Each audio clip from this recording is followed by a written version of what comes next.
Hi, I'm Catherine from Arizona. Please like and subscribe. When I was born, my parents were very young. Dad was an inventor and Mom was an aspiring model. Mom spent most of her time at auditions and fancy parties, while Dad and I stayed home in his lab. The two of us would go from business to business trying to sell Dad's inventions, but no one ever bought anything. I love that Dad let me help with his experiments, even though I was clumsy. Like once when I was 7, I tripped over my shoelace and ended up spilling some beakers, and the whole lab stank of rotten eggs. Nobody could pass by our house for a week without gagging. Another time, I left a burner on the lab and went to the park, and by the time I returned, I found a fire brigade outside the house. Mom was furious when she came home, but Dad always had my back. He was the sweetest, but Mom fought with him over everything, especially the fact that he didn't make enough money. And then one day, Mom just left with her new friend. Dad said she was going on a business trip and would be back soon. Well,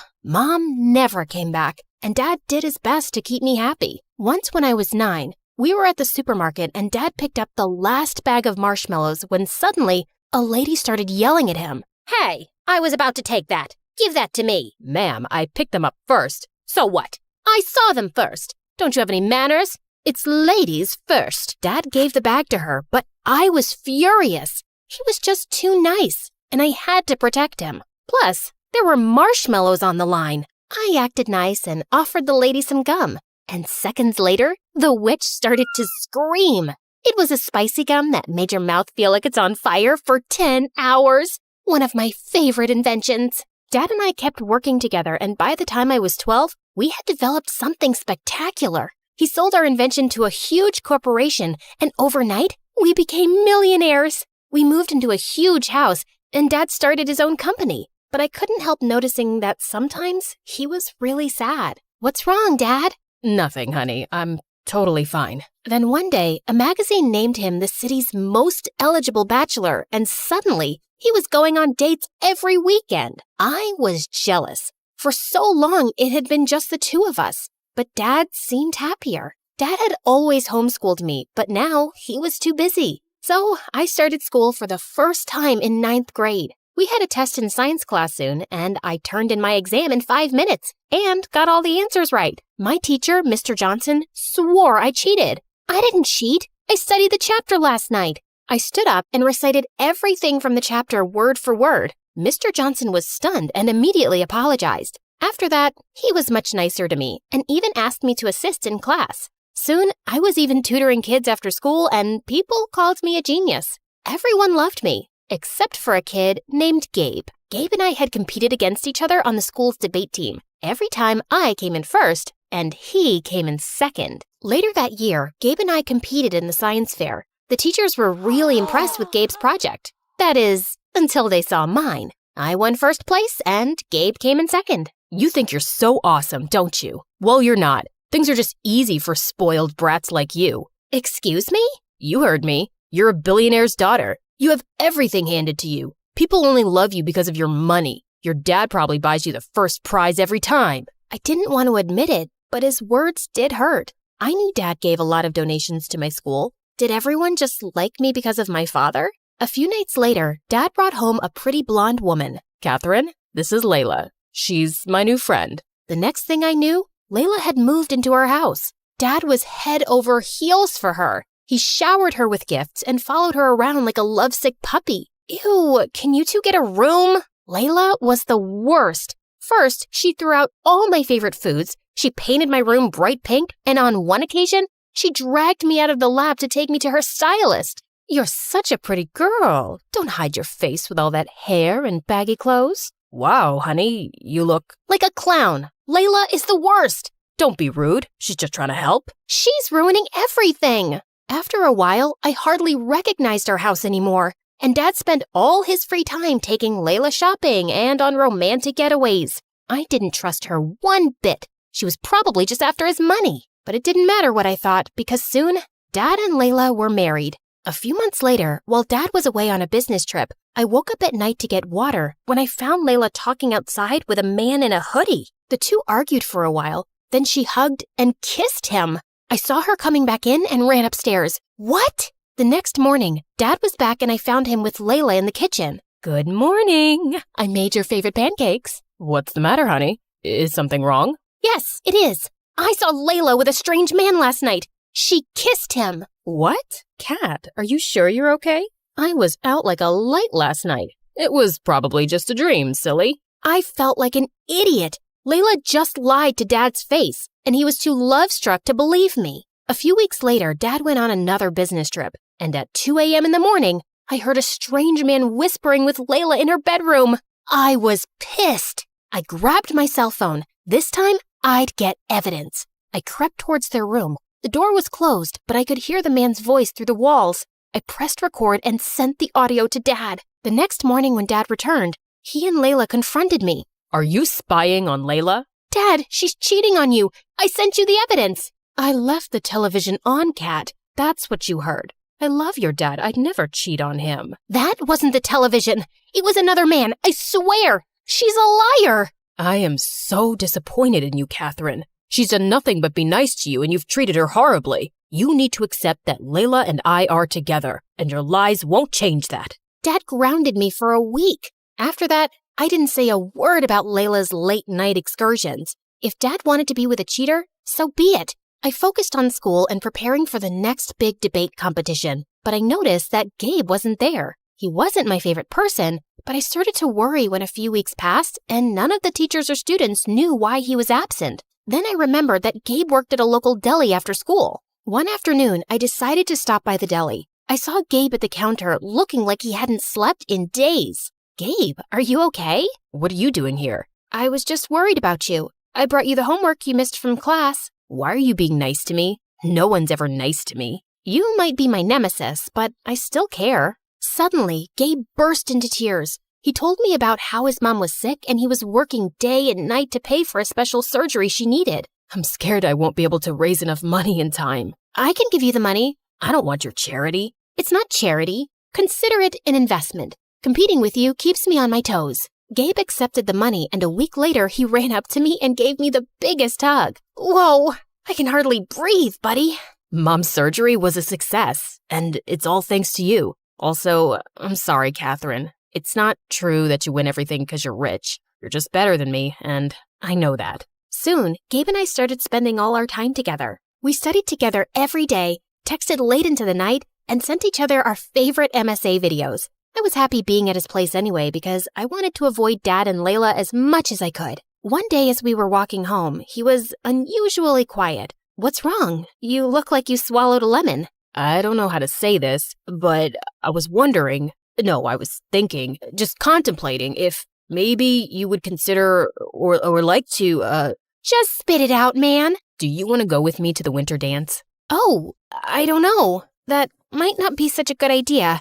It's okay, I get it. You'd rather go with some rich, cool guy, not a poor nerd like me. No, I don't care how much money you have, and we're both nerds, duh. It's just that I'm a horrible dancer. I'd probably embarrass you. You'd never embarrass me, Catherine. You're perfect. Then Gabe kissed me, and it was so romantic. That weekend, Gabe came to pick me up in his mom's car for the dance. Gabe walked up to Dad to meet him, but Dad ignored him and pulled me to the side. Are you sure you want to go out with this boy? He drives that piece of junk, and it looks like he pulled out his suit from the trash. Dad, what is wrong with you? I like him. He's a sweet guy.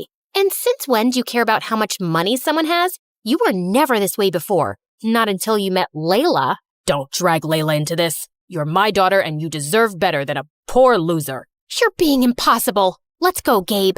Gabe and I had a blast at the winter dance, and we officially started dating. I started inviting Gabe over to my house, and thankfully, Dad didn't create a fuss again. He even tried to be pleasant to Gabe, and I was sure he felt sorry for his behavior. One day, Gabe and I were studying a math test in the kitchen when Gabe excused himself to go to the restroom. He came back a few minutes later, and then Dad stormed into the room. You thief! What? What's going on? Honey, calm down. I saw him roaming through the house near my study, and now my wallet's gone. I know he took it. No, I didn't. I swear. Dad grabbed Gabe's backpack and tossed its contents onto the floor. Then he made Gabe turn out his pockets, which were empty. I know you stole my wallet. Where is it? Stop it. Leave him alone. Gabe ran out of the house terrified. I didn't speak to Dad or Layla for the rest of the night. The next morning, I tried apologizing to Gabe. We need to break up. Your father hates me. No, Gabe, we can make this work. No, we can't. You're a millionaire and I'm poor. Your dad'll never accept me. I love you, Catherine, but I can't do this. I have my pride too. After that, Gabe didn't speak to me again. He blocked my calls, and when I went to his house, his mom said he didn't want to see me. Days passed and I focused on my studies, but I still missed Gabe and felt so angry. Catherine, your father is upset that you've been ignoring him completely. He didn't mean what he said about Gabe. The things aren't always what they seem. He's been under a lot of pressure at work, and I don't care about your excuses, Layla. All I know is that my dad was amazing and we were happy till you came along, and now he's changed and everything's awful. A few weeks later, Dad and Layla had their anniversary, and Dad made dinner reservations for us at a fancy restaurant. I said I didn't want to go, but Dad looked upset, so I reluctantly agreed. I was getting ready and decided to wear my favorite diamond necklace, which was in Dad's safe. I went into Dad's office and opened his safe, and inside there were suitcases full of money, stacks of gold bars, and duffel bags full of diamond jewelry. But then my eyes wandered to the table, to Dad's lost wallet, and next to it were some newspaper clippings that made my blood run cold. They were all from unsolved bank robberies with pictures of the masked robber. I examined the photos, and one of them had a close-up of the robber's neck and the birthmark on it. It was just like my dad's. Dad? What's wrong, honey? I showed Dad the newspaper clippings. This is you? How could you do this? What? No, I don't understand. This can't be. I didn't. Then Dad fainted and hit his head. Layla called the ambulance and Dad was rushed to the hospital. I sat in the waiting room while Layla spoke to the doctors. Then she asked me to come into Dad's room. Layla and I have been keeping a secret from you. I have dissociative identity disorder, also known as a split personality. I struggled with it when I was younger, and I had it under control for years. I was his psychiatrist and fell in love with him. He was good for a while, but then his condition got worse. That was your dad in the hoodie outside the house that night, and he was the one you heard in the bedroom. He was supposed to be out of town getting treatment, but both times, he came home acting strange and saying things that didn't make sense. He didn't ever let me tell you because he didn't want you to worry. I have no memories of the robberies, Kat, I swear. I didn't know things had gotten that bad. I'm so sorry, honey. I hugged my dad and Layla. I felt so bad for Dad and for how I treated Layla. Dad was released from the hospital. The judge decided not to press charges for his crimes, but ordered him into therapy, and we returned all the stolen goods.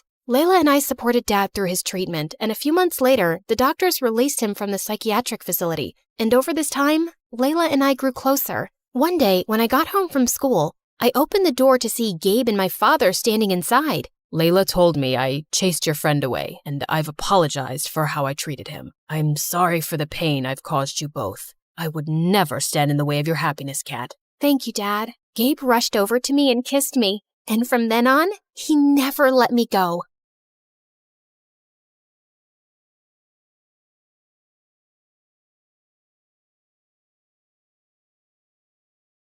Hi, I'm Emma from Chile. Please like and subscribe to MSA. Show your love for MSA with their awesome bottles and notebooks. Peek at the collection in the description and pick your favorites. My childhood was tough. My parents were always fighting. But when I grew up, I met Clara, and my life started to become better. We met on the first day of high school, and I remember it like it was yesterday. Hi, is this seat taken? No? Great. I saw you sitting alone and thought you needed some company. Is that a choco chip muffin? I love them. You get the best muffins at this coffee house nearby, but if you eat too many, you might get gas or a sugar rush. Sorry, I'm blabbering a lot, right? Kind of. You'll get used to it. I'm Emma, by the way. Do you want to be my friend? Trust me, we both need friends if we want to survive high school. Oh, okay. I'd like that. I'm Clara. Since that day, we were like gum. Clara was a pretty and shy girl, and me, well, I was the weird girl with a tiny obsession for Sherlock Holmes. You better not be asking who Sherlock Holmes is. Wow, that's an interesting outfit. It's my Sherlock Holmes uniform, Clara. I already told you like 1 trillion times. Yes, of course. How can I forget? The world's greatest detective, right?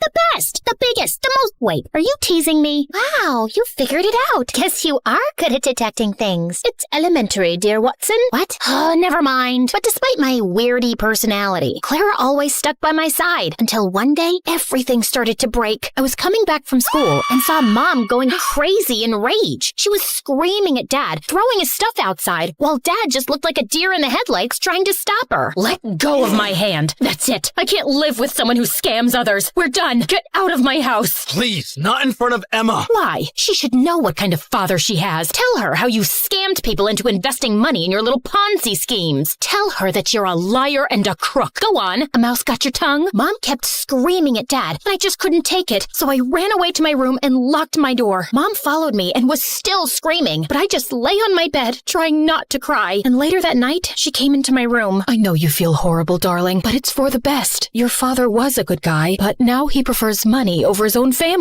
But what happened? I don't know, dear, but I do know that you and I are going to be just fine. We're a team. Remember that, okay? The next day, I went to school feeling worse than ever, but I saw Clara and I got a little happy. Hey, I had the most awful day yesterday. Can we skip classes and talk? I really need to vent. And why do you think I have the time to listen to you whine? Excuse me? Clara started to walk away from me, but I stopped her. No, wait, I don't understand. Did I do anything wrong? We can talk about it. Oh, God, if I have to listen to you talk one more time, I will kill myself. I don't even know how your parents tolerate you. You're so childish and annoying. I can't be around you anymore. But we're best friends. And now we're not. So please don't talk to me again. Clara left, and I felt completely broken. Did she always think of me like that? I tried to talk to Clara between breaks, but she ignored me, and she did so for the rest of the week. I had no other friends, so I just spent my time in the school library reading some Sherlock Holmes. At least the books were loyal. But one day, I was walking to my next class and saw a notebook by the lockers. I opened it out of curiosity, and what I saw blew my mind. The notebook was full of pictures of Clara. Clara going to class, Clara in the gym, Clara walking to her house. What kind of creep would do something like this? I was flipping through the pages when I noticed someone familiar in one of the photographs. It was this guy from our class, Gerardo, and he was holding a camera in a mirror reflection in the photograph. I'd seen Gerardo following Clara around in school, and I always felt that there was something off about him, but Clara would never let me chase him away. And now he was taking her pictures? This guy was a freak, and I had to do something before Clara was in some serious trouble. So I went to the principal and explained everything to her. I can't accuse any student without real proof, Emma. I mean, Gerardo is the official photographer for our yearbook. He could be taking pictures of anything else. But if you feel so strongly about this, I'll tell the teachers to be on the alert, okay? But nothing ever happened. Since telling the principal blew up in my face, I fell back on the one thing that I knew would work, my awesome detective skills. I spent the entire night stalking Gerardo on social media, but it was a dead end. The only possible solution was to confront him. But the next morning when I entered school, I saw Clara walk in with Gerardo looking completely different. Her face was painted with makeup, and her hair was all red. Oh my God, Clara, what happened? Did a radioactive spider bite you or something? What happened to your hair? And what's with the makeup? Can you stop touching her, you freak, and get out of the way? I wasn't talking to you, creepy stalker. Clara, what are you doing with him? Did he torture you? Do you need my help? She doesn't need anything from you, so get lost if you have nothing to say. Clara didn't look at me, so I walked closer to her, ignoring Gerardo's protests, and pulled out the notebook. Clara, this guy is a stalker. He's been taking your pictures since God knows when.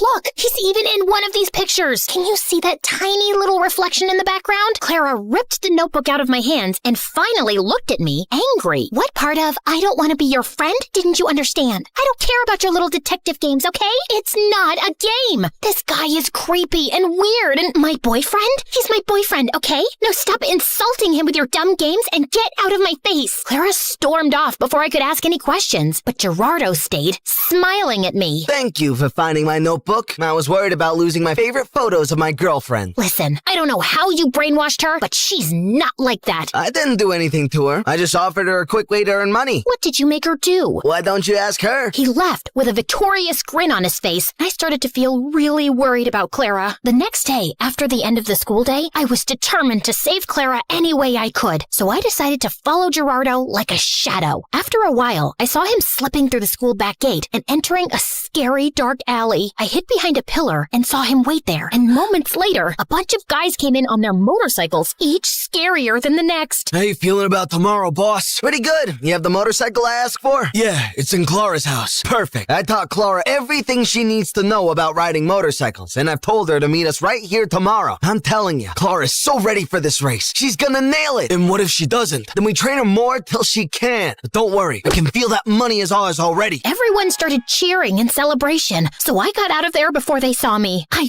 ran until I found a bench and sat down. Clara was participating in a motorcycle race? Why? I had so many questions, but right now, the only thing on my mind was to save Clara from this dumb race. The plan was simple. I was gonna go to the dark alley after school and wait for Clara to show up, and then I would just grab her arm and run till we were safe. So the next day, I went to the alley extra early and waited for everyone to show up. Everyone, including Gerardo, was around, but Clara was nowhere in sight. Half an hour went by, and when she didn't show up, I decided to leave. But my jacket got caught in one of the boxes, and I fell, and all eyes turned to me. Whoopsie! I was just making sure there was no rats here. I think it's safe to say that this place is officially rat-free. Okay, bye! I turned around to run for my life when suddenly Clara popped in front of me looking like a raging bull. I thought I asked you to stay away. I just want to help you, Clara. This is too much. I don't know what's happening with you, but I can help. How? You didn't even know your father's a scamster till your mom told you. I know you think you're some great detective and you can help everyone, but no, Emma, you can't. You have to stay away from this. Get that in your thick skull and leave me alone. I know you're saying this to hurt me, and I am hurt, I won't lie. But Clara, this is too dangerous and— Okay, enough. My head's hurting listening to your annoying voice. Lock her up. Wait! Clara tried to protest, but someone dragged me into a room nearby, took off my backpack, threw me in, and shut the door. I could hear Clara almost crying, so I pressed my ear to the door, trying to hear outside. I know she's in trouble, but you can't leave her here. You need to focus right now. We'll come back for her later, I promise. Now get on the motorcycle. You've got a race to win. I tried to scream for help, but I gave up after a while and just sat down on the floor. Ugh, how did I let this happen? I spent hours walking in circles and knocking on the door, but then I suddenly came up with an idea. I'd read in the Sherlock Holmes books how to pick locks with a hairpin, so I took the one I had in my hair and started to try it. Something clicked, and all of a sudden, the door opened. Bullseye! I knew I had it in me. Okay, now focus. I left the alley and started to run without direction, but then I heard sounds of motorcycles. I went down a stone stairway and found a giant tunnel full of motorcycles and people. And Clara! But before I get Clara out of there, I need to do something else. Hello? 911? Come to Keller Street, down the stone stairway, and hurry up. There's an illegal motorcycle street race happening. Can you provide me with your name? There's no time. Hurry up! I hung up and ran down the stairs. All the motorcycles were already lined up, and Clara was on one of them. I could see Gerardo talking to some guy, so I ran to Clara without him seeing me. Come with me. It's impossible to escape from you, right? You can roll your eyes later. Just get off this thing and come. Emma, you don't understand. I found out a week ago that my parents declared bankruptcy, and we might have to move to a homeless shelter. He's a liar. Look at that nose on his face. It's so plastic and fake. You can't trust him. His nose was really crooked. You should have seen— Wow, great story. Let's save it for another time. Now come. Just as Clara stepped down from the motorcycle, we heard police sirens outside. I pulled Clara away before Gerardo or anyone else could frame her. How? Shh, you're a suspect. If anyone asks why you're hiding behind this bush, pretend that you're from a really exotic island, you know? Maybe you're collecting a— Emma, I'm such an idiot. I ruined everything. My grades, my life, my future, our relationship. Gerardo told me not to talk to you anymore because he wanted me all to himself. Emma, I am so sorry about everything. I just really need my friend right now. Hey, don't worry. I'm not going anywhere. You and your family can stay with us until you guys get back on your feet. Let's just go home and get you cleaned up. I missed you. I missed you too, Emma. Thank you.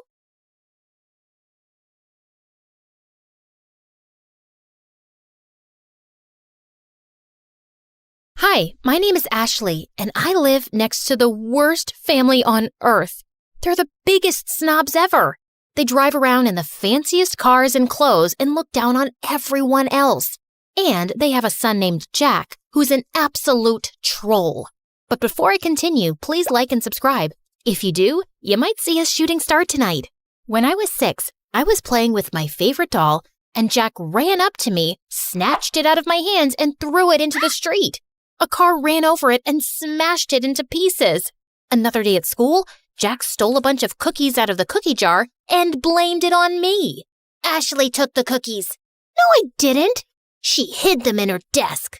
The teacher opened my desk and found a cookie inside. I got in huge trouble, and after school, I saw Jack on the playground stuffing his face with the stolen cookies.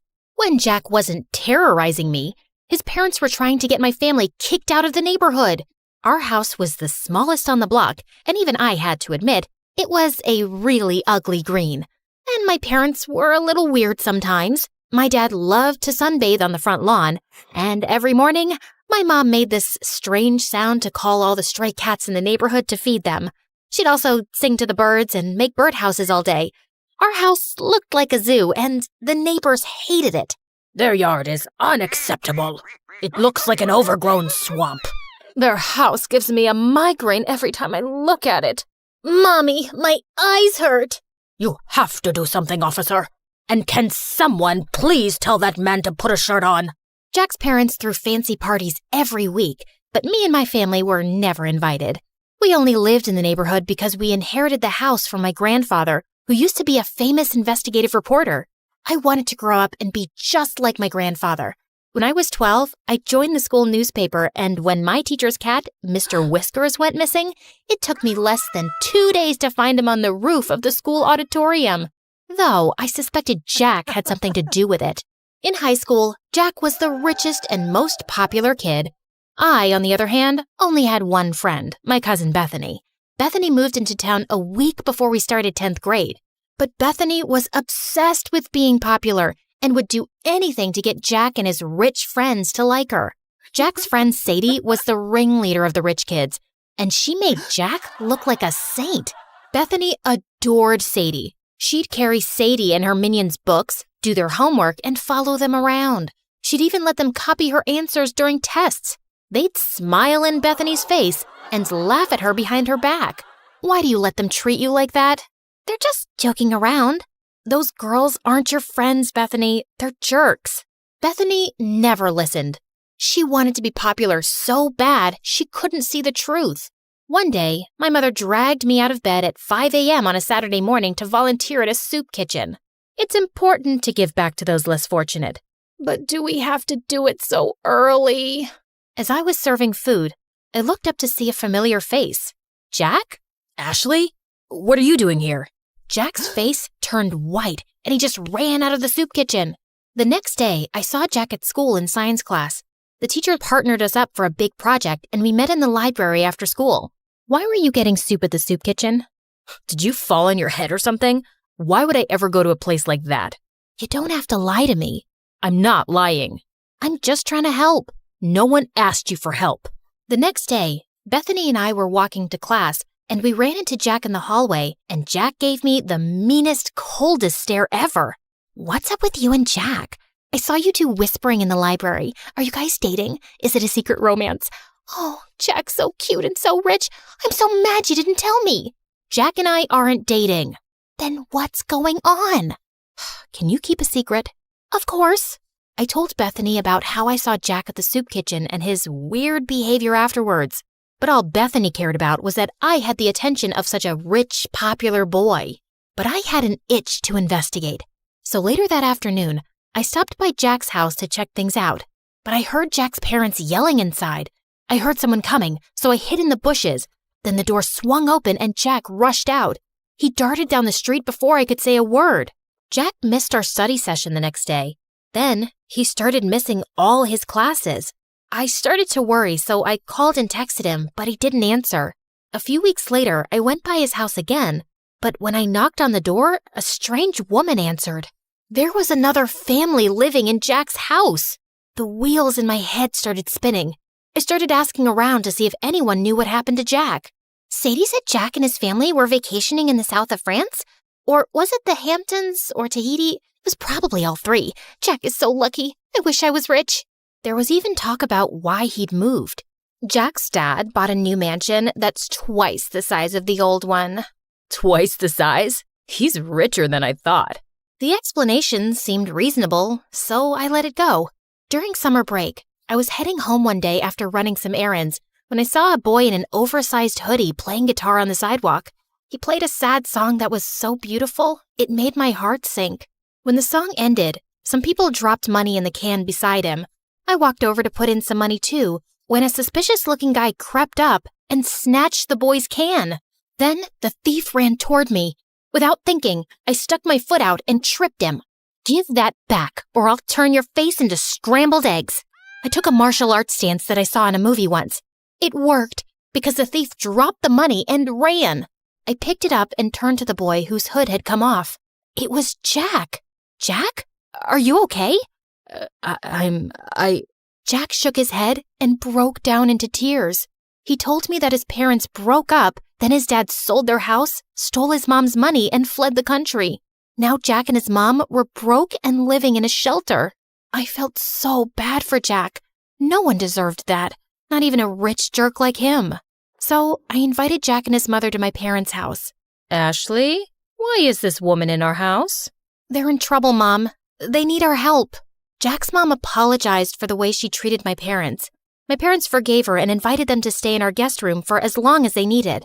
Luckily, Bethany was away all summer with her family, so I could keep the secret. Jack and his mom were so grateful that they helped out as much as they could around the house. Jack even tried to help my dad fix a leaky faucet. That didn't turn out well, but the gesture was sweet.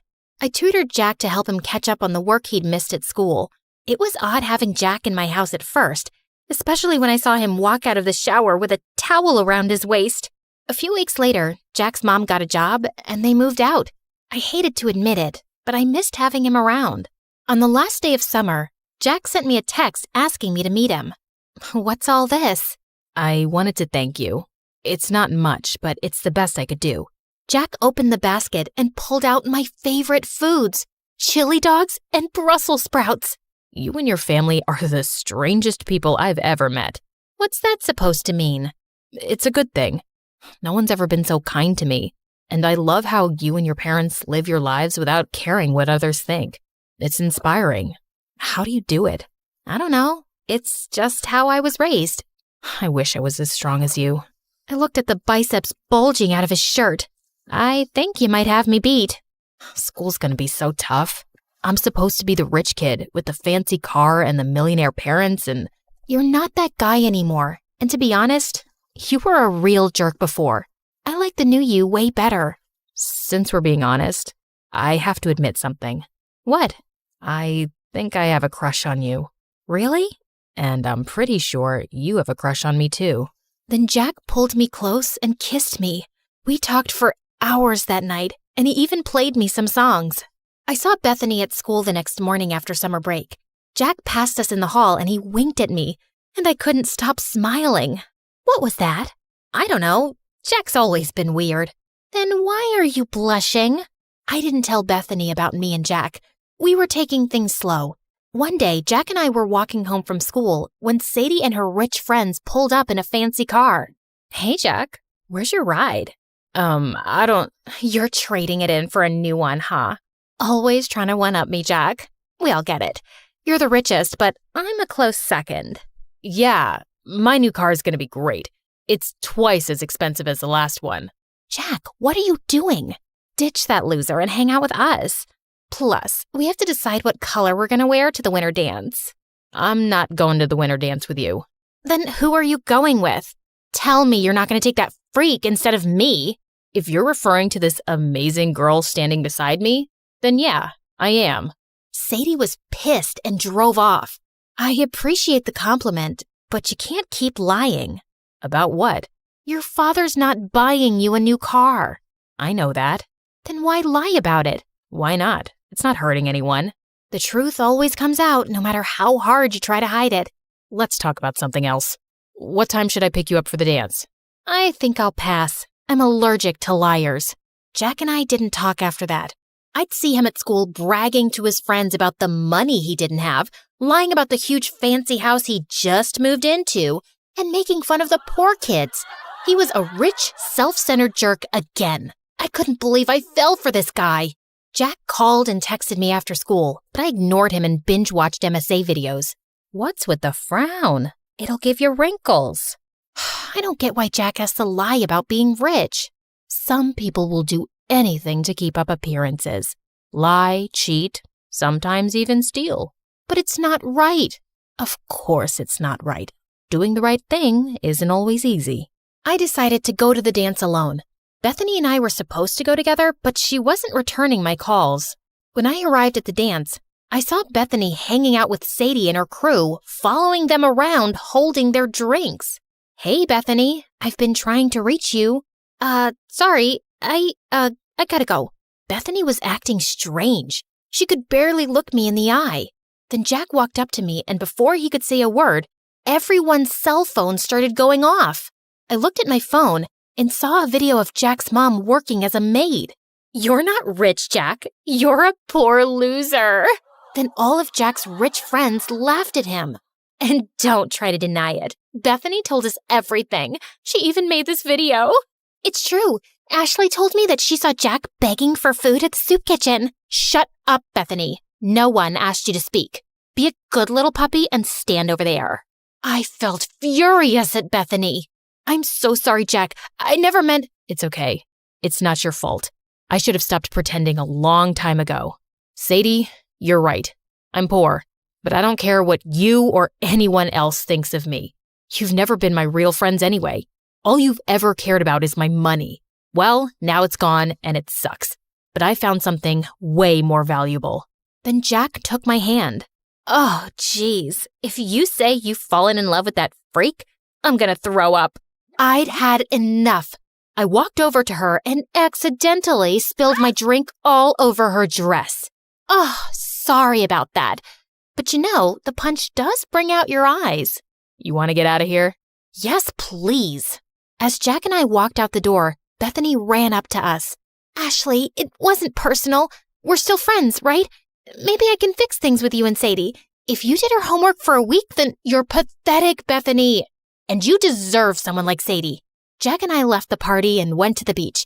We ate chili dogs and Brussels sprouts and danced the night away. This is nice. You know what the best part is? What? It doesn't cost a thing. Then Jack gave me the most romantic kiss ever.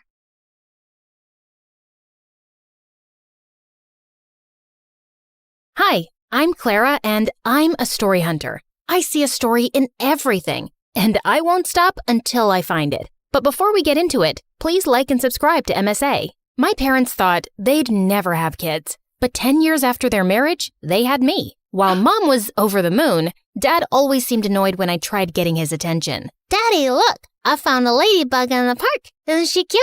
I rescued her from a parade of ants. Could you please take this girl away? I'm on a phone call. Of course, honey. Come on, Clara. Let's read some Nancy Drew. Yay, my favorite. Dad was weird, but at least I had Mom. She was a journalist before she married Dad and had the craziest stories to tell me. And growing up, I wanted to be just like her. When I turned 10, Mom got me my first recording set, and I went crazy interviewing people on the streets. Since how long have you been homeless? That's a cute dog. Did you steal it or buy it? People would pass me weird stares, but I just didn't care. I was following my passion. One evening, I was in a far end of my neighborhood when I missed a turn. The street was empty and it was getting really dark, so I started to walk quickly when a shady black car pulled up next to me. Hey, kid, are you lost? It's freezing out there. Hop in. I'll drop you off. Don't be scared. I won't harm you. See, before he could finish, I punched him hard and ran.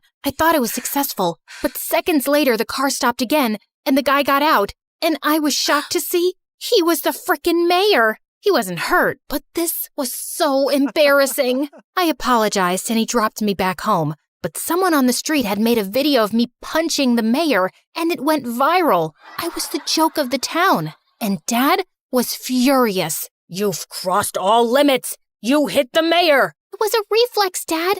I was scared, and I've read so much about these kidnappers in a black car. All this investigation and these stupid stories are ruining you. What if he wants to take action and drag us to court? I'm a really private person. I don't want this.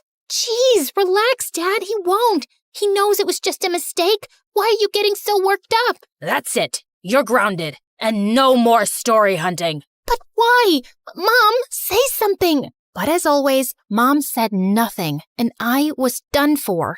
Growing up, Dad and I drifted further apart. He stayed cooped up in his office while I got busy with school and perfecting my investigation skills. On my 15th birthday, I begged Mom to get me a professional recording set with a mic, but she simply refused. We just don't have the money for it. I decided to try my luck with Dad and ask him for some money. I wouldn't tell him what it was for exactly, but he wasn't in his office. As I was leaving, suddenly my foot got caught in the carpet and I landed on some boxes full of money. Oh my God, Clara, what are you doing in here? Mom, you said we don't have any money. What is all this? It belongs to your dad, and it's not your concern. But it's a lot of money, Mom. It has to come from somewhere. Is Dad a mafia guy? Oh my God, he robbed a bank, didn't he? Stop it. Please, Clara, you don't understand. You need to leave, now. And don't say a word about this to anyone, least of all your dad. Promise me. Something was definitely fishy, but I'd never seen Mom so serious. So I did what she said. I wanted to know more, but I just didn't get the chance to go into Dad's study again. Soon, I got busy with school and forgot all about it. One time in 11th grade, Lena, the head cheerleader and the most popular girl, walked up to me. I heard you can uncover any truth in the world. Is that true? That depends on what kind of truth you want. Well, don't tell anyone, but I think Nick's cheating on me. Who's Nick? Do you live under a rock? Nick's my boyfriend. He's the captain of the football team. Got it. What about him? I just told you. He's cheating on me, and I want you to find out the truth. Oh, yeah. Leave this to me. Be careful. He's a very good liar. No liar can ever hide the truth from the world's greatest investigator. Go and chill, kid. I got this. I started following Nick around everywhere, but I couldn't find any dirt on him. Until one day, I saw him sneak into the coach's office and saw him making out with another girl. I waited till he left without noticing me, and then, right in the middle of the cafeteria, I made him pay. I dropped an entire carton of milk all over his head. What the heck? What do you want, weirdo? Listen up, everyone. This jerk right here cheated on his girlfriend. No, I didn't. I knew you'd say that. Here's the proof. Nick looked at me in shock as I showed him the video of his makeout session. Lena broke up with him instantly, and he was getting a lot of backlash for cheating on the most popular girl around. Soon after, he left and got transferred to North High, our rival school. After that, Lena and I started hanging out and became besties. As much as I liked having her around, her band of cheerleaders annoyed me. Especially this girl, Wendy. Lena even had a YouTube channel with her where they ran gossip sessions and fashion advice. You know, I was thinking, why don't we add Clara to the channel? Why? So we lose all our followers and our popularity? I don't think having 5 followers makes you popular. But then again, what do I know? Stop it, you two. Clara is a professional. You saw what she did with Nick, and with her brains and cool stories and my beauty tips and styling, we'll be so much more popular. We'll be like Daphne and Velma. Who? Scooby-Doo? Forget it. We should totally do it. I joined the YouTube channel soon after, and we started with collecting scoops on everyone in school. Within a few months, we hit 1 million subscribers. I was happy, but Lena was on cloud 9. Her popularity was through the roof, and she loved the attention. We got invited to every party in town, and she would drag me with her even when I didn't feel like going. One day I was at her house getting ready for a party when Wendy made a snarky comment. Do you always have to dress up like a homeless person? And why's your hair such a mess? There's nothing wrong with my hair or clothes. I don't want to look all dolled up. Detectives are meant to look rugged, right, Lena? Yeah, but it won't hurt you to put on a little makeup now and then. It'll only make you look prettier. No, it'll make me look like a bimbo. So you think I'm a bimbo? I didn't mean it like that. But Lena was already walking in the other direction.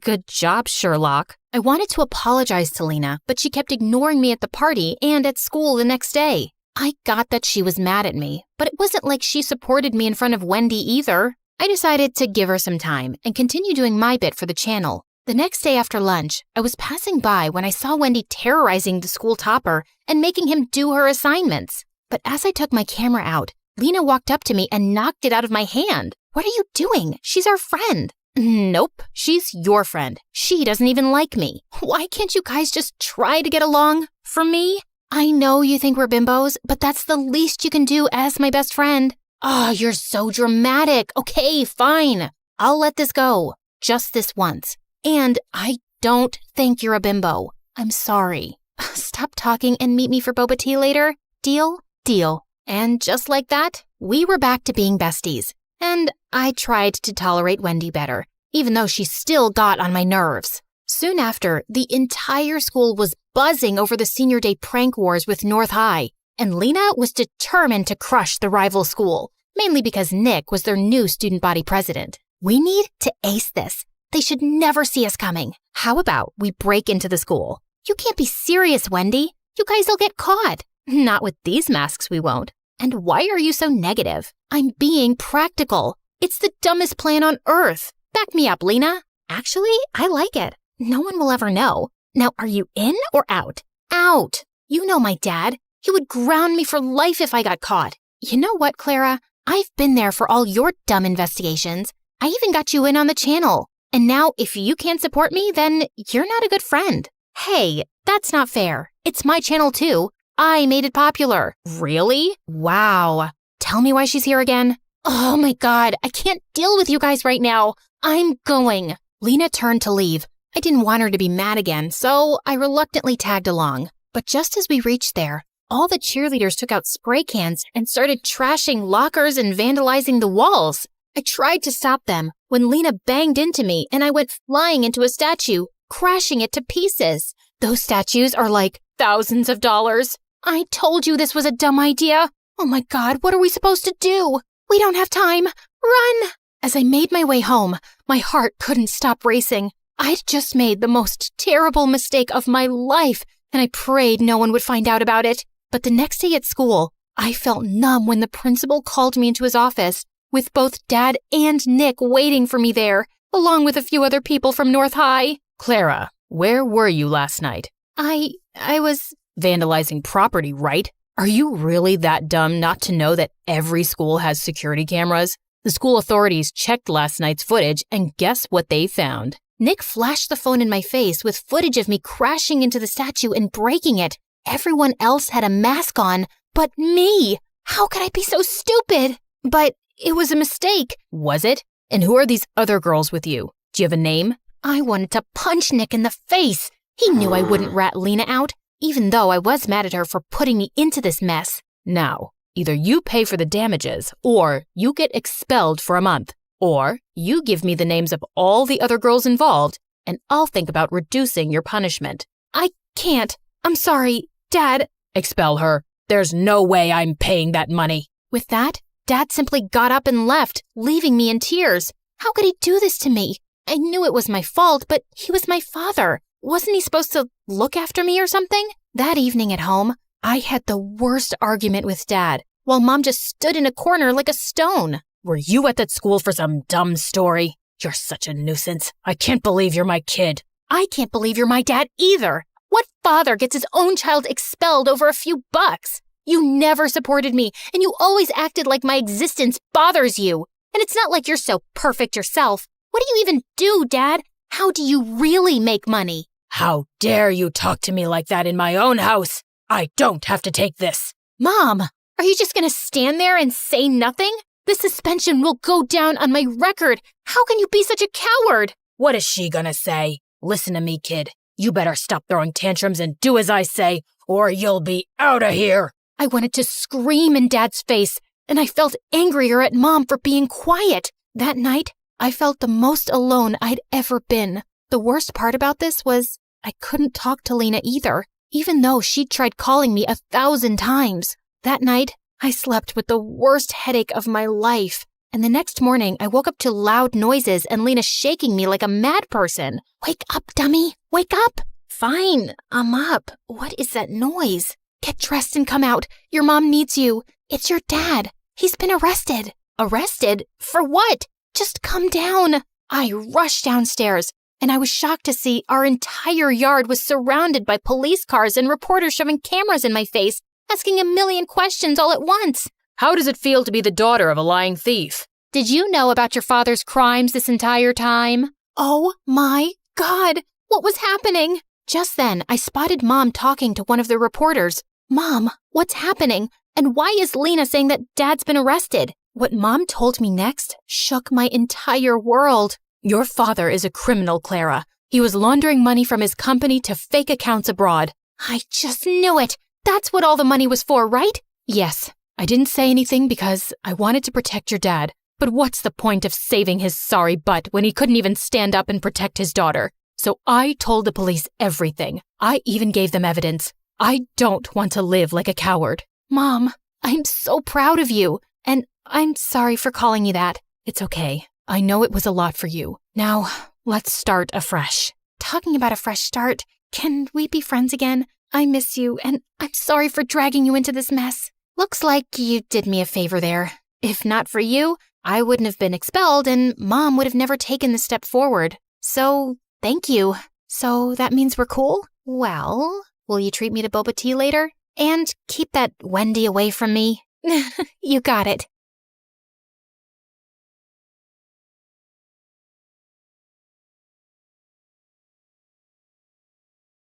As Hermes, messenger of the gods, I've borne witness to countless tales spun across the tapestry of Olympus. With my winged sandals, I have traveled across the realms of the universe, carrying tidings that have altered fates. Among these tales, one that stands out in my mind is the story of Persephone and how a twist in her fate affects every mortal until eternity.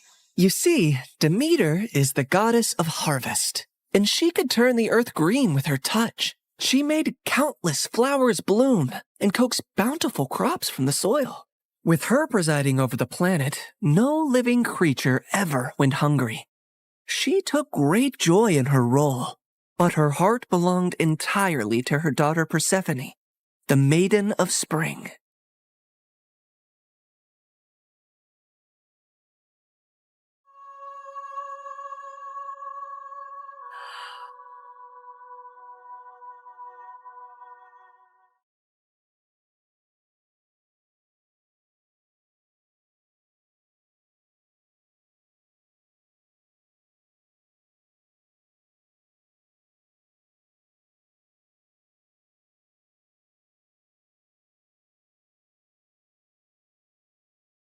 I've never seen anything like you. Are there more of you nearby? Little princess, I know of a field where the flowers bloom as far as the eye can see. I can take you there if you want. Oh, really? Oh, that would be a sight to behold.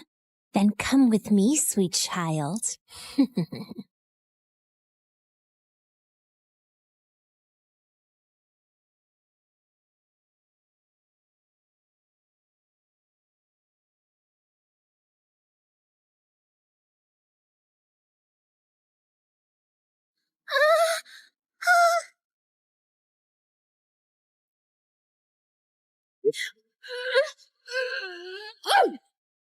Enough, spirit of mischief! I have given you plenty of chances to change, but it seems all you want to be is a troublemaker. Did you think you could lure my daughter away and I would be unaware? Curse you, Demeter! Why should you and your child receive all praise and adoration when we, the spirits of nature, fade into the background? A heart that is as poisoned with envy as yours cannot be cured. You are banished forevermore from these woods.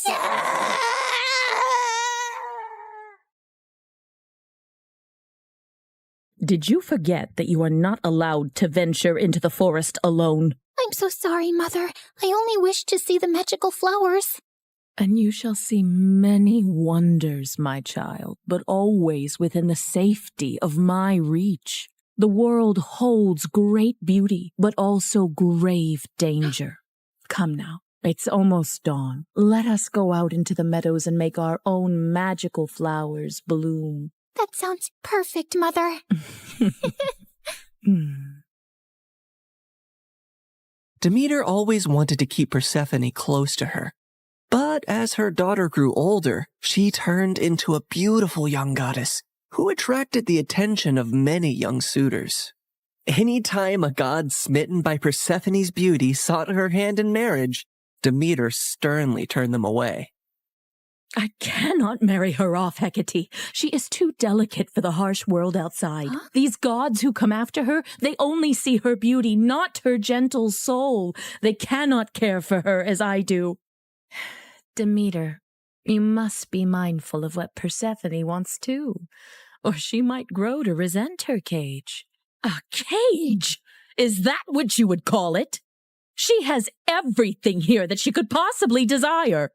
She's a powerful goddess, and under my guidance she can wield life from barren soil. Any god she marries will only dim her light. No, she will be here with me forever. Innocent and loved. I do not desire to leave your side, Mother. I will stay here, forever. But fate had different plans for Persephone.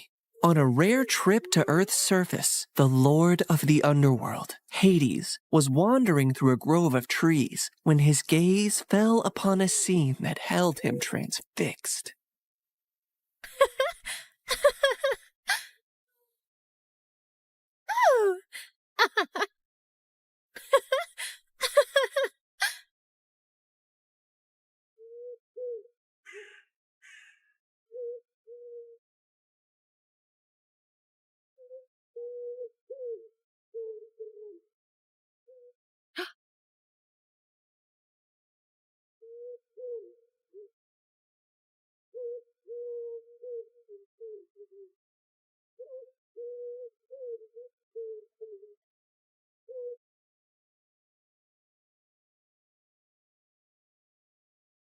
Hades, my lord, you seem to be troubled. What weighs on your soul? As you well know, when my brothers and I overthrew our father, the kingdom was divided among us. Zeus received the sky, Poseidon the sea, and I the underworld. I've never complained about my lonely lot, and do my duties justice. I don't frolic or play like the other gods, and work hard in my solitude. But mortals and gods alike see me as the embodiment of darkness, and their tales paint me as a monster to be shunned. My realm is necessary, but it is hated by all, as am I. But do they not see that I also have a heart, that I am made of the same cosmos as they, even yearn for the light sometimes? What has brought this on, my lord? Persephone, she is the light where there is none. She is life where all is death. Ever since I laid eyes on her, I can think of nothing else. But would she ever see past the darkness that cloaks me? Could she ever gaze upon me and see not a lord of despair, but a soul longing for companionship and warmth? Persephone, Demeter's daughter. Indeed, her radiance rivals the dawn, but she is of the upper world. I must have her as my queen, as my wife. Her presence would bring joy and life to a realm that only echoes with loneliness and sorrow. And I must believe that even in the underworld, love can find a place to blossom. My lord, her mother would never allow it. Perhaps there is a rightful path to this union. I will go to her father Zeus with a proposal of marriage. I only need his permission according to our customs. Get my chariot ready and prepare for my departure. Today, either I win a queen for my empty halls, or I resign myself to an eternity of despair.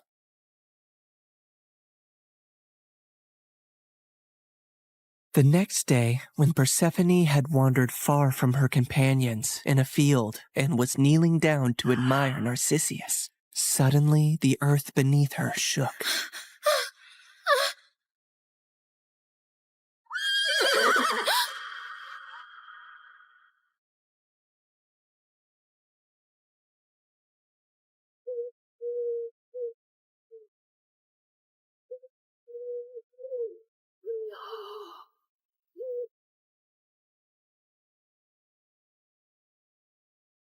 Fair Persephone, be not afraid. I am Hades, lord of the underworld. My kingdom is vast and rich, but it lacks the radiance of your presence. Unhand me! Come with me and rule by my side in the shadows where eternity lies. Let me go. My mother will tear the world apart to find me, and there will be no place dark enough to hide.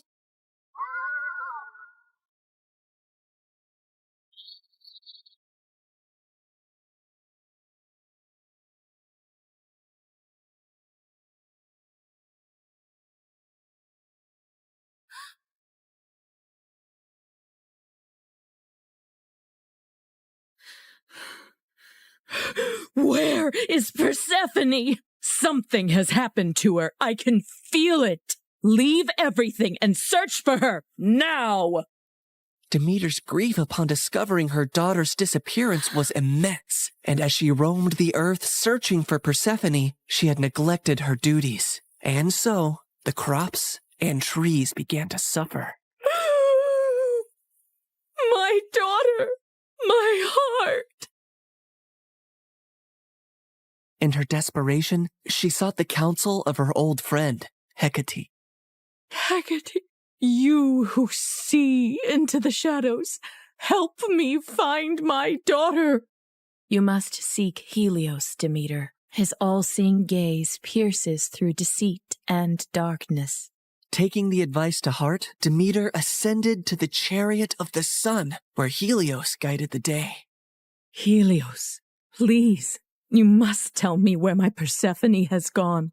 You see everything from your throne. Surely you must know. I can't bear this pain any longer. Helios the sun god had indeed seen everything that fateful day, but had chosen not to interfere. However, he was moved by Demeter's grief. Demeter, your daughter has been taken by Hades to the underworld. He desires her as his queen. That cannot be. My daughter, queen of that cold, dead realm? I won't allow it. Perhaps it is not as dire as you fear. Persephone's grace could bring life even to the underworld. Also, he is one of the most powerful, wealthiest gods in the universe, and she would rule by his side. Is that so terrible? This is an outrage! How dare he take my daughter? Did Zeus know about this too? Zeus allowed it. In her fury, Demeter descended back to earth. Return my daughter to me, or I will let the earth perish in my sorrow. I will let this world turn into ice and ash. I will plunge it into eternal winter.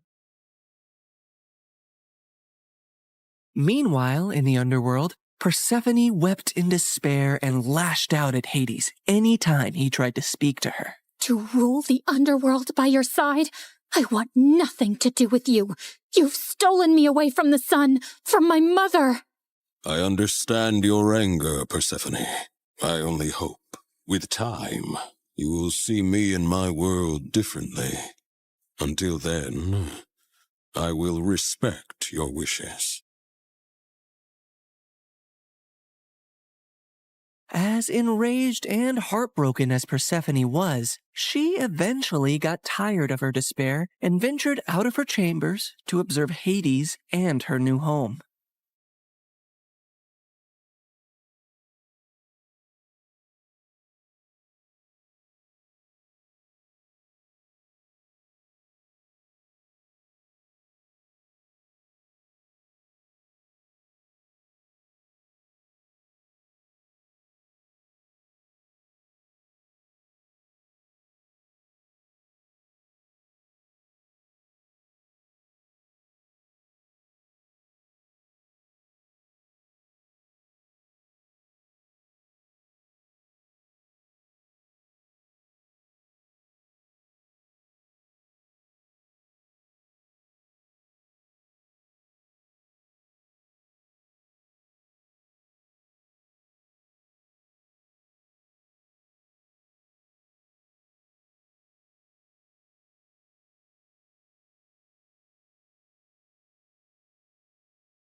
I built this for you, to remind you of the surface and to give you a place of peace. I've never seen something like this. It's so beautiful. As are you, my queen.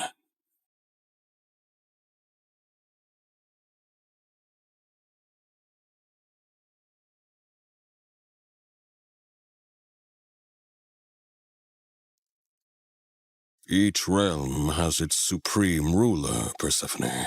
But here, you and I will rule together as equals. You will never be beneath me, but always near me. Meanwhile, on the surface, Demeter's grief and rage was a storm that screamed across the lands. Where she walked, earth cracked, rivers ceased their babble, and crops withered to dust under her shadow. As she withdrew her blessings from the world, famine began to spread far and wide. The cries of suffering mortals eventually reached the ears of Zeus on high Olympus, who could no longer ignore the matter. So he convened a meeting of the gods. Demeter's wrath endangers all. We must find a solution that honors both her demands and the laws of gods. If my daughter wishes to leave the underworld, let her return to me, or I shall never again let the earth bear fruit. Very well, Demeter. If Persephone wishes to return, she shall, if she chooses to stay with Hades. So be it. With a heavy heart, Demeter agreed, and Zeus commanded me, Hermes, to negotiate Persephone's return. So I descended into the gloom of the underworld, where Hades sat upon his throne with Persephone by his side. Her face was as pale as the ghosts around her. Hermes, why does Olympus disrupt the quiet of my realm? Mighty Hades, Zeus commands you to release Persephone, lest the earth die with Demeter's heart. I cannot ignore the decree of Zeus or the pleading eyes of the one I love. But know this, the ties that bind us are not easily broken. What do you mean, Hades? Just then, Persephone looked down at something she was clutching in her hand, and I saw it was a pomegranate. Suddenly, the realization of what had happened dawned on me. Fair Persephone, did you eat from that fruit? I couldn't help it. 6 seeds, to be exact. Each of them has sealed her fate and has bound her to the underworld. I knew I had to think quickly and come up with a deal that Hades would accept. Otherwise, Demeter would let the earth starve forever. She only ate a small portion of the fruit, so she should only stay with you for part of the year. She will spend 2/3 of the year with her mother on Earth, and 1/3 with you in the underworld.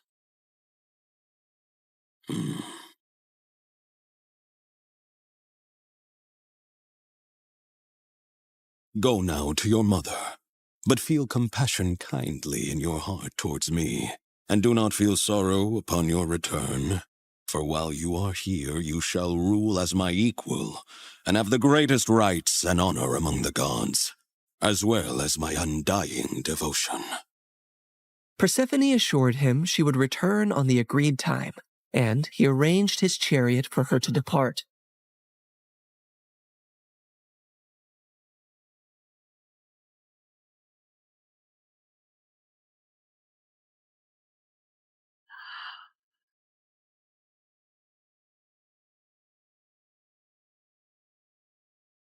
Demeter's joy knew no bounds when she was reunited with her daughter, but she was furious at the deal that had been struck. How could you possibly eat the fruit of the dead? It is common knowledge that eating anything in the underworld binds one to that realm. Why would you do that, Persephone? It was a moment of great weakness. I wish I could reverse it. I am so sorry, Mother. Demeter had no choice but to accept the deal. And once her wrath subsided, the earth turned green and bountiful again. But when it was time for Persephone to return to the underworld, Demeter began to mourn once more, and winter would arrive, thus setting the cycle of the seasons.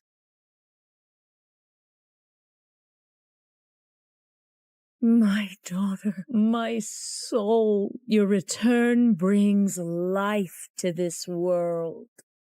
Mother, in the darkness, I've learned the secrets of the deep earth, and in your light, I bring forth life. Together, we bind the world in a cycle of death and rebirth.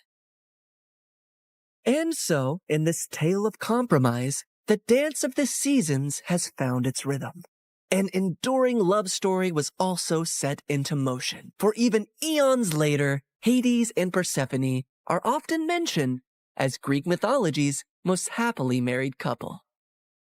I can give you all the wealth of the earth, Persephone, but I cannot give you the sun and the breeze.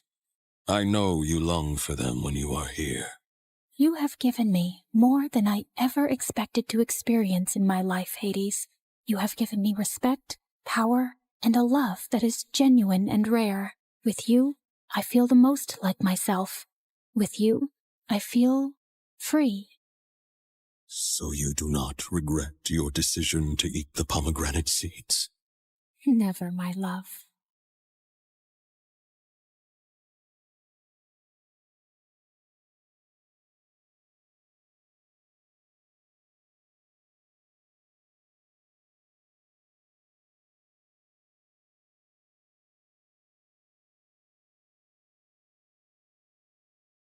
Hey guys, how's it going? Okay, you're probably wondering why I only have one half of an eyebrow. It's just that I was waxing my eyebrows and I had a little accident. But no biggie, your girl's gonna pencil them in just as soon as I find my brow pencil. Ruby, you're gonna be late for school. Again. What am I supposed to use? Lipstick? Ugh! Oh, magic marker. Guys, please don't give me that judgy look. I can't go to school without eyebrows. Oh, wait, sorry. I meant to introduce myself. I'm Ruby, and I live in Montana with my parents as an only child. Oh, before I continue, would y'all mind hitting that like and subscribe button? Sorry, my director will fire me if I don't tell you guys that. Anyway, I live with my parents, but I'm not really close to them, and I don't relate to them either. It's not that mom and dad are bad parents, it's just that they're possibly the most boring people on the planet. Oh, let's face it, you won't ever be a normal, responsible adult, you silly thing. You probably wouldn't even notice if your own head fell off. Whoa, rude! Also, I'm only 13, Mom. I don't want to think about marriage. But Mom disagreed. In fact, she wanted to get me engaged right now. Okay, maybe I'm exaggerating. She just wanted me to meet my potential fiancé, hoping he'd fall in love with me and propose after high school. So in 8th grade, she introduced me to her friend's son Grayson, who was a couple of years older than me, and a triple package. Handsome, smart, and planning on starting his own company one day. So, Gremlin. Grayson. Totally. So, your biceps, they're huge. I've never seen biceps that big before. Not that they look bad. They look very, very fine. Sorry, did that sound creepy? I swear, I'm not a creep. Please kill me. Oh, I can't kill you. Sorry, I really can't go to jail for murder right now. At least not until the new Wednesday series gets canceled. Anyway, this has been a lovely meeting, Mr. Healthy-looking biceps. Keep up the good work. Boy, that was awkward. I guess Grayson won't be my future husband after all. But secretly, I did really want a boyfriend, so that summer before 9th grade, I decided to give myself a makeover. A new skincare routine, a healthier diet, and a better wardrobe. Though, when I was shopping at the mall for my wardrobe, things got a little crazy. While I was picking out dresses, I also decided to get some new bras. But just as I was walking into the changing room, I ran into my crush. His name was Colin, and I hadn't seen him all summer. He looked a million times more handsome. Hey, dude. Fancy seeing you here.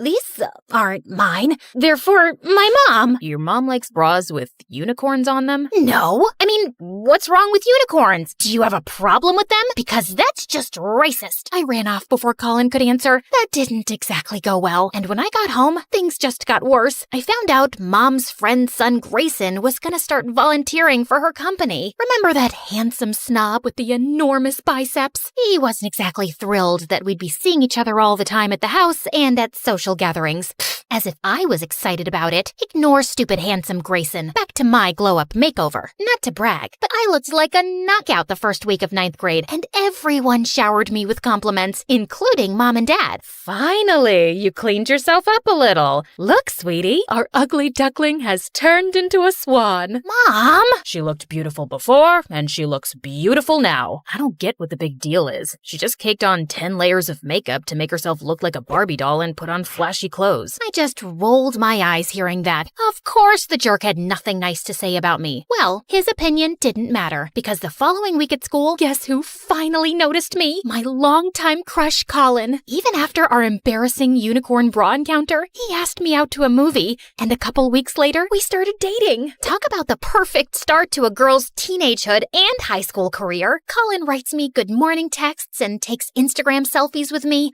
I remember the olden days when I was a sad, lonely girl, but now my life is perfect. On the night before winter break, Colin took me to an exclusive cool kids party. But just as I was getting ready to leave, I saw Grayson waiting for me outside. What the frick was he doing here? And how did he even know where I was? Your parents asked me to come check on you and then drive you home. You're at a midnight party with your boyfriend, Ruby. Someone needs to supervise you. Who do you think you are? My dad? You can do whatever you want, but I don't need any supervision. I meant to do that. Anyway, I'm gonna go kiss my boyfriend now, so bye! I just hope he's available to kiss you. I saw him looking pretty happy talking to some other girl a few minutes ago. Yeah, because it's a crime to talk to other girls when you have a girlfriend. Grayson, get a life. He was really starting to get on my nerves, so to stick it to him, I took the bus home, and he had to drive all the way back to his house for nothing. It served him right for being such a control freak. Unfortunately, though, I couldn't see Colin after the party because he was going on vacation. I knew he'd be busy, but a week went by, and he didn't call or text at all. Okay,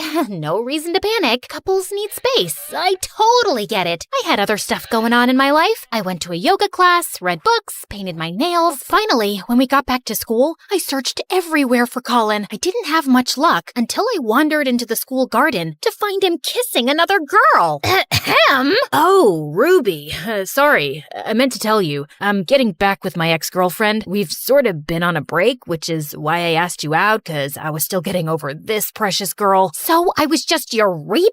You are such a jerk! How could you use someone like that? I'm sorry. You're really great and all, but I just wasn't feeling those magical sparks between us, you know? I just smacked him across the face and told him we were done. And then to really stick it to him, I texted Colin, "We're done," 3 more times over text message. The truth was, though, I felt really depressed about my breakup. I mean, yeah, I was mad at Colin for what he did, but I was more mad at myself for believing he'd actually cared about me. I distracted myself the next few days by hanging out at the pet shelter and keeping the kittens company. It was exactly the heartbreak therapy I needed. I was even starting to feel better until Dad called me, begging me to come home and help him prepare for a fancy work dinner. But when I arrived at the house, Grayson was already in the kitchen with his sleeves rolled up. Ugh, I just knew my parents had told him about my breakup, and he was waiting to rub it in my face. I asked Grayson over to help us cook since your mom isn't home yet. Yeah, and also, because your dad told me you don't know how to cook. Did you seriously start a fire trying to deep fry ice cream? First of all, the fried ice cream disaster wasn't my fault. I just happened to forget to watch the tutorial first. And second,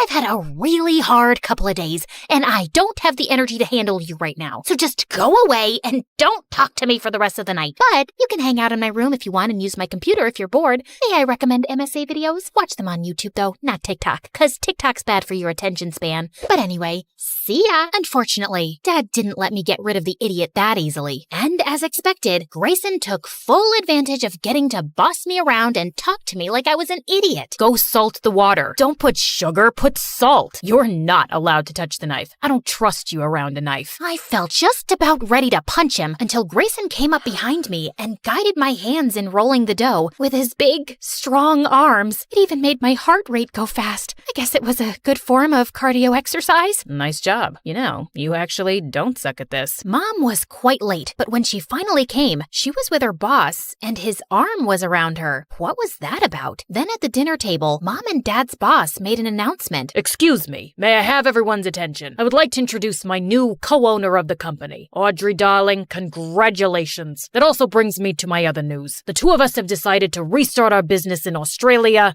and we'll be moving there in a month. What do you mean? We're gonna be moving in a month? No, I'll be moving. Actually, I'm divorcing you. I'm just not happy with our life here and I need a change. I hope you'll understand. My heart stopped as I saw Dad's stunned face and all the guests staring at us. Many of them were strangers I barely knew. The whole thing was just this surreal, unexpected mess. And fast forward 2 months later, Mom was gone, Dad was a wreck, and I was still numb with shock. I didn't exactly have time to cry and grieve though, cause I had to take over the house since Dad wouldn't leave his bedroom. 3 guesses how that went. Yeah, I broke our dishwasher, also our oven, and killed all our houseplants cause I forgot to water them. Not that I was surprised. It was like Mom said, I was just too dumb to ever be able to take care of myself, let alone Dad too. One day, I just couldn't take the stress anymore and literally fell asleep on the kitchen floor. When I opened my eyes, Grayson was staring down at me, and for some reason, it made me feel relieved. Ruby, are you okay?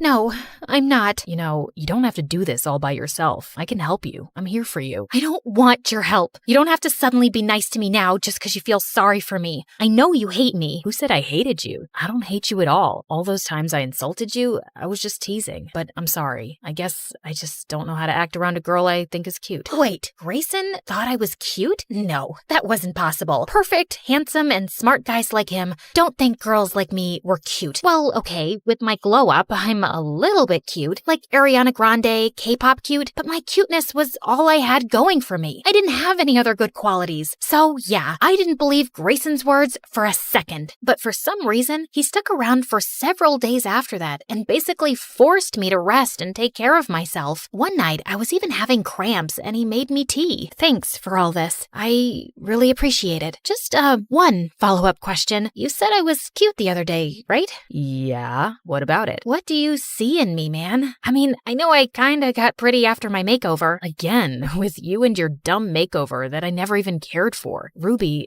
you're funny, you're charming, you're interesting, and hands down, the kindest person I've ever met. Why isn't that enough for you? How come you don't believe in yourself? Grayson's words really caught me off guard. I didn't really have an answer for him. Well, actually, I kinda did. The truth is, it's hard to have confidence in yourself when you're always bumping into walls, losing your stuff, and eating soap. Okay, calm down. I've only eaten soap once, and it was an accident. Basically, I was in some fancy hotel, and they had some tiny soap bars in the bathroom that looked like candy, so I ate one. I don't actually eat soap on a daily basis, but you get my point, right? Animator, show the reference scene of 14-year-old me making myself over that summer. Remember when I felt super confident after my major glow-up? Yeah, that wasn't real confidence. Real confidence isn't based on stuff like outside beauty and high IQ. Real confidence comes from loving yourself no matter what. So I guess now it's time for makeover number 2, feeling good on the inside. And a few months later, I did start to feel a lot better. And apparently, confidence is a lot more attractive than looks anyway, because one morning, freaking Colin showed up at my doorstep, begging me to take him back. Which do you want? A bouquet of roses or lilies? Or would you prefer chocolates? A life-size teddy bear? What do you want from me? I'd like for you to get off my porch. Also, I don't like either of these bouquets. I'm just not feeling a magical spark. I was about to throw the flowers in the loser's face when suddenly Grayson showed up behind me because he was already over at my house. We'd gotten super close over the last few months, and between you and me, I've developed major feelings for him. I guess that explains why I was happy when he sprung onto Colin and tackled him to the ground. The boys were like animals, full on rolling into the bushes, and I certainly didn't mind watching the spectacle. Come on, ladies, admit it. Who doesn't love it when boys fight over you? Finally, though, Colin ended up leaving, and Grayson pulled me into a very pleasant hug. So, when do we get to have our first kiss? Maybe we can have a beach date tonight? Because I really don't want to kiss you next to loud traffic. Animator! Hey, me again. Can Grayson and I maybe have a nicer setting for our first kiss? Yeah, keep going. This is supposed to be my romantic moment, dude. Oh, yeah, I like the sunset. Perfect. Thanks. Anyway, I hope y'all enjoyed hearing my insane drama. If you want more stories in this style, make sure to comment below. Ruby, our craziest MSA character.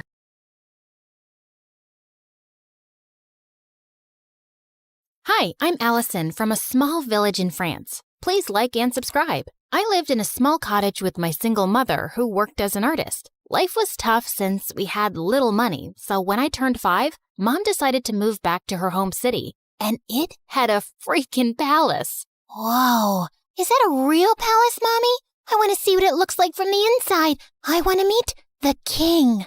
The king doesn't live there, Allie. Only his sister, the Duchess, does. And only those who work in the palace can go there. Soon after, Mom got a job as a royal portrait artist, and I would beg her to take me along someday. But she always said I was too clumsy and the palace was full of delicate things. I'll be careful, I promise. Oh, I forgot to tell you. There's also a ghost who has lived in this palace for decades. Was the ghost there when you were a kid? Yep. Then it must be old by now.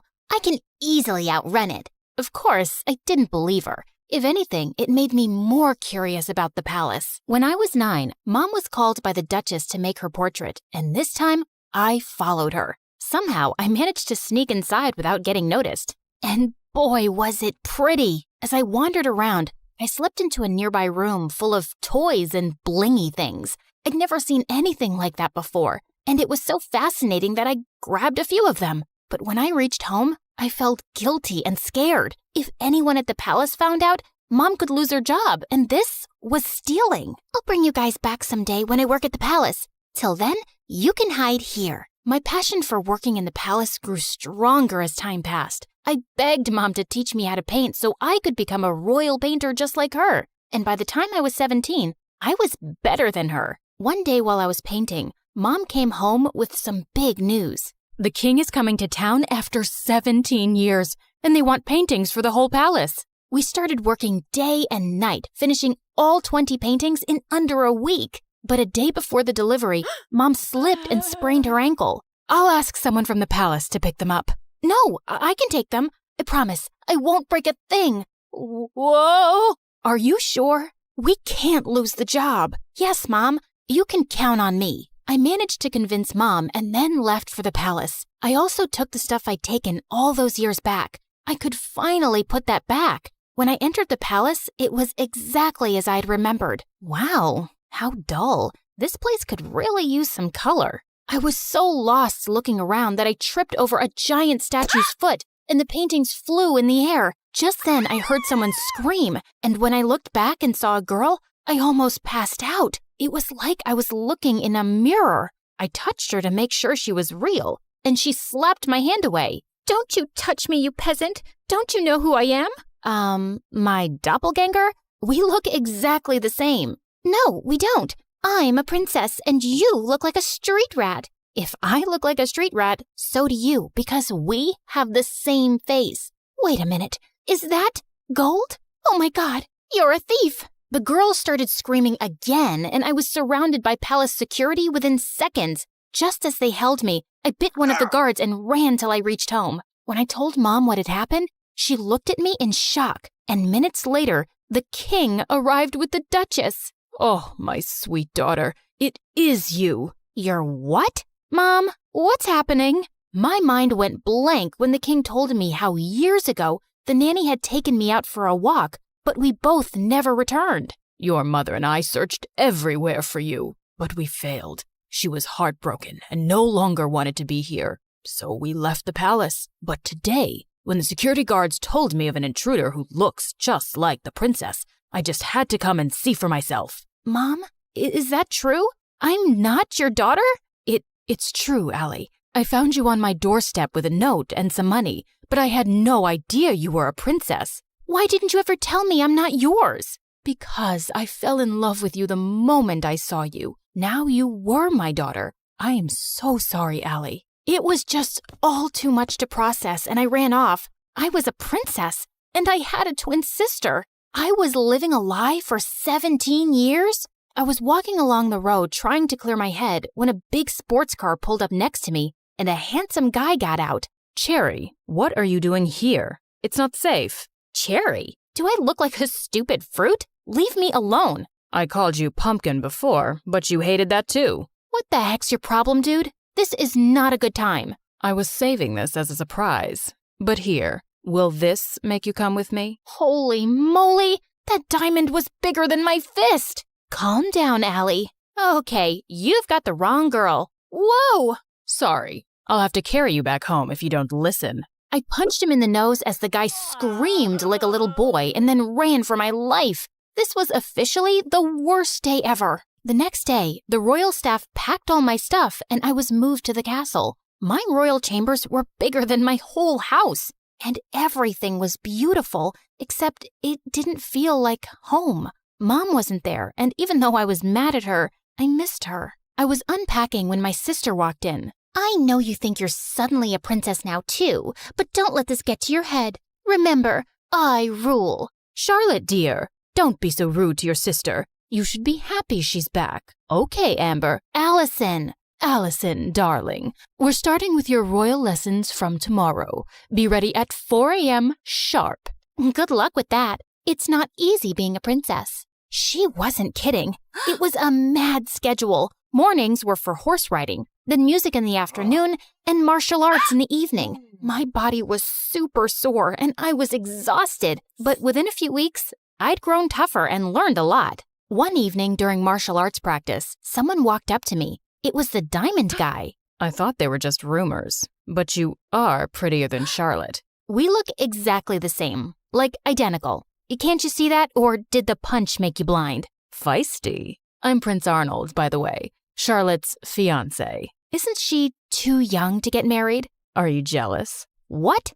Move along, dude, unless you want another punch. But the guy just winked and left. What a flirt. Later that evening at dinner, Dad announced that he'd be holding an official coming out party for his daughters, and the entire village would be invited. What's a coming out party? Lame question. It's your official introduction. So why are you having one? Don't people know you already? That's when Dad told me that Charlotte had always been sick all her life. She had a rare genetic heart condition that didn't allow her to roam around too much. It was only recently that she'd gotten better. But I'm still better than you. What's your problem? My problem is that you're here to take my crown away from me, and I won't let that happen. Enough. That's for me to decide. Now eat your dinner. I'd root for you. I kicked that butt-face under the table, and he turned red. Much deserved. The coming out party had sent the whole town into a frenzy, and Mom was called to make our official portraits. Seeing her made me feel so much better. So, how do I look? Like a princess. Have you forgiven me? Maybe. I mean, you're still my mom. Of course I am. The party was a huge success, and I could see the king's pride in introducing his daughters. You should see Allison fight. She's a natural. Her paintings are so good. I think I should send her to Paris to become a professional. Dad, I wanted to become a chef, and you didn't allow that. That's because you weren't well, Charlotte. Now, don't interrupt me while I'm talking, darling. I was a little embarrassed with all the praise, and it clearly bothered Charlotte, so I excused myself and went out for some fresh air, only to find that jerk, Arnold, making out with a maid. What the heck, dude? Oh, hey, Allie. Don't worry, this isn't serious. And you're next. I felt furious and turned around to leave, but he blocked me. Oh, don't be so mad. Come here. Arnold pulled me in and was about to kiss me when I pushed him hard, but Charlotte walked in just then. What's happening? Wait, I knew it wasn't you. My darling Charlotte, this imposter tried to take advantage of me. She tried to kiss me while pretending to be you. What? That's not true. This guy's been flirting with me ever since I came here. Charlotte, he's a jerk. I just caught him making out with a maid. Enough. First, you try to steal my life, then my dad, and now you have your eyes on my fiancé? I won't let you get away with it. With that, Charlotte went inside and got on stage as everyone stared at her in confusion. Attention! My twin sister is a manipulative witch. She's a thief and a liar, and so is her mom, that lady. Tell me, Allison, did she teach you how to be a lowlife? Because you surely weren't born one. Say what you want about me, but keep my mom out of it. I feel sorry for you, Charlotte. How could you be so bitter? It's so... Before I could finish, Charlotte jumped on me and we got into a crazy fight. As the king pulled us apart, Charlotte started shaking and fell to the ground. We rushed her to the hospital, and the doctors informed us that she had fainted because of stress and needed rest.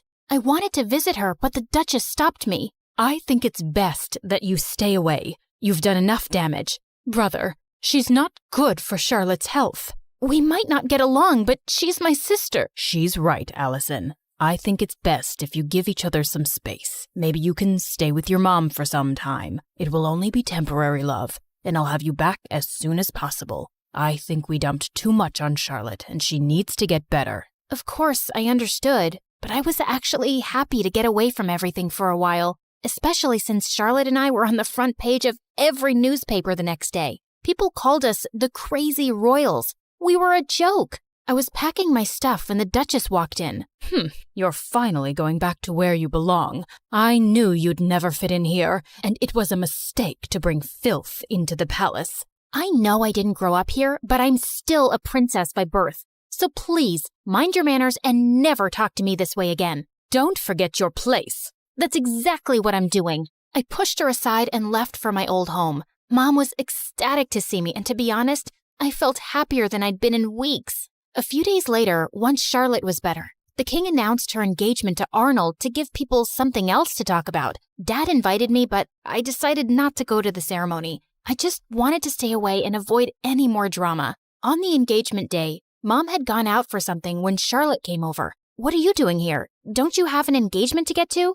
I can't marry him, Allison. He's a snake. I should have trusted you. Good time to say I told you so. But what do you want from me? After our fight, we can't have another media blowout. Dad will never allow me to call off the engagement at the last minute. Please, come with me. Maybe we could convince him together. Please help me. Charlotte was crying like a baby now, and I didn't want her to have another fainting episode. So I agreed. But just as we entered the palace, Charlotte stopped. I need to fix my makeup. The entire town is in there. Wow, priorities. Thanks for doing this. I'll be right back. I started to walk around when I spotted Charlotte. She's here. I've done everything you asked me to do, including the fake fainting. Now do your part and make her leave forever before Dad decides to bring her back here again. Leave it to me now, princess. I have the perfect plan to make sure you get the crown. Oh my God, these people were crazy. I had no idea what her plan was, but it sounded dangerous. So I ran straight to Dad, and seconds later Charlotte followed. Allison, I thought you weren't coming, but I'm so glad you did. Of course she had to come. She had to ruin my engagement. She just can't see me happy. Oh my God, Arnold, hold me, please. Oh, shut up already. Don't you guys get tired of manipulating? King, Dad, whatever, you should see this. I played the video for the entire hall to see, and Charlotte turned pale. Charlotte? Dad, I'm sorry, but you seem to like her more because she's tougher than me. And when Auntie told me that she was after Arnold and my crown, I couldn't take it anymore. But this was all Aunt's idea. Sister, what were you planning to do and why? Suddenly, the Duchess turned into a mad person and started screaming. I'm tired of being your servant. I'm the older sister and the crown was mine, but these girls took that away from me, and I would have gotten away with everything if this one hadn't shown up. What do you mean? You knew she was alive? Whoopsie, you did a boo-boo. The Duchess confessed how she'd paid the nanny to take me away and drop me in the jungle, but the nanny had dropped me at Mom's doorstep instead. Charlotte was so sick as a kid, I didn't think she'd survive for so long. With both of you gone, I'd be a queen, but Karma's a witch. The king gave orders to take the Duchess away to the dungeons for treason, and Charlotte turned to me. I was horrible to you, and I probably don't deserve your forgiveness. But could you try? It might take some time, but I'll get there. What about me? You can chew your shoes and get lost. Yeah, I always knew you were a jerk. I was called back to the palace, and I took Mom along this time. Charlotte and I changed history by taking over the crown together. We were both queens in our own way. And I learned that those who love you will always stick by your side.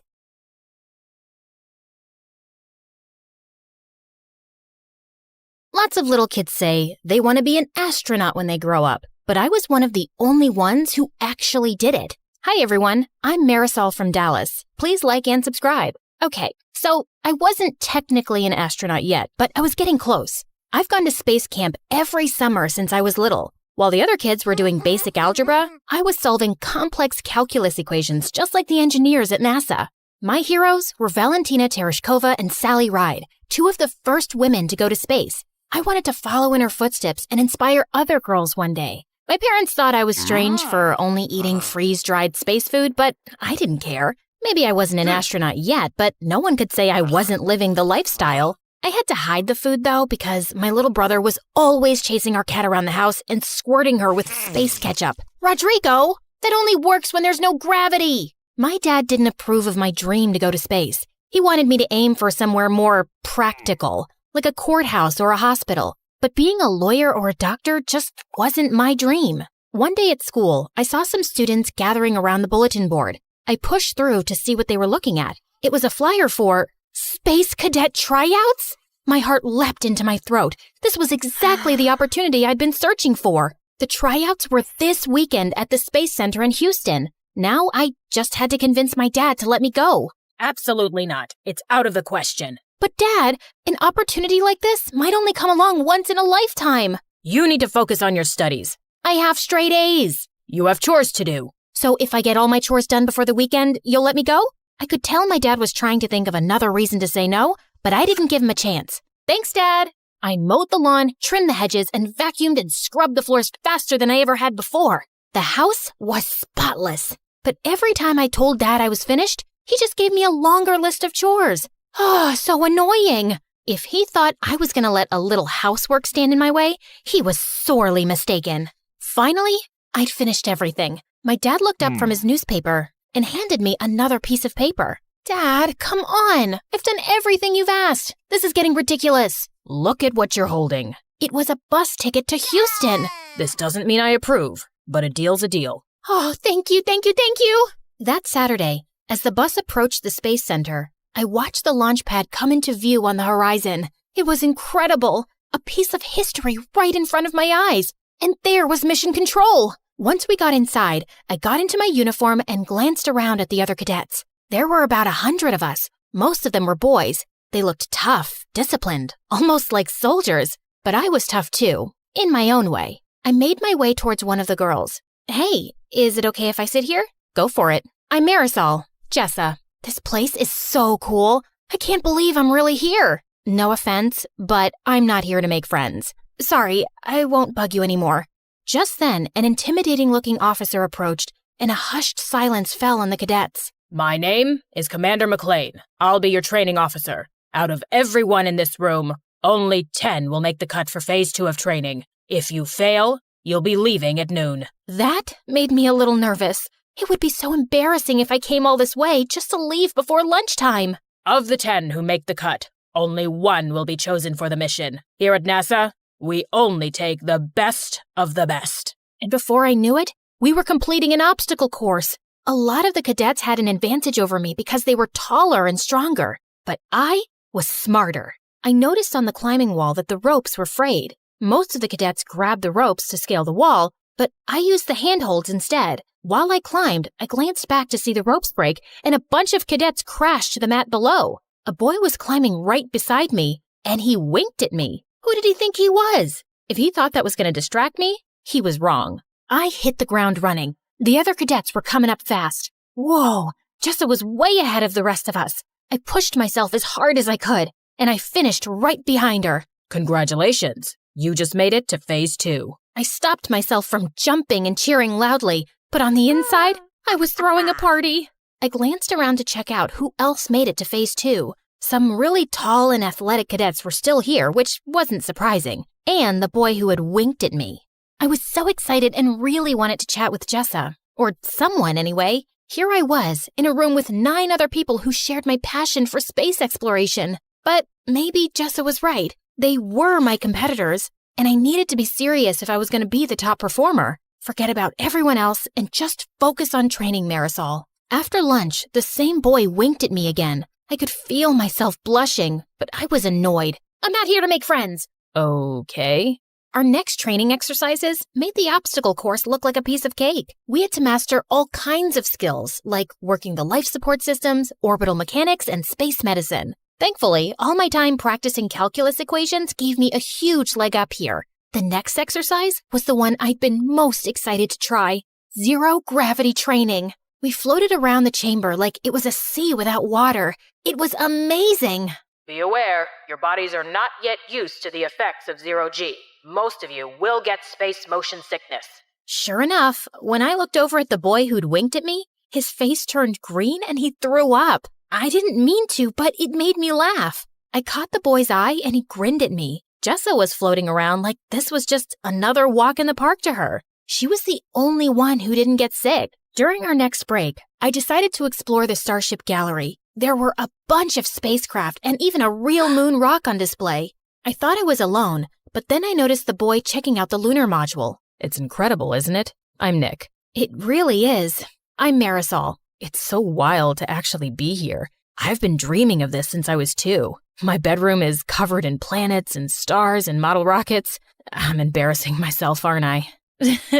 Your room sounds a lot like mine. I've been obsessed with space ever since my dad brought me my first telescope when I was little. I think he regrets it because all he talks about now is me becoming a lawyer or a doctor. He probably worries about you. This is a dangerous job. It's not that. He doesn't believe it's a realistic dream. Not for most people, maybe, but he didn't see how impressive you were in training earlier.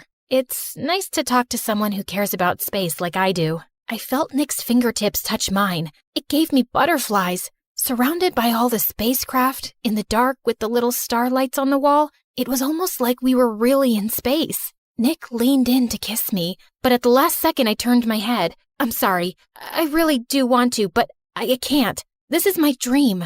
I can't afford to get distracted. No, I totally get it. I was glad he took it so well. He really did seem like a great guy. Under different circumstances, I would have kissed him in a heartbeat. But this wasn't the time or place. You know this means I'm going to do my best to beat you, right? I'd expect nothing less. Our break was over. Now it was time for something super cool. The space flight simulator. It was awesome at first. It was so realistic that it was easy to forget we were on the ground. But then an emergency alarm started to beep. Mission Control, we have a problem. There was an explosion in the service module. It ruptured oxygen tank number 2. I redirected power to our primary oxygen tank, but then a second alarm started beeping. Red lights were flashing everywhere. There's a line ruptured in your primary oxygen tank. You're losing oxygen fast. I did my best not to panic. My hands were shaking. Wow, this was intense. All the cadets were scrambling to figure out how to solve the problem. Remember, only one of you will be chosen for the mission, but this is a group exercise. If you can't work together as a team, you won't survive. Jessa and I locked eyes. Marisol, can you calculate how much oxygen we have left? On it. Nick, I need you to shut down all non-critical systems to conserve energy. Copy that. At our current rate, we'll run out of oxygen in 10 hours. That's not enough time to complete our mission. I'm going to try and bring us in for an emergency landing. All of us got to work, nervous and sweating, but we were in sync. It's too rocky. There's no safe place to land. You got this, Jessa. We believe in you. Even though it was just a simulator, I had to admit it was scary. What if this happened on a real mission? That's what you're preparing for, Marisol. So if it does, you'll be ready. Suddenly, the emergency signals were silent. We all looked around at each other, breathless. Congratulations, cadets. You've just successfully executed an emergency landing. All of us cheered. I even gave Nick a hug. We really pulled together and overcame the odds. It made me stop seeing the other cadets as my competition. They were good people who wanted the same thing I did. And when one of us succeeded, we all did. Later, I was hanging out in the observation area overlooking the launch pad. The sun was setting outside and it cast a beautiful glow on the shuttle. Mind if I join you? Of course not. I'm sorry if I was rude earlier. The truth is, I was afraid if I opened up, it would make me vulnerable. And it's already hard enough, especially for girls. I know what you mean. You really had my back in the simulator. We're a team. When one of us succeeds, we all do. Friends? Friends. You know, I think you have a really good chance of being chosen. Really? But you're like the best pilot here. I can't do math like you can. Let's make a pact. No matter which of us wins, or if neither of us do, we'll still support each other. Deal. The next morning, it was time for the announcement. We gathered around and waited for Commander McLean. I think everyone was too nervous to chat. Finally, the commander approached. All of you did good work here. I want everyone to walk out those doors with their heads held high. But as I said, there can only be one. I tried so hard to keep it together, but I was dying to know who was chosen. Cadet Jessa, congratulations. You're our top performer, and you'll be joining our crew for our next mission. I felt all the wind go out of my sails. Don't get me wrong, I was happy for Jessa, but I'd wanted this all my life. I'd gotten so close, and now it was out of reach. Still, I told Jessa I'd support her, and I meant it. I gave her a big hug, and we promised to keep in touch. Nick and I exchanged numbers too. When I got home, I looked around my room. Maybe it was time to grow up. I took down my space stuff and put it in a box. Then I decided to take one last look through my telescope. Orion and the Big Dipper were shimmering in the sky. It was so hard to say goodbye. What are you doing? You were right. I should find something more realistic. Please, don't say I told you so. Oh, Marisol, I wasn't right. You were. What? Maybe being an astronaut isn't the most realistic goal, but that doesn't mean it's not achievable. This world needs dreamers. If anyone can make it happen, it's you. From that moment on, I never doubted my path again. I was going to give it my all, no matter what the odds were. And maybe, just maybe, one day I would inspire a little kid, just like my heroes inspired me.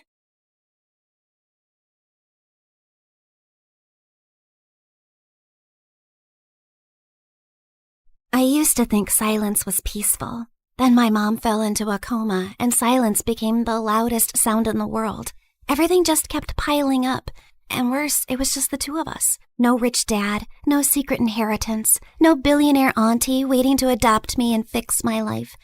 I tried to stay strong, but when the nurse gently reminded me again that we still had unpaid bills, something inside me finally cracked. I just nodded, locked myself inside the restroom, and finally broke down.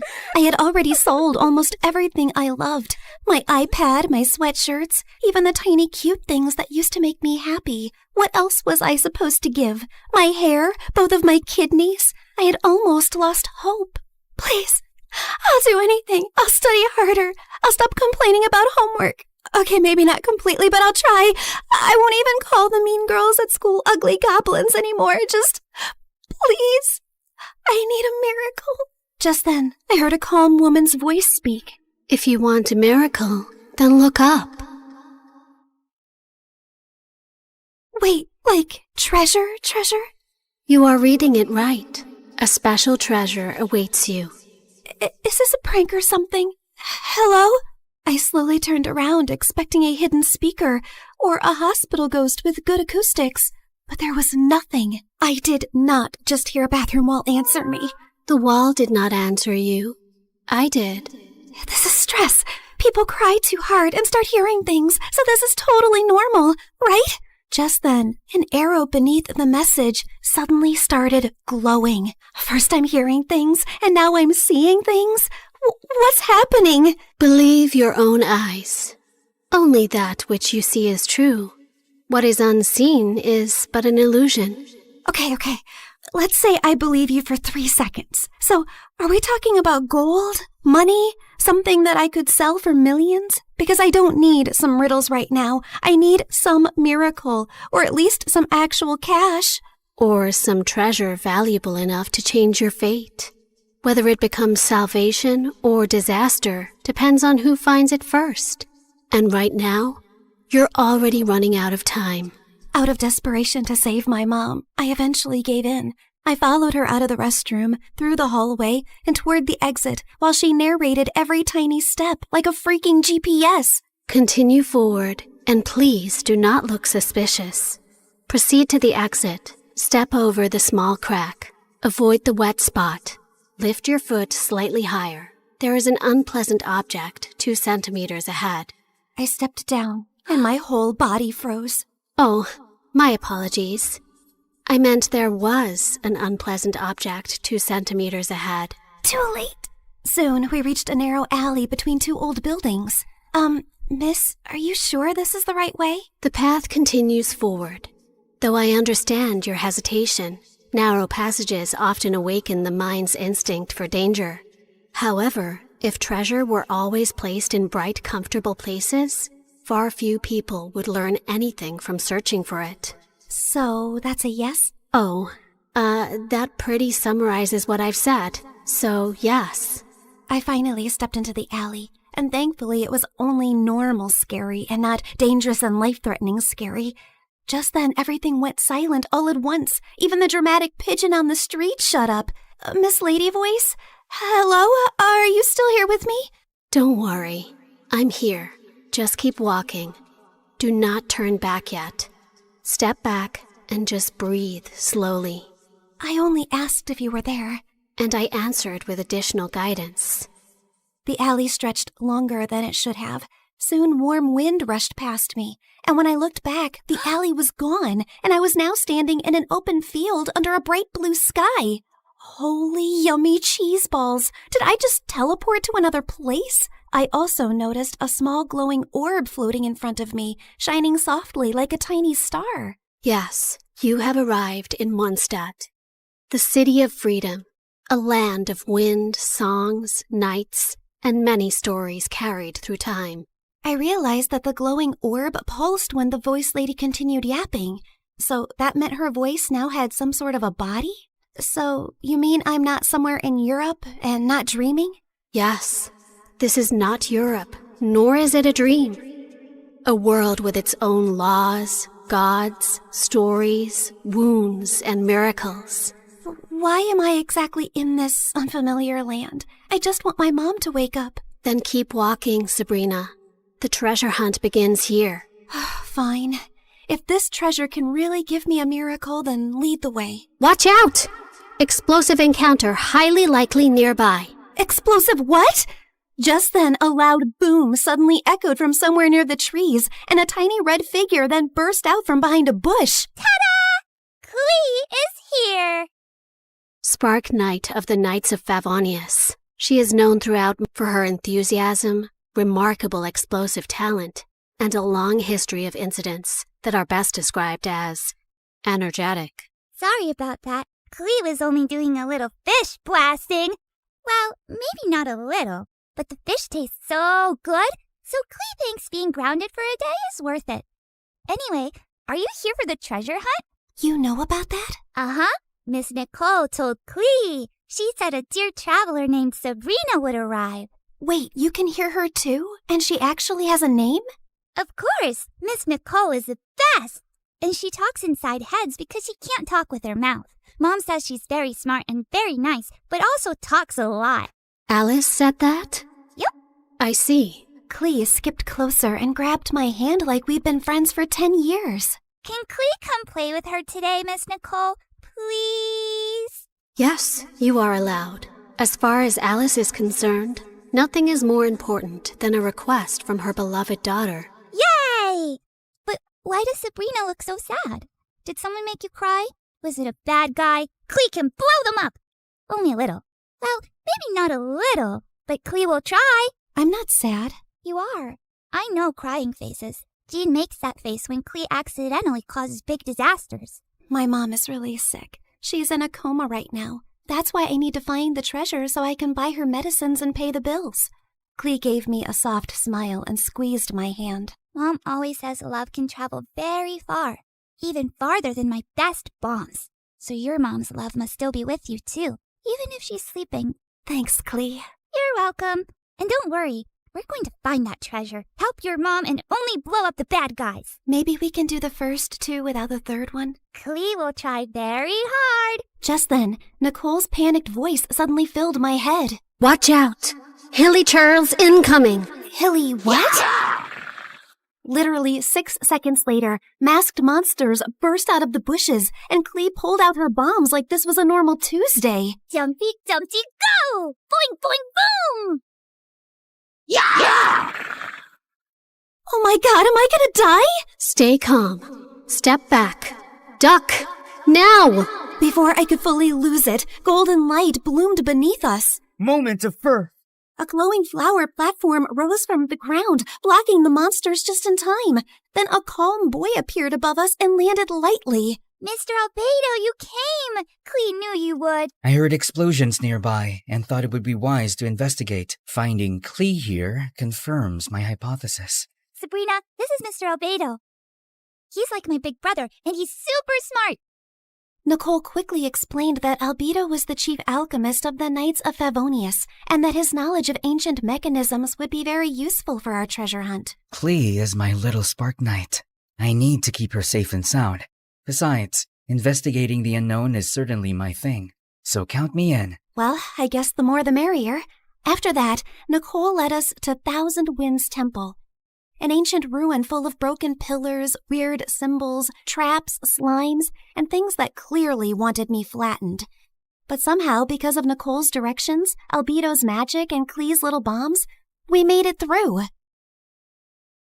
I thought you were just going to lead me to the treasure. You did not warn me about all this. Seriously, did I get transported into a video game world or what? A world is only called a game by those watching safely from the outside. To those inside it, every path, every danger, every choice is real. Wow, that was beautiful, but also very unhelpful. Then allow me to be more direct. Keep moving. Something larger is approaching. Larger? Just then the ground shook. From the dark corners of the ruin, 2 giant metal monsters slowly woke up. Please tell me those are statues. Please? Unfortunately, no. Those are ruin guards. Ancient machines built for battle. And judging by the glow in their eyes, they have already identified us as a threat. Before I could pee my pants, someone crashed down from a broken wall and stood between us and the machines like a walking shield. One swing sent a ruin guard flying back like a stupid little tin can. Whoa!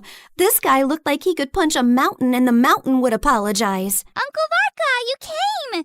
Klee knew you would. Now the big metal meanies are in trouble. Ah, the almighty Knight of Favonius to the rescue. How timely. Ha!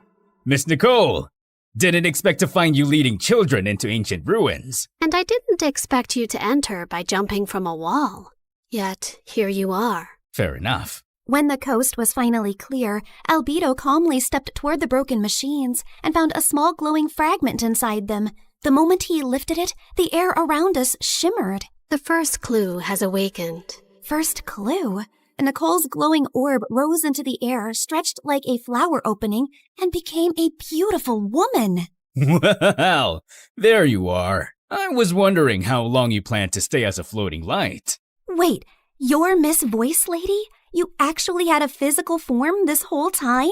Nicole looked at me, and even though her lips did not move, her voice gently entered my head again. My apologies. Until the first clue awakened, I could only guide you through a small projection of my presence. Now that the path has opened, I can take this form before you. However, for certain reasons, I am unable to speak. This is the only way I can communicate with you. Now then. She continued yapping for 8 more minutes straight. And from what I understood, she was an angel called N from the Hexen Circle, a circle of powerful witches. She then explained that the glowing fragment was a piece of the treasure's scattered light and could lead us to the traces left across Tevat. The treasure you seek was broken long ago. Its light scattered across Tevat, leaving traces behind. This fragment will reach those traces. The brighter it shines, the closer we are to the treasure. Across Tevat? As in, this whole world of yours? Several regions, yes. That means a long trip, but don't worry. With Miss Nicole's incredible sense of direction, we'd never have to worry about getting lost. Yay! More big adventures! Wait, no, not yay. I need to go back. I have classes tomorrow and a sick mom in the hospital. Nobody told me this treasure hunt came with a lot of obstacles and a whole world tour. I understand. Your fear is not unreasonable, but the treasure you seek cannot be reached by standing still. Each clue will bring us closer, and each step will return you to the wish that brought you here. Fine. For Mom, I would continue this crazy mission. After that, everything turned into the fastest, weirdest world tour of my life.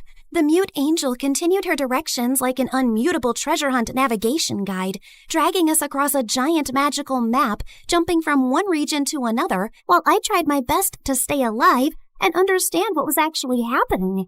In Inazuma, the sea was angry, the sky was angrier, and my stomach was fighting for its life. Storms often remind mortals that control is an illusion, and yet... Miss Nicole, respectfully, I'm about to throw up into the ocean. I suggest you give the kid the short version, Miss Nicole. Very well. Storms pass. Thank you. That one helped. In Sumeru, we finally got one peaceful break near a waterfall. Albedo sketched the view. Klee showed me Dodoko, and when she said her mom gave it to her so she would never feel lonely, my chest hurt in the softest way. After our little break, Nicole led us to Nutlan, where we were nearly roasted alive. Fiery creatures chased us through rocky paths while she calmly yelled directions. And at one point, Varka carried Klee and me like luggage. This is fun! Uncle Varka is the best! Hold on tighter! Every trace we followed made the fragment shine brighter. And by the time we reached Fontaine, it was full-on glowing, like it had finally remembered where the real treasure was hidden. Nicole led us beneath the water to hidden ruins, where the fragment pointed us toward the final trace, the one hiding the real treasure. Freaking finally! Soon, we found a mysterious sealed door, and Albedo figured it out like a puzzle in minutes, using one of Fontaine's underwater mechanisms like it was nothing. The sealed door opened, and I thought we had finally reached the treasure. Behind it were more passages, hidden compartments, and even more puzzles. I swear to God, is the treasure shy or what? Ancient civilizations valued protection. Finally, we reached a chamber where a small chest waited on a pedestal. I opened it with shaking hands, but there was no gold, no money, no jewels, nothing I could sell. Inside was just a small, broken, flower-shaped relic. No, we traveled across Tivat for this? For a broken thing? It is indeed damaged. We can fix this, right? Yes, but not with gold, not with force, not even with knowledge alone. Then how? This relic is a vessel of hope. It reflects the heart's deepest wish. It was never meant to make someone rich. It was meant to answer the part of a person who refuses to give up. I stared at the tiny broken flower and slowly understood. The treasure was never something I could sell to fix my life overnight. It was hope. The one thing I had almost lost in that hospital restroom. Nicole said every region had left something inside me. Courage, endurance, wisdom, strength, and truth. I held the broken relic and thought of Mom's smile, her warm hugs, and the little things she did whenever I was sad. I wish for my mom to wake up. I don't need gold or anything. I just want more time with her. Please. Just then, the relic started glowing. Golden light filled the cracks, and the broken petals slowly repaired themselves until the flower became whole again. You fixed it! The restoration is complete. The way home can now be opened. A portal appeared behind us, and my chest hurt when I realized I was really leaving them. They were supposed to be just my treasure hunting team, but somehow they had become my friends. Klee hugged me first and gave me a tiny Dodeko charm.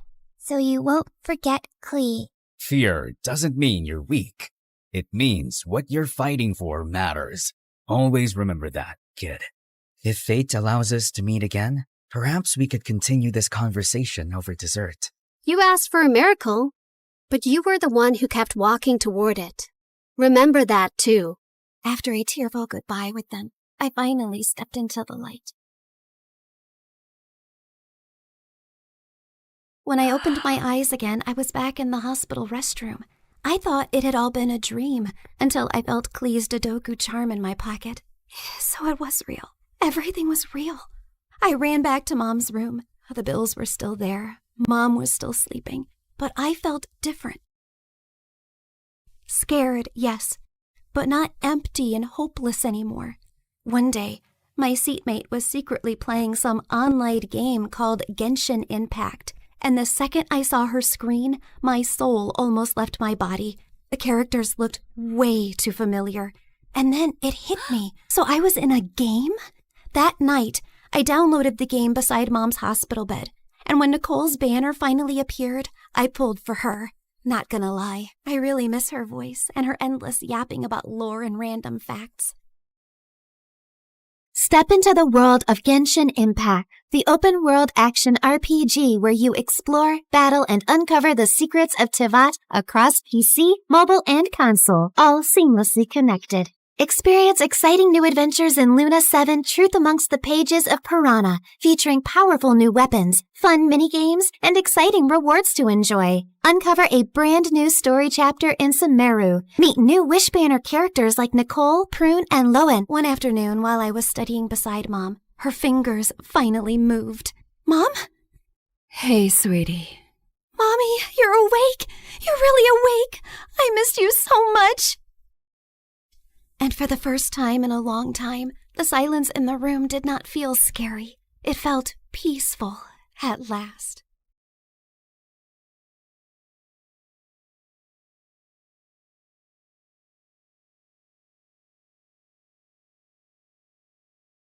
Hi guys, I'm Lucy. Like and subscribe to hear my crazy story. Growing up, I had a happy life, and I basically had it all. Only one thing was missing: siblings. And since my parents were always busy, I felt lonely. So I came up with new ideas every time. Once when I was 4, I asked my driver to push my life-sized doll in a stroller to my dad's office. Oh no, she pooped. Dad, can you please change my baby sister's diaper? Oh, honey, I can't do. Remember when you cleaned my bum in the middle of the forest with a leaf? My dad looked horrified. You've got this. You can imagine my dad's embarrassment in the middle of the meeting. When I turned 8, I'd grab the neighbor's kids and beg my parents to bring them home, but they weren't convinced. So I did everything to let them stay with me as long as I could, until stop trying to kidnap my kid. Put down that Prada bag filled with jelly beans and get your butt home now. As they left, I started bawling, and my parents had enough embarrassment. So the next month, they adopted 6-year-old Harrison from foster care. I was ecstatic. Welcome to your new house. Whoa,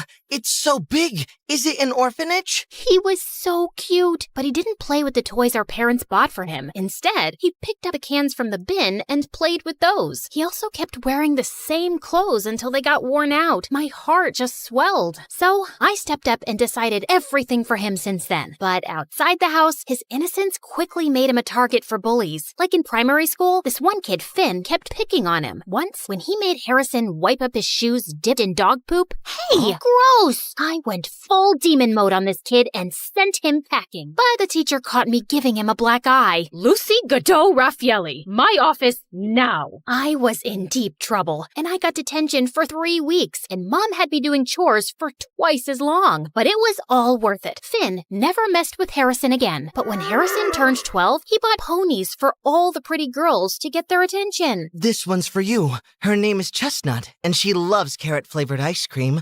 Gosh, oh my gosh, thank you! As a responsible sister, I'd have to go around to all those girls' houses later to fix the damage. Chestnut's coming back with me. Hey, is that scarf cashmere? Give that to me. Stay away from Harrison, understood? I was genuinely worried that if a girl bats her eyelids at him, he'd buy her Prada bags and skirts from Miu Miu. In high school, the stakes got higher. There were more bullies who'd trick him, but the biggest threat was the hotties trying to charm him. Thankfully, my boyfriend Justin was 100% genuine. He was handsome and the best basketball player. Harrison is totally gonna get his butt whooped. And you're going to follow him around with the baseball bat beating up anyone who tries? I wish, but I have my own stuff going on too. But maybe if you could... Nuh-uh, no way. You can hire someone like Nathan. It's not like you don't have the cash for it.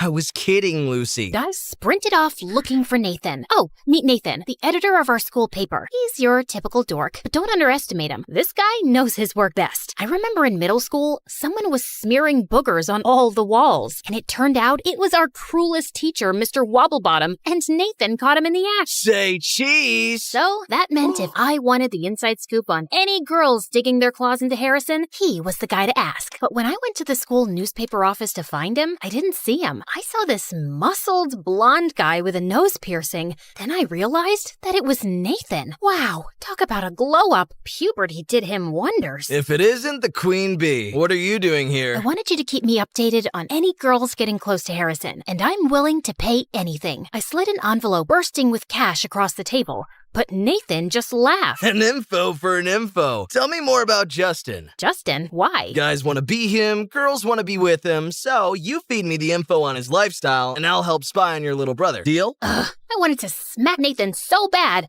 but now I'm stuck. Spilling the tea about Justin isn't a big deal, and it might even get him more fans. For the next month, I got the inside track on any girls who had their eyes on Harrison and shut him down early. And all I had to do was listen to Justin a bit more when he started gushing about his new protein powder or whatever. But things got messy when the first article on Justin came out. Gains come my ways. He stopped me at my locker and shoved his phone in my face. Do you know anything about this? Your special no-carb meal plan? In the school paper. How'd they find out about that? I eat my lunch in the gym storeroom just to keep it a secret. Only 2 people know about it. My trainer and you. Don't get so worked up. It's just a diet. Meal plan. This is what determines if you're Olympic level or a local league scrub. You just don't get it. You never did. He stormed off, and before I could say anything, out of nowhere, Nathan peeked from behind. Don't worry about it. I heard something else that's going to blow your mind. He told me that Harrison and this girl, Natalie, have been secretly meeting up after school. And just today, she got a new iPhone. Okay, what's the big deal? Nathan said Natalie was on a scholarship, and there was no way she could afford the latest iPhone. That leech! This would be a huge scoop if we can prove that she's using Harrison for his money. Oh, she definitely is. And since you're Harrison's sister, I thought you could get in close and help me expose Natalie. Deal. The first step was to figure out just what Natalie had been scamming my brother out of. Nathan got Natalie's locker code, so I snuck into the locker room during my free period and took a look inside. Books, gym clothes, stationery, nothing I could pin on her. On the back of the locker door was a picture of her and Harrison with a big love heart drawn around it. Blech! And then, what really stood out was a folder called Operation Moolah. Bang! Just then, the door slammed shut in my face. It was Natalie. Find anything you like, thief? Funny you say that, when you're the one who's been eyeing up my brother's wallet. Oh yeah? And what did I take from him? And then, as I looked at her hand on the locker door, I saw Natalie was wearing a glittering diamond ring. Ah! Get off me! How'd you get this then? Dumpster diving? The crowd started murmuring, and I waited to see Natalie crumble, but she didn't. She looked more confident than ever. Harrison did give it to me as a promise ring. He gave this to me because he wants to go steady from now on. And before I could react, a couple of girls squealed, running out of the crowd to cheer for Natalie. Ugh. I went back to Nathan to tell him what happened. Not gonna lie, this is still great stuff for me. Not helping, Nathan. I need a new way to expose Natalie. Just then, he pulled out a drawer filled with cables, microphones, and cameras. How do you have all these? My friends lent it to me in exchange for information. So this was how he got his info for the gossip column. Over the next week, we tried to follow Natalie wherever possible, but she wouldn't let us get close at all. Until one day, we saw her and her friends go to a primary school's playground. We brought a long-distance microphone with us. Hey, it's Juniper, the rhyming whiz. Ever since I was a kid, I've loved poems. It all started with my amazing grandma and her incredible library. People would line up just to catch a glimpse. But when I turned 13, something really bad happened. My grandma left us, and because of a big business loss, my parents had to close down the library she loved so much. It was heartbreaking to see her special books being sold off. I felt so sad and lost without her and the library. Life went on, but one day, I spotted a real gem. My grandma's collector's edition book of Emily Dickinson's poems. I knew I had to get it to honor her memory. OMG, OMG! Mom, Dad, I need to have this. Please, please?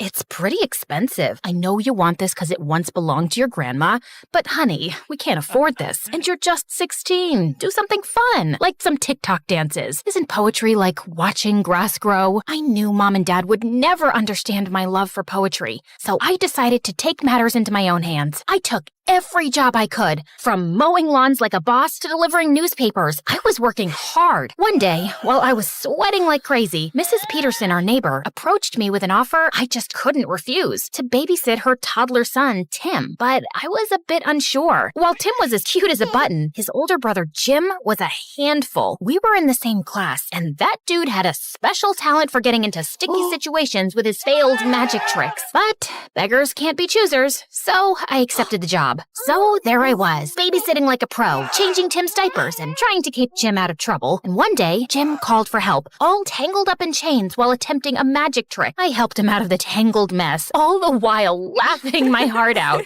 You really need to be careful with your magic, Mr. Magician. Oh, I'm so sorry. But you know, it's all part of the magic charm. How about being my assistant? Every magician needs one. One day in the library, I was reading a poem, and Jim looked over. What's so fascinating about those words? Poetry is like a secret language of feelings and thoughts. It's like life in a nutshell, bro. You should try it. And he did. For the first time, I had a friend who showed interest in poetry, and I appreciated it. One day, Jim and I were hanging out at the bowling alley, and he went to get me some water. Right then, something totally unexpected happened. Aaron, of all people, came over to me. I'm not gonna lie, my heart was literally racing with excitement. But what he said next shocked me. What are you doing here with Jim the Dim? Shouldn't you be with someone like me? Did he really have to? No way I was gonna just stand there and listen to him diss my bestie.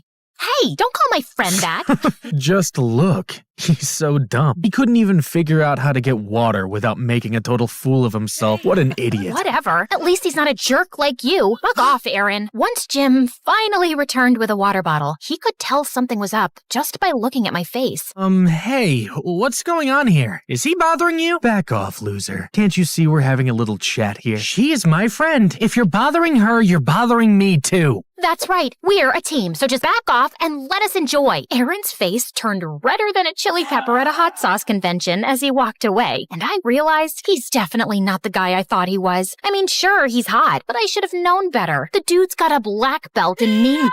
Lesson learned. Next time, check for both hotness and kindness before developing a crush. But the next day at school, when I saw Jim, I was stunned. He had a black eye. What the what? Who did this?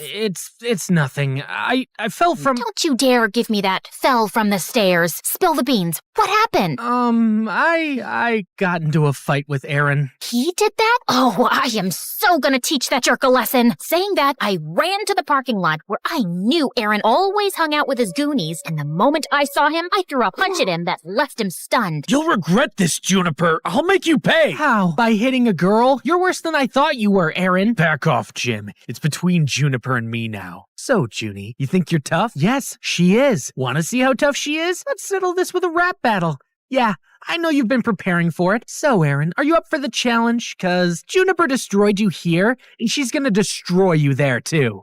Bet I will. I'm not afraid of you, Aaron. We'll see about that. But just so you know, if I win, you'll have to go on a date with me. No way. Oh, you will. And if I lose, I promise I'll apologize to Jim in front of the entire school. Fair deal, right? Bring it on. As Aaron walked away with his friends, reality hit me hard. I had just agreed to a rap battle with Aaron, and if I lost, I'd have to go on a date with him. While I would have been thrilled about the idea before, now that I knew Aaron was a jerk, I had zero interest. Jim, I don't know if I can do this. Juniper, you don't have to do this if you don't want to. But think about it. The cash prize is a whopping $5,000. We can split it. You can finally get those poetry books you've been dreaming of, and, well, I can perhaps get that PlayStation 5. My mom's been denying forever. His words sparked a glimmer of hope within me. Maybe, just maybe, I could pull this off. All right, let's do this. And so, we went all in, writing and rehearsing like crazy. Aaron and his crew seemed just as determined, and we saw them often practicing at the nearby park every day after school. One rainy afternoon, as I was on my way home, I was about to slip in a puddle, but Aaron caught me just in time. Careful there. I didn't need you to rescue me. Even though I didn't want to, we both ended up finding shelter under a small roof, and there, I felt a bit uneasy. It was a tight space, and we had to stand close, making the situation all the more awkward. I never thought I'd be stuck in the rain with my archenemy's BFF. I don't know why you think he's your enemy. Jim's an amazing guy. It's you who's a grump all the time. Just like everyone else. You also probably think I'm just a jerk. Duh. You think you've got it all figured out, huh? Well, I've got it figured out that a tough guy act you put on, it's to keep others away. You know, you don't have to be a meanie all the time. Whatever. It's just that things at home aren't good. Everything feels like a mess. Well, everyone has problems, Aaron. I guess it's time you realize that and perhaps show people the goodness in you. You're weird. You know that? Takes one to know one, I guess. As Aaron and I kept talking, I realized he wasn't so bad after all. Once the rain finally eased up, we both went our separate ways, but I couldn't help but feel a newfound understanding for Aaron. As the days passed, I saw a new side of Aaron, and it amazed me. One time, I spotted him helping a stray dog find its way home, and another time, he even shared his lunch money with a classmate in need. One day, I noticed Aaron leaving school in a hurry, forgetting his phone. I chased after him on my bicycle and found him at a hospital, sitting in a room and crying. Hey, Aaron. What are you doing here? You left your phone at school. Is everything okay? You seem upset. It's none of your business. This is my mom. She's been in a coma for a long time. I come here every day to see her. Oh my God, I had no idea. I hope things get better for you. Yeah, thanks. From that day on, I saw Aaron in a totally new light. And when I told Jim about how Aaron's mom was sick, without revealing the part that I spoke to him, he just rolled his eyes. That guy's a phony. Don't believe everything you hear, Juniper. Jim hated Aaron, but I guess I had started to have feelings for him. One day, at lunchtime when Jim wasn't around, Aaron approached me. Hey, Juniper. Want to catch a movie together? Barbie's playing. I heard it's hilarious.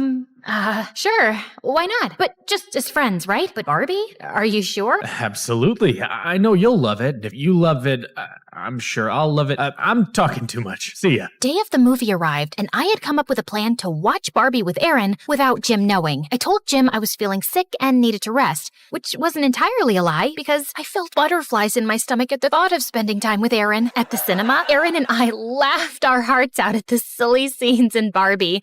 It was so fun. But as we left the cinema, I was in for a surprise. Jim was standing there looking heartbroken and hurt. Juniper, you lied to me. I thought we were supposed to be best friends, and here you are with Aaron of all people? It's not what you think, Jim. Aaron is a really nice guy. Juniper, please. This guy, he's a snake. Hey, dude, I'm standing right here. You better shut that mouth. You shut up and stay away from Juniper. Before I knew it, Jim threw a punch at Aaron and knocked him on the ground. I was shocked. Are you crazy, Jim? What's gotten into you? You hurt him badly. But Juniper, you're my friend. You're supposed to be on my side. Jim, I'll be friends with whoever I want. I can't stay around you. It's like I don't even know who you are. I then helped Aaron up and walked him home. He could have pressed charges against Jim, but he didn't, which was very kind of him. In the days that followed, Jim tried to contact me many times, but I wasn't ready to talk to him yet. It felt like everything was spinning out of control, and I needed some time to sort out my feelings. So, on the day of the rap battle, instead of participating, I messaged Jim that I wouldn't be joining. All he replied with was a simple okay. Feeling torn and anxious, I decided to at least visit the rap battle to see Aaron perform and support him, but what I saw there left me shook. Jim was trying his best, but Aaron, he was killing it, and not in a good way. Hey, Jimbo, you lost your friend. Now you're on your own. My tricks played well. She fell for my lies. What a surprise. To the cinema. Took her. She didn't know. Faked about my mom. Perfect sorrowful show. She thought I'd changed, but it was just a facade. Remember that call? I tipped you off. So odd. To gain her sympathy, I took a punch so tough. Now she's on my hook. My power to show it's enough. My emotions went wild as I heard Aaron's hurtful words. Seeing Jim's pained expression, it hit me hard. He was right about Aaron's tricks. It all clicked. He had done the whole nice guy act to distract me from the rap battle. He messed with the wrong girl. Without even thinking, I jumped on the stage next to Jim. Jim, my buddy, you know I got your back through thick and thin. We never lack. Fake friends leave, but we stand tall. Bonds unbreakable, never gonna fall. They're just haters, but we're the real deal, and that's all. As for you,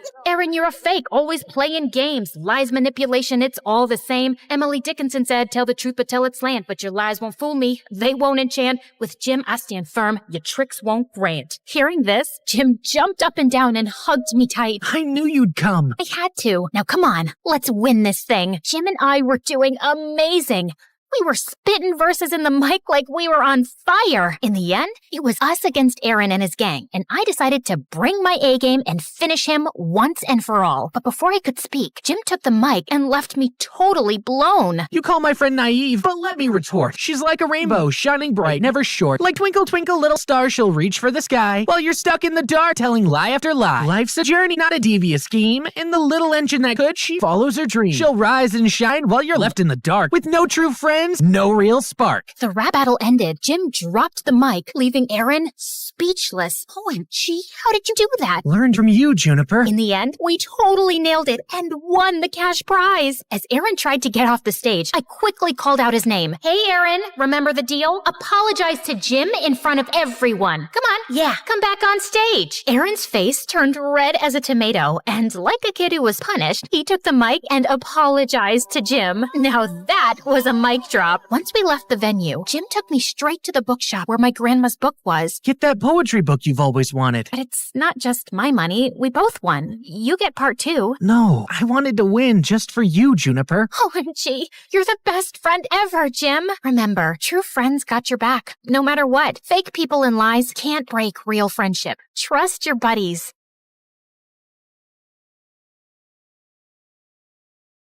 Contestant 9, please state your name. Sierra? Looks like a nightmare, right? Hi, I'm Sierra. And ever since I could talk, I've had a stutter. I didn't think much of it until I moved to a new town when I was 6. Welcome to the neighborhood. I'm Dean. This is my daughter, Kelsey. What's your name, sweetheart? Sierra. Why do you talk like that? It was the first time anyone had asked me that. It wouldn't be the last. My stutter happened frequently, but it got worse when I was nervous. My mom barely noticed or cared that I had a stutter. or that I really existed. She was always working. And my dad? Well, he left the picture a while ago. Most days, Mr. Dean would watch me after school, and Kelsey and I became fast friends. We did everything together. Played at the park, put on fashion shows, grabbed ice cream at Scoopy's. When we went out as a trio, I'd secretly pretend that Mr. Dean was my dad, and Kelsey was my older sister. In those moments, it felt like the family I'd always wanted. But things started to change when Kelsey's mom announced she wanted a divorce and moved out of state. After that, Kelsey started to change. She wasn't just upset. She was furious. She yelled at everyone, and once even smashed the living room furniture in a fit of rage. She lashed out in class and got held back a grade. And if her dad hadn't been the superintendent, she probably would have been expelled. By middle school, we ended up in the same class, and Mr. Dean dropped us off on the first day. Wow, your daughters are so beautiful. Aren't they? I'm a lucky dad. Kelsey looked like she was about to explode. I'm Kelsey. I'm his only daughter. My mistake. And what's your name? Sierra. Sierra? Why do you talk like that? Yeah, can you not speak properly? Or are you stupid? The class erupted into laughter, and I could feel my face burn. Since then, Kelsey wasn't my friend anymore. A real friend wouldn't do that. Through the years, Kelsey's hatred only grew. Anytime I had an accomplishment, she had to ruin it. Opening night of the school play, she stuffed worms in my costume. She threw her birthday party on the same day as mine every year and literally paid people to skip mine. At the science fair, she unplugged my volcano as the judges walked by, so it just looked like a sad pile of paper mache. And during my middle school graduation speech, she just had to make a scene. And so, I want to say how proud I am of our class. We did... What the glitch here is trying to say is we did it. Congratulations, grads. Party at my house tonight. Everyone's technically invited, but only cool people should show up. If it weren't for being her neighbor and still being close with Mr. Dean, I would have liked to never see Kelsey again. I'm sorry about my daughter. Ever since her mom left, she's been a different person. I just wish she wasn't so mean. You shouldn't be ashamed of something you can't control. At the end of the day, your stutter is something that makes you unique. I held on to that going into high school. My stutter didn't bother me much anymore. In fact, it was getting better with age. He was right. It did make me different. And I liked that. One Friday in English, we were doing a vocabulary spelling exercise, and I was totally killing it. ESOTERIC. Esoteric. QUERULOUS. Querulous. VACILLATE. Vacillate. Everyone was surprised at how well I was doing. And honestly, so was I. Who knew I was that good at spelling? Sierra, there's a regional spelling bee in a few weeks. You should join. Who knows, you may make it all the way to nationals. That night, as I sat in my room looking over the spelling bee brochure, loud music suddenly rattled my walls. Kelsey was throwing a party in her backyard. A few classmates waved me over. Fine, just for a little. The party was fun, but I couldn't stop thinking about the spelling bee, and I decided I would sign up. I was about to leave when... What's this? She snatched the brochure out of my hand. A spelling bee? Oh, please. Like you could ever win one of these. In case you didn't know, you trip over your words. Give that back. Not so fast. I'll help you practice for your big day. She pulled out her phone and turned the flashlight on as if it were a spotlight. Some other people gathered around and did the same. I felt blinded by all the lights in my face. Why don't you show us what you got? Nothing screams fun like watching you butcher the alphabet live on stage. Your word is quiberate. That's not even a word. Okay then, your word is pathetic. I'm sure you're quite familiar with that. IRRELEVANT. Irrelevant. I'll use it in a sentence. Kelsey is irrelevant. Now give me back my brochure. But she ripped it into pieces and threw it up like confetti. I took a small step in her direction. Kelsey took a step back and fell into the pool. Ugh! You pushed me! Yeah, right. I didn't push you. Your attitude just slipped. She climbed out and stormed over to me, and I bolted. As I ran, I saw her shoving people in her way into the pool. I made it home and locked the door just as she started kicking and clawing at it. My heart was racing. By Monday, the whole school was talking about it. Someone had filmed everything, and she looked completely unhinged. I avoided her all day. After class, I asked my teacher if she would sign off on my spelling bee application, and she wrote a letter of recommendation. That night, I was recording myself practicing when I heard Mom come home early. I rushed downstairs to tell her about the bee, but she really wasn't listening, as usual.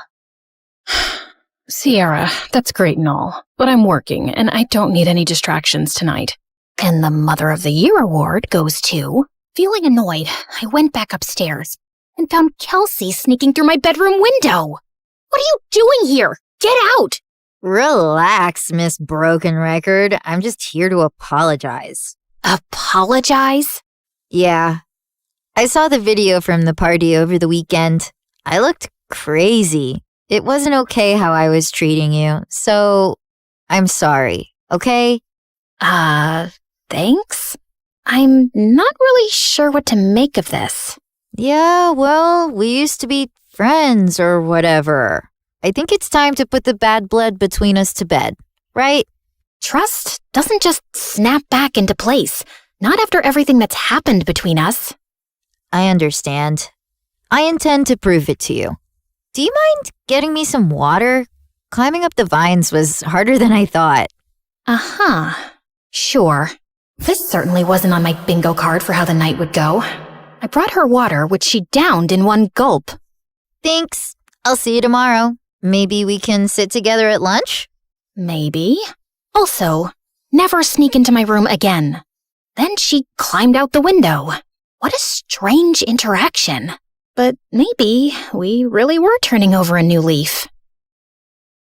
The next day, I walked into class feeling good about the new era I was in, where I tried new things and made up with old friends. But that confidence vanished when I found my teacher waiting for me, looking pissed. Sierra, you will not be attending class today. I've contacted the spelling bee and pulled my recommendation for your application. What? What did I do? You should be ashamed of yourself. The principal is waiting for you in his office. What was going on? It has come to our attention that the English exam answers were sent to your entire English class yesterday. I'm sorry. I have no idea what you're talking about. That's strange. Given the exam answers were sent from your email address, you'll be suspended for 3 days. Your mom is on her way here to come get you. What? This wasn't possible. I didn't do it. When Mom showed up, the veins in her forehead were practically bursting. I begged her to believe me the whole way home, but she didn't say a thing. When we pulled up to the front of the house, she told me to get out of the car. I can't believe I missed an hour of work for this. You're grounded. Then she just drove off, and I burst into tears. I was wrongly accused, suspended, banned from the spelling bee, and all my mom cared about was missing work. Over the next few days, I stayed home and studied, and I kept practicing spelling words anyway. Failure. Failure. Dismay. Dismay. Okay, maybe I was leaning into the drama a little. When I finally got back to school, everyone basically hated me. A bunch of students had used the answers sent from my email, so the teacher failed the entire class, and now everyone was blaming me. Next few weeks were so lonely.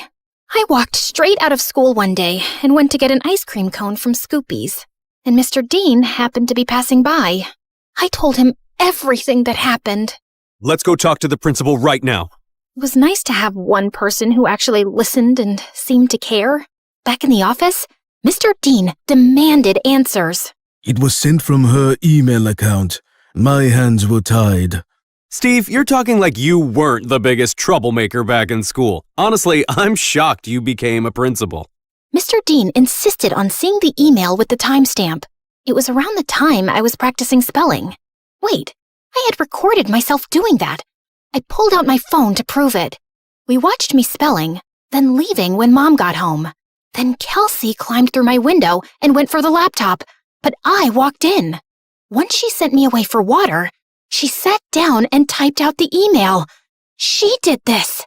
They called her into the office. Dad, what are you doing here? You framed Sierra for stealing exam answers when she's completely innocent. I did not. He showed her the video. Of course you go to defend her. She's never been completely innocent, Dad. What had I ever done to her? The principal and I had front row seats to their screaming match. Kelsey got suspended for a week, and the principal and teacher apologized to me and reinstated me in the spelling bee. That night, I heard a commotion outside. I looked out my window and saw Kelsey stuffing suitcases into her car. I'm over you, Dad, just like Mom was. She slammed the door, rammed the car into the garage, and peeled out of the driveway. I ran to Mr. Dean, who was covered in food. What happened? We were in a huge fight about what she did to you, and she threw everything in the fridge at me. I kicked her out, and she's gone to live with her mom.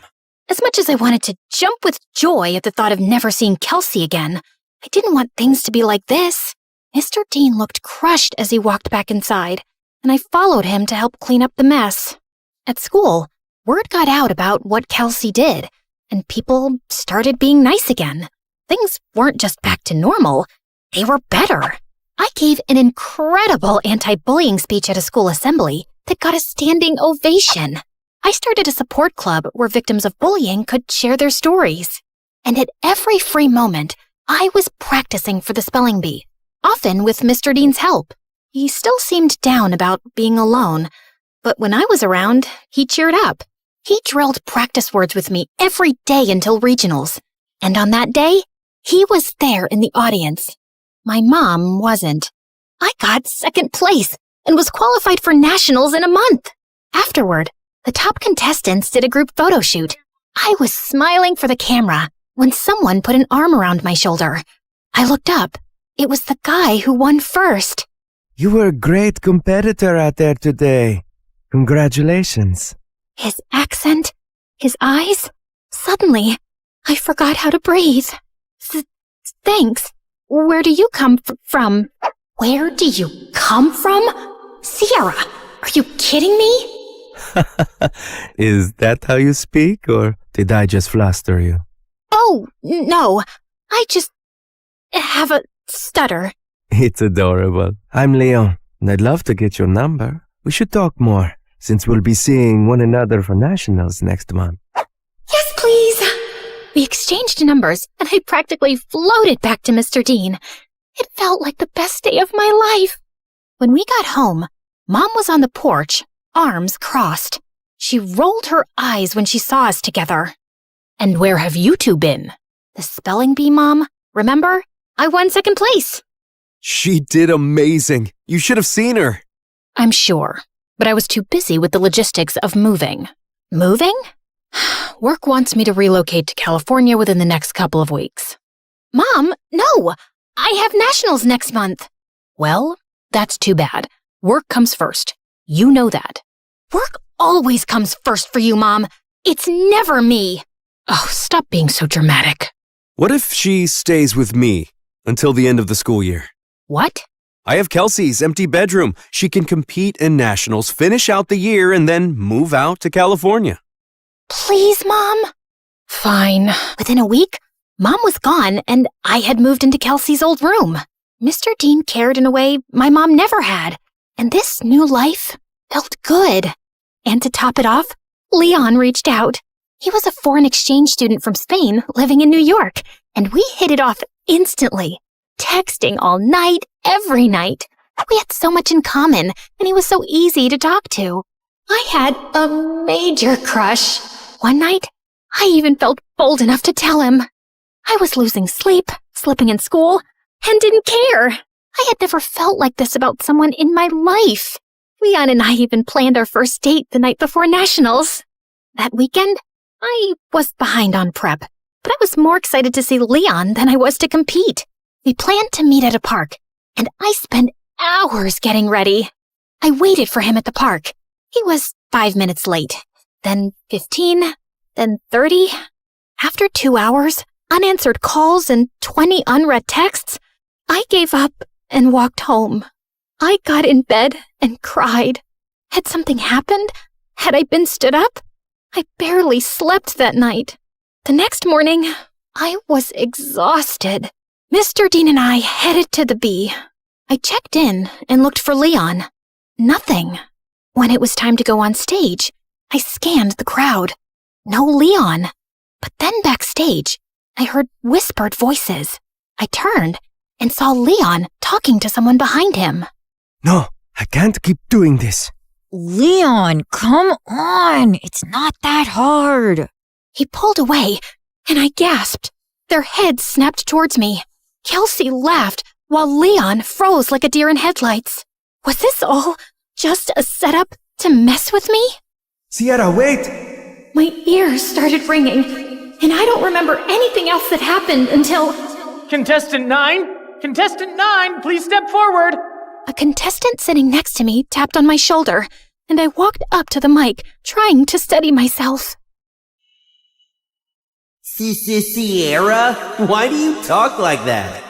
Yeah, can you not speak? Are you stupid? You should be ashamed of yourself. Like you could ever win one of these. In case you didn't know, you trip over your words. Contestant 9, please state your name. Sierra? Your word is vicissitude. Vicissitude. VICISSITUDE. That is correct. And just like that, my first round was over. With every ring of the bell that told me I got the word correct, my confidence rose. I shut Kelsey and Leon out of my mind. Contestants were dropping like flies, but I stayed strong. Until it was just Leon and I. Your word is appoggiatura. Appoggiatura. A-P-P-O-G-I-A-T-U-R-A. Appoggiatura. I'm sorry, that is incorrect. Sierra, if you can correctly spell the word, you will be our national spelling bee champion. Appoggiatura. A-P-P-O-G-G-I-A-T-U-R-A. Appoggiatura. That is correct! I did it! The audience went wild. I got my huge new trophy and went to the lobby to find Mr. Dean. But I heard Leon's voice behind me. Wait, Sierra, please! Leave me alone! Sierra, please, let me explain. It was all Kelsey. She put me up to this. She wanted to get in your head so you'd lose. Wait, don't go to the lobby. I walked through the doors, but Leon lunged at me and pushed me out of the way. The doors had buckets of slime and feathers on them, which all fell on Leon. Why did you push me away? I was trying to save you from this. Listen, Kelsey moved to my school and found out I was going to regionals for the spelling bee. She said she'd pay me to flirt with you and distract you from studying. I'm so sorry. I was just a game to you? I only agreed because I really needed the money for my mom's treatments. That's why I'm even competing in the bee. I didn't expect to end up having real feelings for you. When Kelsey found out, she stole my phone and smashed it. She even threatened to get me kicked out of school. Just then, my mom and Mr. Dean walked up. Mom, what are you doing here? Mr. Dean convinced me to attend, and I had no idea you were so talented at this. We're so proud of you, Sierra. And then Kelsey walked in. Of course my dad is here to support perfect little Sierra. And Leon, I see you've betrayed me too. Guess your mom isn't going to get any better. Why are you so evil? What did I ever do to you, Kelsey? You stole everything from me. Everything! She didn't steal anything from you, Kelsey. Oh, really? Because I remember the night you and Mom screamed at each other when she found out about your little affair, when we both found out Sierra is your daughter. What? Oh, yeah. My neighbor was actually my half-sister. The girl who ruined my family and took my dad away from me. Is this true? Yes, it is. Even though this was the craziest day ever, the news warmed my heart. I'd seen Mr. Dean as my dad since I was a kid. You didn't lose your dad to me, Kelsey. You lost him because of you. You could have told me the truth. You could have been my sister.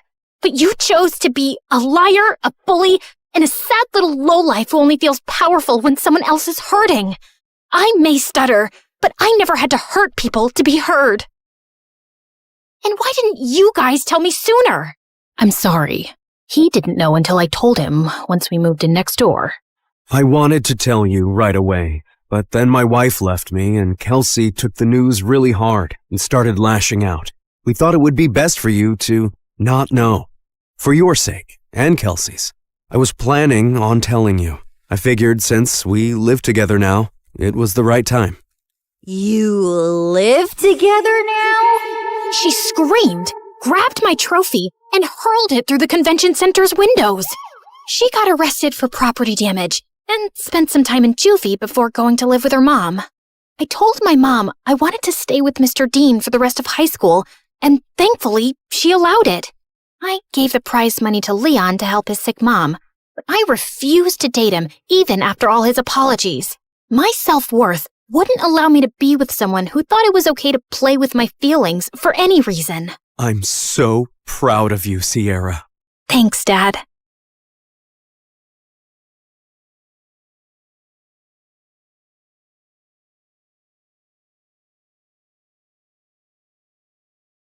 You've heard of a rags to riches story, but how about a riches to rags one? Like and subscribe to hear my reverse Cinderella story. Hi, MSA Nation. My name is Patricia, but since we're friends, you can call me Trisha, but not Patty. I hate Patty. Growing up, I was extremely rich, like next level rich, like Oprah meets Rihanna meets King Charles rich. It was all thanks to my mom, who the world knew as Cheryl. She was the most impressive person I knew. She and her best friend, whose name I won't mention for reasons that will soon become clear, were business tycoons who got a ton of investors and created a huge mega corporation right out of college. Ever heard of Amazon? Their business was kind of like that. Let's call it BFF Enterprises. It employed thousands of people all across the country, and Mom and her friend reaped the rewards of their extraordinary efforts. I aspired to have a BFF like Mom's. As a VIP daughter of a VIP, I was enrolled in etiquette classes immediately. By the time I was 5, I was practically Julie Andrews. You know, the queen from the Princess Diaries, only smaller. I was treated like a princess, with people attending my every need. When I showed an interest in art, I was gifted all of the finest art supplies and was even able to practice by creating portraits of some of the coolest celebrities. I can neither confirm nor deny that those were the celebrities who I painted. Yeah, my life was pretty much perfect until someone ruined everything. One day, there was a huge commotion next door at Mom's best friend's house. All of a sudden, the doors swung open and I was shocked to see Mom's bestie in handcuffs. It turned out she who must not be named, that's what I called her, had been stealing a ton of money from their company. Because of that, their business went under and thousands of people lost their jobs. To make matters worse, an angry former employee was convinced that Mom must be to blame too. He put together a whole manifesto and brought Mom to court. Fortunately, Mom was declared innocent. I knew she always would be, of course. She who must not be named was proven guilty and sent to jail. The employee who had lodged a case against Mom ended up behind bars for defamation too. Mom's name was cleared and she and I lived happily ever after. That's the end of my story. Thanks for tuning in. Just kidding. It got a whole lot worse from there. Even though she was innocent, the public knew Mom as the face of the company, and they were mad. Mom and I weren't exactly well-equipped to fight off an angry mob, so the government intervened for our safety, and we were forced to join the Witness Protection Program and completely change our identities. We were given cover stories and everything. So, remember before when I said my name was Patricia? Well, that was sort of the half-truth. I had a different name before all of this mess. A gorgeous name. But that and everything else were taken from me when she who must not be named ruined my life. I was pulled from my life of glamour and ease and relocated to here. Yeah, the house was a serious downgrade from what I was used to. See what I mean about an opposite Cinderella story? I know this is different from what we're used to. At least we still have each other. One day, we'll live in a big mansion again. I hoped she was right. In the meantime, Mom set up security cameras everywhere. She was afraid someone would somehow find out who we were and try to break in and steal whatever valuables we had left. That fall, I started up at my new school. I thought it would be a breeze. I'd never had any problems making friends before in my fancy school, back when I had money. But here, everyone was staring at me as I walked in. I felt like a total fish out of water. What, are you like from Gossip Girl or something? It got worse in the classroom. May I use the washroom? Mayhaps the princess would like a peasant to escort her. And even worse than that, in the cafeteria. Look, Gossip Girl thinks she's at a royal banquet. Here, have some slop like the rest of us, princess. I was about ready to blow my cover and demand Mom let us move back to our old life when... Hey, leave her alone. Your mama sure would be mad if I told her that this is how you minded your manners. Wow, thank you for that. Don't mention it. Someone has to show you some proper small-town hospitality. I'm Sally. Patricia. Where are you from, Patricia? I grew up in the big city with a ton of money. My paternal grandparents invented trail mix, but my dad walked out on me and my mom and took all of our riches with him. Oh my goodness. I'm so sorry to hear that. We used to have more money too, but, well, it's complicated. It's hard, what with being one of 6 kids. Hey, if you'll let me, I would love to help you learn the ropes of a small-town life on a budget. Under Sally's wing, I started to really get the hang of my new life. She taught me all the tips and tricks to finding the best deals while thrift shopping. $5, final offer. The art of sandwich making. The more cold cuts, the better. Even how to use a lawnmower. She was a hoot. While all the other neighborhood kids were riding bikes, Sally would show up places driving her dad's lawnmower. And you don't need a license for this? Nope. Weirdly, though, I never actually saw Sally's dad, but more on that later. Sally encouraged my painting, even if it meant using unconventional canvases. She was the most thoughtful friend I ever had. In turn, I taught Sally all about how to host a proper high tea, and even how to ballroom dance. Sally was a total girly girl at heart, and I could tell she appreciated feeling like a princess for once. Over time, Sally and I became inseparable, and we especially loved taking her lawnmower out for joyrides. Hey, instead of zooming around town, why don't you put that machine to good use and mow my lawn? I'll throw you $20. $30, final offer. The haggling skills Sally taught me were really coming in handy. And that's how Sally and I started earning some extra cash. In the beginning, we had a handful of customers, mostly our friends' parents, who paid us to mow their lawns and rake their leaves. But then, Sally had a fabulous idea. Trisha, you're such an excellent artist. We should offer painting services too. You can even do customized designs. Oh my gosh, Sally, you're a genius. We showed up to the hardware store, excited to get all the materials we'd need to expand our business, but were shocked when we saw the prices. We were in over our heads. I went home, defeated. But then, I thought of someone who just might have some good advice. Janessa, the apple certainly doesn't fall far from the tree. I'd be happy to jumpstart this business for you too. We'll finally have a new way to make money. But first, I want to see your business plan. With Mom's guidance and funding, S&T's Landscaping was born, and with her savvy advertising, our client base expanded quickly. Plus, I was having a blast customizing people's houses with my art. With Sally by my side, I was starting to finally feel at home in this small town. There was just one weird thing. Sally never invited me to her house. She always made excuses why we should meet at my place instead.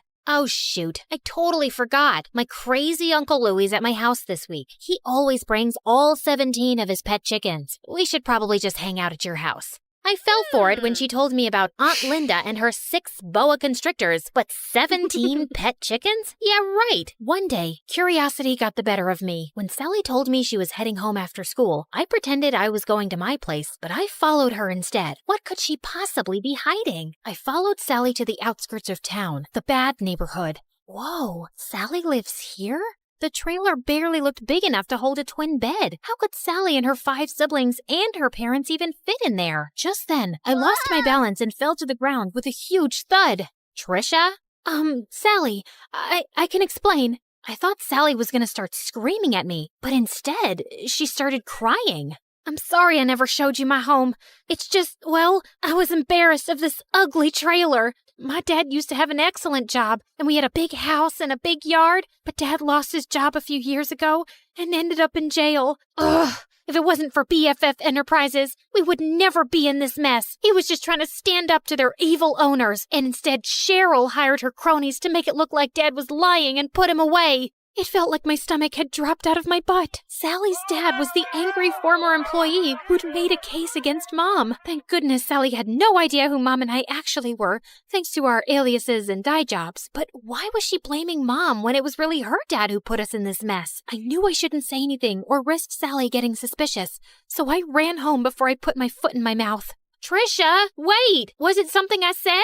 I avoided Sally the rest of the week, which wasn't easy. I felt so conflicted. Sally was my best friend, but she hated my mom and blamed her for her dad being in jail. So, I decided to get Mom's advice. I need to talk to you. Sally's dad is your angry former employee who ended up in jail. Oh, come on now, Trisha. What a strange joke. Why was Mom calling me Trisha? At home, she always called me by my real name. Mom, this is serious. Sally has no idea who I really am, or that you're actually the co-founder of BFF Enterprises. Just then, Sally popped up from behind the couch, and suddenly, Mom's behavior made sense. Sally, it's not... I can't believe this. I thought we were best friends, and all along, your family is why my family is suffering? Sally, please, leave me alone. I don't want to talk to you ever again. I've heard of surprise birthday parties gone wrong, but never this badly. I probably lost my BFF forever. But Mom was more preoccupied that Sally would out us both. What are you doing? Follow her. Make sure she doesn't talk. Do whatever it takes. I hadn't seen Mom this stressed out since the trial. I tried texting, calling, even showing up at Sally's window, but she wouldn't even look at me. I returned home completely hopeless. Did it work? Will she keep quiet? She won't even talk to me. Just then, Mom turned into a fire-breathing dragon. Well, not literally, but I'd never seen her this angry. Then we need to move again, now. But this is her home. Sally is my friend. Some friend. As soon as she talks, I'm going to jail. Mom, what are you talking about?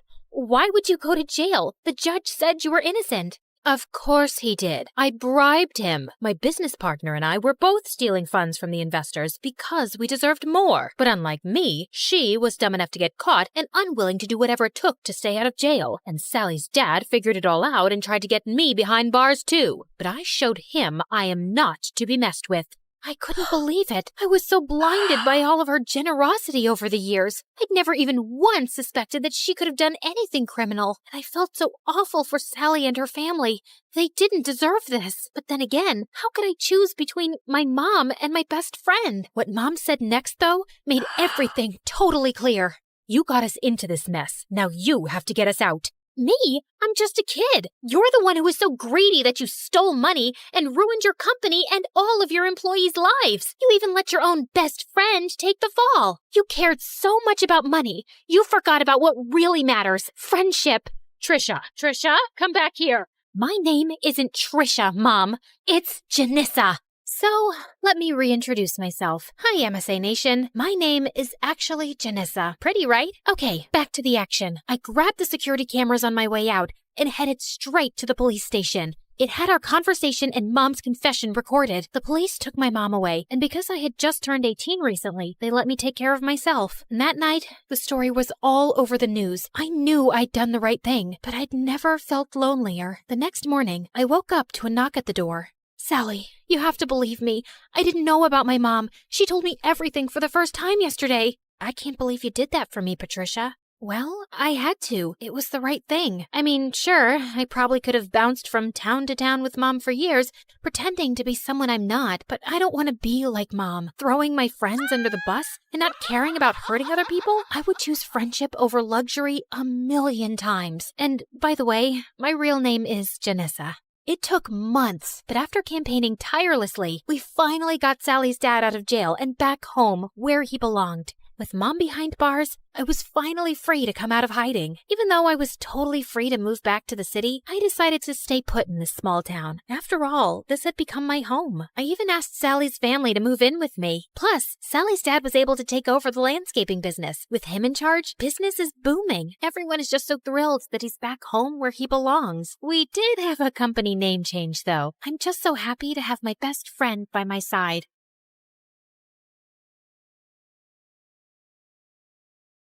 And I opened the door to find the most gorgeous boy ever standing outside. Hello, I'm Eric.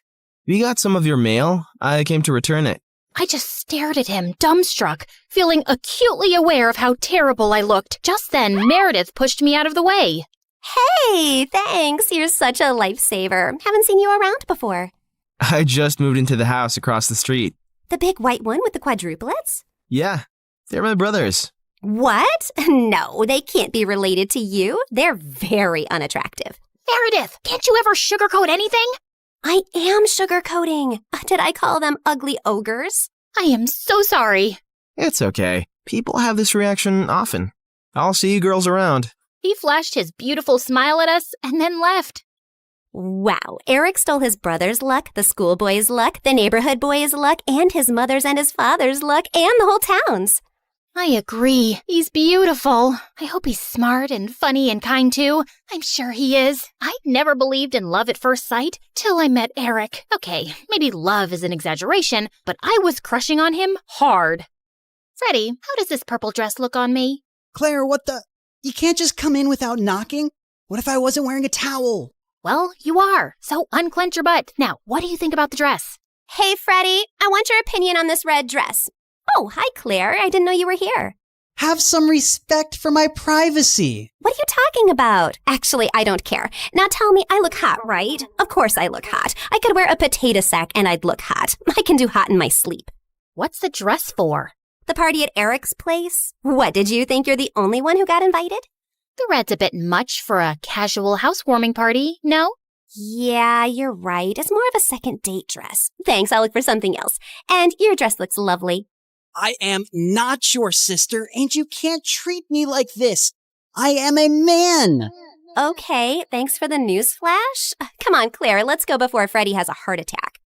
The party was coming up soon, but I knew there would be many guests, and I wouldn't really get a chance to talk to Eric then. So I decided to drop by to borrow some sugar one evening. But my heart sank when I spotted Meredith and Eric in the kitchen, and they were kissing. I couldn't believe that witch. It was so obvious I was crushing on Eric, wasn't it? Can you give me some mashed potatoes, Claire? I lifted a spoonful and threw it straight at her face. Claire! What the heck? Oh, I'm sorry. You didn't want them on your face? You should have been clearer then. You got a problem with me? What a genius. Since you're so smart, I'm sure you already knew I liked Eric, but you went after him anyway. Yeah, I saw you two kissing. Oh my God, what? You like Eric? I had no idea. You should have been clearer too. Cut it out, okay? You knew. Did not. Okay, so now that you know, will you stop seeing him? No, duh. Are you really into him?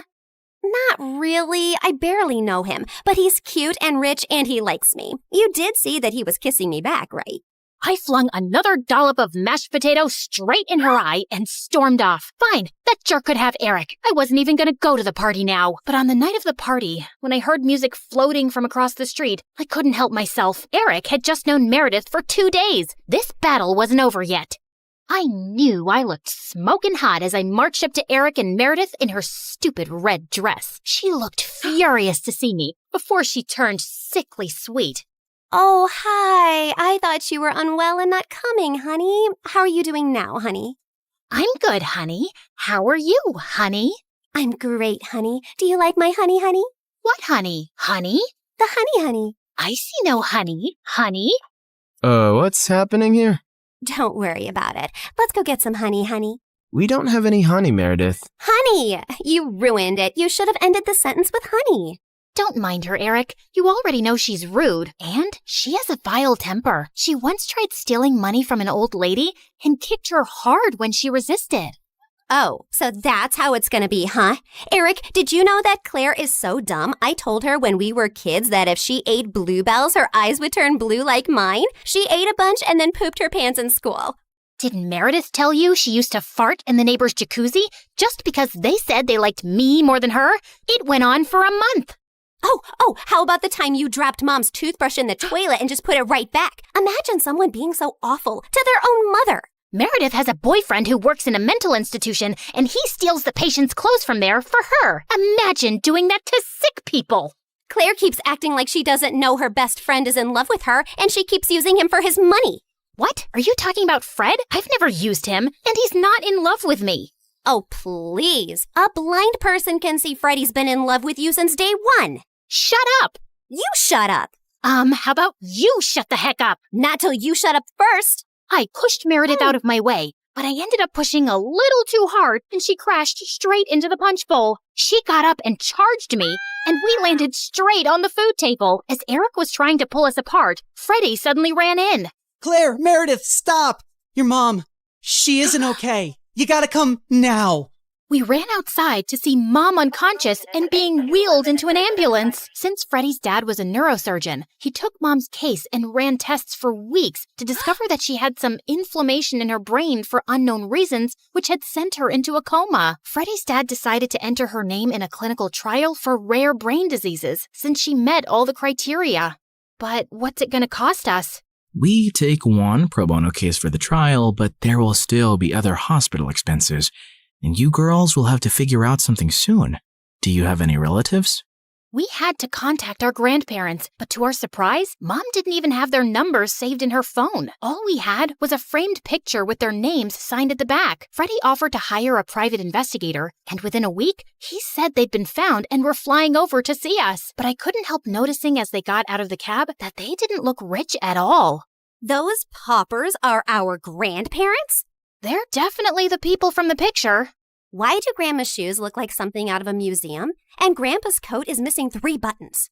The old lady hobbled towards us and hugged us tight. Oh, girls, it's so good to see you. We had no idea we had granddaughters till yesterday. You look nothing like our son, though. Your son? No, we're your daughter's kids. Oh, honey, we don't have a daughter. The private investigator who tracked us down did say our daughter was looking for us, but we just assumed that was our son who ran away from home 18 years ago.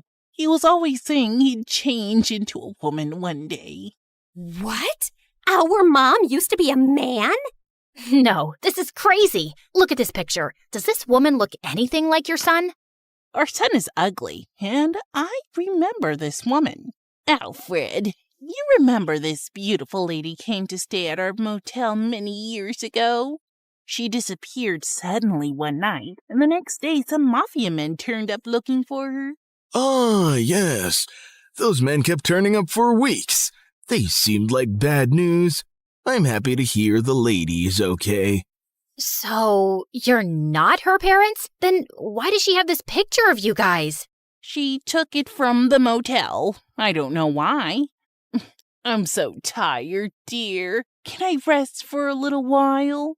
No, if you're not our rich grandparents, you gotta go. Taxi! Meredith sent them packing immediately, and we just stood staring at each other. When was Mom in a motel? And why were there bad men after her?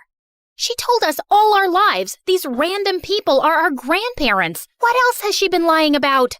Apparently, a lot of things. When we checked out if she had any health insurance, she couldn't be found in the system. I went to the diner where she'd been working for years to see if the manager could help, only to find out that no one there had ever seen her. We had no clue where she'd been going all this time while she was pretending to work, or where she got her salary from. Meredith and I tore up Mom's room looking for more clues. We didn't find anything in the closets or under the bed, but I pulled the rug away and came across a loose floorboard. We pried it open to find a laptop and so many fake IDs and passports, all belonging to Mom. Oh my God. Mom? As a French redhead? Her hair is black here, and she's Swedish. We opened the laptop, but we couldn't get past the security code. We asked Freddie to come over and told him everything. And when he went over the laptop, he let out a low whistle. Whoa, this is heavy encryption and insane firewalls. Is your mom from the CIA or something? Have you ever seen her using this laptop? Yeah, I have once, but she told me she borrowed it from a friend to watch Keeping Up with the Kardashians. Who is this woman?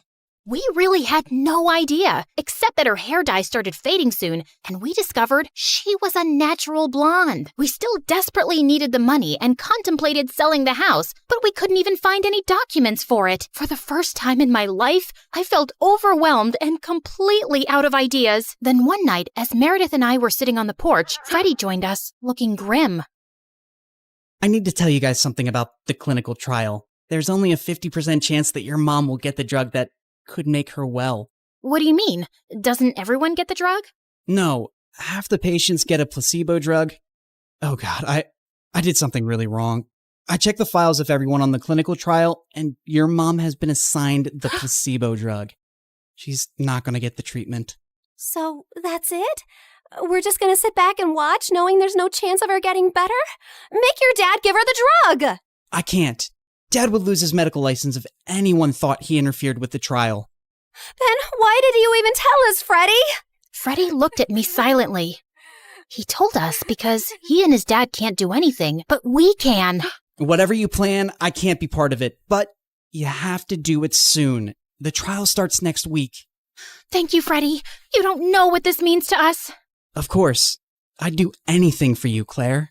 For the first time, I saw what had maybe been so obvious all along. Freddie was in love with me, and I was about to use it to my advantage.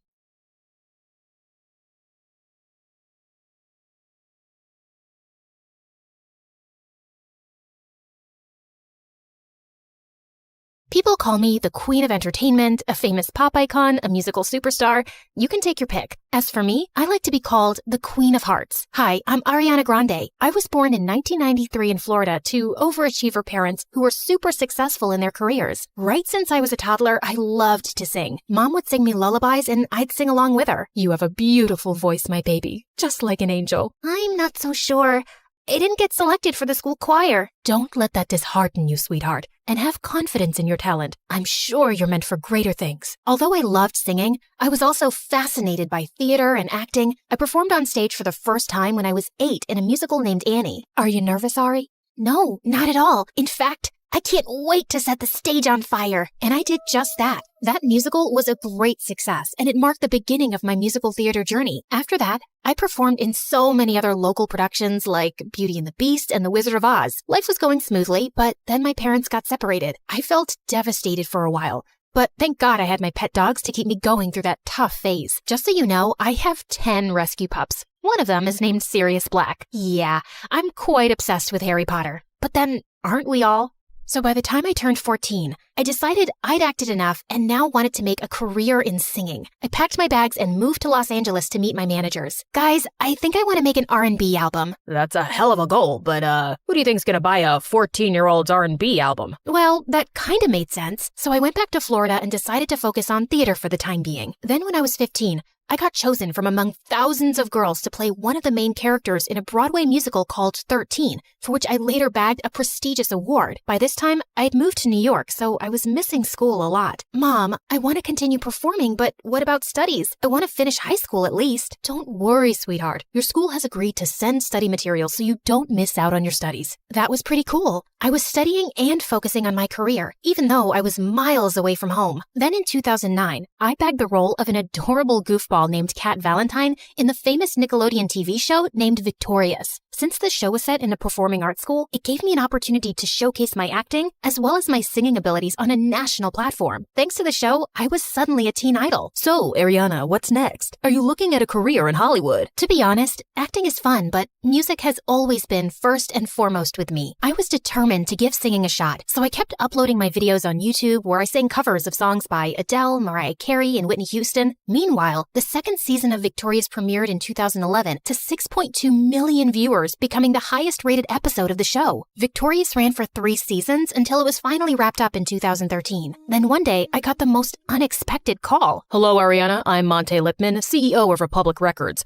I saw your YouTube videos and I want to sign you up for the label. Are you interested? Yeah, of course. I'd love that. I put down my phone and did a little happy dance. My music career was finally taking off. The next 3 years, I focused completely on my vocals and singing and collaborated with many contemporary artists. The result was my first album, Yours Truly, that debuted at #1 on the US Billboard 200 albums chart, and it sold 138,000 copies in its first week. After that, there was no looking back for me. Today, I've sold over 85 million records worldwide, broke 27 Guinness World Records as a singer, bagged 2 Grammys, and was listed among the 100 most influential persons in the world by Time magazine. So friends, I hope my story inspires you to never give up on your dreams, since miracles do happen. Just believe in yourself, because if you don't, who else will?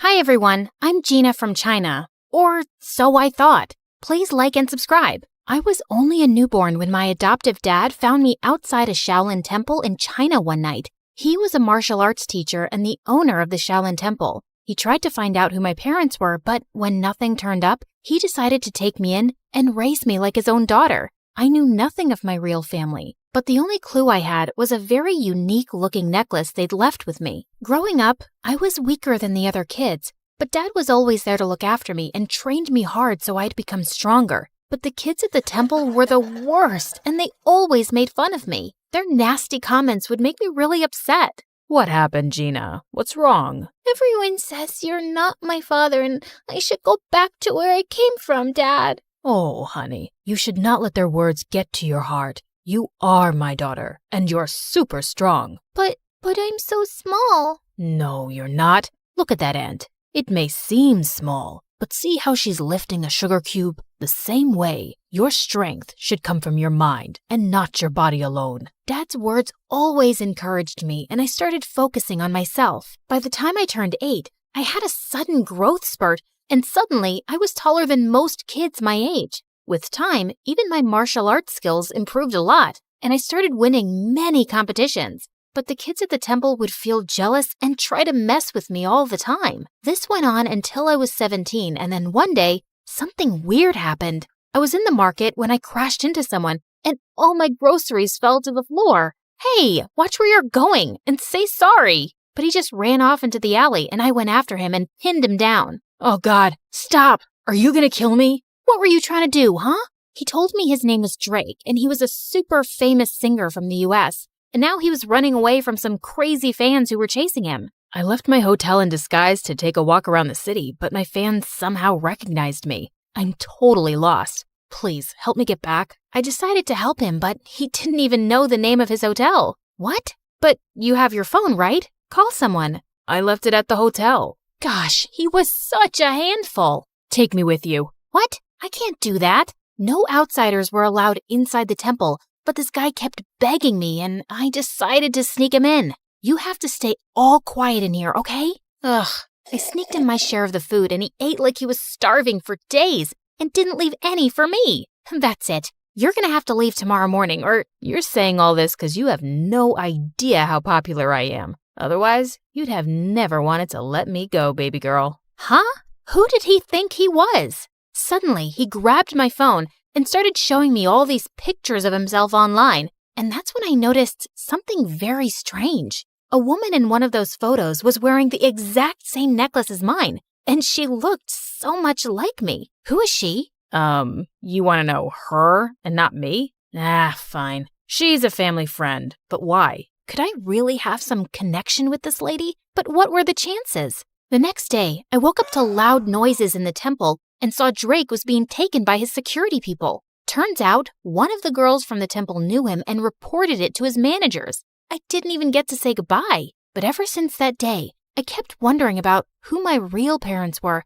and why they left me. And my dad could tell soon that something was bothering me. Gina, it seems like you're lost, my dear. What's the matter? I told Dad everything that was going on in my mind, and he had the best advice. If it bothers you so much, you should go out there and seek the truth for yourself, my love. But Dad, how can I leave you and go all by myself? I raised you to be strong and independent. I know you're going to be just fine. Oh, Dad. A few weeks later, when I reached the U.S., I tracked down Jake's place and went over, but his security people wouldn't let me in. But I know him well. Oh, yeah. All the crazy fangirls know him well and try to break in all the time. You see that line over there? That's why we're hiring personal bodyguards for him. Oh, yeah, that's exactly why I'm here, to be his bodyguard. Nice try, but it's male bodyguards only. Now off you go, little girl. I couldn't give up like that.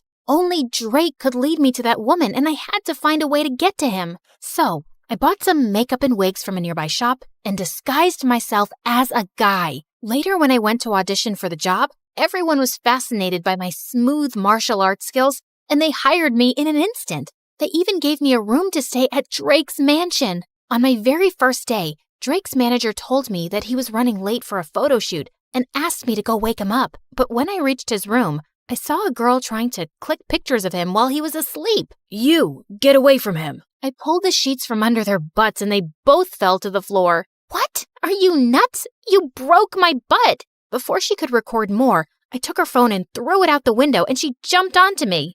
You jerk! That was my brand new iPhone. Seconds later, Drake separated us and told me that she was his girlfriend. Then why was she clicking your pictures like that? Turns out, Drake's girlfriend, Blythe, was a social media star, and all she did was post pictures with Drake for popularity. She stuck to him like chewing gum and wouldn't give me any time to be alone with him. Even when we'd step out, she'd join us and give me death stares. Why do you keep following me all the time? Ma'am, I'm Drake Sir's bodyguard, and it's my job to protect him. That's enough, Blythe. He's just doing his job, so cut it. But she wouldn't miss a chance to mess with me. There was a fan signing event for Drake soon, and Blythe was live streaming when she tried to make me fall and humiliate me in front of Drake and the crowd. But I moved aside just in time, and she ended up bumping into one of the fans and falling face flat. Ah, are you blind, moron?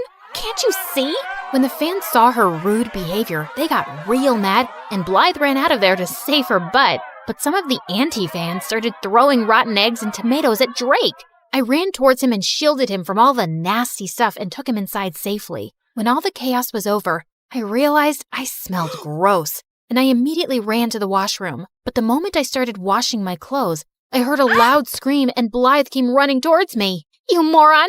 I knew it! You're a pervert, and you've been following me this whole time! What? Have you lost your mind? Why would I do that? It's then when I realized I was in the girls' washroom, and Blythe pulled me out in front of everyone. I want you to fire this guy immediately, Drake. He followed me into the washroom. I swear, it was a mistake. I was the one who asked him to go and look for you. What? He took my side in front of all those people over his girlfriend, and I had no idea why. So later that night, when I saw him sitting in the garden, I went to talk to him. Hey, are you okay? Yeah, all thanks to you, man. You were the one who came to save me even when Blythe ran away.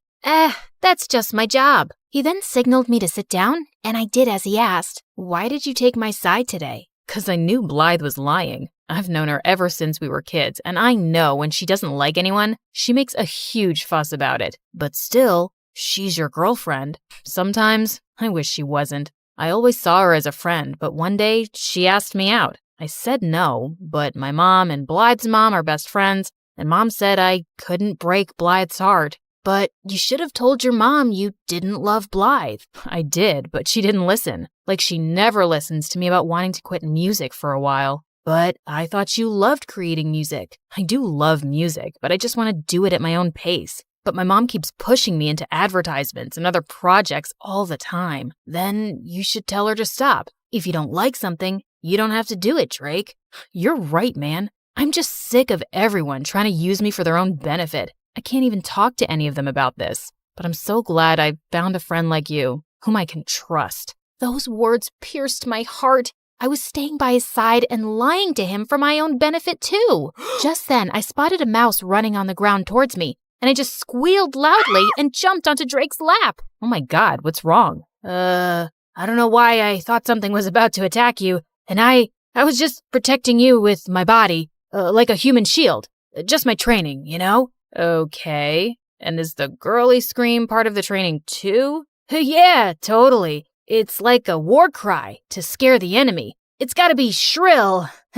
Makes sense. You want to get off my lap now, princess? I jumped off his lap, muttering something, and excused myself quickly. I'd acted like such a moron and almost given myself away. I just couldn't tell him who I was now. He trusted me and would feel so betrayed. So I started keeping an eye on all the women around him by myself, hoping I'd find the woman from the picture soon. And Drake learned to take a stand for himself with his mom and instead started doing things that he loved, like playing soccer. He also started ditching Blythe more often, and we'd sneak out to go on motorbike rides and eat the greasiest burgers across town. Come on, you can't finish a burger? Be a man. I'll finish it, dude. Not all of us inhale our food like you. Wait, you got mustard on your face. And without thinking, I leaned forward and wiped the mustard close to his mouth with my thumb. He just looked at me quietly, and I swear I had butterflies in my stomach. Luckily, just then, his phone started ringing and the moment passed. I was pretty sure he thought I was his gay bodyguard now.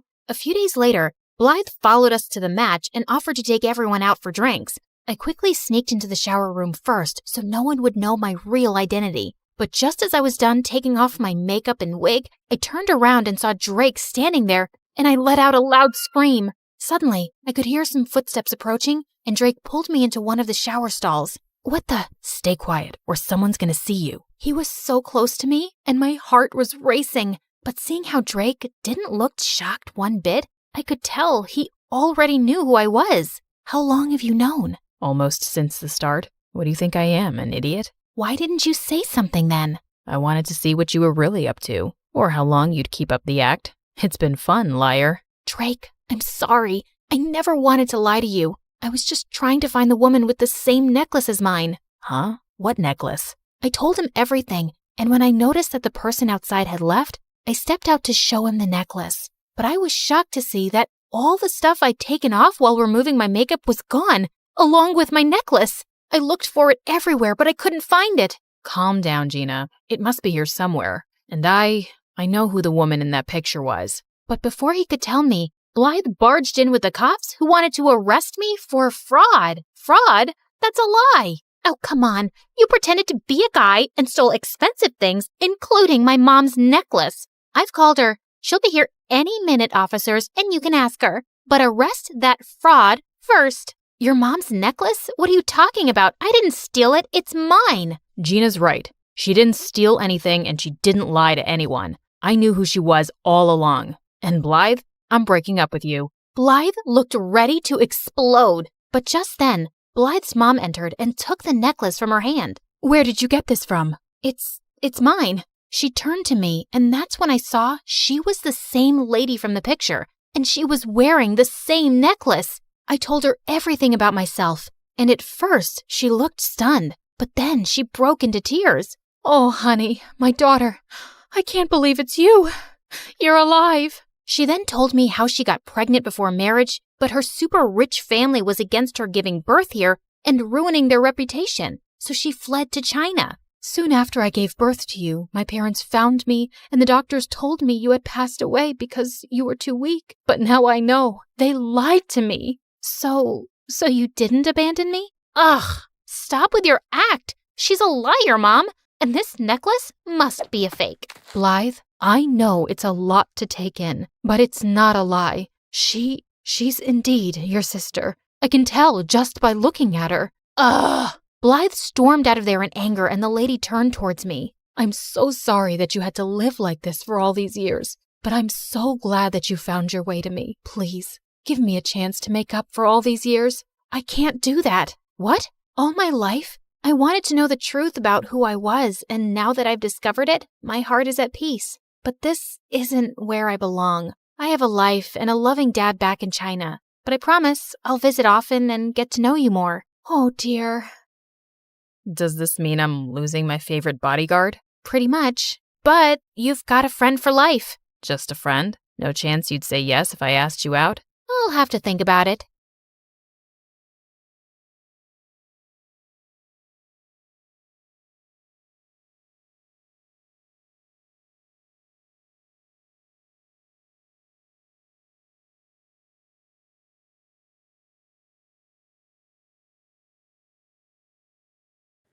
Hi, I'm Blair, and I'm about to tell you a crazy story. Before we continue, please like and subscribe to MSA. Growing up, my parents fought constantly over money. Dad was a struggling sculptor, and Mom, who was a waitress, cursed the day she met him because we constantly had money problems. She always said dropping out of school was her biggest mistake, so she made sure I studied hard. That's how I earned a full scholarship to one of the city's top schools. But my true passion was painting. I fell in love with it at 5, taught myself through YouTube, and by 13, I was winning major school competitions. Dad was proud, but Mom didn't like it one bit. Art's a hobby, Blair. You can't make a career out of it. Definitely not a successful one. It was my dream to become a world-famous artist. Well, mine and my best friend Ashley's. She was an artist just like me, and we'd been best friends since middle school. Ashley was rich, so she got to go to amazing art classes and shared everything she'd learned with me. And whenever my parents argued, I'd sneak over to her mansion. Life was just better with Ashley around,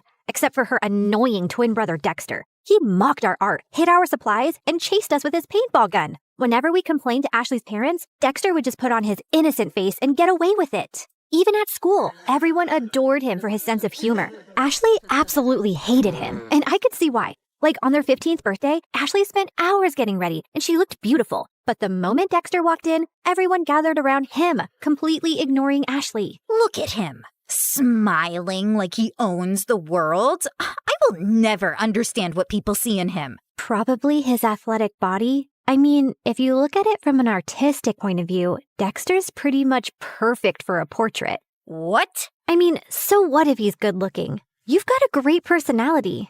That's what you tell ugly people, Blair. You're also so much more creative and way smarter. People would notice that someday. Notice what someday? That you're a total jerk. Aw, are you jealous because no one's paying you attention? Go away, Dex. It's her birthday too. Don't make things worse. Fine, I'm sorry. Here, I got you a flower, little sis. Happy birthday.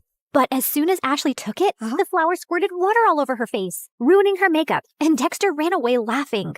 As we grew older, Dexter just got more annoying. At 17, he joined the football team, became the most popular guy in school, and a serial heartbreaker. Every day, some girl would be crying over him, and it was nauseating. As for me, my parents were fighting a lot more lately, and one day, Dad just packed his stuff and left. Shortly after, he filed for divorce, and Mom went bonkers. She refused to shower or step out of the house, and a week later, she came home and told me she'd quit her job. Between rent and expenses, we soon ran out of our savings and didn't even have enough money for food. Do you have cash? Sure. Let me just grab some from the secret trust fund your dad left me.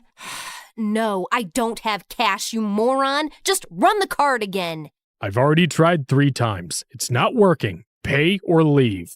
Mom just started yelling at the cashier like a madwoman. He called security, but as they approached, Mom grabbed a bunch of stuff and bolted in the other direction. She went round and round in circles before the security guys finally caught her and dragged her out.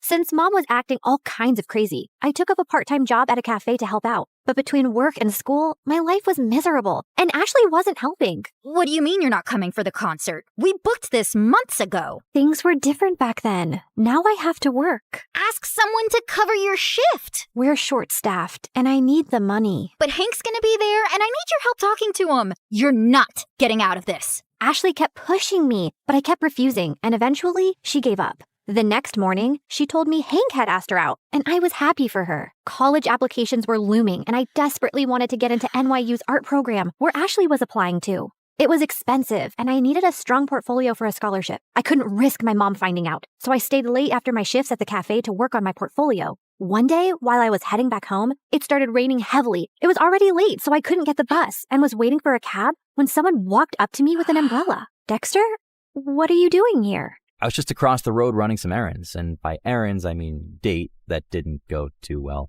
Anyway, I saw and I thought I'd help. Dexter led me to his car, and on our way, we got talking. He asked me how I was doing, and I don't know why I ended up telling him everything about Mom and how things were really tough at home. Ashley told me about your parents' divorce, but I didn't know things were so bad.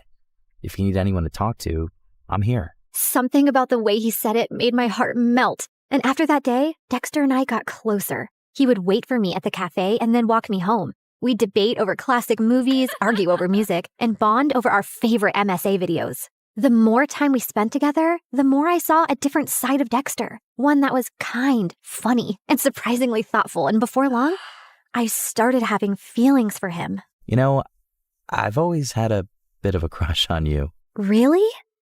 Why? You're kind, beautiful, smart, creative, and you're probably the toughest person I know. Wow, thanks. I always thought you're kind of annoying. Gee, thanks. What a compliment. Let me finish. But now I think you're the only person who gets me.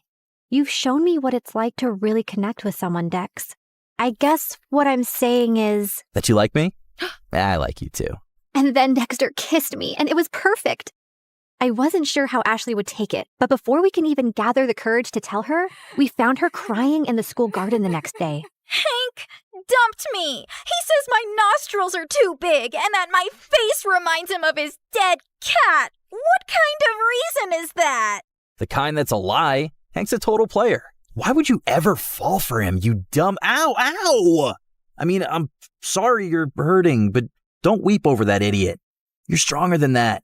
Be a man, woman, girl, be a girl. Did you hit your head or something? Why are you even talking to me? Blair, I need a hug.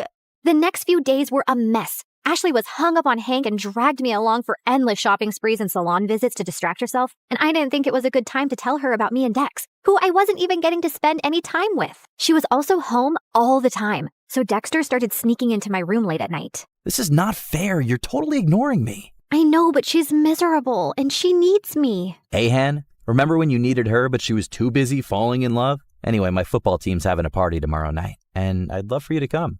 It's low-key, just close friends. How close are we talking? Close enough to do this. Dexter leaned in to kiss me, but before he could, someone knocked on my door. Ashley! He hid under the bed as I opened the door. Who are you talking to? No one. I was just humming to myself.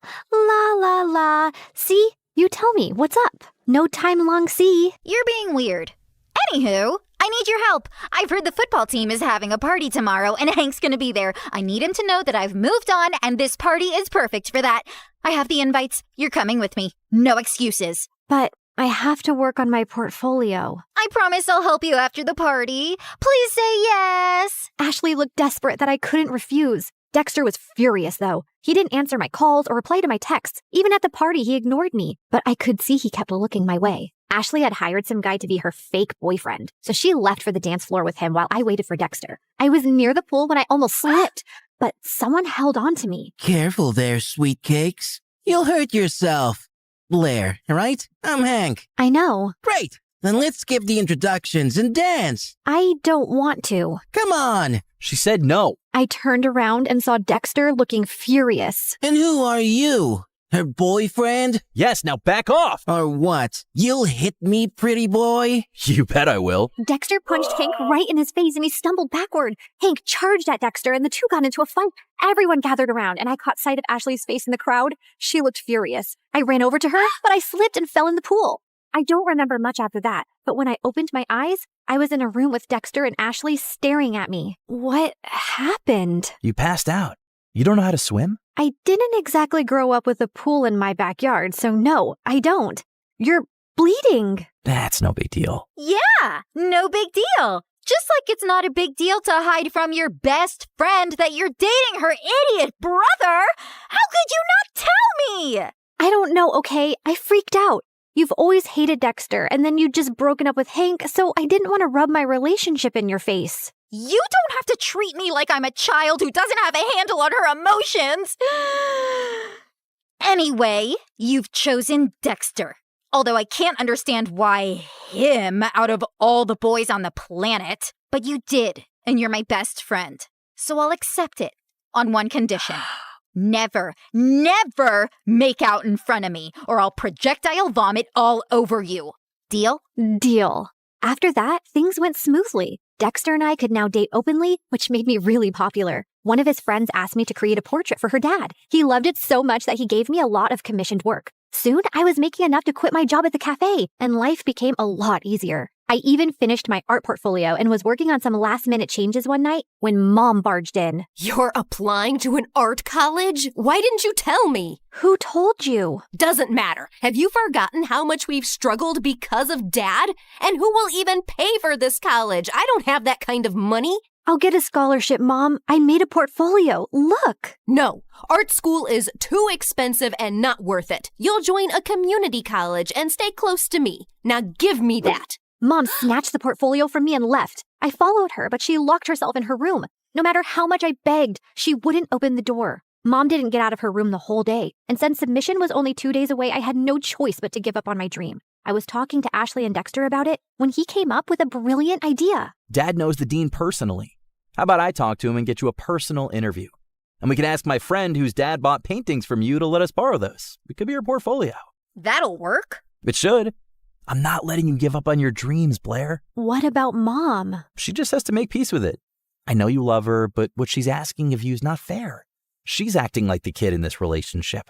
The interview was scheduled for 2 days later, and I spent every second preparing. On the big day, I felt really confident. But as I was on my way, I got a call from the admissions office saying that my interview was canceled. Apparently, I had called and canceled my interview, claiming my mom was unwell, even sending medical reports as proof and withdrawing my application because I needed to take care of her. I tried telling them so many times that it wasn't me, but they just cut the call. I had no idea how Mom had found out about my interview, but I was furious that she'd done this. I went back home to confront her, but to my shock, I found her passed out on the floor. I called 911 and immediately rushed her to the hospital. On my way, I messaged Dad, and by the time we reached, he was already there. And what he told me next shocked me. A month ago, your mom fainted at work and was diagnosed with a rare heart disease. She needs a transplant, but since she couldn't afford it, she turned to me for help. But why didn't you tell me? We're trying to arrange money, and we wanted to wait till then to tell you.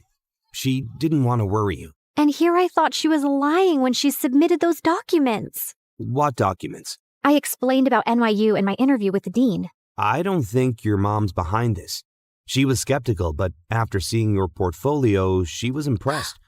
She told me she was changing her mind about you pursuing an art degree. I thought she threw my portfolio away. No, sweetie. She was proud of you. But Dad, if Mom didn't call them, then who did? Does anyone else know that she's sick? Yeah, Ashley's dad knows. We needed money for tests, so I asked him for a loan and sent pictures of your mom's report to prove it. I told him to keep it a secret so you wouldn't find out. I immediately understood who might have done this. But just to be sure, I called the admissions office and asked them for the number they received the call and reports from. And when I saw who it was, my mind exploded with anger. I took a cab, reached Ashley's place, and barged into her house. You called the admission office and told them that my mom was sick and I won't be attending the interview? Don't even try to lie to me. I have proof. My mom was sick, Ashley. You could have told me that at least. Instead, you used that against me. Hold on, I think there's some confusion. Why would Ashley do that? Ask her. And suddenly, Ashley's face twisted into rage. Yes, ask me. Ask me why I'd go out of my way to make your life miserable, Blair. It's 'cause I hate you. There, I said it. I hate you.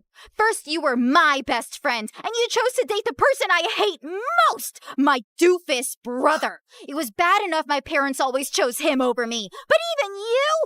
Also, I couldn't stand how perfect your life was. You have a football jock boyfriend. Everybody loves your art. Everybody loves everything about you. Heck, even the boy I likes you more.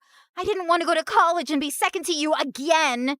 So I told your mom about your art school plans, hoping she'd stop you. And when she failed, I used the pictures and did what I had to. I can't believe I trusted you. I thought you were my best friend. How can you do this to me? You've shattered everything we had. I never want to see you again. We're done. Don't think I'll cry over it. I'm going to NYU, Blair. I'll make new friends. You disgust me. Whatever. I never saw Ashley's face again, and Dexter told me that his parents heard her entire confession and ended up grounding her big time. She didn't even get through NYU, but I did, thanks to Dexter's dad who got me a second interview. Mom stayed in the hospital for a few more weeks before coming home. A month later, we found a donor. It was tough to get the money for the surgery, but we managed, and Mom made a full recovery. Today is my first day in college, and I couldn't be happier.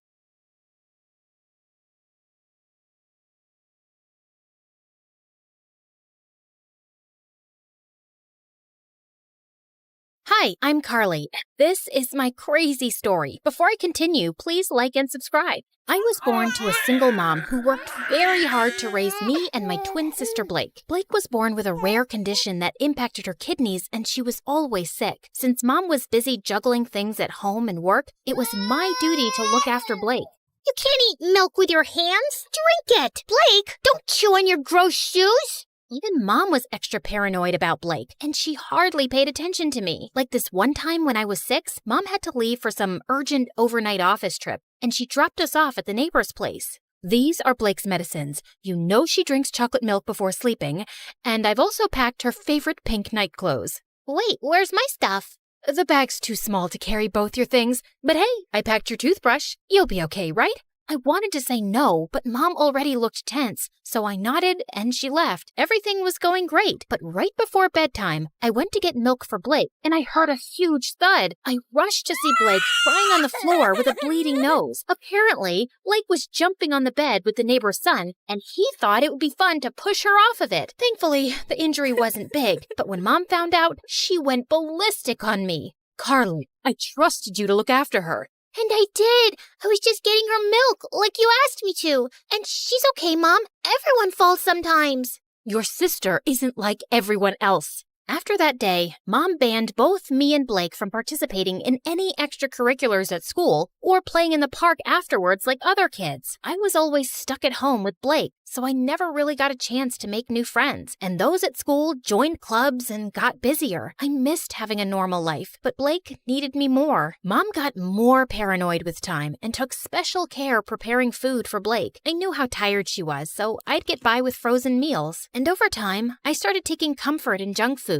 eating candy bars from the hospital vending machines while I sat in waiting rooms for hours. By 13, I was much bigger than most girls my age. One time, our aunt was visiting us, and she hadn't seen me and Blake in a while. Look, I bought you girls matching outfits. Go on, try it. I'll just wear it later. What are you saying? Come here. Aunt pulled me to her and tried her best to fit me into the dress, but it barely got past my neck. I was so embarrassed. I went to my room and didn't come out till Aunt left. Don't be so sad now. So what if you're a little bigger? Easy for you to say. You don't have to wear clothes 3 times your age.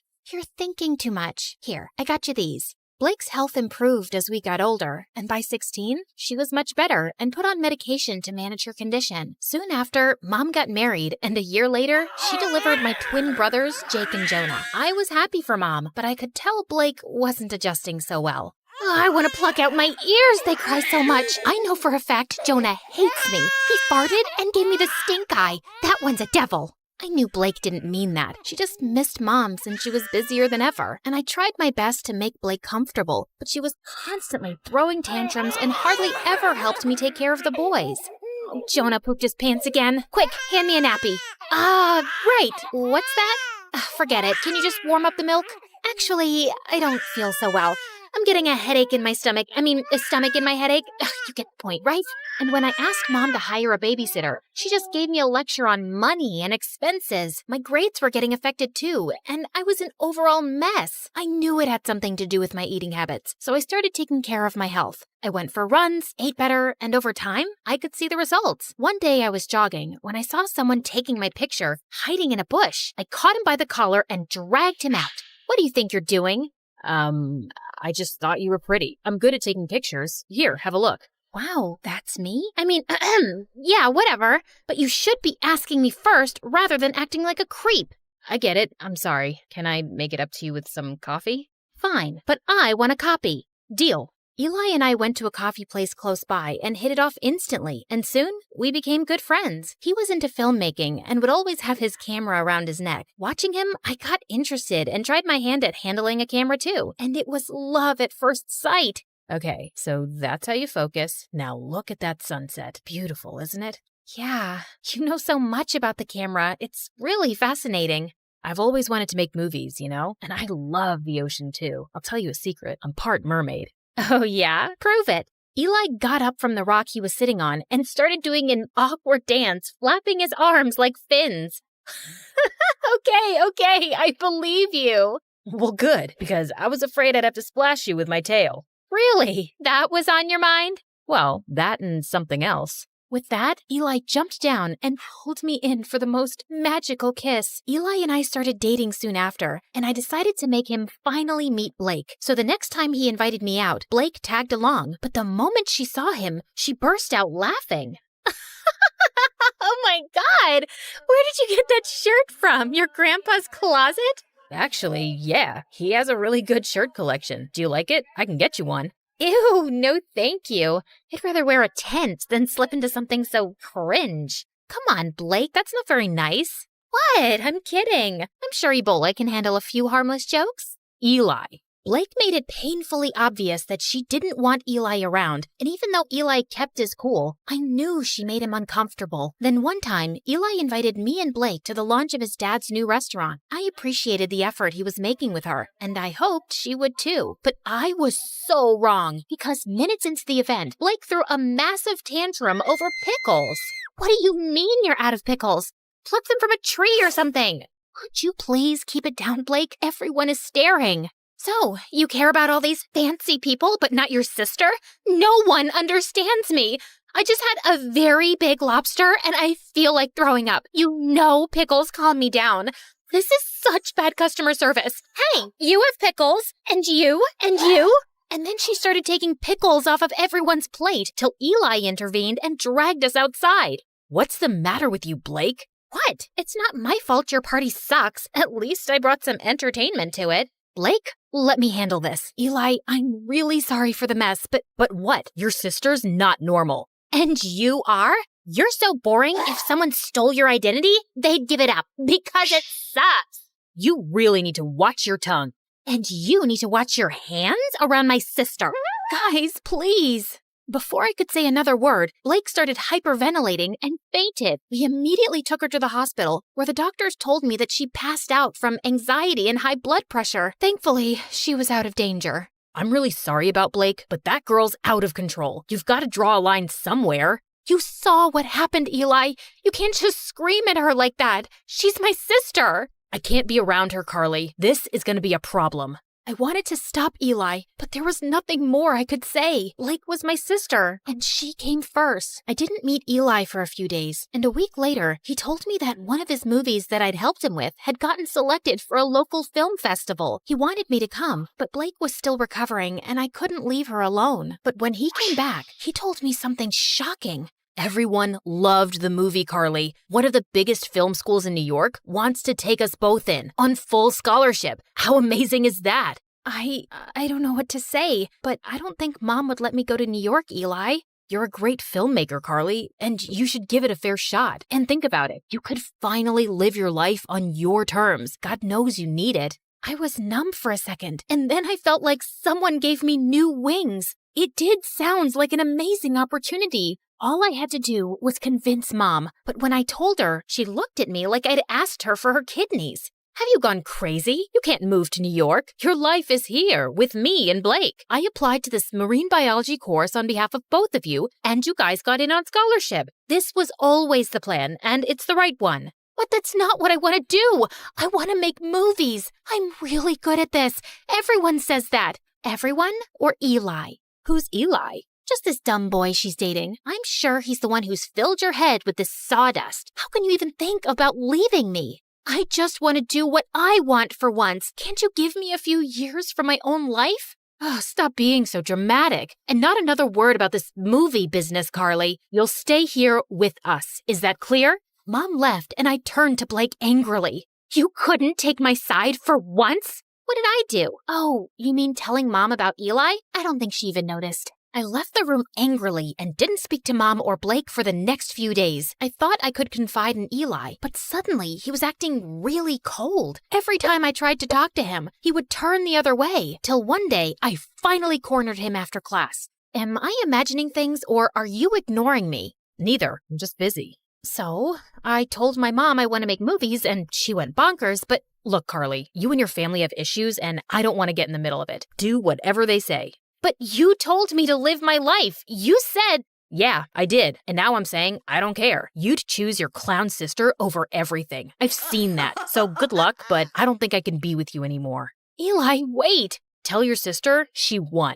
I felt frozen in my place as Eli walked away, and a week later, he left for New York. I couldn't believe he'd just dumped me like that. I felt so bummed out that I didn't come out of my room for days, and Blake was the biggest pain in the butt. Come on, we need to go shopping. It's painful to watch you in those pajamas. I'm not in the mood, but I am. Also, we'll have a nice lunch, watch a movie, just like old times. I said I'm not in the mood. Back off. Jeez, why are you so snappy? Because of that stupid boy? He wasn't stupid. I loved him, Blake, and now he's gone. Because I chose you over him, like always. And you don't care about my feelings, like always. Carly, just leave me alone. Blake left with a small face, and I felt kind of bad, but I was too mad to go after her. The next day, I calmed down a bit and was about to call Blake when her phone started buzzing like crazy. I picked it up, and I was shocked to see it was Eli. Before I could answer, the call got disconnected, and a text message appeared. I did what you wanted. Leave me alone. My mind went blank, and I opened the call logs on Blake's phone to see multiple calls to Eli. Suddenly, it all started making sense. Of course Blake must have driven Eli away. No one hated him more than her. What's this? You don't understand. Oh, I understand everything perfectly. You asked Eli to dump me so you and Mom could use me as your servant all my life, right? Before Blake could even say more, I pushed her out and slammed the door in her face. I started packing my bags and stormed downstairs, only to run into Mom. What's wrong? Is Blake okay? Yes, she's fine, but I'm not, and I haven't been fine for a while now. But you don't care, do you? Of course I do, sweetie. Why would you say that? Because you never have. Not since we were kids. Carly, I knew you could take care of yourself, and you were the healthy one, and Blake... No, Mom, I was eating my feelings, and you didn't even see that. I got back to being healthy on my own, and you've stunted both my growth and Blake's. Hers by over-coddling her, and mine by always holding me back to be her guardian. And now I'm done. I will go to New York because I want to get away from you and Blake, and you can't stop me. I left home and booked a flight to New York. On my way, I called Eli and explained everything to him. He told me that he was proud of me for taking a stand for myself and welcomed me with open arms. We moved in together, and I was doing really well in my classes. Mom and Blake tried getting in touch with me multiple times, and even though I missed them, I needed my space. Eventually, they stopped calling. After graduation, Eli proposed to me, and I said yes. Life was going great, till one day I heard a knock on the door and opened it to see Blake and Mom. What are you guys doing here? Eli called us and told us about the engagement. Carly, I have a confession. It was me who convinced Eli to break up with you, not Blake. Wait, what? Eli never told me that it was Mom behind everything. I didn't want to stress you out more. I could see you missed your family, and this would have made you sad. But I saw the call logs and the messages on Blake's phone. I'd actually been calling him to apologize, but I guess he thought both me and Mom wanted him to dump you. And I don't blame him. I was always awful to Eli. I guess I was just terrified of being on my own without you, but I drove you further away. I'm sorry too, my baby. I'd just become used to having you around, always taking care of everything. And the thought of you going away for college crushed me. I was selfish and always burdened you with too much. I hope you can find a way to forgive me. Thank you for finally acknowledging that. It might take me a while to really forgive you, but I'll get there. I won't lie. I have missed you guys. Then let's start with a hug.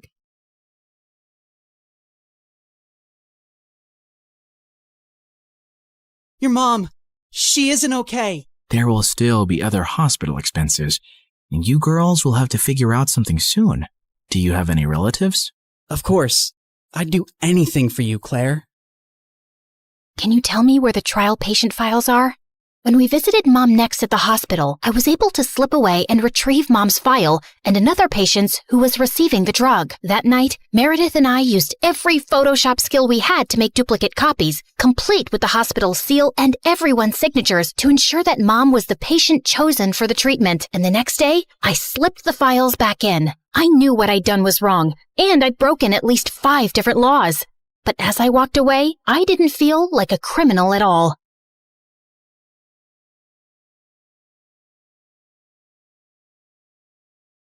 I was walking down the hospital corridor with Freddie when Meredith came running towards us. Where have you been? Mom's awake. She's finally awake. Huh? Oh my god, seriously? This better not be a joke, Meredith. I swear on my beautiful face, it's the truth. The doctors are just checking her vitals. Can you girls stop making so much noise? It's a hospital. Oh, shut it, nurse. We're in the coma ward. Who are we disturbing here? Don't you want these people to wake up? How dare you talk to me like that?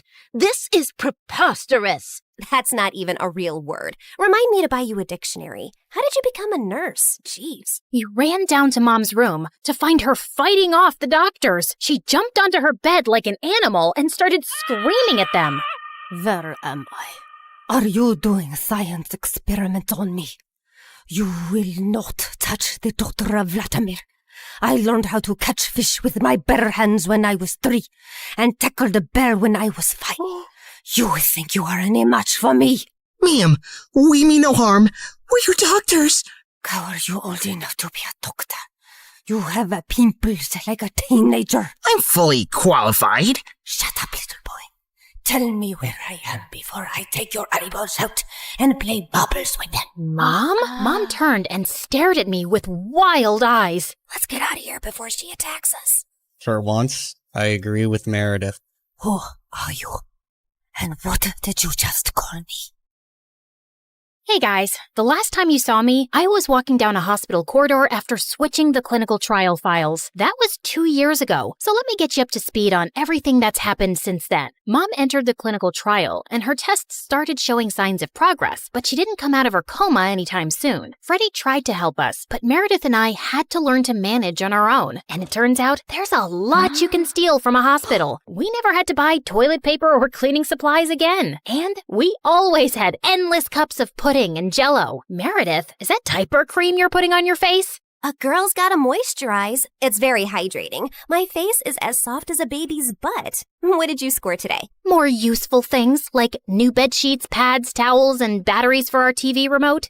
Time for our show and more Jell-O. Woohoo! But we still needed money, and after high school, we went back to our conning ways. I always pushed away the guilt and justified it to myself with things like, we needed the money, we had no other choice. But I have to admit, I also felt a thrill every time we outwitted someone and got away with it. It started out small, like hitting venues of concerts and games in different cities and selling fake tickets to desperate fans, hoping to get in at the last minute for twice the regular price. By the time they figured the tickets were bogus, we were gone. Or going to the American Idol audition venues and convincing hopeful contestants that we were part of the TV show crew, and we'd get them through to the next round if they paid us a little money. Then, we set up an Instagram matchmaking business account with tons of fake success stories. We were getting booked for our services by loads of women. We'd always meet at the client's house in disguise. What is this exquisite dessert? It's like a cloud melting in my mouth. It's a Japanese cheesecake, delivered fresh every day from Japan. You are just the kind of people I like. Ow! Let's get down to business, shall we? Wow, I mean, this cake. Yes, business. This is your daughter? Oof. We know she's a bit plain. And she's 6 feet tall? With that face? Is her case hopeless? Oh no, we've dealt with a lot of uggos before. Believe me.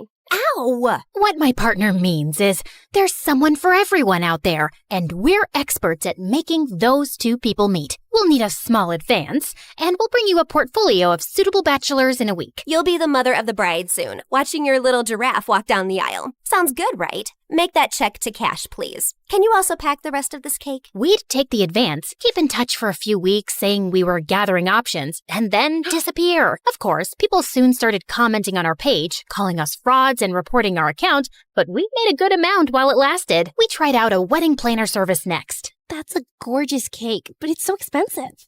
But it goes so perfectly with your pink and white theme. Also, we're planning to order 2,000 pink and white roses. And an ice sculpture for the reception area. How much will all this cost? You can't put a price tag on happiness. Daddy will have a heart attack. He's gonna have one anyway. I just saw him eating a block of cheese. Why should that stop you from having the wedding of your dreams? Really, you deserve the best on your big day. Okay, I'm sold. Let me write you a check. When that went bust, we became travel bloggers and influencers. With our huge number of fake followers, we managed to get into the best hotels for free as long as we wrote a review. When I'm rich, I will buy a hotel and live there. They have the best beds. Room service? Yes, we'll have 2 lobsters, 4 sushi platters, 2 beef burgers with fries, the prawn tempura, the fish tempura. Okay, anything with the word tempura. And why don't you bring up the entire dessert menu? Thanks. Of course, none of these businesses lasted too long, and we were always on our toes, traveling from place to place, changing disguises, trying not to get caught. The only person who had any idea of our activities was Freddie. But whenever we went back home, he was always happy to see us and never asked questions. 2 years had gone by like this, and Mom was finally awake, except she didn't remember being our mom. Now, we had no chance to ask her about the fake IDs and laptop we'd found, because all she seemed to remember was her childhood in frickin' Russia. We showed her pictures of us together, and the doctors explained that she'd lost most of her memory, and they were unsure if she'd regain it. Oh, my girls, I am so sorry I don't remember anything about you, but I feel a connection to you, as strong as the frost on my toes, walking barefoot in snow, and as sweet as the smell of my grandmother's honey cakes, and as deep as the violet skies of Siberia, and— Yeah, we get it, Mom. We love you too. As the 3 of us sat in a cafe later, I was still trying to process everything when I saw Meredith had a faraway look on her face. I know that face, Em. What are you planning? Oh, nothing. Just thinking how excited Arthur will be when he finds out Mom is awake. You're talking about our neighbor, Arthur? Yeah, he's been visiting Mom every week for 2 years. He's always been in love with her. He'll be happy, but she won't even remember him. That actually works in his favor. Mom always found him irritating. What are you saying exactly? What if we convinced Mom that she was deeply in love with Arthur before she went into a coma? I'm sure he won't have any problem playing along. Maybe we even say that they were engaged before she got sick. If we set them up, Mom will be taken care of for life. Arthur is rich with a capital dollar sign. Wow, Meredith, you're a frickin' genius. Jeez, why are you girls always scheming? Because our parents are not neurosurgeons. You can't use that excuse forever. Watch me. Like we expected, Arthur immediately agreed, and we got to work. We photoshopped tons of pictures of Mom and him, and soon he even turned up with a giant emerald ring. You chose this Russian emerald ring from an antique shop where I proposed to you. Oh, it is so beautiful. I wish I remembered all of these moments. But I do feel a connection to you, as strong as the smell of lavender on a Russian summer breeze, and as warm as Papa's fur coat, and as comforting as a bowl of kidney pickle soup, and— Kiss her, now! As Arthur and Mom kissed, Meredith and I walked out of the room and burst out laughing. We laughed till we almost peed our pants. Oh God, my tummy hurts. Are we doing the right thing? Fooling Mom? She's no fool. She asked me how rich Arthur is yesterday. Now she feels very connected to him. And within a month, Mom was walking down the aisle in a grand wedding in Arthur's garden. Of course, Meredith and I had made all the arrangements and totally overcharged Arthur. I promise to cherish and to love you forever and follow you to the ends of the earth. We will go to Russia and start our new life there in the lovely house you have bought me as a wedding gift. And yes, I will cherish and love you and whatever, etc., etc. Now you may exchange rings. Did you just hear what I just heard? Are they moving to Russia? That can't happen. Is it too late to object to this wedding? Shh! You guys are ruining the ceremony. What's wrong with you? Are you a moron? You know she can't go to Russia. Why not? She's Russian, isn't she? Oh yeah, she shouldn't go to Russia.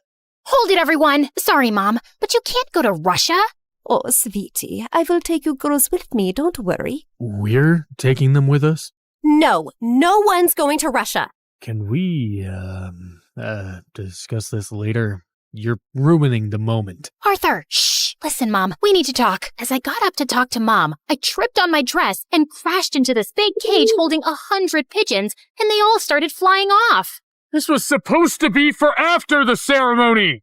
When suddenly, those pigeons turned vicious and came back to attack everyone. They clawed at people's hair, poked them with their beaks, and pooped everywhere. As the guests ran around in chaos, someone slammed straight into the wedding cake. Meredith and I grabbed Mom's arms and dragged her home. What is wrong with you two? There's something you need to know, Mom. Meredith and I ended up showing her all her fake passports, IDs, and the laptop, and she was stunned. My name is Alexei, and none of these IDs have that name. Mom, we don't know who you really are or why you left Russia. What if you were a spy or some sort of criminal? What if you're wanted in Russia? If you go back there, you might get arrested or worse. Apparently, many years ago, some bad people were looking for you, and we don't know why. You have to stay here and keep a low profile. But I want to find my parents and see my home. It's all I remember. You can't risk it. Not till you get your memory back. Or we get someone to tell us what's on that laptop and figure out who you are. We're sorry. We hugged Mom as she cried, then fixed her makeup and returned to the wedding. The pigeons had left, and the guests were leaving too. Stop, everyone. The wedding isn't over yet. And Arthur, Mom wants to move to Hawaii instead. From the top, people! Arthur was very confused, but they finally got married. Later, as everyone moved towards the dance floor, Freddie asked me to join him. So, now your mom is well and you have a rich stepfather. What are your plans? I like traveling around with Meredith. Maybe I'll do that for some time. There isn't any reason to stay here anyway. Ouch. Why don't you just hit me with an axe? Of course, there's you. I can always come visit. That's not good enough, Claire. Look, I have to say this now. I've been in love with you since forever, and let's not pretend you don't know that. Don't you think you can give us a chance? We're best friends, and I'd do anything for you. I know, Freddie, but I just can't. I love you, but not like you want me to. You can try dating me. Maybe you'll feel differently. I don't think I will. And I can give you a good life. You don't need to live like a freaking criminal anymore. Some people might call me an artist. Con artist, yeah. Still a criminal. Maybe I enjoy being one. It's kind of thrilling.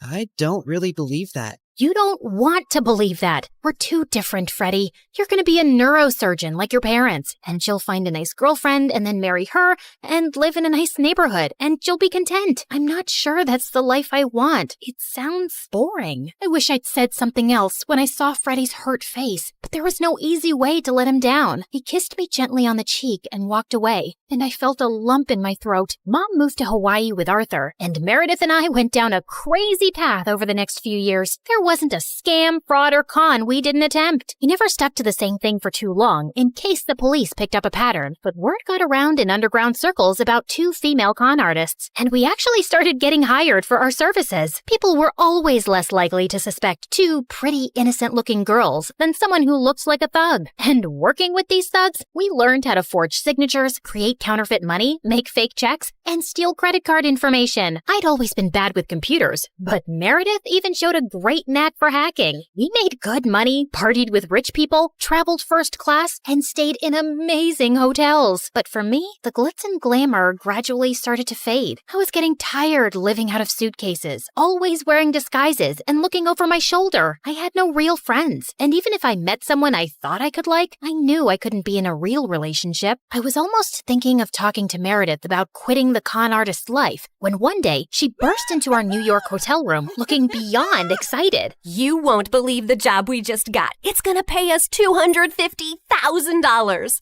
Who would pay that kind of money? And for what? Turns out, the kind of people who take you to their headquarters blindfolded. As Meredith and I walked into an underground room, a large chair swiveled around to reveal...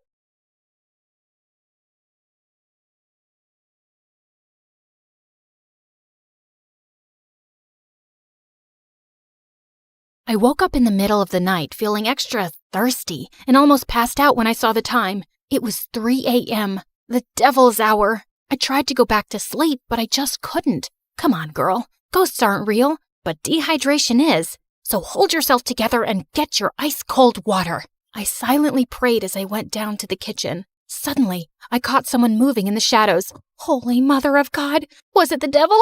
I was about to scream when I realized that it was just my older brother, Kevin, who looked suspicious. I silently followed him as he went down the basement and was surprised when he opened a mysterious door that I had never seen before. But before he could enter, he looked back and saw me. Don't you ever tell anyone about this, especially Dad, no matter what happens. Why? What's inside that room? He just patted my head and smirked. The devil himself. He then disappeared into the room and locked it, leaving me shaking in fear and confusion. Hi, my name is Kendra, and this is my story of how my mysterious brother changed my life forever. Before I continue, please like and subscribe. After what happened last night, the first thing that I did in the morning was to check that door in the basement. But unfortunately, it was padlocked to death. Kevin was definitely hiding something in there, and it was killing my curiosity. I was finally able to corner him during dinner. Are you sure that you weren't dreaming? Because that totally didn't happen.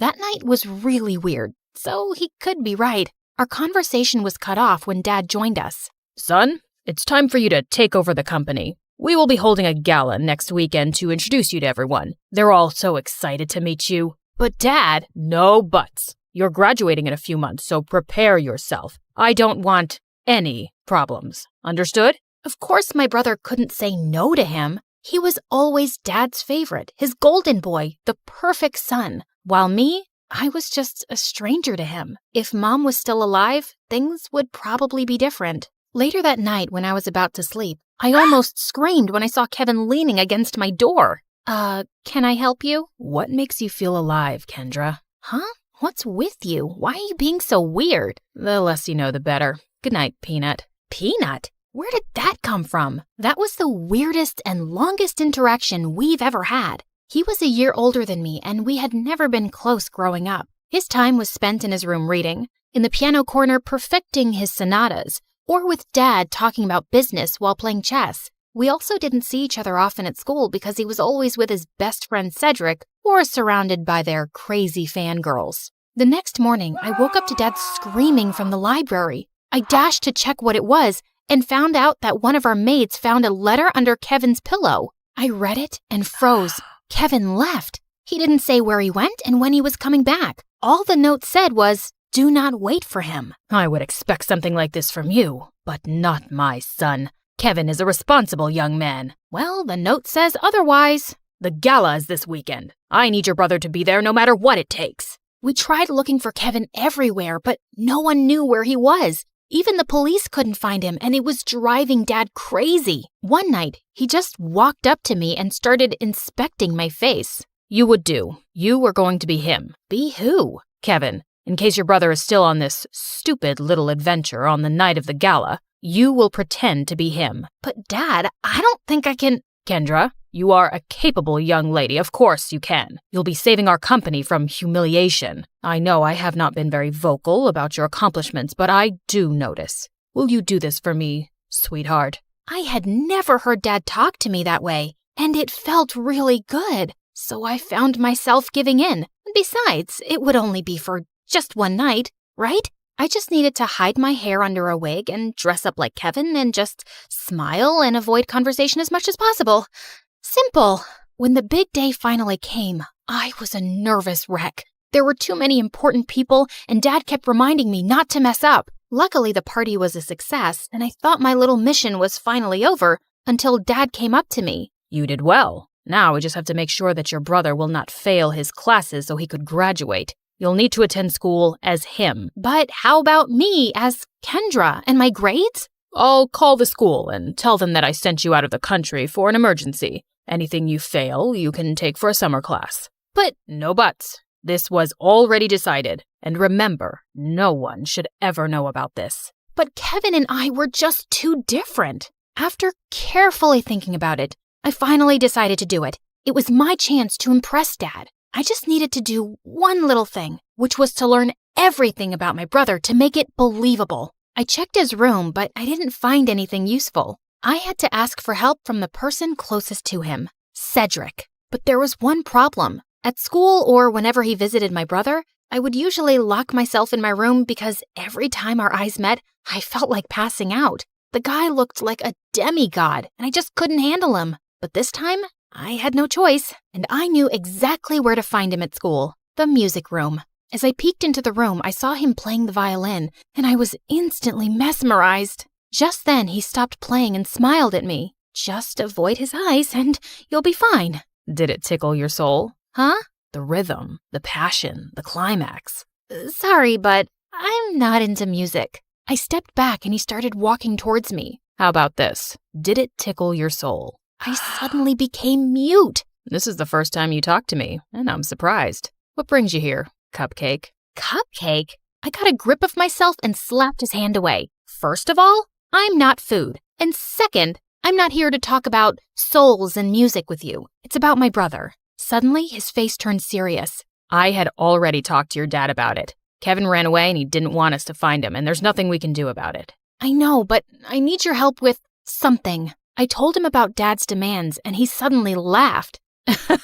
That's a ridiculous idea. You two look similar, yeah, but you're too cute and girly to be a boy. Wait, he found me cute? I excused myself to the bathroom, and after calming down, he was nowhere to be found. It took me a whole day to finally find him playing violin in the school garden. So, are you going to help me with this, or are you just going to play your violin all day? I only help people who can look me in the eye. Ugh, why was he being like this? I gathered up all my courage before finally meeting his eyes, and thankfully I was able to control myself until he smiled. You have the same eyes as your brother. They're very pretty. So he liked my brother's eyes? That was fruity. Whatever. Now, where do we start? Your appearance. And I think it needs a lot of work. For the makeover, he brought me to the mall to cut my hair short, and it took me several hours to finally say goodbye to my precious long hair. After accepting the fate of my hair, we tried on some clothes similar to Kevin's fashion. As I walked out in a leather jacket, he came up to me to zip it up. He was so close, I could hardly breathe. Looks perfect now. He then taught me about my brother's stance, walk, and gestures. I told you to walk faster, not like a gangster. And stick out your chest more. Think of yourself as the hunkiest man alive. Like this? He held my hips to guide me, and I felt like exploding from the sparks. Just then, I noticed some girls around drooling over us. Both guys are so cute. I'll take either of them. They look so in love. OMG. Love wins. Great. And now we were a gay couple. Cedric coached me about Kevin's interests, and I was surprised. I didn't know my brother was such a dork. He loves SpongeBob so much, he even thought of diving into the ocean just to look for its real-life version. But one revelation made me tear up a bit. And he adores you so much. But he thought you didn't like him, so he always chose to give you space. What? That's not true. He's too protective of you. He even told me not to talk to you because he thought I'm trouble. Oh, yes, you're definitely gonna be trouble. To my heart. That weekend, we continued practicing until I looked convincing enough, and when we finally got to school, I just stayed close to him and smiled at people from time to time. I was doing an excellent job at being my brother until it was lunchtime. We sat at their usual table for lunch when suddenly someone sat on my lap and kissed my cheek. It was Lauren, the prettiest and coolest chick at school. What in the frickin' pregnant duck is happening? What? You hate my kisses now? You look like you've seen a ghost. I turned into the ripest tomato when she giggled into my ear. I could never hate such a goddess like you. Wow. Since when did you become this cheesy? I gave Cedric a panicked look, but the jerk was trying his best not to burst out laughing. I kicked his leg under the table and his wince was satisfying. I then excused myself in the bathroom and dragged him with me. There, he revealed that Kevin had been dating Lauren for a while now, and I had no idea about it. Lauren had been all over me for the next several days. This was totally normal, of course, except for the little detail that I was not her actual boyfriend. And through all of this, Cedric remained an unhelpful idiot who was clearly enjoying my discomfort. We were walking to our last class when someone suddenly grabbed and pushed me against the wall. You're acting weird lately, and I like it. Before she could kiss me, I acted like there was a bug inside my shirt and ran away. I needed to talk to Cedric. As usual, I found him in the music room. We need to tell Lauren. Suddenly, Lauren appeared from behind me. Tell me what? Wait a minute. Don't tell me that you guys are dating? What? Cedric finally stopped playing the violin and grinned at me. I'm straight, but I don't know about your boyfriend. Aw, baby. You know I would accept you however you identify, right? Well, that's good to hear. Lauren looked like she bought it, and I just found myself exploding. I'm not Kevin. I'm not your boyfriend. I'm his sister Kendra pretending to be him. I then explained everything to her. Oh, okay. Explains why you look and act differently. That's it? No violent reaction whatsoever? I'm used to Kevin's quirks. So, anything I can do to help with this mission? Just don't tell anyone about this.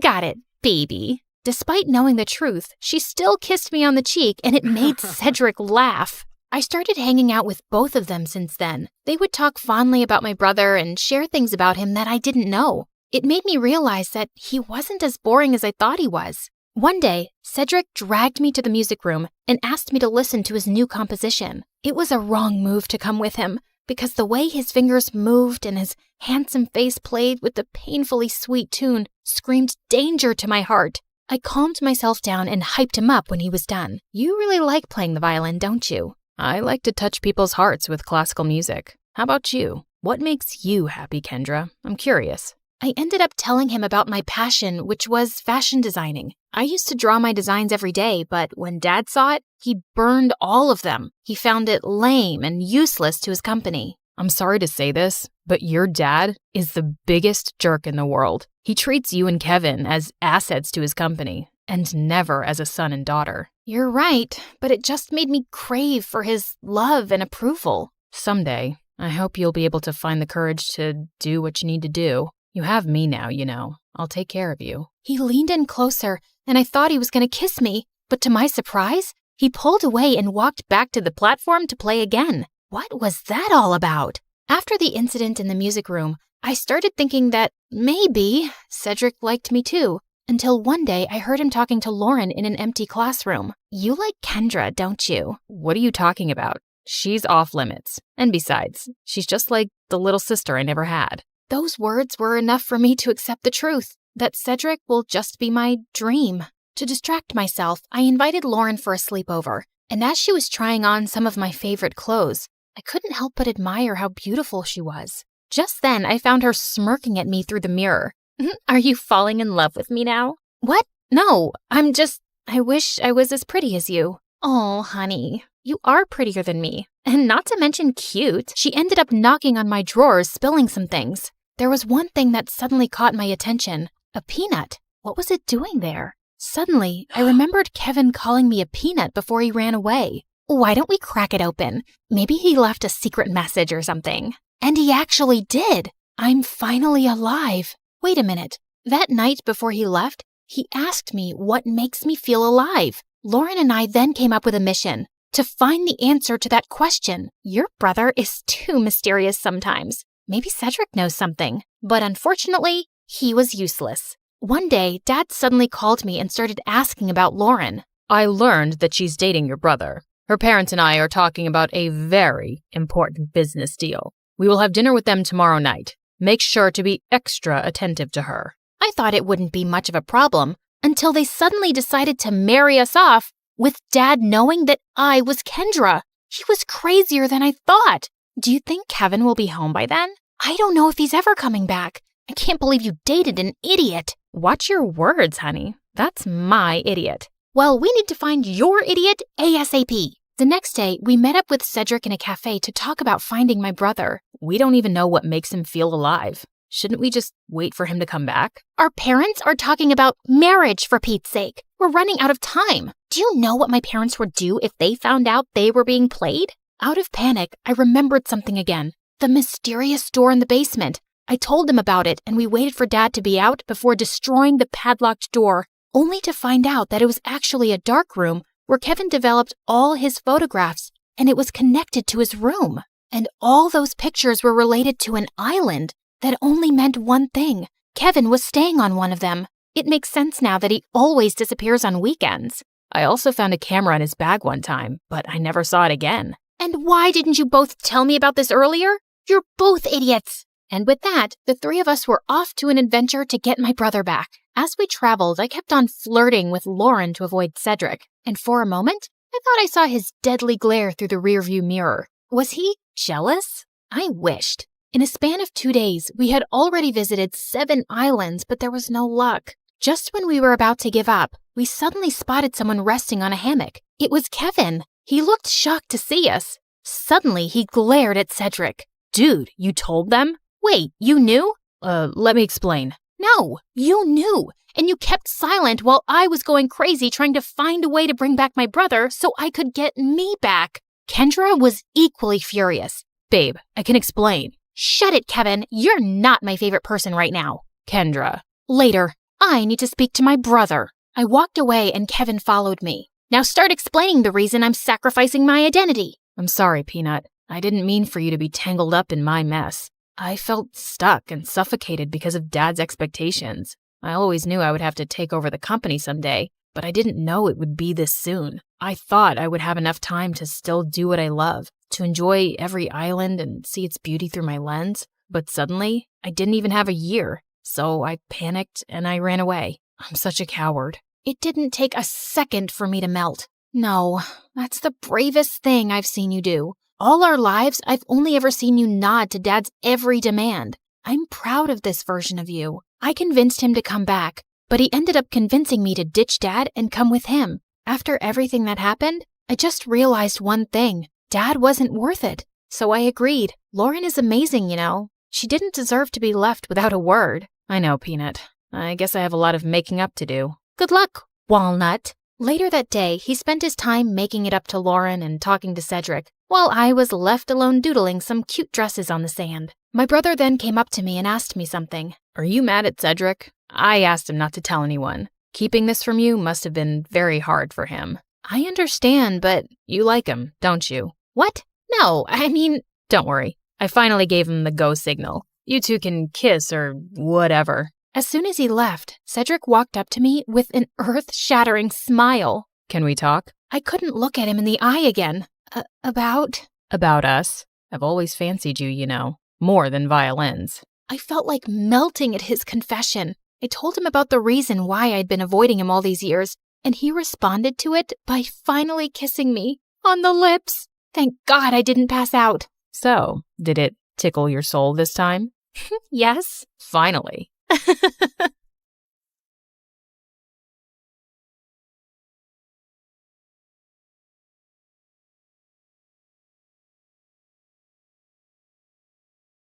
Hi everyone, my name is Marina and I'm from Nevada. Please like and subscribe. I was raised in a small town by my aunt who owned a small bakery and loved me to bits. Aw, honey, today's your first day at school, so I packed muffins for all your classmates so you can make a lot of new friends. You're awesome, Aunt June. She wasn't super rich, but she was the richest person at heart, and that's why everyone loved her so much, including me.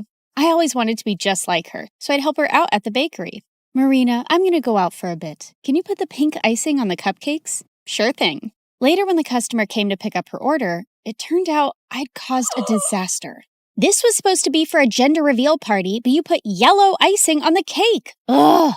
That wasn't the first time I mixed up colors. My aunt knew something was wrong with me. Turned out I had color blindness, and I couldn't differentiate between certain colors. Is it going to be like this forever, Aunt June? I'm afraid so, honey. But cheer up, because I've got a brilliant idea. The next day, everything in the house and all the ingredients in the bakery were labeled along with their colors. Aunt June made things so easy for me, and our life was just perfect. Until one day when I was in second grade, an old man walked into our bakery and offered to buy it. This bakery has been passed down from generations in our family, and there's no way I'm going to sell it. But the man's tone just got more rude. You should have signed these papers while I asked you nicely, but now you're just going to pay for your stupidity. If you don't leave now, I'm going to smash your car, and then you'll have to pay for your stupidity, sir.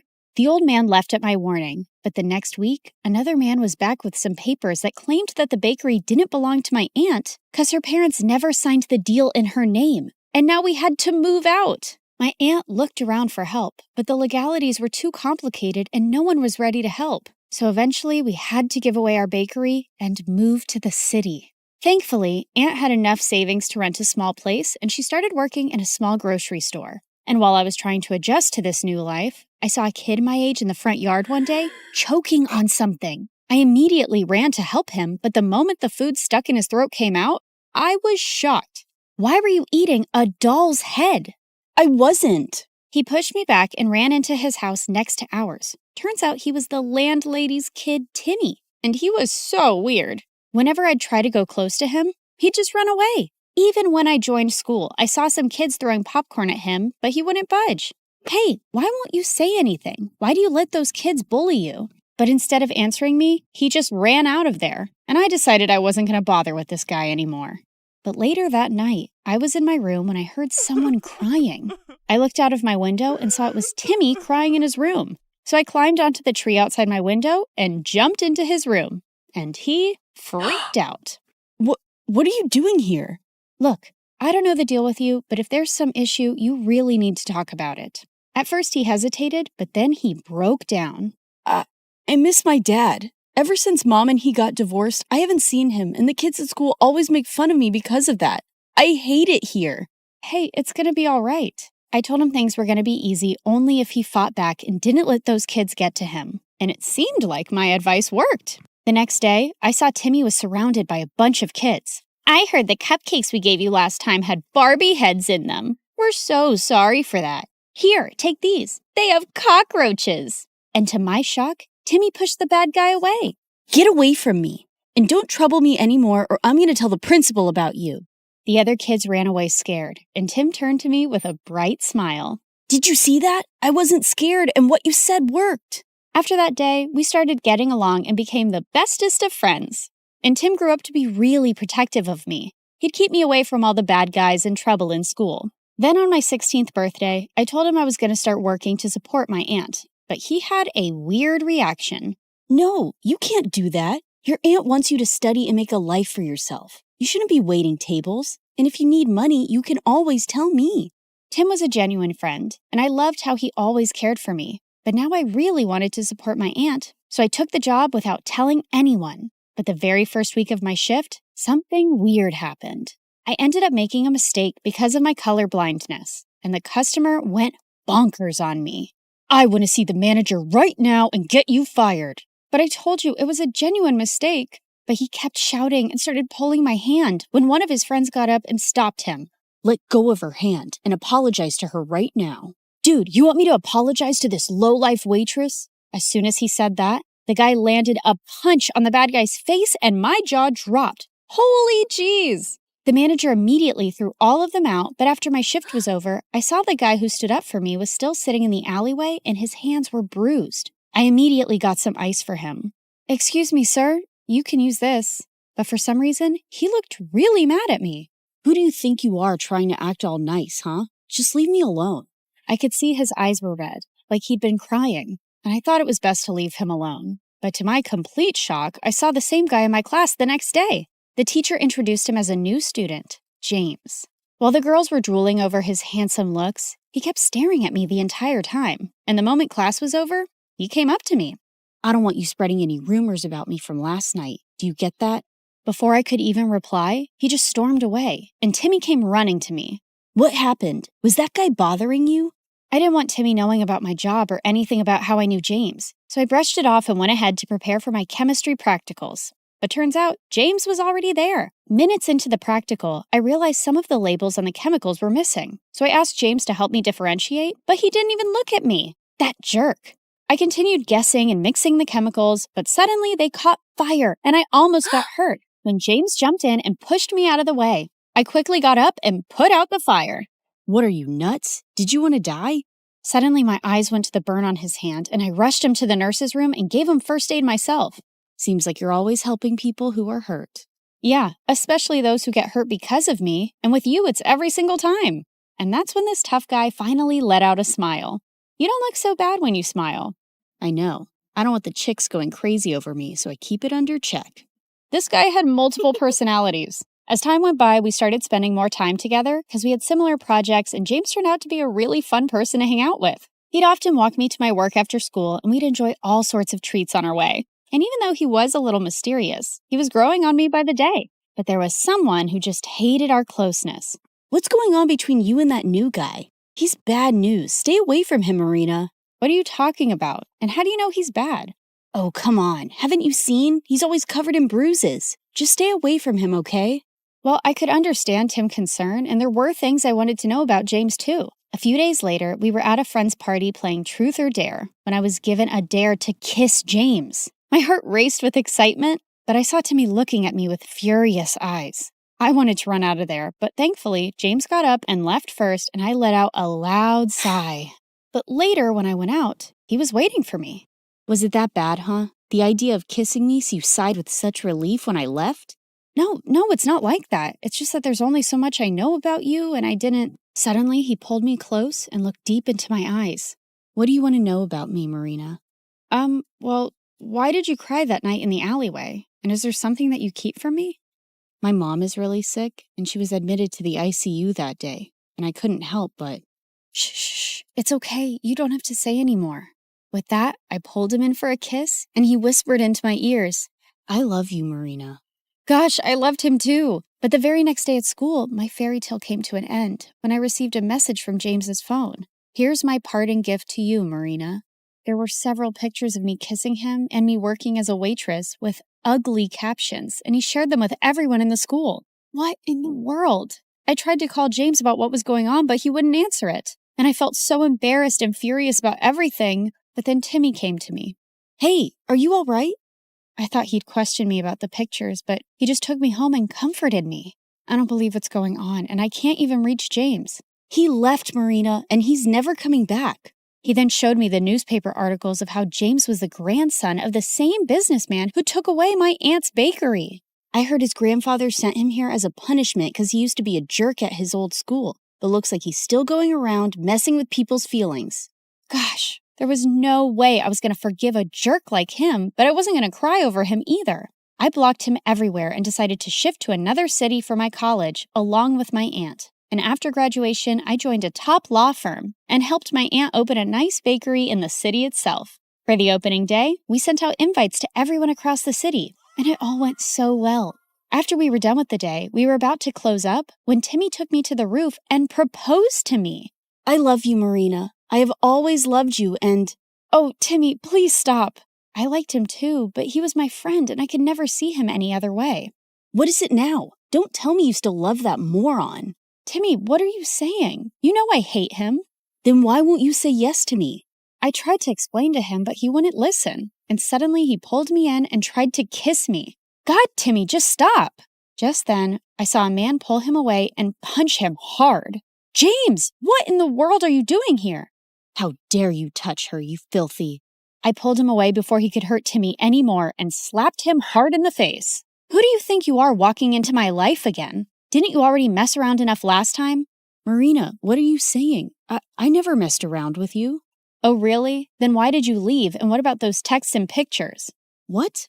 I have no idea what you're saying. I know it was my fault to leave you like that, but I told Timmy everything. What?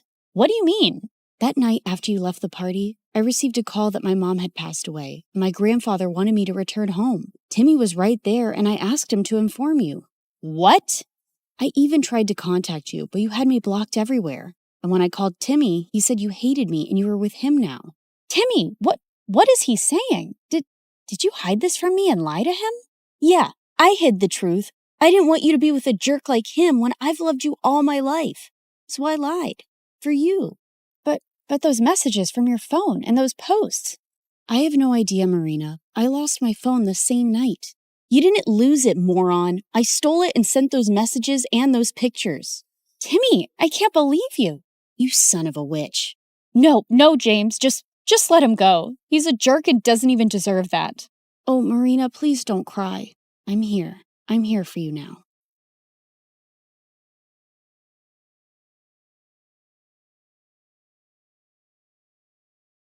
Hi, I'm Marie. Growing up, I liked all things geeky. Comic books, anime, and most of all, video games. I was the kid in elementary school that would sneak behind some trees during recess to play my Nintendo DS instead of socializing. So I never really had any friends. And home wasn't so peachy either. Dad left soon after my sister Ava was born. And Mom, well, let's just say she tries. She worked as an attorney at some huge firm, so she always had money, just not enough time to look after 2 kids. What's wrong? Mom's cooking again. She watched some stupid show on TV, the one where they wear big hats and cook fancy meals, and now she thinks she can do the same. She's gonna burn the house down, Marie. I'm scared. I rushed to the kitchen, only to see the stove on fire and Mom desperately trying to put it out. I immediately grabbed a damp towel and threw it on top of the flames. And that wasn't all. Once, Mom tried fixing an exposed wire and ended up short-circuiting the entire house. Another time, she decided to grow her own vegetables. But a month later, she quit. And now we have a half-dug garden that turns into a swampy mud pit every time it rains. At least if you guys like and subscribe to MSA, it'll make all this a little more worth it. I always had to be the adult around at home, and basically brought up Ava all by myself. But even though my real life wasn't very cool, I kicked butt in the online realm. Video games were my thing, and no one could beat me at that. Except Hero. The first time we met was on the first day of high school. He was new, and the teacher asked me to help him catch up. And I quickly found out that, just like me, Hero loved video games. His mom didn't make a lot, so he was always jumping from one part-time job to another. And it was his dream to become a world-famous gamer. Slowly, we became friends. And every weekend I'd invite him over and we'd go bonkers on my gaming system. Easy peasy, lemon squeezy. I'm the winner. You're just lazy. That's not even a phrase. But you get the point, right? So yeah, having Hero around was fun, and I was glad to finally have a friend. But then I turned 18 and things kind of glitched. Hero and I had planned on checking out this new game store in town, and I was waiting for him at school, but he never showed up. I even tried to sell, but he didn't answer, and his social media accounts were gone. He disappeared without a trace, and as weird as it was, I decided to stop chasing after him and move on. I threw myself into my studies, topped my class, and got into a good college. With Ava in high school now, I figured she could handle herself, and I could finally get a fresh start away from home. Then one night, I was in my dorm playing video games when I got stuck on this one particular level. After my 5th attempt, I was ready to throw my controller out the window when I heard someone behind me. Need a hand? I turned around and found myself looking up at Adam, a senior, and easily the most charming guy on campus. What are you doing in my room? Just came by to say hi to a friend down the hall. And then I saw you struggling, so I figured I'd stop and help. I appreciate your not-so-called-for help, but hey! Adam had snatched the controller from my hands and started pressing buttons like a pro. Within minutes, he'd cleared the level like it was nothing. The trick is all in the NPC interactions. They each have coded movement loops that line up with the mission objectives. You pick up on those patterns, follow the right ones, and they practically guide you to the finish line. Of course I knew that. I was just trying to improve my timing. Right. You know, my friends and I are playing at the video game arcade tomorrow. You could join us if you want. Thanks, but I like to play alone. Suit yourself. But just in case you change your mind... And he wrote his number on my desk and left. I tried to shake off his offer, but then I thought it had been a while since I was playing solo and maybe teaming up with others wouldn't be so bad. So, the next day I called him and he sent me the address. I expected it would be a casual gaming session with a few friends, but I was stunned to see that it was a massive gaming tournament. Hundreds of gamers sat around, dead serious, fingers flying over controllers, and eyes glued to screens. Just then, Adam spotted me and ran over. Hey, perfect timing. You're playing with me. I nodded and took a seat next to him. And together, we breezed through every challenge. The games were tough, but our sync was on point. And by the end of the tournament, Adam and I were on top of the leaderboard.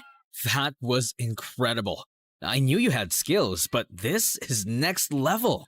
I couldn't even tell it was our first time playing together. You know what? You've got to meet my dad. I don't think I should. But Adam was already pulling me through the crowd before stopping in front of this tall man who looked like he ate gigabytes for breakfast. Dad, this is Mari. I think she'd be perfect for a team. Such a pleasure to meet young prodigies like yourself. Tell me, Maria, has the world of digital gaming always intrigued you? It's Marie. I know. But I prefer Maria. It has a certain melody to it, like the soft patter of keys under one's finger in the heat of play. Sorry, what? He just means you have a nice name. Anyway, Dad's a game developer and a professional gamer himself. He's the reason I picked up gaming. He's my hero, the legend, the person I look up to the most. Also, he'll be coaching us. For what? The tournaments, of course. Adam told me he played for an international esports team, They traveled the world, competed in the biggest tournaments, and now they wanted me to join them. Playing international esports had always been my dream, so it didn't take me long to say yes, and the next few months turned into a wild roller coaster. We traveled from one tournament to the next, diving headfirst into the tense, fast-paced life of esports. And while I loved competing, Adam's dad made things really complicated. Our primary objective is to establish dominance in the early stages by monopolizing resource nodes and obstructing adversarial progression. What is he saying? He wants us to capture as many resource points as we can at the start and block the other team. Why doesn't he just say that? That's just how he talks. You'll get used to it. But Adam's dad's constant hovering and descriptive plans made every practice session feel like a mental marathon, and I just couldn't keep up. Then one day, after a grueling practice, I was scrolling through my phone when I came across an invite to the closed beta test of Infinity Nikki, a game that had been making waves as the coziest open-world experience out there. I was tired of playing endless battles and high-stake combat games with Adam, and I was looking for something that felt more comforting and fun. And the game seemed like the perfect escape. So I enrolled for access to the closed beta, got in, and boy, was that the best decision ever. The game took me into the magical world of Miraland, where Nikki, the main character, went on amazing quests with her cute companion Momo. The coolest part of the game were the ability outfits that helped Nikki navigate Miraland, gather resources, and complete quests. I got to explore dungeons, tackle boss battles, ride vehicles, and even capture beautiful moments with the photo feature. It was so much more than a dress-up game. It was pure magic. I was so amazed by it, I even joined Infinity Nikki fan forums to know more about shortcuts and outfit combos. And I found myself chatting regularly with one user in particular, Silent Warrior. Oh my god, Momo camera is so cute. I could pose in front of that forever. Oh, but here's something that makes it even better. Usually, you can only take pictures of the scenery in Nikki, but there are certain spots on the map where this Feywish sprite, Decabo, will suddenly pop up and look straight at the camera while you're capturing the shot. I swear, it's the funniest and most unexpected thing ever. No way. How did you even figure that out? Spent hours wandering the map, taking random shots. The first time Decabo appeared, I almost dropped my controller. You've got to try it. It's seriously worth it. Well, since you've been so helpful, I've got news for you too.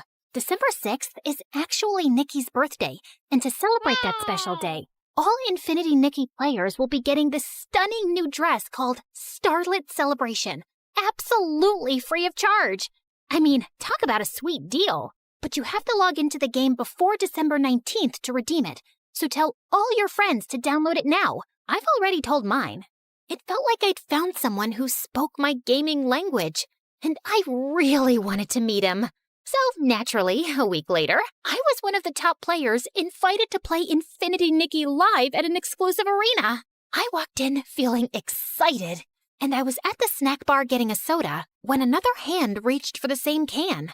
I looked up and froze as I saw Hero smiling at me. Didn't realize this one was yours. Well, it certainly doesn't have your name on it. Just then, the announcer called all gamers to the stage for a quick face-off, and I hurried to the stage. I was settling down in my seat when Hero pulled up the chair next to mine. He opened his mouth to say something, but I shushed him and focused on my game.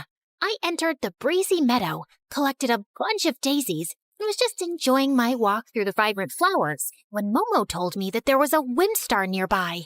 So I hurried through the meadow, collected the Whimstar, and upgraded to a new outfit. Wow, you're still as good as I remember. Oh, so you do remember me. I thought the way you vanished, you probably forgot all about me. Okay, yes, I deserve that. But I had a reason for leaving so suddenly, Mari. That's when Hero told me that his mom had lost her job, and since they lived in her employer's house, they had to pack up and move to a new town, almost overnight. You could have dropped a text, at least. I just couldn't find the time to. I had to pick up jobs to help Mom out, until I figured out a way to make money through gaming. You have no idea how many times I thought about calling you, but I just didn't know what to say. So when I saw your name on the Infinity Nikki forum, I decided to send you a message as silent_warrior. Wait, you're Silent Warrior? So you took me for a fool not once, but twice? That feels good. I'm sorry, I just didn't know if you'd talk to me. I even learned the whole game just to get to this live event and meet you, Mari. So what do you say? Can we restart? I kinda miss you. Okay, yeah, I missed him too. Hero was the one person who always understood me, and he did genuinely sound sorry for the way he'd acted. So I agreed, and we reconnected. We spent hours chatting about games, and I told him everything about my new team and life at college. Our conversations felt effortless, and I was happy to have him back in my life. But while things with Hero got better, with Adam, it only got more tense. Maria, grab the plasma cannon next to you. You're wasting essential resources. I'm pinned down by these two enemies. I need to deal with them first to advance. Incorrect. Your role is to support Adam. He's leading the mission. Provide suppressing fire, and use that weapon to neutralize the opposition. But if I expose myself, I'll get eliminated. Then strategize smarter. Honestly, you're making me question your tactical skills. Did we make a mistake by bringing you onto the team, Maria? Oh, I don't know, sire. Maybe you did. So why don't you go ahead and find someone who's better than me and can understand what you're actually talking about? And yeah, for the record, my name is Marie. And I just threw the controller down and walked out. And seconds later, Adam followed. How dare you talk to my dad like that? He's constantly breathing down my neck, Adam. It's annoying. He just wants you to do better. And honestly, Mari, you could use a little extra practice. Dad doesn't think you're ready for the tournament, and he might be right. Your dad thinks no one is ever ready. And every time I talk to him, I feel like I'm in the middle of a test I didn't prepare for. I don't think I can play like this. And before Adam could get out another word, I flung my bag over my shoulder and left. I was so distracted that evening, I could barely focus on my game with Hero. I had to jump through some glowing hoops in a sequence before the time ended, and I just couldn't keep up. Hero immediately understood something was off and asked me what happened. And I told him everything. Why are you even with them if they don't value your skills? It's not all bad. The rest of the guys on the team are great, and Adam's a bit edgy, but he's a good player. It's his dad who gives me the ick. My mom's a saint compared to him. At least she never trash-talked me the way he does. Mari, you're a great player, and from what you're telling me, this Adam sounds like a jerk. I think you should just quit and play with me instead. We're good. I just laughed at Hero's suggestion. He was clearly joking. There's no way he'd actually expect me to quit my team at the last minute. Although, I'll admit, the idea was kind of tempting, considering how Adam being on the team was seriously getting on my nerves lately. Later, I ended up talking to my sister Ava about it, and the next day, she and Mom showed up at my dorm with dinner to cheer me up. I was struggling through the lasagna Mom made, when suddenly there was a knock at the door. Hero? What are you doing here? Okay, don't freak out. But I kind of put our names down together for the tournament tomorrow. What? Why? Because your team sucks, Mari.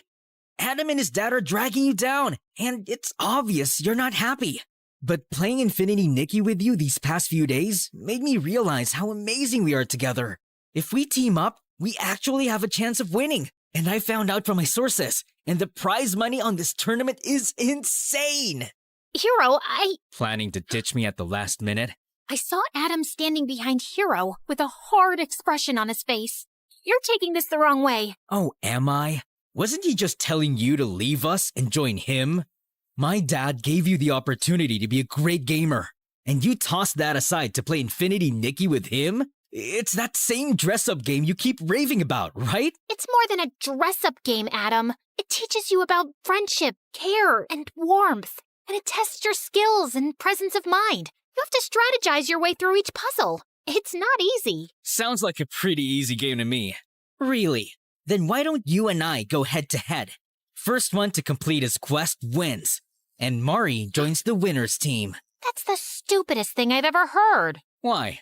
Scared I'll kick his butt? We'll see about that. But the food's getting cold. Believe me, Mom, no one wants to eat that.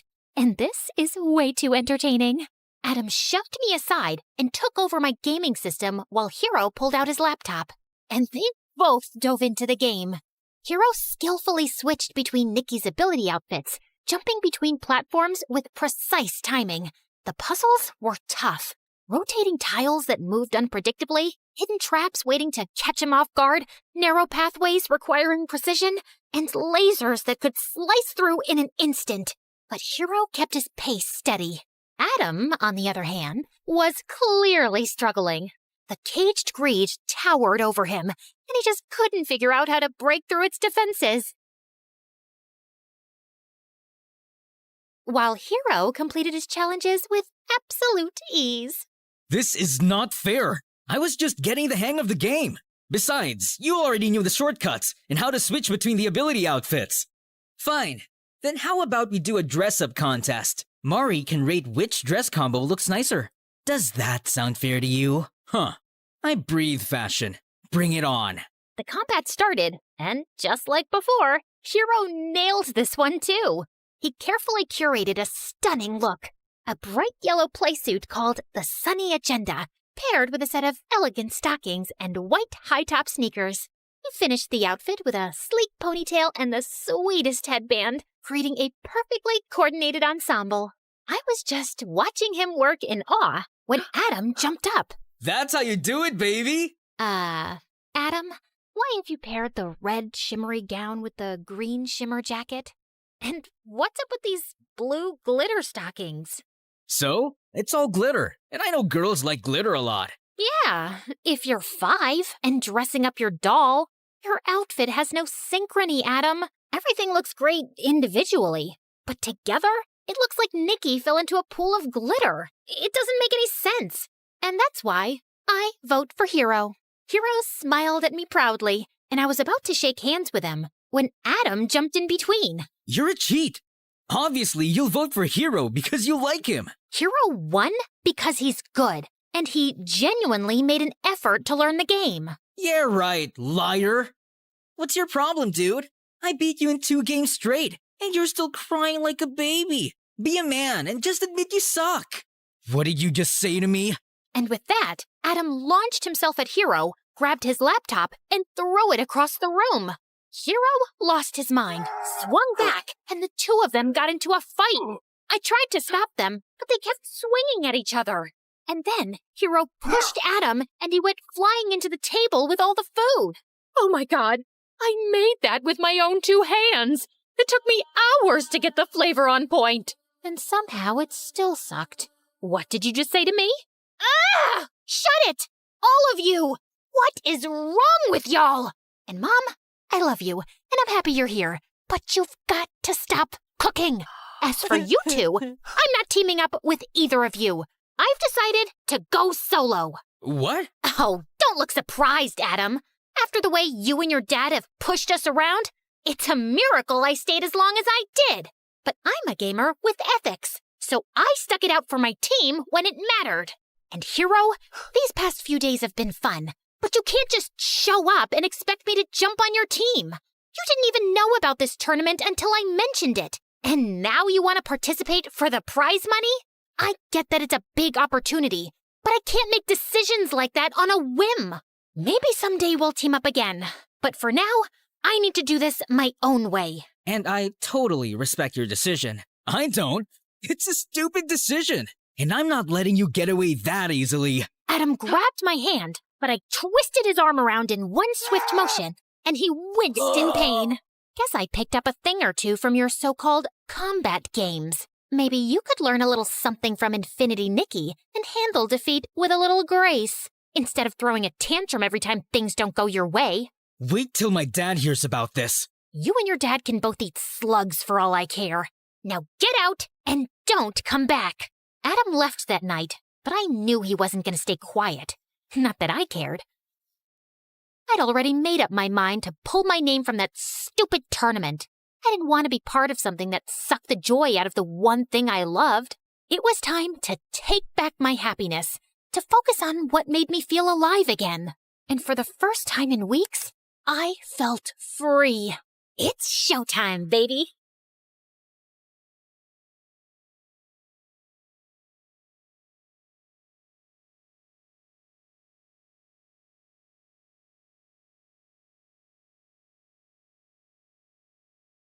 Hi, I'm Luna. I'm 16, and while most people see me as just another shy girl, my life is anything but ordinary. I keep to myself, lost in books and daydreams, trying to navigate a world that doesn't quite seem to fit me. But my life is a delicate balance of hiding and longing, and a secret I guard with everything I have. My family and I recently moved to a small town called Whispering Pines, nestled in a deep forest. My mom, Celine, said it was for a fresh start, but I knew better. She was always anxious, her eyes darting around as if expecting something to jump out at her. She constantly reminded me to stay hidden and keep your secret. Okay, back to my secret. Each night as the moon rose, I slipped into the woods and transformed into a unicorn. It's a magnificent form with a shimmering white coat and a horn that glowed like moonlight. In the forest, under the cover of night, I was free, a creature of magic, running wild and unbound. But by day, I was Luna, the girl who avoided mirrors and hid under a hood. I was isolated, not quite fitting in with any group at school. I didn't seek out friends or companionship because getting close to anyone could have put me in danger. So I remained on the fringes, living a double life that was both exhilarating and exhausting. Then there was Jasper. He's an artist with a sketchbook perpetually in hand, always drawing and observing. There was something different about him. His eyes seemed to see beyond the surface, and he had been curiously watching me ever since I arrived. His presence was a mix of intrigue and unease for me. One day, after school, cornered me by my locker. Hey, Luna, I've noticed you always wear that hood. Is there a reason? I shrugged, attempting to sound nonchalant. Just like it, keeps me warm. He raised an eyebrow, unconvinced. There's something more, isn't there? You're always hiding. I laughed nervously, trying to deflect. What about you? Always drawing? Jasper flipped open his sketchbook to reveal a detailed drawing of a unicorn. My heart skipped a beat. The other night, while I was walking through the woods, I found these strange tracks in the snow. So I did a little research, and maybe, just maybe, there are unicorns out there. I tried to maintain a casual demeanor, though anxiety bubbled beneath the surface. Unicorns aren't real, Jasper. He looked at me. His eyes sparkled with curiosity. What if they are? What if there's something magical out there that we don't know about? I forced a smile, feeling a sense of dread. Maybe. But I wouldn't worry about it. Despite my attempts to dissuade him, Jasper's curiosity didn't wane. He continued to question me, probing with a mix of genuine interest and persistence. His questions, though innocent, hit too close to the truth and made me uncomfortable. The next day, while I was walking to the local bookshop to get a new journal, I saw 3 men and 2 women exiting a large black SUV, all wearing the same black suit and tie. As I stayed hidden in the shadows, I got close enough to hear them speaking to Whispering Pines local sheriff, Marty Luca. They told him they belonged to a government agency of environmental researchers, but their high-tech gadgets and probing questions suggested otherwise. It was clear that they were searching for something, and I couldn't shake a feeling that it might be me. Later that night, I told my mom about the mysterious group of strangers that had arrived. Immediately, my mom's anxiety reached new heights. I watched as she ran to the closet and pulled down an old photo album from behind a row of hat boxes. She flitted the pages until she stopped at an old newspaper clipping with a photo of the same people I saw earlier that day. Luna, we have to be extra careful now. The OSS is here, and they're not what they seem. I looked at her, confused. What do you mean? Who is the OSS? She gripped my shoulders, her voice trembling. Office of Supernatural Sightings. They're looking for magical creatures. If they find out what you are, they'll capture you and use you for their own purposes. You must stay hidden. But I need to go out at night. It's the only time I truly feel alive. My mom's eyes filled with tears. I know, sweetheart, but it's too dangerous. Please, promise me you'll be careful. I nodded, but in my heart, I knew it was a promise I may not be able to keep. The allure of the forest and the freedom it represented was too strong. That night, I snuck out as usual, but the OSS's presence was palpable. Their advanced sensors and patrols made it clear they were on the lookout for something. My heart raced as I navigated the forest. I was careful to stay out of sight, but in my panic, I accidentally accidentally left behind a few strands of my magical mane caught on a branch. The next day, Jasper found the strands while sketching in the woods. He was intrigued, examining them closely. Later, he approached me in the school hallway, holding the strands out with a mixture of curiosity and excitement. Luna, look what I found! He held them up to the light. They sparkled with cosmic energy. They're different, almost magical. I tried to dismiss his concerns with a laugh, but Jasper's gaze was unwavering. Magic? Are you sure? He nodded, his eyes serious. Then he looked deeply into my eyes, like he could see right through me. There's something about you, Luna, and you've been acting so strange lately. I felt a rush of anxiety. I don't know what you're talking about. Jasper's frustration was evident. Come on, Luna, I'm not trying to pry. I just want to understand. Is there something you're hiding? I hesitated, torn between fear and the desire to confide in someone who seemed to care. But the moment was interrupted as my mom approached and pulled me away from Jasper. What's wrong? The OSS is intensifying their search. They set up traps in the forest. They're using tracking technology, and they're questioning the townspeople. My mom's fear became even more apparent, urging us to leave town immediately. Luna, it's getting too dangerous. We need to leave before it's too late. I crossed my arms in defiance. I'm not leaving. I've been running all my life. I want to stay. Mom looked over my shoulder at Jasper. You can't risk everything over a boy. You don't understand how serious this is, Luna. I do understand. And Jasper is my friend. I trust him. My mom scoffed and walked away, clearly frustrated. I approached Jasper and took a deep breath, my heart pounding in my chest as I looked into his eyes. Jasper, there's something I've been hiding from you. Something I thought you could never understand. My hands twisted nervously. I took Jasper into an empty classroom so we could talk in private. I'm not like everyone else. I'm a unicorn. As the words left my lips, a soft, ethereal glow surrounded me, and a single shimmering horn slowly appeared on my forehead, illuminating the night with a radiant, magical light. I watched his face, waiting for his reaction, fearing he would turn away, but hoping beyond hope that he would stay. Jasper's face softened, and a smile slowly spread across his lips. He reached out and gently touched the glowing horn, his fingers trembling with awe. I always knew there was something magical about you. Thank you for trusting me enough to share this. He let out a soft laugh, his eyes bright. You're beautiful, Luna. All of you. In the following days, Jasper and I spent countless hours together, working on a plan to outsmart the OSS. His artistic talents became crucial. We created detailed maps and tracks to mislead them, and in the hours we spent together, the bond between us grew stronger. Jasper's presence was a source of comfort. For the first time, I felt that I wasn't alone, that there was someone who truly understood and cared for me. One afternoon, Jasper voiced a troubling thought. What if they catch you, despite our efforts? What if they find out everything? I took a deep breath, trying to stay calm. They want to control me, to use me for their own gain. But having you help me is everything. I've never had someone stand by me like this before. Jasper reached out and gently touched my arm. I won't let them catch you. I'll do everything I can to keep you safe. His words brought me a sense of relief and hope, but also a growing fear. The OSS's search was becoming more relentless, and time was running out. The night of the final confrontation arrived. The OSS's search had become more intense, with advanced tracking technology and sophisticated traps. My mom was even more frantic, and her anxiety made it difficult for her to focus. Jasper arrived with a determined expression. We have one last chance. If we can make them believe the unicorn has left town, they'll stop searching. We worked tirelessly through the night, setting up a series of diversions and false evidence. Jasper used his artistic skills to create elaborate fake tracks, leading the OSS in circles. I used my unicorn magic to add an extra layer of deception, making it appear as though I had been everywhere at once. The process was exhausting. We were both drained, but driven by hope and the desire to protect my secret. As dawn approached, the OSS's frustration was evident. They started to pack up, convinced they were following a false trail. Jasper turned to me, his eyes filled with concern. Are you okay? I nodded as tears welled up in my eyes. I'm just grateful.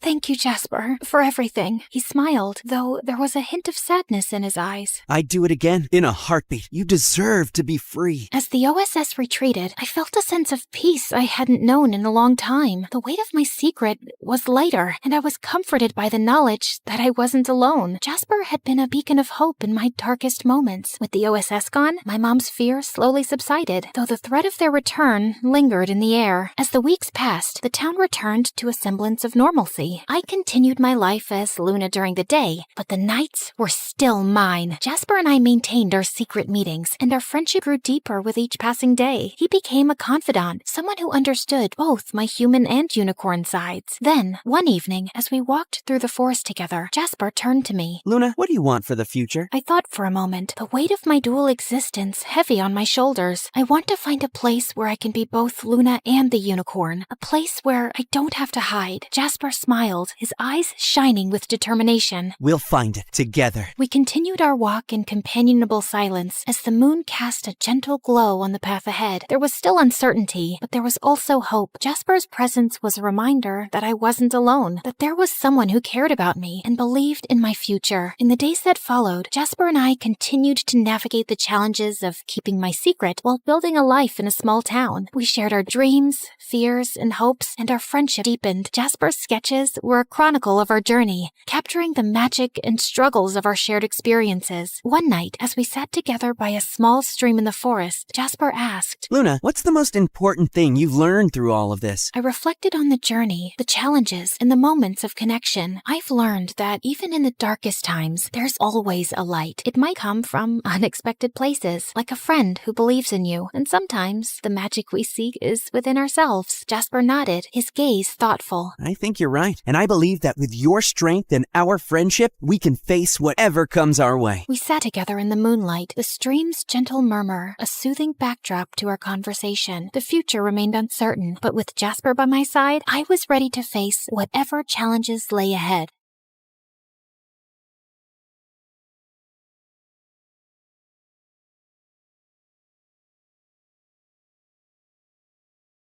Hey friends, I'm Sabrina from Miami. Please like and subscribe. I was born to two high school sweethearts who loved me to bits. My parents were like each other's best friend, and people called them couple goals. But in reality, they were complete opposites. While Mom was a hardworking, no-nonsense lawyer at a big firm, my dad, well, he was a stay-at-home dad. Polar opposites. Yeah, I know, but still, they were so much in love. As a kid, I wanted to be just like them. I was the best student in class, and I guess that came from my mom considering what a book nerd she was, and a total goofball. That part I am 100% sure came from my dad. As a kid, I always dreamt of becoming a scientist after a field trip with my school to a science lab. I was mesmerized by the many colorful test tubes. I would read science magazines like they were fairy tales and was able to remember everything. Why is it so hard for you to wake up in the morning? Come on, we're gonna be late. That's because of Newton's first law. A body at rest wants to stay at rest. 5 more minutes. Pretty please. Not happening. And don't throw your science facts at me. Ah, you little rabbit. Okay, fine. I could take a 5-minute nap too. Growing up, I was always close to Dad because he was the parent mostly around. One time, Dad took me to the water park and I was having so much fun. When I went for the water slide, I spotted a girl crying and instantly recognized her. It was Gemma from my school. Even though we were in different sections, I had often seen her. Hey, what happened? Are you hurt? No, my mom. She wants me to go down the slide. But look at it. It's so scary. It's dark. I'm scared. This one? It's for babies. Come on, I'll be right behind you. The trick is to close your eyes and enjoy. Ready? Okay, ready. Saying that, I pushed her and then followed her. When we came out on the other side, the look on the girl's face had changed. OMG! It was perfect. Let's do it again. Yay! We had a blast, but our fun was cut short when we heard some people scream and run out of the pool. I turned around and what I saw made me want to hide my face from the world forever. Dad was in the middle of the pool while the water around him was turning blue and all the kids were running out of it. No. That's your dad, right?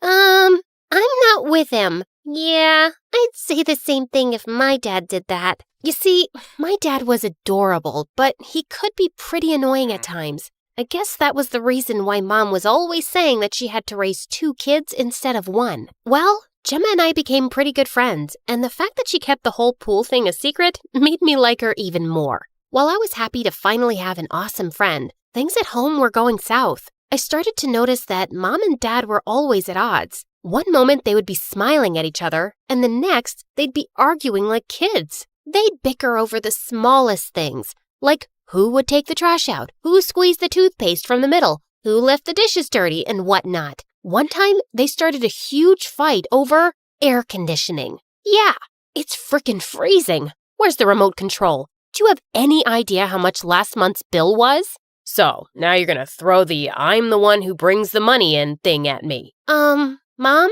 Dad? I have homework. Can you help me? How about later, honey? Daddy has to go out with his friends. Friends? Yeah. Run away like a little boy. Ugh, you're always acting like a kid. I always hated their fights, but on my 10th birthday, they crossed all limits and started arguing on my birthday in front of so many guests. I had enough. Oh, please. For once, I really, really wish you guys would either stop fighting or just leave each other. Because of Mom and Dad, I officially hated love. As if my wish came true. The next day, Mom left for New York, and when Dad found out, he was heartbroken. I can't believe it. How could she do this? I know we had our differences, but this? How come she didn't ever think about you? The realization stung. Mom didn't just leave Dad, but me too. For many days, my mind was in chaos. Seeing me so quiet at school, Gemma asked me what the matter was, and I told her everything. I am never falling in love. It's stupid. Totally. Friendship is the best ship. With Gemma by my side, I felt like things would be all right. But boy, was I wrong. With Mom gone, Dad was out of control. It was like his life's mission to embarrass me. One time when I had participated in a debate competition, Mom was a no-show and I knew the reason. As for Dad, he was in the audience all excited for me, dressed up like a cheerleader, carrying a huge sign. Oh my God, I might die because of embarrassment. Come on, your dad is so supportive and cute too. After my speech was done, I heard noises from the audience. This idiot has been screaming in my ear for an hour now. It's time he gets taught a lesson. What? If cheering for my daughter is a crime, then I'm a Ah! Before Dad could even finish his sentence, the other guy gave him a black eye. I so hated that my dad got his butt kicked the same day I got an award for the best debate, but he was always acting like a kid on a sugar rush. Once we got home, I was so angry at Dad that I locked myself in my room, even though Dad apologized many times. When I finally came out, Dad was relieved. Honey, I am so sorry. I just wanted to make you laugh. Happy. I thought if I acted like a friend, we'd be... Wait, but why a friend? I want you to be my dad. I can have many friends, but only one dad. I guess my words struck a chord because after that day, I saw how slowly Dad was becoming more responsible. He was managing the house and even started a small business from home, which was going well. He even started to help me with homework, and when I had a science fair at school, he worked with me and we made the best project. On the day of the fair, I stood proud with my project and Gemma was with me. Everything was going fine until I spotted Phoenix, the school's outcast. In grade 1, poor Phoenix had vomited all over a girl, and since then, everyone called him Puke Boy behind his back. For some reason, Phoenix was always smiling at me, and Gemma would often tease me by saying the guy had a crush on me. Looks perfect, just like you. You're in the way. Phoenix, can you maybe move aside with your snacks? Right when Phoenix turned, someone shoved him hard. The jerks from the basketball team were here, and Phoenix happened to be their favorite target. Puke Boy fell on his food. Again! Aw, are those tears in your eyes? Hey, want a hand? Nah. Instead of helping Phoenix up, they shoved him back and started laughing. I couldn't just stand there and watch the poor guy suffer, so I gave him a napkin. What are you doing? Are you all right? Whoa, we got something going on here. Sabrina and Phoenix sitting on a tree. Kissin. Before he could finish, I gave the jerk a much-deserved slap, and that really angered him. But before he could come at me, the principal came and took the whole group away. Good riddance. Oh my God. I want to be you when I grow up. Thank you so much, Sabrina. You're welcome. That was something, Sabrina. Gemma and I spent the day with Phoenix, and it turned out he was a gem. Not only was he good at school, he had a heart of gold. After that day, we started to hang out with Phoenix a lot. As time passed, our friendship grew stronger, and in the final year of high school, all three of us decided to go to the same university. I was doing so well, but then I had a 2-week break before my final exams, and I had to go and visit Mom. I was dreading it because I knew she'd be pissed as I didn't attend her wedding a couple of years ago. But when I reached her place, I was pretty shocked. Wow, Mom had surely married a rich guy. And now she even had 2 kids. Meet your brothers. Aren't they adorable? Yeah. So, we're going out. How about you look after the boys? Before I could say anything, Mom and her husband rushed out and I was left to babysit. The entire week went by in a haze, and I realized one thing. Mom had moved on. I knew I should be happy for her, but I felt betrayed. At least I had Dad. But once I was back, I got a surprise at home. Dad was dating again. First, Mom has a new family. Now you're both moving on? Where do I fit in? You are our child. Nothing in the world can ever come between the love we have for you. Yeah, some love. Ugh. But why was I blaming Mom and Dad? I was the one who had wished for them to be apart. The guilt was keeping me awake at night, and to take my mind off it, I poured my heart and soul into my studies and got a scholarship to my favorite university in New York. The best thing was that Gemma and Phoenix were going to be with me, but in different facilities. It was totally worth it considering how we got to meet every single day. Things were going great, and in the 3rd year, I was one of 2 students selected to be part of a research team. That was huge! Finally, my dreams of becoming a scientist seemed so near. While working for a research assistant, I met Jacob. The guy was sure amazing, and every time I'd meet Gemma and Phoenix, I'd be telling them about him. Looks like someone has a crush. A crush? Yuck! Jacob and I, we're just good friends. Yeah, everyone says the same thing when they have a crush. Did I really have a thing for Jacob? No. I needed to focus on my studies and research. So I started avoiding Jacob, even though I felt bad about it. One time, I was late in the lab with my professor when I had a total eureka moment. I created a new material that looks like plastic, but 100 times safer than plastic. Oh my God, this is unbelievable. Professor, you have to come and see what I found. What? Impossible. Look, I tested it again and again. The results are the same. Yeah, she's right. Congratulations, Sabrina. This is fantastic. This will revolutionize science. Well done, Sabrina. I always expected the best from you. I was so happy, but when the research paper was published, I got the shock of a lifetime. It was named after my professor and didn't say anything about my contribution, but I discovered it. And who will believe a science student over a double PhD scientist? I'll tell everyone. You won't get away with this. Oh, really? Well, then be prepared to lose your scholarship and fail epically. What a monster! I had been such a fool trusting him with my research. I needed to tell Gemma and Phoenix about this and ask them what to do next. I ran to Gemma's dorm room, and right when I opened the door, I felt the air knock out of my lungs. Gemma and Phoenix were kissing. What the heck? Sabrina, wow, Finally. I was telling Gemma for so long that we should tell Sabrina about our relationship, but look how well everything fell into place. Fell into place? Are you crazy? This can't be happening. No way! You betrayed me! It was like the walls were closing in on me. I felt like my mind was spinning. It actually was, and when Gemma came to hold me, I slapped her. Accidentally. Gemma, I am so... What has gotten into you, Sabrina? You hit her. I didn't mean to. Saying that, I ran out of there. I had been walking in the rain for what felt like forever. All my dreams were crushed. My family, my friends, and my career, everything. I didn't know why, but that night I ended up knocking on Mom's door. Oh my God. What happened, sweetheart? Mom? It was the first time I opened up to Mom, and in the end, I came clean. I told her how my wish had caused her and Dad to leave each other and how the guilt ate me because of them, how I hated love. It was never, ever your fault. You're a grown-up now. Listen, everything breaks if you don't take care of it. Your dad and I, we didn't take care of the love we had. Things fell apart. Don't be afraid of love. Don't run away from it. Otherwise, you'll never know the real joy of life. Remember, whatever life throws at you, you've got to be steadfast and strong, and everything will fall into place. Even though we're no longer together, look what we have. A smart, strong daughter. You, sweetie. Strong? Smart? Me? Ugh.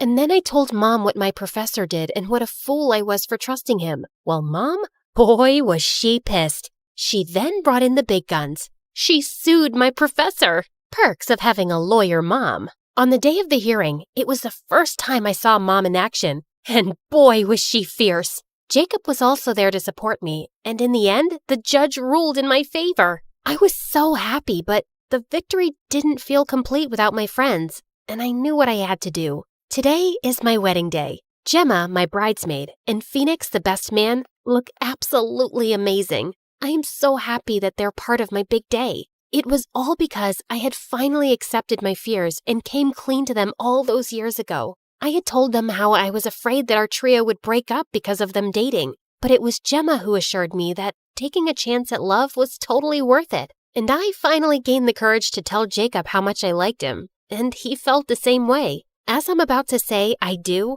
I realize how I didn't have to run away from love, but run towards it, because it's the best joy of life.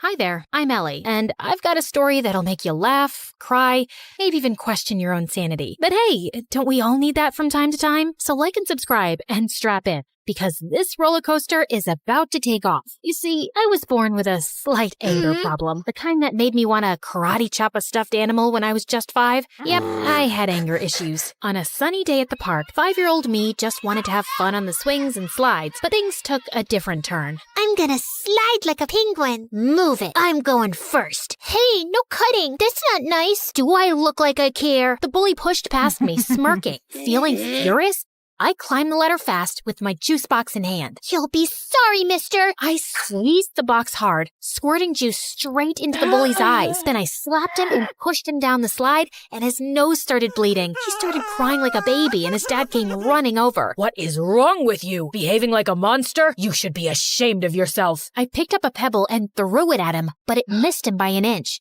Don't tell me how to feel.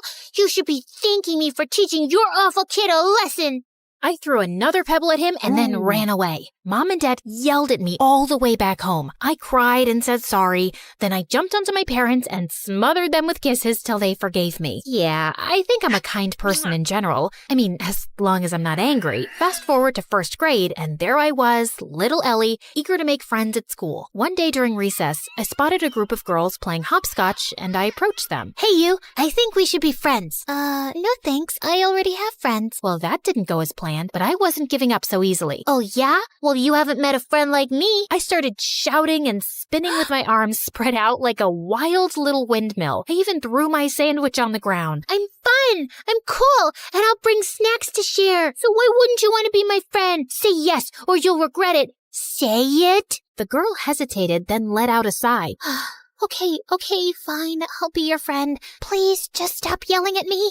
And just like that, I made a new friend. Her name was Lucy, and she was the best. 2 years later in 3rd grade, my family told me one day that we had to move for Dad's job. Scared of losing Lucy, I got really angry. I won't leave Lucy. She's my best friend, and I'm not going anywhere. I protested by staying in our backyard treehouse, and I refused to come down till my parents changed their mind. We know you're upset, but we have to think about what's good for the family. But when I didn't budge, my parents caved after a few days. I was so happy, I finally climbed down from the treehouse. And I learned that standing up for what matters can make a difference, and that my anger was the best thing I had. It gave me whatever I wanted. What I didn't realize back then, though, was that Lucy eventually figured she could take advantage of my anger issues to get her way, too. If she wanted something from someone, she'd come up with a sneaky plan to get me all riled up against that person. Yeah, it always made me the bad guy fighting and bullying people, while Lucy looked like she was the nice, calm friend of a monster. But no one got seriously harmed. As we entered middle school, though, Lucy started doing it more frequently and for bigger things, and I began getting into serious trouble. Like one day, Lucy came to me saying that Mrs. Thompson had called her into her office and said she was giving her a C- on her project. You know what else she said?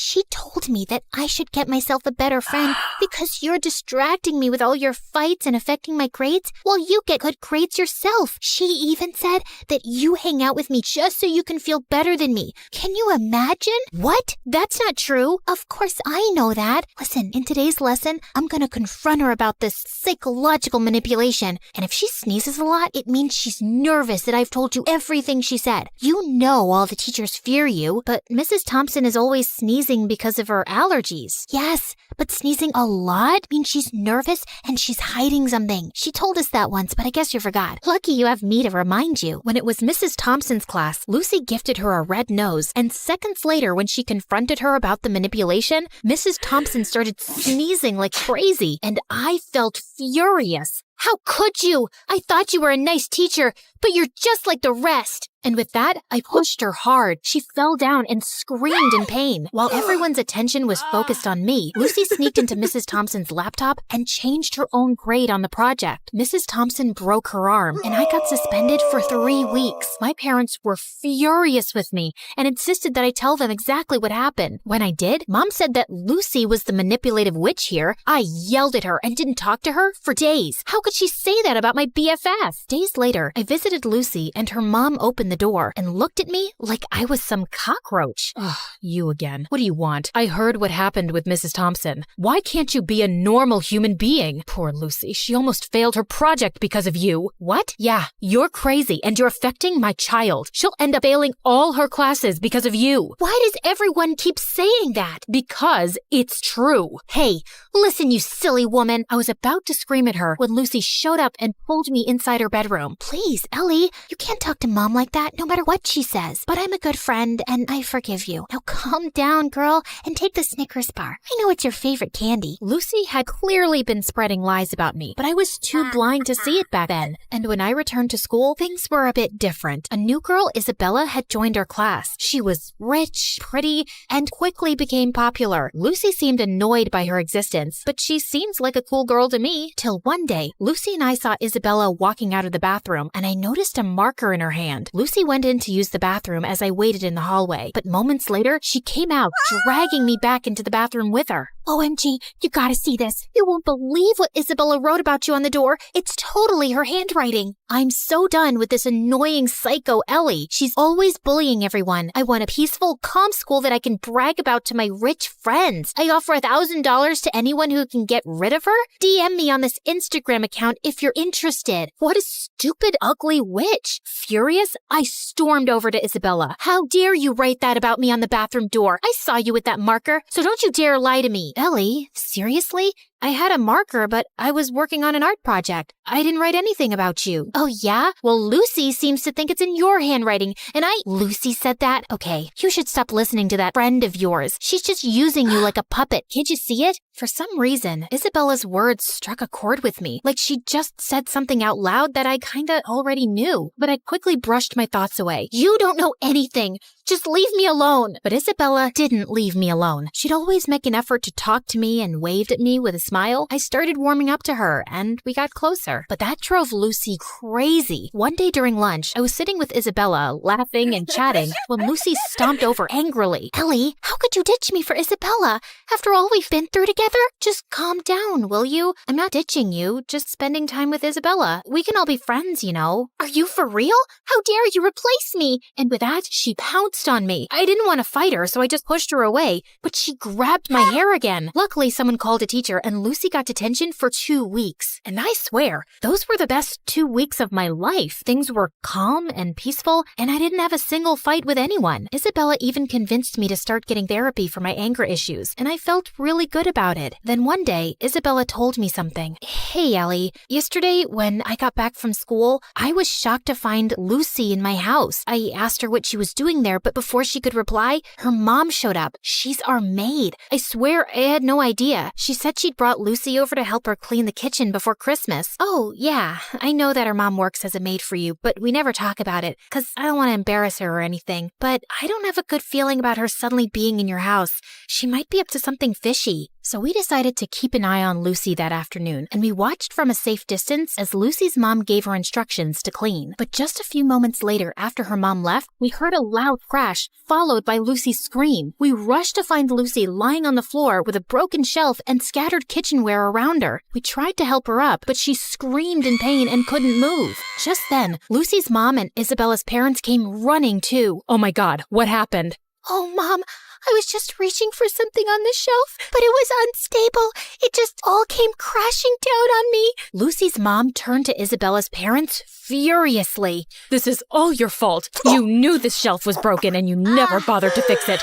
I told you so many times. Now my daughter is injured because of your negligence. I'm gonna sue you for this. You'll pay for the harm you've caused my daughter. Isabella's parents tried apologizing repeatedly, but Lucy's mom didn't listen to a word and called an ambulance to take Lucy away. I couldn't help feeling sorry for Lucy, although I was almost sure she'd hurt herself on purpose to cause trouble for Isabella and her parents. She probably hadn't expected it to be this bad. And sure enough, the injury was very bad, and Lucy couldn't walk for a few months. A few days later, the teacher planned a visit to Lucy's house for the class to cheer her up. But the moment we entered Lucy's room, she went ballistic, calling me a horrible friend who'd betrayed her, and calling Isabella bad names too. I was feeling angrier by the second, but I tried staying calm. Just then, Lucy's mom walked in, and she started calling me a bad friend too. Are you here to hurt my Lucy even more, Ellie? You've made it obvious whose friend you really are. But be aware, Isabella, I'm certain she only chose you because you're rich. Ellie has always been a bad, rotten egg. Suddenly, I just snapped. I jumped at Lucy's mom and she fell back and hit her head on the floor. Everyone looked shocked, and I knew I'd messed up big time. I ran out crying. When Mom found out about it, she was so mad. Ellie, I can't believe you attacked Lucy's mom. She called me, threatening to contact child services and telling them that you need to be put in some rehab center because you're a danger for other people. I honestly felt terrified hearing that, and my first instinct was to lash out and scream in my defense. But instead, I took a deep breath and thought of my friendship with Isabella, and it helped calm me down. Mom, I know it was wrong, and I'm really sorry. I'm working on controlling my anger. I'll be better, I promise. Mom looked really surprised and then nodded, but she still took my phone away and grounded me for a month, and I didn't protest. I knew I deserved that. Back at school, Isabella told me Lucy's mom was going ahead with the lawsuit, and I really wished there was something I could do to help. Lucy or her mom wouldn't listen to a word I'd say. But then one day, I was in the school's bathroom when someone knocked on the stall door. It was Lucy's mom. Ellie, I need to talk to you. I've been reading Lucy's diary, and I've discovered the truth about her actions. She's been using your anger issues to her advantage. I sometimes had a feeling that something was off with Lucy's behavior, but I never knew for sure. Are you still gonna sue Isabella's parents or report me to child services? No, I just wanted to apologize to you, and I won't be causing you or Isabella's parents any more trouble. I'll also get Lucy the help she needs. We might even move to another town and live with my sister if it means Lucy can get better therapy. I'm so sorry for everything, Ellie, and I want to thank you for being a good friend to Lucy, despite everything. With that, she gave me a quick hug and left. I felt tears pricking my eyes. I was kind of sad I wouldn't get to see Lucy again, but I also felt lighter and free. Moments later, Isabella walked in. Ellie, everything's gonna be okay. Isabella hugged me tight, and for the first time in a long while, I felt like everything would be okay.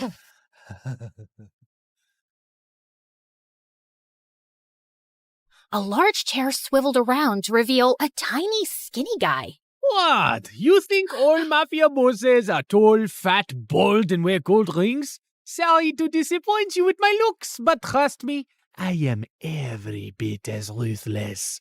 Something about his steely gray eyes sent a shiver down my spine. I believed him. His name was Pierre Soufflet, which was obviously a lie, and the job he had for us was to steal a priceless painting from a museum and replace it with a fake. That's the painting? It's, tiny. What's your problem with tiny things and people? It's also kind of stupid. What is that? A raccoon eating a cheeseburger? It's worth $10 million, so the joke's on you, dummy. Now, the owner of the painting has allowed the museum to borrow it for only 3 days, so we don't have a lot of time. Wouldn't it be easier to steal it from the owner's house? Everyone, look at Lady Einstein coming up with brilliant ideas. Why didn't we think of that ourselves? Happy to help. Of course we thought of that ourselves! Trust me, the museum is easier. Why choose us? It's a very stupid security measure, but the museum's floors are activated by pressure sensors at night. Anything above 55 kilograms and they go off. I haven't been able to find a boy who weighs less than that. Ellie, get the weighing scale. Meredith weighed 52 kgs, while I weighed 55.1. How is this possible? You eat so much more than I do. What can I say? I got all the good genes. Okay. You're out, fatty! Meredith, you're my leading lady. The plan was to enter the museum through its large air ducts, carrying the fake painting with us. We first had to make a stop in the security room and disable all the cameras and alarms. Then we'd crawl back through the ducts till we reached the exhibit area, and I'd lower Meredith down along with the painting so she could switch them out. As Meredith made it to the bottom, I dropped the painting to her, and she missed it. And we heard a loud crack. Oh my God, did you break the frame? Me? It's your fault. Who told you to throw it like that? I was expecting you to catch it. But what was I thinking? You made us lose the Frisbee tournament in 8th grade because you're so bad at catching things. Unless it's someone's boyfriend. Seriously? You were so distracted by that hot boy on the bleachers, your throwing skills were completely off. FYI, that boy was totally into me. Why are we even talking about Frisbees and boys right now? You started it. No, I didn't. Okay, shut up. Let me think how to fix this. Are you trying to glue it together with your saliva? You got a better idea? Any idea would be a better idea than that. Look, it's a museum. They must fix broken, ancient things here all the time, right? I'm looking at the floor map, and there are some offices in the left wing.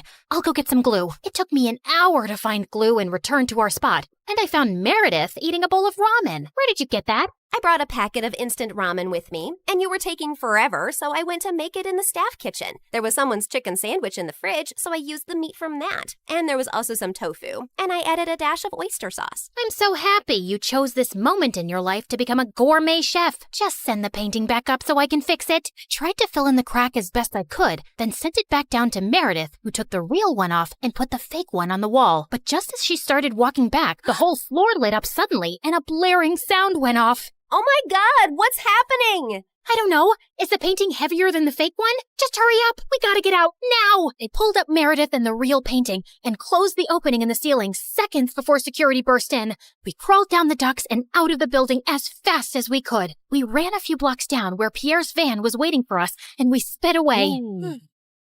Oh, I would have preferred if you hadn't alerted all of New York about the break-in. Now I'll have to move this painting around with cops crawling all over the city. Never mind. Here's your check, and Claire, try to lose some weight. Au revoir. And without warning, we were dumped on a dark street. We scrambled to our feet, headed for the subway, and made it home. It was all over the news the next morning that someone had broken into the museum and switched off all the security systems. But apparently, nothing had been stolen, except a chicken sandwich and a block of tofu from the staff kitchen. You ate the entire block? Hey, I'm not the one who needs to watch her weight. I do not need to... whatever. Listen, I've been meaning to talk to you about something. It'll have to wait. I got a hair appointment. We'll talk over dinner? Yeah, sure. I was gonna tell Meredith that I wanted a break from this life, and I wasn't sure how she'd react. As I sat in a cafe later, I suddenly found a cute guy next to my table. Mind if I sit here? There are no other empty seats. I won't disturb you. I promise. We actually ended up talking for over an hour, and I found him sweet and charming. I'd love to meet you again if you're free. I don't live in New York, but I come every weekend. You come here for work? No, actually, I came to visit my mom, who's admitted in the hospital here for a medical trial. She has some rare brain issue that sent her into a coma. Oh, I'm sorry to hear that. How long has she been in a coma? 6 years now. It's been the toughest thing I've ever dealt with. Actually, she was part of this other really promising clinical trial before, but that didn't work for her. He was in a hospital in Connecticut. As he kept talking, I suddenly felt like I was spinning around very fast, and I could hear my heartbeat in my ears. My chest felt heavy, and I could barely breathe. I don't know what I said to the boy, but I just ran out of there and didn't stop till I got to our hotel room. Hey, I was about to call you. What's wrong? Claire, are we in trouble? I am a terrible person. Hey, you're not that terrible, just a bit ugly. You don't have cops after you, do you? Meredith, I met someone. It's not a cop, is it? No, I met a random guy in a cafe, and his mom was in a clinical trial. I hope this gets interesting at some point. In a hospital in Connecticut. Oh my god, the same hospital Mom was in? And the same trial? What a small world. No, it's not the same trial. It's a different hospital, too. Okay, I'm bored again. The coincidence made me interested for a bit. Meredith, his mom's been in a coma for 6 years. We did that to someone. Didn't you just say it's not the same trial? Yes, but for a few seconds, I thought it was the same trial. And I just realized for the first time today that we did something awful to someone out there. When we switched the patient files, we took away someone else's chance to get better. You realized this just now? Are you dumb or something? Of course that's what we did. I mean, I never really thought about it like this. It was just a name on a file. But meeting someone who's going through that with their mom for years, it just made it so real. We're really bad people. Not really bad, if you consider all the bad people in the world. Okay, look, we didn't have a choice. If I had to do something like that to save Mom all over again, I'd do it in a heartbeat. Okay, so we did that to save Mom, but what about everything else? We had a choice to not continue living this life, but we didn't stop, and I want to stop. What's the big deal, man? It's not like we're stealing from poor people. It doesn't matter who we steal from. It's not about them. It's about us and the people we've become. I don't want to be this person anymore. Look, just calm down. I'll get you a pina colada and everything will seem better. But I pushed her away angrily and she landed on the floor. She looked up at me, stunned. No, I am done. Meredith and I barely spoke over the next few days, and I had no idea what was going through her head. But I'd made my decision. I was going to go home. I sent Freddie a text to say I'd be coming next week, and he called me back. Hey, I'm actually in New York with my parents for the weekend. Can we catch up? The moment I saw Freddie, I just burst into tears, and he hugged me tight. As we talked over dinner, he assured me that he'd talk to Meredith and try to make her come home too. We had just stepped out of the restaurant and walked 2 blocks down, when suddenly a black van screeched to a halt beside us, and some men pulled us in, handcuffing and blindfolding us. When our blindfolds came off, I realized we were in Pierre's quarters, and I found Meredith there too. What's going on here? Welcome. We just gathered here to discuss a teensy-weensy, itsy-bitsy issue. Now, Meredith, go ahead and tell them the moronic thing of titanic proportions that you just did. Apparently, Meredith had found her way to Pierre's headquarters and stolen the real painting from him. She had then tried to sell it to a buyer she'd arranged, and while the exchange was about to happen on the docks, the cops had showed up. Meredith had barely managed to escape, but the buyer and the painting were in police custody. The police didn't let it get out in the news, but they knew the real painting had been stolen and replaced with a fake. They were probably watching every dock, airport, and train station to see if someone would try and move it out. And your sister practically handed it to them. What were you thinking? It's your whole quitting the biz talk that made me do it. I did it for us, so we could sell the painting and retire to Bora Bora for good. And what the heck is Freddie doing here? Hi guys, I'm Freddie. Old friend. Nice to meet you. Not terrified at all. You made me lose a fortune, and you double-crossed me. And Pierre does not take betrayal well. Harry! Sam! Yes, sir! You know what to do. Boss? I'm not really sure how I feel about punching a girl. Yeah, boss, I'm not really comfortable with this. Maybe we can just punch the boy. I'm not really a boy. I used to be a girl. Ask Claire and Meredith, we practically grew up like sisters. Please don't hurt him. He has nothing to do with this. Silence! You buffoons! I didn't say hurt anyone yet. I just wanted you to threaten them. But of course, you're useless. I'll do myself. Torture Harry and Sam after this meeting. Now, get lost. Then Pierre shifted his cold gaze to me. That painting is everything to me, and I want it back.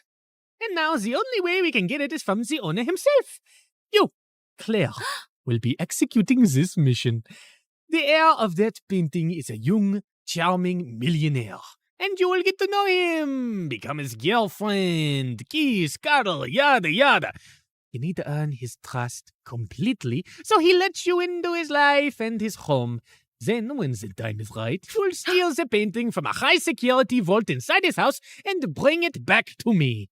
You will do this if you care about your moon sister and this girl/boy and his family and your mother and your stupid husband and your whole neighborhood. What if I fail? I don't think you want the answer to that. But once you succeed, I'll give you two enough to go to Bora Bora and never return. I'd be ecstatic to never set eyes on you annoying girls again. I had my eyes on the target from across the street. As soon as I saw him walk towards the cafe, I headed for the entrance. Just as he opened the door, I bumped straight into him, spilling coffee all over his shirt. Oh, God, I'm so sorry. I wasn't looking. I'll pay for the dry cleaning. His arm rested gently on mine. Hey, it's okay. It was an accident. I looked up into his bright green eyes. In fact, you're the one who's without a coffee now. Can I get you a new one? Sure, I'd like that. Can we also start over? Hi, I'm Christina. Hello, I'm Eric.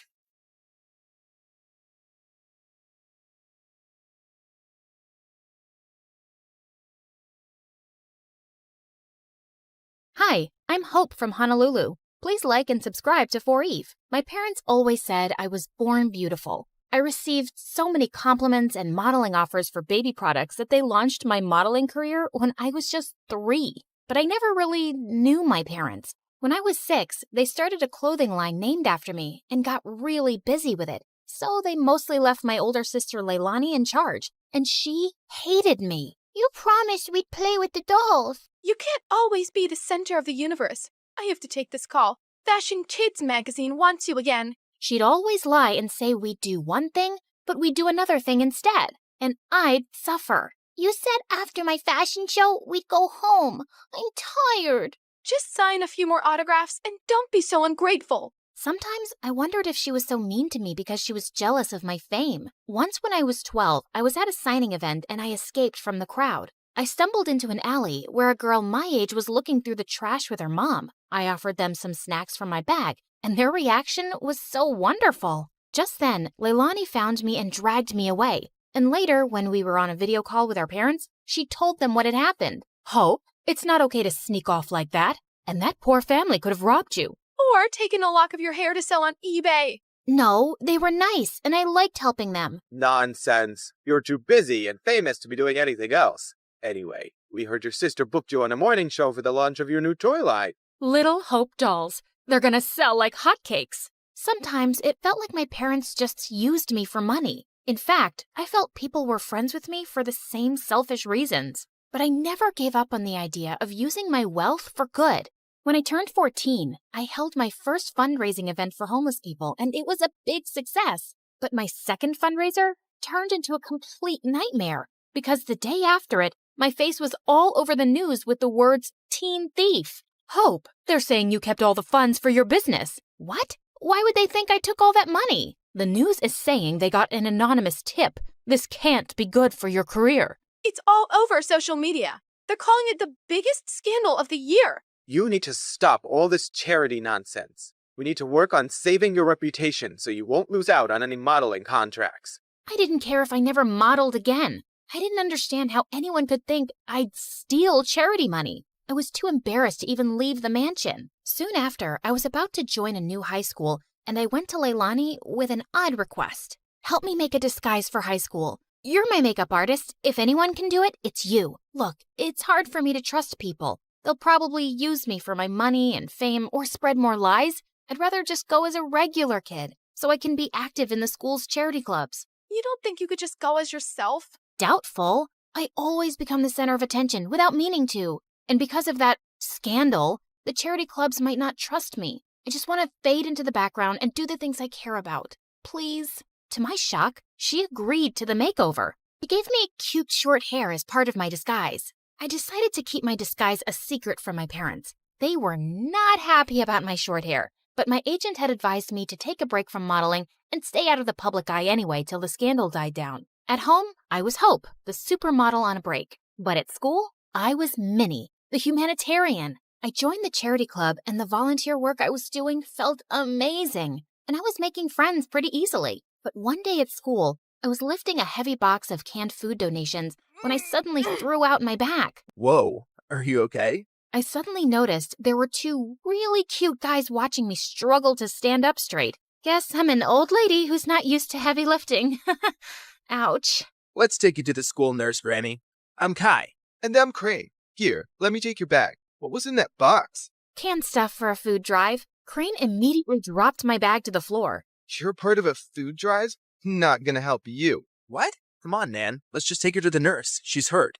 Whatever. Not my problem. And then he just left. What was that about? Are you seriously doing a stupid food drive, Granny? My name is Minnie, and what's wrong with food drives?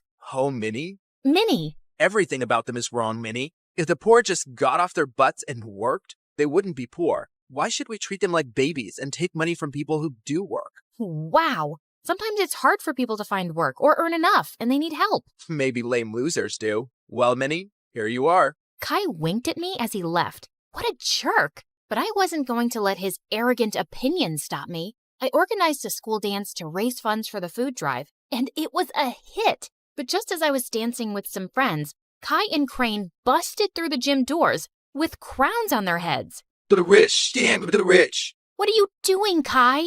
We're here to tell everyone the poor are pathetic and charities are scams. Don't be fooled. Just then, Crane started kicking down the display of food donations like a maniac. Luckily, the teachers there kicked both out before they could do more damage. What planet were these jerks from? But I forgot all about them when I got home that afternoon and saw Dad running out to me. Didn't you check your phone, Hope? I think the battery died. What's wrong? Your mom and sister got into a car accident, but the doctor said they'll be okay. They both had some broken bones and will need bed rest. I started to cry, and Dad hugged me. I couldn't remember the last time he'd done that, and I decided I'd stay home for the next few weeks to take care of Mom and Leilani. The next evening, my bodyguard drove me down to the food bank to drop off the school's donations. To my shock, I saw Kai step out of his car in front of us, and he was dropping off bags of donations. What the hot fudge? I snapped a picture of him, and I confronted Kai in the school hallway the next day. Saw you at the shelter last night. What are you talking about? This? How did you... Okay, please, listen. Crane is against charity work, not me. He convinced me to think that way a long time ago, but I don't agree with him anymore. Years ago, Crane's family fell into a big scam by some fake charity, and they lost a huge fortune. Oh, no. Yeah, his dad had to work so hard just to get them back on their feet. Now, he talks trash about all charities, and he doesn't trust the poor. He actually enjoys shutting charity work down in public. He bullied me into crashing that dance. And well, I'm sorry I did, really. He looked really sincere. If that's the truth, I understand. But you gotta stand up to Crane sometime. You can't keep pretending to be someone you're not. Kai offered to walk me to class, but I explained I was just there to collect my books as I was homeschooling for a while. He asked for my number, and I kinda left with butterflies in my stomach. Kai and I texted every day for weeks, and he even started coming over. I kept saying it was best to give my mom and sister space to recover, so we'd always hang out in my backyard. Keeping Minnie away from my parents and Hope away from Kai was getting exhausting. I was also developing the biggest crush on the real Kai. He was nothing like the jerk I'd first met. Once I found him waiting for me in my backyard with the most amazing picnic laid out. Hey, what's all this? Just a little surprise for your big day. Happy birthday, Minnie. Kai, my birthday isn't for another 5 months. What? Really? I looked for you over social media, but I couldn't find you because you're apparently the world's most private person. Then I went to go check the school records, and I guess I got the wrong Minnie. I guess so. But thanks anyway. It's the nicest thing anyone's ever done for me. Just as I sat down, Kai opened a bottle of soda, and the cork went flying straight into my eye. Oh my god. I am so sorry, Minnie. Wait, stop rubbing your eye and let me see. He lifted my chin gently as he looked deep into my eyes. Your eyes.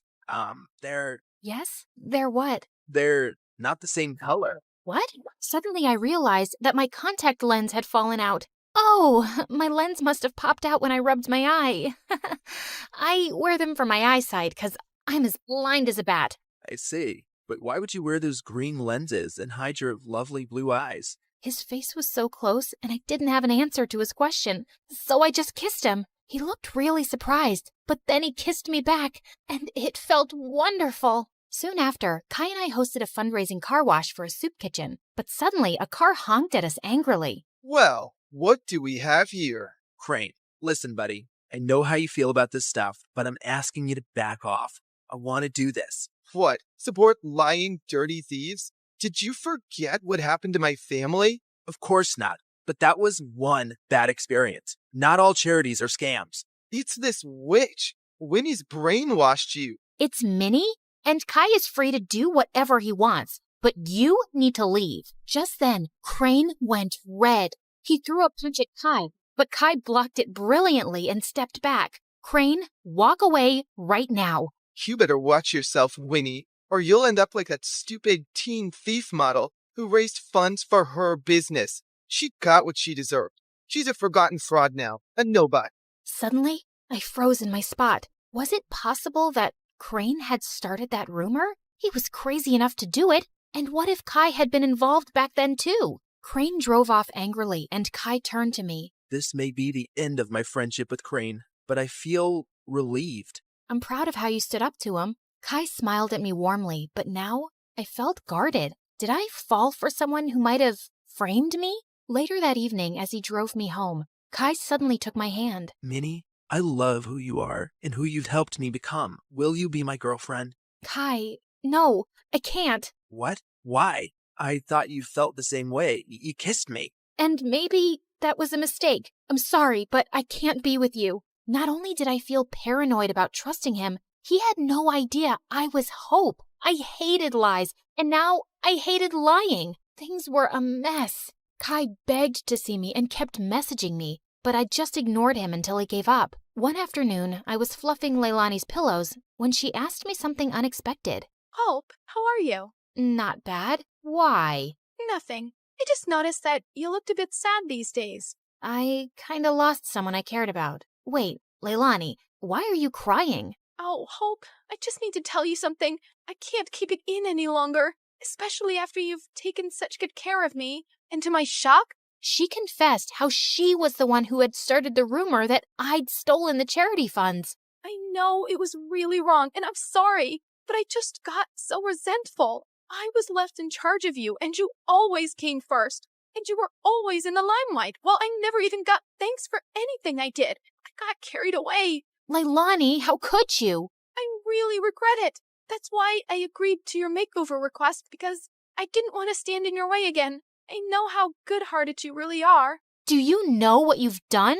I immediately thought of Kai, this great guy, and how I'd shut him out. I wanted to slap Leilani, but I just stormed off angrily. I told Mom what Leilani had done and said I couldn't stand to be around her right now. To my shock, Mom agreed that I should take a break from her. We arranged for me to stay at my bodyguard's house, and I found out that he lived close to Kai. On my first night there, I walked over to Kai's place. I needed to fix things between us, but his butler informed me that he'd gone to Tokyo for 2 weeks or longer. My heart sank. For 3 days, I texted and called Kai, but he never answered. I knew he was avoiding me, and I deserved it, but I wasn't giving up. I called Mom and explained everything about Kai to her, and she actually listened. Tokyo might be a nicer break for you. OMG, Mom, you'd let me go? Yes, sweetheart. Ever since the accident, your dad and I have been thinking how hard we've pushed you and your sister. We just wanted you girls to know success early on,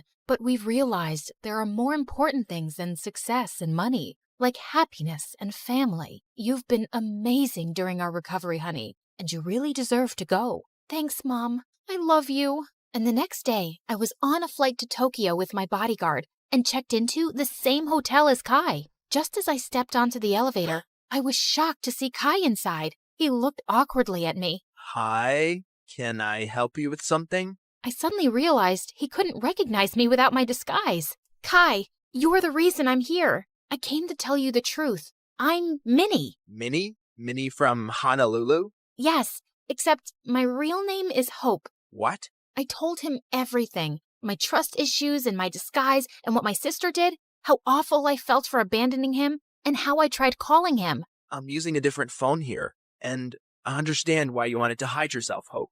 I've missed you. Do you think we could give us another chance? You flew all the way here to make things right? I'd be a jerk if I say no. But could you do just one thing? Give your sister another chance. Come on. Charity starts at home. I will. I promise. I was peacefully dozing off on a plane to China when suddenly someone yanked my hair and chomped on my ear like it was a snack. I whipped around to find a naughty-looking boy. Ow! Seriously? Keep your teeth to yourself, kid! He then burst into tears and his mom turned to me. 你竟敢对他大喊大叫，他还是个孩子。 I wish I understood Chinese, but her dramatic glare made it clear I was the villain here. I tried to dive back into dreamland, but the woman next to me had other plans. She woke up and started chewing her gum like a goat who hadn't eaten for 300 years. It was so loud that people from 30,000 feet below could hear it. Excuse me, could you tone that down, please? Tone down the what? Oh, great. Her voice was even more annoying. I shrugged it off and reached for my trusty earphones instead. But before I could enjoy some music, the guy on my right suddenly smacked my shoulder. What is wrong with this flight? Everyone was driving me nuts. Left, right, front, and back. The culprit was so engrossed in some stupid adventure game on his phone. Hey, quick question. Do I look like a punching bag to you? A little bit. You can't play your stupid game without attacking a real person, you know. Chill, girl. It's called reflexes. Maybe if you had better ones, you wouldn't get hit. The audacity of this guy! I couldn't help but think, why do these online gamers waste their time in a virtual world when there's a beautiful one right outside the window? Real life is 1,000 times better. Or so I thought. Hi, my name is Alira, and I'm an aspiring photographer who loves traveling around the globe and capturing the most beautiful scenes and moments. I had always enjoyed doing it alone, but things took a wild turn when a weird and mysterious guy started tagging along and changed my life forever. Before I continue, please like and subscribe. After dealing with all those annoying passengers, I eventually fell asleep after listening to music while letting my imagination run wild. Soon enough, the plane finally landed, and I headed straight to my beautiful hotel. I took a short beauty sleep while waiting for nighttime to roll around, and when it finally came, I excitedly jumped out of my bed, took my camera, and immediately rushed outside. Stunning views, beautiful people, inviting lights, glowing lanterns, and the sweet traditional vibes of China. This is the dream. Walking along the streets, I stumbled upon a guy sleeping on a bench. Judging from all the stuff around him, he must be homeless. Poor thing. I found myself clicking pictures of him, my camera perfectly capturing his struggles and hardship from every detail of his form. Just then, a green owl suddenly appeared from behind the bench, perched on the sleeping guy as if he owned him, and scowled at me. Relax, little buddy. He's all yours. To my surprise, the guy woke up and scowled at me too. Who are you? And what are you doing here? His eyes then lowered to my camera. Were you taking pictures of me while I was sleeping? Duh, I was taking pictures of the street, but you were blocking my view. It's not my fault you were sleeping there. That's a terrible excuse for disrespecting my private space. The private space? That's rich coming from you, who is sleeping on public property. Delete my pictures, or I'm gonna delete it myself. Don't you dare touch my camera! Do you have any idea what it takes to capture a beautiful moment or view? The countless hours, the right timing, the quest for the perfect angle. I pour my heart and soul into every shot. Those aren't just pictures. It's a piece of me, a piece of my struggle, my passion, my life. So please, don't take that away from me. I trailed off when I realized that he was now holding my camera and swiping through the shots. But how? So you're not only homeless, you're also a snatcher. Give it back, you jerk. I lunged at him to retrieve my camera, but he suddenly vanished. I spun around, and he was still swiping. This guy, I swear to God. In all fairness, you have quite a remarkable talent for capturing beautiful images. What do you think of me now? Just some lousy, try-hard photographer? I snatched the camera back, and this time he didn't resist. He practically handed it over. I immediately checked my gallery and realized he hadn't deleted anything. Relax. I usually don't meddle with other people's business. Unlike you. I tried glaring at him, but I felt like I ended up pouting, which made him smirk. Oh, well, at least I finally bumped into someone who speaks English. I'm so tired of racking my brains and using weird hand gestures to understand what the locals are saying. He ignored me and started picking up his things as if preparing to leave. So, where are you from? Not from around here. I see. Where are you going? I don't know. Maybe under the bridge, at the back of the junkyard? Just anywhere with a roof where I can recharge my energy, so I can continue my pursuit of answers to my questions. Just then, a sudden rumble of thunder echoed through the streets. I think you should speed your pursuit up, because the rain is about to pour, buddy. I don't mind the rain. It helps me think better. But your owl doesn't. He stopped in his tracks when he realized that I was right. You know what? Why don't you just come with me to my hotel? I'll get you a room. It's just nearby. I appreciate your hospitality, but I don't need your pity.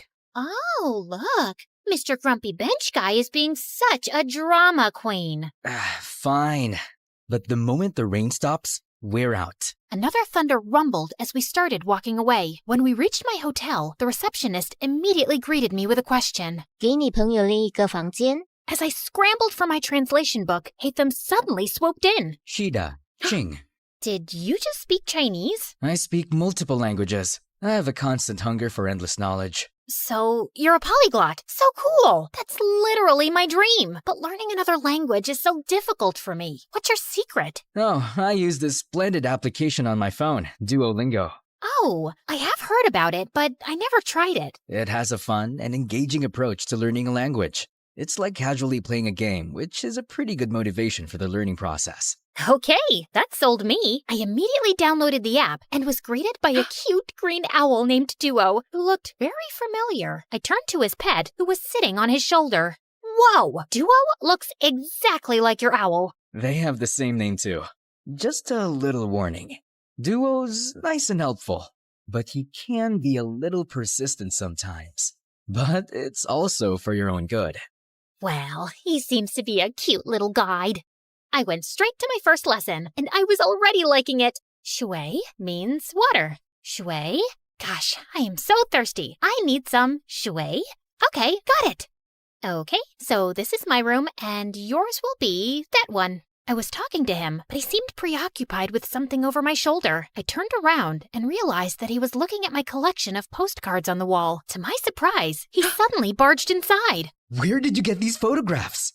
Those are the places that I captured with my precious camera. And these right here are my goal destinations. They're beautiful, aren't they? He looked so ecstatic as he gawked at one of the pictures like it was the most delicious meal he had ever seen. Where is this place? That's my next destination, the Tianzi Mountain. It's one of the reasons why I visited this country.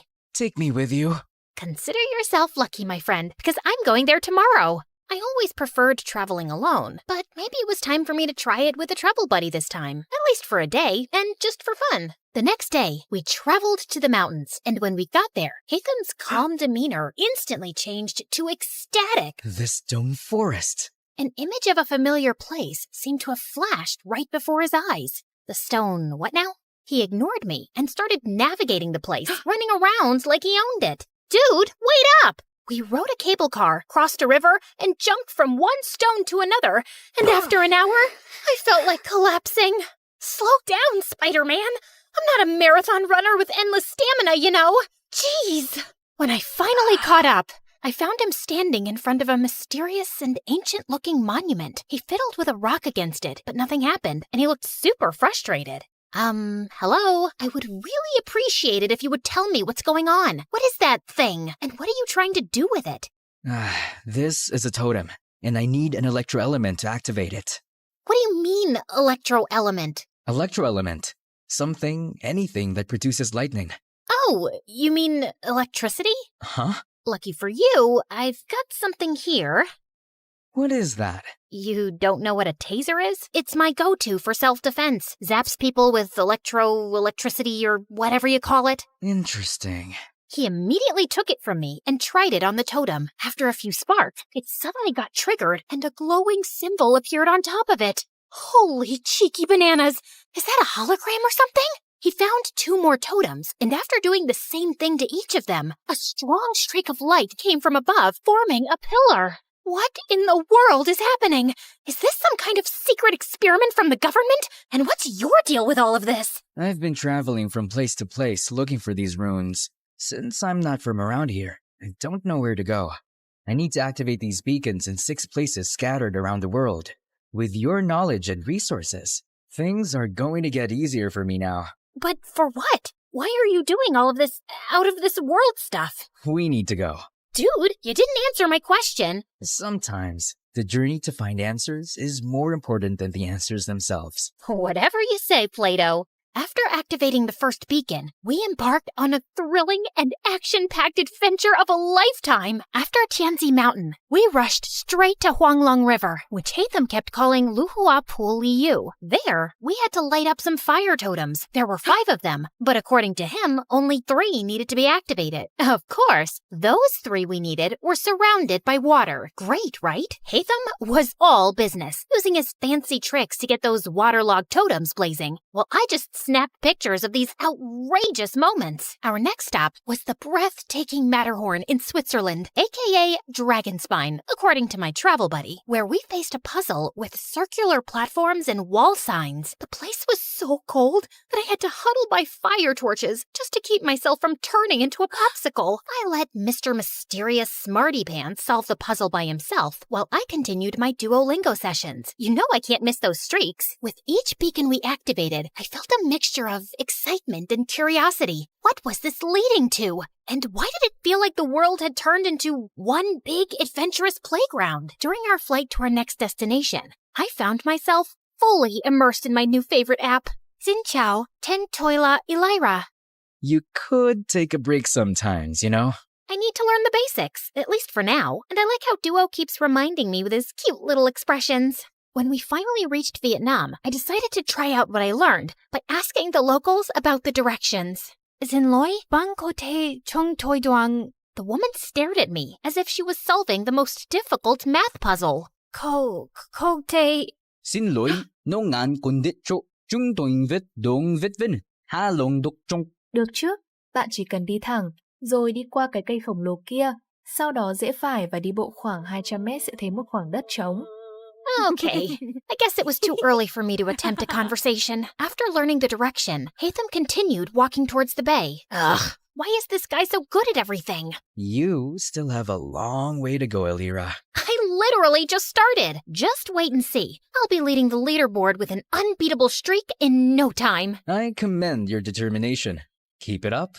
Soon enough, we were greeted by the beautiful emerald waters and towering limestone islands of Halong Bay, or as Hatham called it, the Golden Apple Archipelago. While I was snapping pictures left and right, Hatham got to work immediately. He solved a music rock puzzle thing, and after activating the place, we toured around the city and enjoyed their local food. I even tried conversing with the locals with the help of my brilliant travel buddy. It got me even more determined to learn more. So during our flight to Scotland, I got really busy with leveling up and earning rewards. I never knew that learning could be this fun. Learning could also be done in silence. Sorry. And soon, we finally reached our next destination, the Isle of Skye in Scotland, or as Hatham called it, the Star Snatch Cliff, Mondstadt. After walking around, we came across a green fan-like object. I watched in amazement as he applied some wind pressure to activate it, unleashing a powerful upward current. Whoa, that's so dope. So, what's next? Time to fly.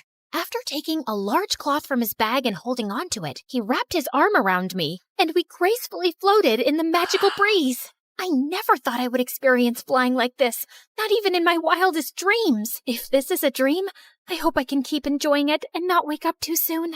Our imaginations know no bounds, Elira. They possess the extraordinary ability to unlock infinite possibilities. We then found 2 more fans along the way before we finally activated the totem at the top of the cliff and summoned the pillar. I stood there for a while and looked ahead at the seemingly endless horizon, thinking about how Hatham sees this beautiful world in his own vision.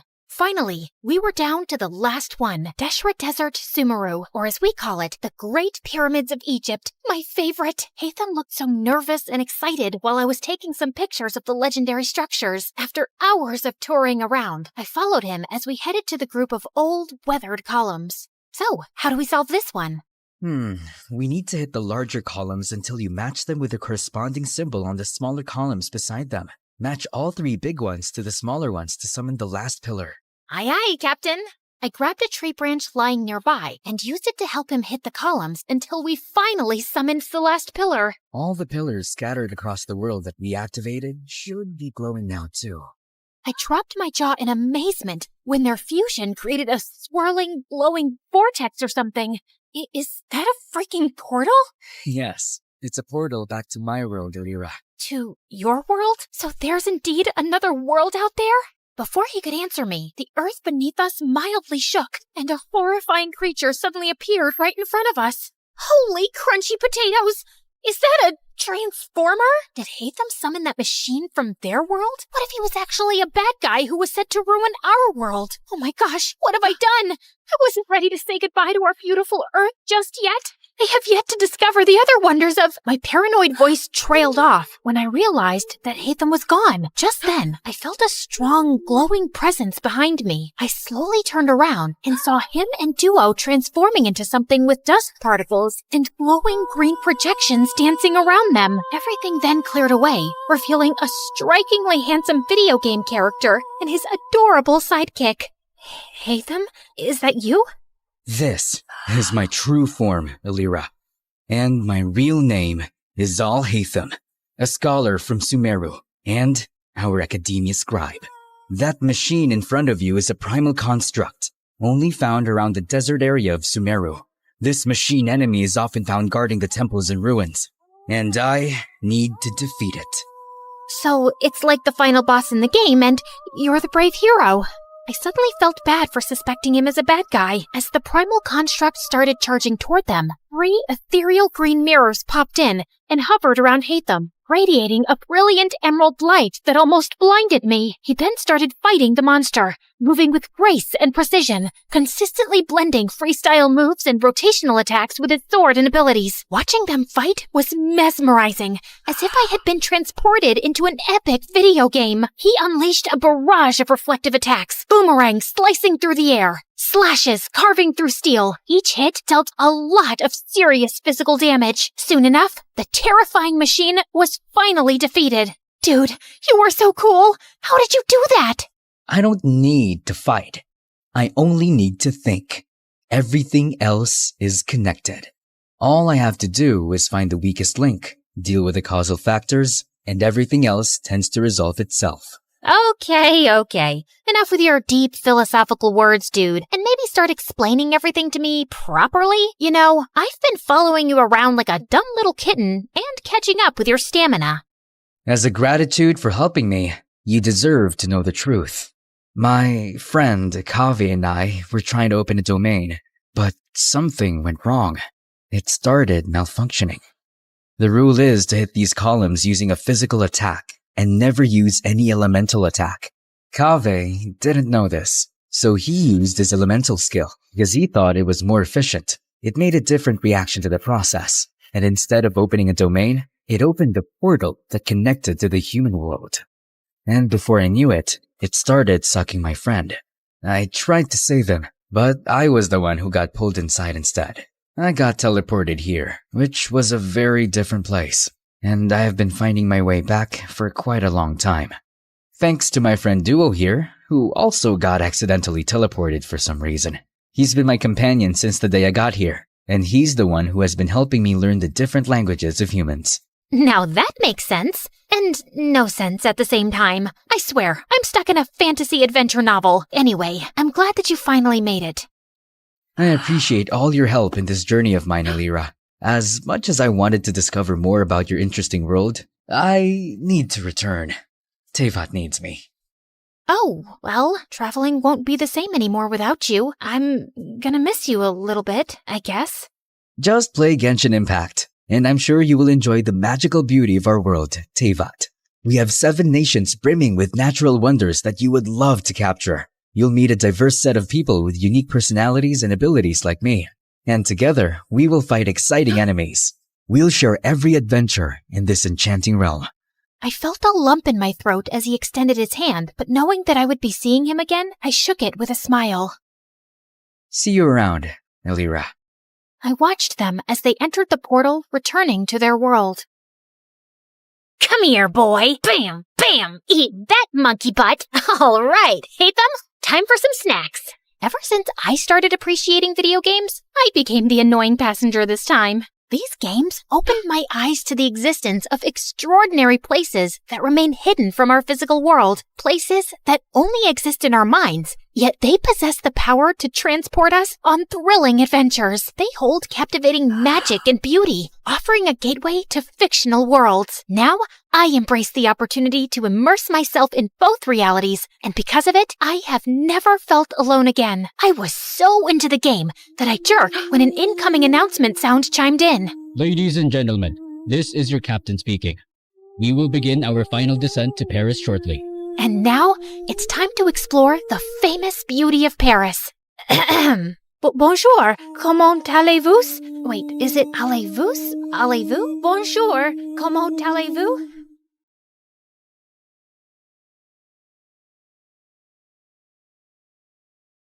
You're never here when my tears dry. You're never around to see me thrive. When it's my birthday or my day off, you got other plans and can't show up. Hi, I'm Lucy. Get some popcorn and settle down because my story is bonkers. Don't forget to like and subscribe to MSA. My childhood was crazy. Mom was super strict and was always breathing down my neck to make sure I followed all her dumb house rules. Lucy, this placemat is 0.5 inches to the left. I'm so disappointed in you. Seriously? I got no dessert because of freaking placemats. And Dad was a complete weirdo. He stayed in his study all day long and only left at night with a suspicious-looking briefcase. But whenever I asked him what was in it, he would always tell me to mind my own business. So rude. One day, I was playing football by myself in the park when two mean-looking men grabbed my ball and squished all the air out of it. Hey, are you stupid? You're supposed to kick the ball, not squish it. She's a little firecracker. Where's your dad, little girl? He owes us an apology. Why? Who are you? And what did my dad do to you? You ask too many questions. Let's just say your father isn't a very nice man. Selfie! And they took pictures with me and left. What was going on? I ran home and confronted Dad. He looked panicked but told me it was no big deal. But I wasn't going to let it go. That night, I sneaked out of my room like a ninja and tried to get into Dad's study. But suddenly, a loud alarm went off and red lights flashed all over the house. I nearly jumped out of my skin in fright. Dad was so furious, he made me write 200 times, "I will mind my own business." But the next day, he was gone. I looked for him everywhere and called him, but his phone was off. And I felt guilty. Had he left because of me? But Mom refused to talk about him. Aren't you even a little bit worried about Dad? He's missing. He's a grown man. I'm sure he can take care of himself. People said he's a bad man. What did he do? What have I told you about listening to idle gossip? And straighten your back. Ugh, she was the worst. Rather than go to the police and file a report, she moved us to a new city. I was so mad at her that I stopped showering for a week. Then I accidentally smelled my own armpits and nearly fainted, so I finally took a bath. But I stopped doing chores according to her ridiculous rules. Lucy, I told you to dry the laundry, not dye it. Oops. But I was only getting started. I always put the forks and knives in different drawers around the house after washing them and screwed up the TV remote so it wouldn't work properly. I dyed my hair orange and got fake piercings and tattoos, but told her they were real.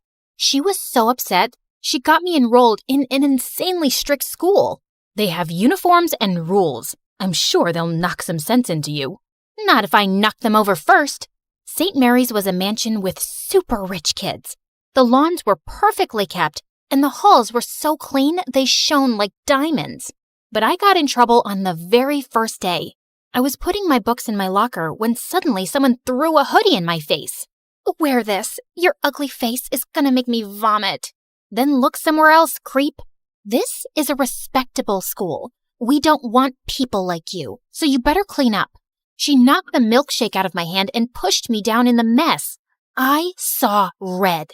I was about to get up and slap this crazy witch when suddenly a boy came running down the hall and stood between us. Picking on the new kid on the first day?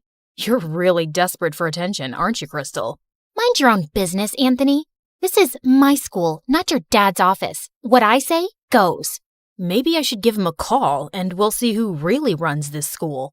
Crystal looked furious. She flipped her hair and left with her minions, and Anthony helped me up. Hey, I'm sorry about Crystal. Just because she's the principal's daughter, she thinks she can boss everyone around. Thanks for coming in like a knight in shining armor. I always wanted to save a damsel in distress. Oh, you didn't save me. You saved her from me. But the teachers at the school were like Mom Pro Max. They gave detention for everything. Need to sharpen your pencil twice a day? Detention. Spend more than 5 minutes in the bathroom? Detention. The last straw for me was when one of the teachers took away my bag of candies and threw them in the trash. Just keep your candy at home. Mom is a bigger candy police than the teachers. One time I had more than one M&M and she took me to the dentist for a cleaning. That's intense. Come over to my place and we can play video games and eat all the candy you want. Anthony's house was bigger than the White House.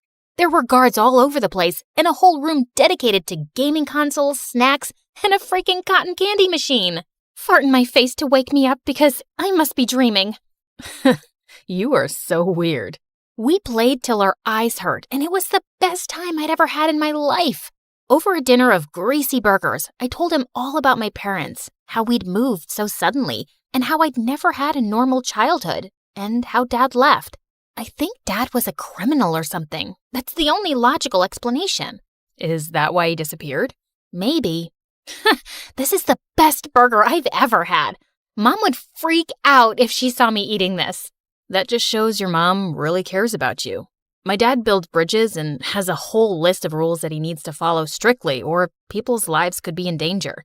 Your mom is just trying to build a strong bridge. I'd never really thought about it like that. Maybe Mom wasn't so bad. But Anthony was so wrong, because when I got home, Mom was waiting for me in the living room, boiling with anger. How dare you go to a friend's house without permission? Do I even know these people? You'd know about my friends if you cared about anything other than your stupid rules. You're grounded. I hated my life at home, and Crystal was making me miserable at school. She was the student body president and was always after me for breaking some rule, which she made up herself. Ugh, I know you can't fix your ugly face, but at least have the decency not to smile. Your crooked teeth really make everyone cringe. Detention. For smiling? That isn't against the rules. No, but it should be for you. Well, if I'm gonna do the time, I might as well do the crime. I was getting detention so often that kids in school had started calling it getting a Lucy. It was ridiculous. So I decided to get even in the most Lucy way possible. I came in super early one day, did a little dance for the security camera, and drew poop emojis all over Crystal's locker. But why stop there? The whole school was a blank canvas. So I drew the little brown swirls on every whiteboard and bathroom stall. The school went nuts. One of the teachers fainted. The principal called me into her office, and soon after, Mom showed up with Dad's briefcase. She told me angrily to go outside for a few minutes. You're definitely going to get expelled, Lucy. That's what happens when you don't follow the rules. But just then, the principal came out looking pale and sweaty. Well, Lucy, I've decided not to expel you. I can see you don't do well with rules, so maybe we can relax a few and make learning easy for you. What? I was shocked, but Crystal had a full-blown meltdown. This loser drew poop all over my locker. She can't get away with this. I want her out, Mommy. Kick her out. The principal had to drag Crystal into her office because she was kicking and screaming like a 5-year-old. And Mom grabbed my hand and took me home for the day. What just happened? What did you say to the principal? Did you threaten her? What's in that briefcase? That's none of your business. Just keep your head down at school. I saved your butt this time, but it won't always work. No. Maybe you're a criminal, just like Dad. I don't trust you at all. I won't do anything you ask until I know the truth. I ran out the door and went to stay with Anthony. It was the only place I felt safe. Mom kept calling, but I ignored her calls. The next day, people in school were looking at me like I was some kind of hero. One of Crystal's minions actually dusted my locker and opened it for me, while another girl brought me coffee and offered to carry my books. What's going on here? Why are you guys doing this? Because someone finally put Crystal in her place. She's no longer the student body president thanks to you. We were all so tired of her being mean to us. Aw, shucks. But I didn't really do anything. Thanks for the coffee, but you don't have to do this anymore, okay? Life was pretty sweet after that. The teachers left me alone, and Crystal's day of ruling the school halls was over. She was always glaring at me like she was planning something evil in that petty brain of hers. And a few weeks later, I found out what. Someone had spray-painted poop emojis on every teacher's car and left a giant cat turd on the principal's windshield. Don't look at me. I didn't do it. Then who did? You're such a witch, Lucy. Everyone tried their best to make you straighten your ways, but you're a lost cause. Once a criminal, always a criminal. You take that back. You're a criminal. I slapped Crystal so hard that her contacts fell out. I was expelled on the spot, and the teachers reported me to the police for destroying their cars. My case was being investigated, and I was probably going to end up in juvie. But I wasn't a criminal like Dad, and I had to prove my innocence. So that night, I sneaked into the school's security room and got all the camera footage on a USB, and then ran to Anthony's place. Lucy, what happened? Why did you do that to all the teachers' cars? I didn't. Someone's framing me, and I'm going to find out who. We used his laptop to look through the videos, but there were hours and hours of it, and I was getting sleepy. I went to the bathroom to change into my pajamas when I saw something that made the hair on the back of my head stand up. Hey, Lucy, I think I found the footage, but it's no good. The person's wearing a hoodie and a mask. I don't think you'll be able to prove it wasn't you. And that's exactly what you wanted, didn't you? I threw the hoodie and mask in his face. They had the same spray paint stains as the one used to make the emojis. He looked shocked at first, but then an evil grin spread on his face. No one is going to believe a nobody like you. They shouldn't have believed your dad either. What are you talking about? What does my dad have to do with any of this? He has everything to do with this. When you joined the school and I read your name, I knew you had to be that nosy journalist's daughter. Journalist?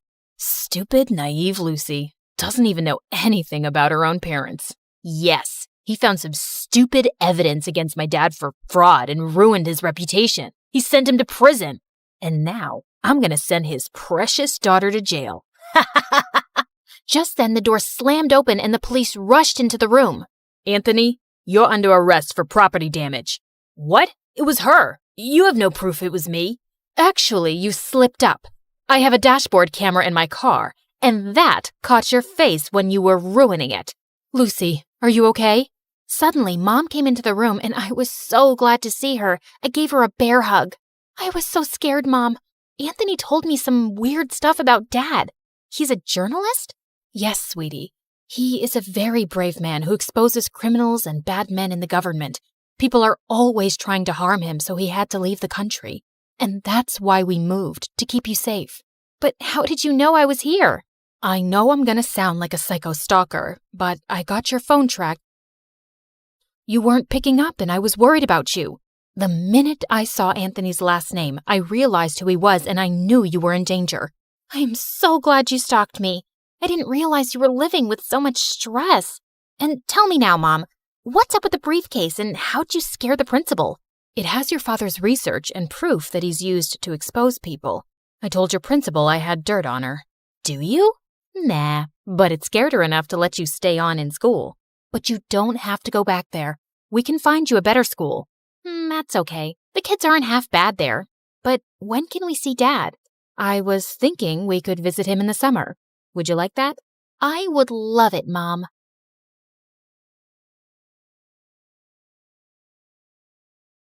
Hi, I'm Jules from Arizona, and I have the most opposite parents ever. But that's not why I'm telling you this story. If you want to know more, please like and subscribe to MSA. My mom was a lawyer who worked long hours for a multinational company, and Dad was a broke, stay-at-home artist with a wild imagination. He'd spend hours telling me stories about random superheroes, which Mom thought was a waste of time. On my 10th birthday, Dad threw me a huge superhero party, and everyone was asked to dress in costumes. We've got a costume for you too. Ugh, really? Wonder Woman? The guests are gonna be here soon. I can't wear this junk. But Mom, I stayed up all night to pick that outfit for you. Well then, sweetie, you obviously need to make better choices in life, which you won't if you continue sticking with your dad. What's the matter with you? It's her birthday. Why can't you loosen up a bit? And why can't you be like an adult? Ugh, I'm so tired of this. I need a break. With that, Mom simply tossed the costume aside and left. As time went by, I became more like Dad. I loved art and painting. Life was good, except when I turned 16, Mom asked Dad for a divorce. He tried convincing her otherwise, but she was set. Since Dad was struggling to find a job, Mom won full custody, and I had to move with her to a new city. Mom tried her best, but she had no idea how to take care of me. Eventually, she found a new boyfriend, a bigger house, and a new cook, and that was the end of her efforts. I started school soon, and on my first day, even though the kids were cool, I just wanted to be left alone. So I went to the school garden and had taken out my sketchbook when this girl in a chicken costume flew past me and hid behind a huge tree. And soon after, a group of girls followed. Have you seen a headless chicken running around here somewhere? Chicken? Here? Nah, maybe try the poultry farm? The girls just pouted and walked away, and I went behind the tree to see the girl in the chicken costume crouching. Hey, they're gone. Are you okay? Who are those people? Oh, just some bullies. I'm in the school play. Well, not technically, because I could never act in front of people. But anyway, I was just trying out the costumes and they spotted me, and now they're after me to lay an egg. How can I lay an egg? I'm not a real chicken.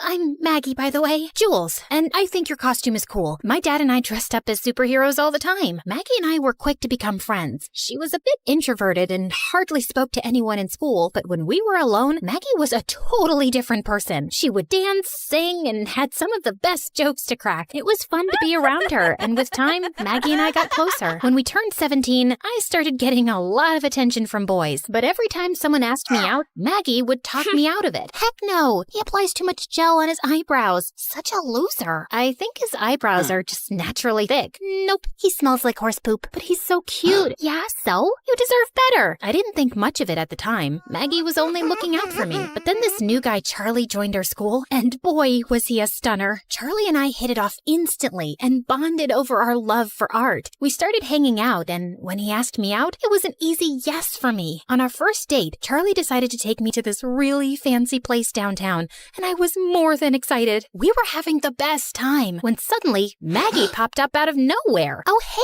guys, what a surprise! What are you doing here? I was just here to get their snail croissant. Oh, they're the best in town. Anyway, now that I'm here, maybe I should just join you guys for dinner. That's of course if Charlie doesn't mind. You know, right?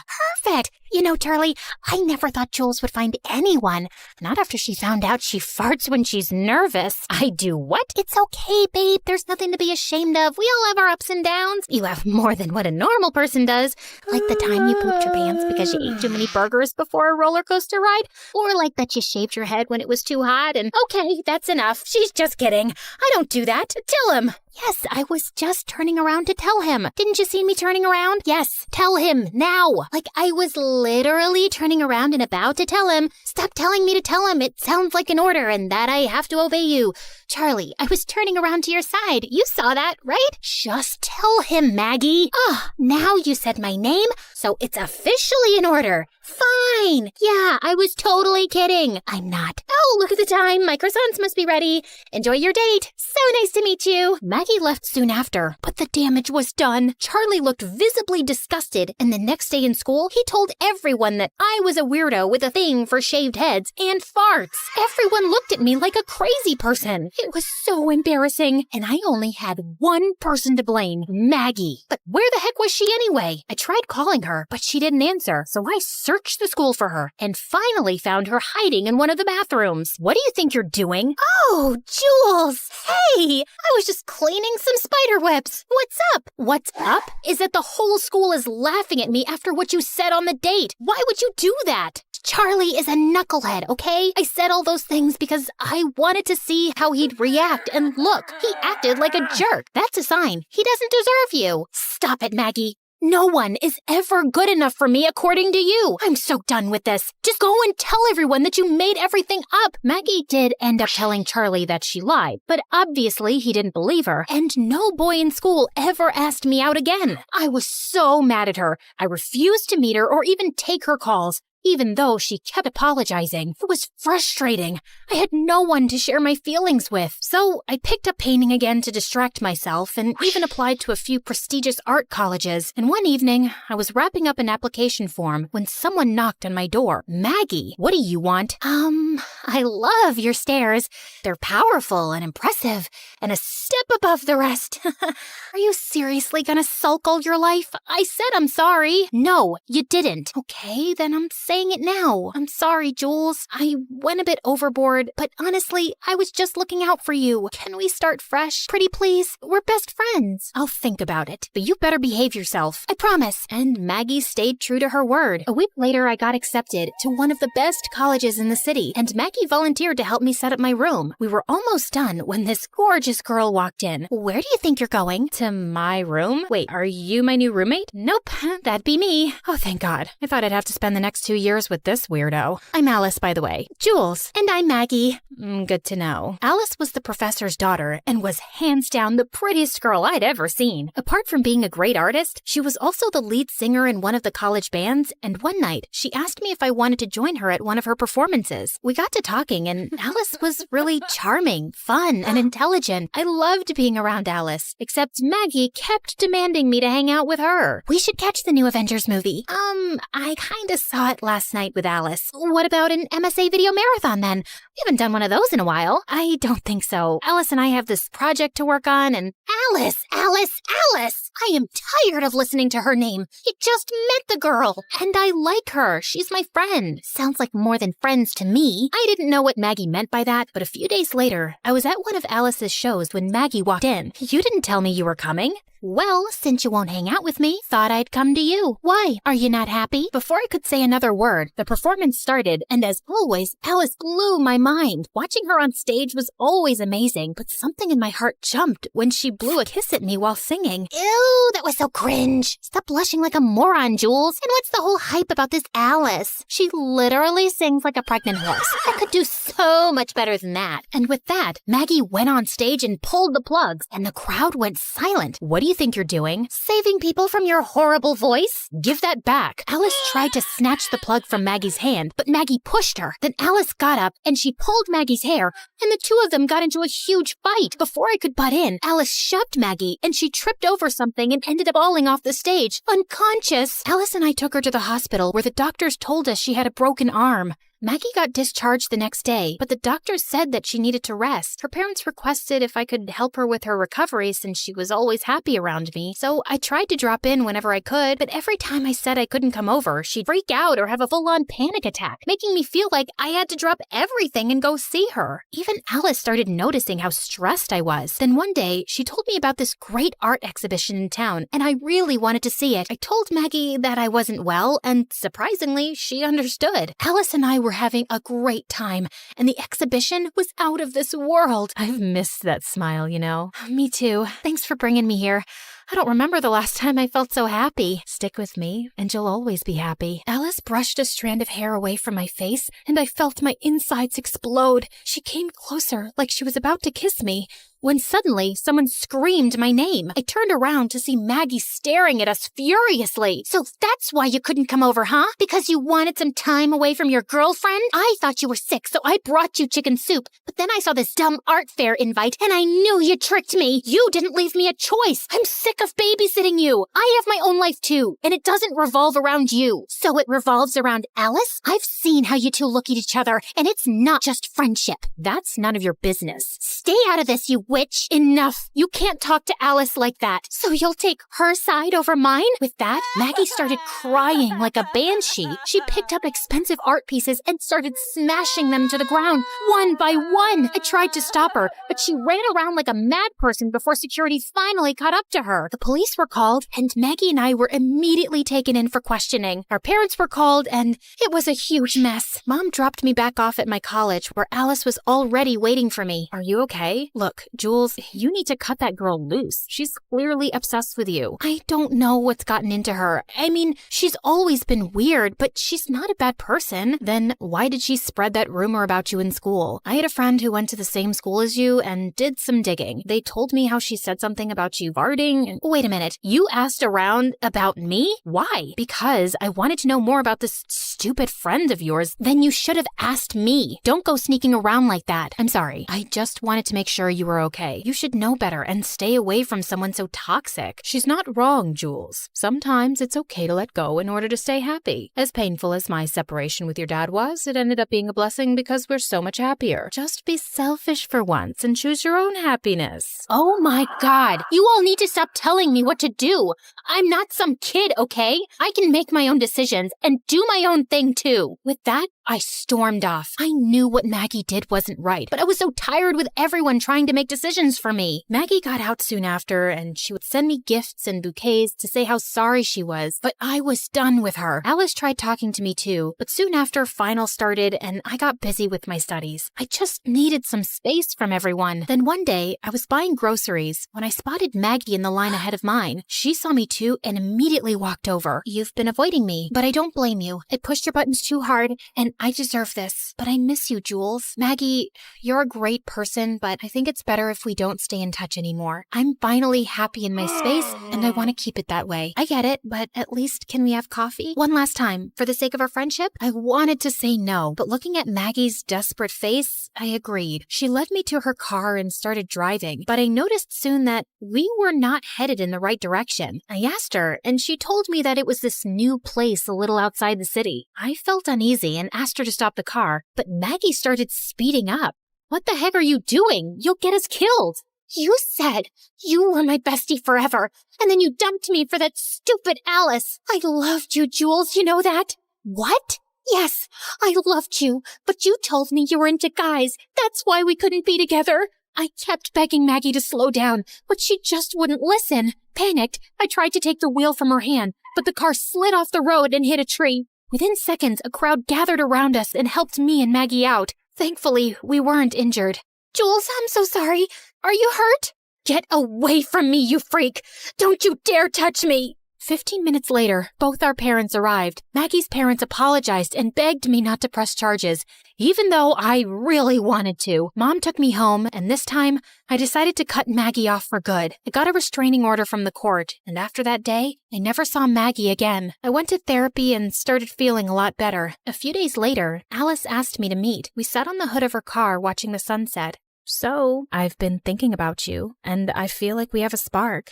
No, it was just a firefly. Really? Such a pity. Yeah, I know. These sparks are getting out of hands lately. Maybe we can set them on fire? We grinned at each other, knowing exactly what was going to happen next.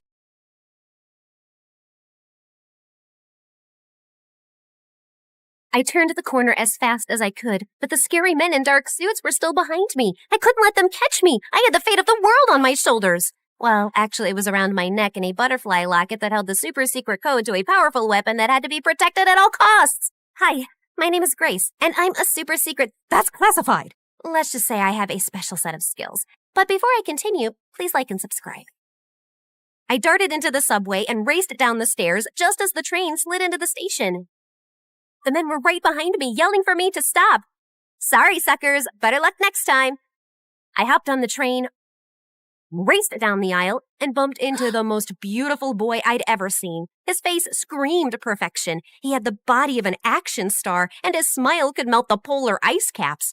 My special AI glasses analyzed him in half a second. His name was Nate. He was the quarterback of his high school football team, and his dad was a successful businessman. He seemed too good to be true. And then he opened his mouth. Hey, sweet thing. Yeah, I know I'm handsome. I'm a perfect 10. No, an 11. Maybe a 12. I'm the best looking guy you've ever seen. Am I right? Nate pulled out a marker and started signing his name on my arm. What the heck are you doing? You don't want my autograph? I'm a famous football star. At least I will be in a couple years. Though the way you're looking at me makes me think I might be the man of your dreams. You're pretty cute, too. I mean, pretty and cute. Both? Get it? Suddenly, I saw the angry men in black suits running down the aisle headed in my direction. The last thing I needed was to get caught with the necklace, so I pulled Nate into a kiss, distracted him, and quickly slipped it into Nate's backpack. Wow, that was intense. Well, what can I say? I'm an intense person. Oh, this was fun. See you never. Bye. Saying that, I just ran. Just as I'd expected, the men rushed past Nate and didn't give him a second look. I raced off the train and into the crowded station and got out of there undetected. When I walked into headquarters, Agent Mama Bear ran up to me screaming, "Where's the necklace?" I had to stash it with a civilian. A civilian? Are you crazy? What are you thinking? If Mr. X gets to him before we do, that poor civilian is toast. Hello, the bad guys were tailing my butt, and I didn't want the necklace on me in case they caught me. I was thinking on my feet, and it seemed logical at the time. The president should be thanking me. Actually, he should put my name in the super secret agent handbook. I knew you were too young for this mission. I can fix this. I'll just get the locket back. Fine, this is your last chance. Hold on, I can see you guys are confused. Mr. X is actually a criminal mastermind who stole a super secret government weapon, but he can't use it because it works on a code that's hidden in a butterfly locket that I stole from a secret underground bunker. And now Mr. X wants to catch me, take the code, and sell the weapon to a group of evil men that are up to no good. You get the drill, right? After getting my butt kicked at the headquarters, I went straight to Nate's house to scope things out. But his mansion was like Fort Knox. There were guards everywhere. I couldn't risk the mission, so I decided that the only way to get closer to Nate and his backpack was to go undercover. I'd pose as a high school student, find Nate, snatch his backpack, and grab the necklace. The whole thing would be a piece of cake. The next morning, Agent Mama Bear enrolled me into Nate's school. The moment I stepped on campus, I was on a hunt to find Nate. But every time I tried to get near him, he was surrounded by an army of lovesick girls. Nate, you're so strong and your muscles are so big. I know. I go to the gym every day. Your eyes are so perfect, Nate. Thanks. I use a special kind of eye drops that Robert Pattinson used in his vampire movie. That's why his eyes were shining so much. He winked. A couple of girls cheered and some begged him to take a selfie. I wanted to barf. A couple of hours later, I saw Nate alone at his locker. He had his backpack on, but it was zipped shut. So I crept over like a cat burglar and reached for the zipper. Just as I was about to open it, Nate turned around. Our faces were inches apart. He looked at me with his dreamy brown eyes, and I swear I heard angels singing. Then some kid ran by and bumped into me. I lost my balance, fell forward, and suddenly my lips were on Nate's. And then we were kissing. You really can't seem to get enough of me, do you? That was a mistake. I have to run. Not so soon. I'm not letting you get away this time. How about you be my girlfriend? We can kiss all the time, and you can stop playing this game. I don't have time for games. You have something of mine and I need it back. Did I steal your heart? Well, baby, you stole mine too. Enough of this. You're wasting my time. Just as I was about to snatch his backpack and grab the locket, this rich girl named Pam walked up with her minions and 2 burly bodyguards. She was the spoiled daughter of a rich politician. Pam shoved past me so hard I almost lost my balance. Hey, jerk, you pushed me. That's what I mostly do with garbage. Is this street rat bothering you, Nate? If she is, I can tell my guards to send her away. She's not a street rat. She's a nice girl. We met on the subway. The subway? Yeah, it's this thing underground. People use it for transportation. It's been around for over 100 years. Duh, I know that. It's just disgusting. How many times must I tell you, Nate? You shouldn't hang out with peasants. You could get cooties. Cooties aren't real. Yes, they are. My cousin got them, and she was in the hospital for a week. Nate, let's go. I'm allergic to poor people. If I stay near that girl any longer, I'll get a rash. Pam grabbed Nate's arm and whisked him away. Nate looked back at me and winked. After that, every time I tried to talk to Nate, Pam showed up and acted like a maniac. I saw Nate outside at lunch, but when I approached him,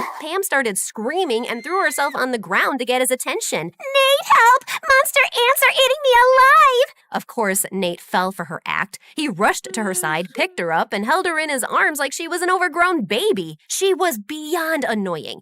Later, Pam and her band of minions ambushed me in the bathroom. Hey, subway girl, I'm getting really sick of you chasing after Nate. He's mine. Back off or else. You're the one chasing him like a lovesick puppy, and honestly, it's pretty pathetic. Get some self-esteem, girl. Oh, you're gonna regret that. Pam started jumping around like she was a boxer. I really don't think you want to do this. Ha! You're ugly and stupid. Can't you count? It's 3 against 1. Pam charged at me like a raging bull. I stepped to the side, and she ran straight into her friend. The third minion ran up to me, and I threw water in her face. She slipped on her shoelace and fell on top of Pam. Pam and her minions ran to the principal's office and told the principal that I'd attacked them. But my AI glasses caught the whole thing on camera and sent the principal a video of the incident from an anonymous email account. Pam, your behavior is unacceptable, and I have no choice but to suspend you and your friends. Out of nowhere, one of Pam's bodyguards walked into the room, whispered in the principal's ear, erased the email, and left. On second thought, sorry, Pam. You and your friends did nothing wrong. Please enjoy the rest of your day. What the fudge?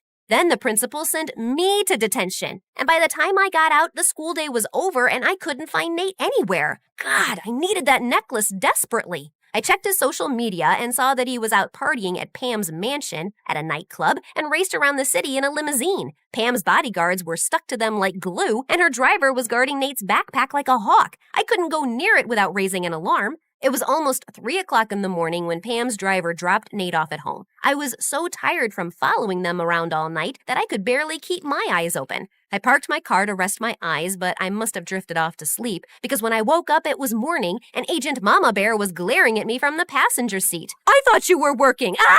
Ah! Here you go. As fresh as a daisy. I was working. I just dozed off. We don't have time for naps. You can't let Mr. X get that locket before you do. Anyway, I've got some fresh information. Agent Mama Bear told me that Nate's dad was holding a fundraiser at his house tonight. The mission was for me to enter Nate's house dressed as a maid, grab the locket, and leave. And Agent Mama Bear was my backup. We changed into our disguises and walked right up to Nate's front door. The guards let us in without a hitch. When the time was right, I went around the house looking for Nate's room and finally found it. I slid inside like a fast ninja and immediately spotted Nate's backpack. I opened it, searched for the locket, but it was gone. I panicked. How could this moron lose the locket? I turned the room upside down but couldn't find it anywhere. I glanced out the window. Nate was lounging near the pool, sunbathing his six-pack with a stupid smile on his face. Gosh, he's so cute. Nope.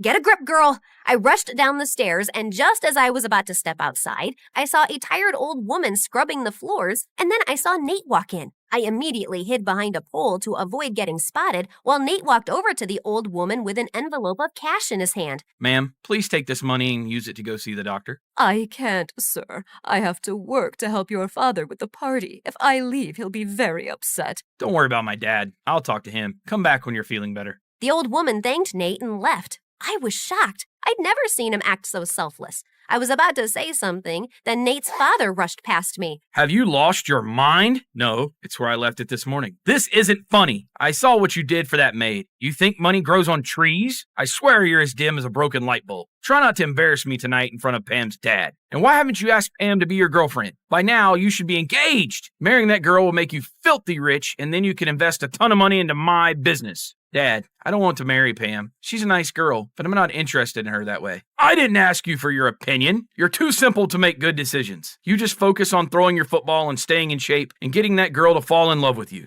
Nate's dad stormed off, and the look on Nate's face almost broke my heart. I felt so guilty for treating him so badly before. I walked over and put my hand on Nate's shoulder. I don't think you're stupid. What you did for that old woman was really sweet. You don't have to be nice to me. My dad will still pay you. It's me, Grace. Who? Grace. We met on the train. Geez, we've even kissed twice, once by mistake. Yeah, I know. Why are you dressed like a maid? I couldn't recognize you at all. That was the idea, dummy. And why do you act all self-absorbed at school when you're actually kind of sweet? Did you just give me a compliment? Must be my lucky day. Well, not really, because I'm about to kick your butt too. I need that butterfly locket I hid in your backpack when we met. It's really, really important. Where is it? What butterfly necklace? I didn't have a choice but to tell everything to Nate. He heard everything and then looked at me in shock. Why would you slip something that important in my bag? I'm literally the clumsiest person you'll meet. Yeah, I wasn't thinking straight then. Oh, did my good looks distract you from your mission? Yeah, maybe. Can we talk about that later? I really need to find that necklace or my boss will have my head. Wait. I think I saw Pam wear something like that a few days back. Nate showed me Pam's Instagram account, and I immediately spotted the picture where she was wearing that butterfly necklace. I asked Nate to call Pam and ask her to come for the fundraiser wearing that necklace. She should be here soon. Pam and her dad are the guest of honor. What do we do next? We get ready to pull off the heist of the century. Okay, that might be an exaggeration, but you know what I mean. Pam was really late, and we were beginning to think she wouldn't even come, but she finally arrived along with her dad and an entourage of guards. And thankfully, she was wearing the necklace. She immediately walked up to Nate, gave him a peck on his cheek, and my insides felt on fire. What the heck was this feeling? Nate, this necklace is divine. I found it in your backpack when I was going through your things. I just had a feeling you might have a present for me. Yeah, about that. That necklace is, dangerous. No, it's poisonous. It will make you break out in hives. You'll get pimples on your face. It will be totally disgusting and gross. You'll give nightmares to small children. Pam yanked off the necklace and threw it on the ground. Before I could get to it, Pam's dad sprang into action, but Agent Mama Bear got in his way. Not so soon, Mr. X. You're busted. Grace, quick, grab the necklace and run. I did exactly that, but a bunch of guards got in my way. I grabbed a vase and hurled it at a guard and then burst out my martial arts moves. I threw 5 spinning back kicks, an open fist punch, and a couple of elbows that laid the guards out cold. Agent Mama Bear called for reinforcements to haul Pam's dad off to jail. I had no idea what happened to Pam and her mom, except that they moved somewhere very far away. The president thanked me, Nate, and Agent Mama Bear for our spectacular service and even named a special holiday after us. Nate's dad cried at the ceremony and apologized to Nate for underestimating him. I was promoted to a first-class agent, and Nate was invited to join the super secret agent training program. I delivered his invitation myself. So now that you've been a hero, what's next? I think I want to finish high school here. I knew it. You love me. You can't resist my pecs. Or is it that my brave heart or fearless spirit? If I was a 10 before, what does that make me now? 20? I'd give you a solid 4. What? I'm kidding. Sheesh, you had me worried. Then I pulled Nate close and kissed him.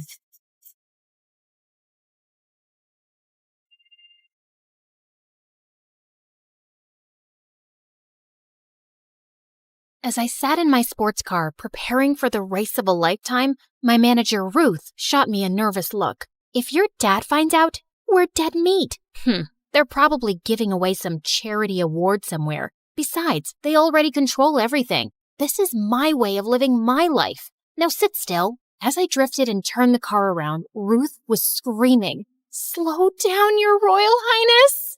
Oh, come on. The fun has just begun. I pumped up the gas, and my brand new Ferrari was whooshing past the rest of the cars, putting me ahead in the race. Told you I'd win. Just then, a big van came out of nowhere and started clicking my pictures. Time to run.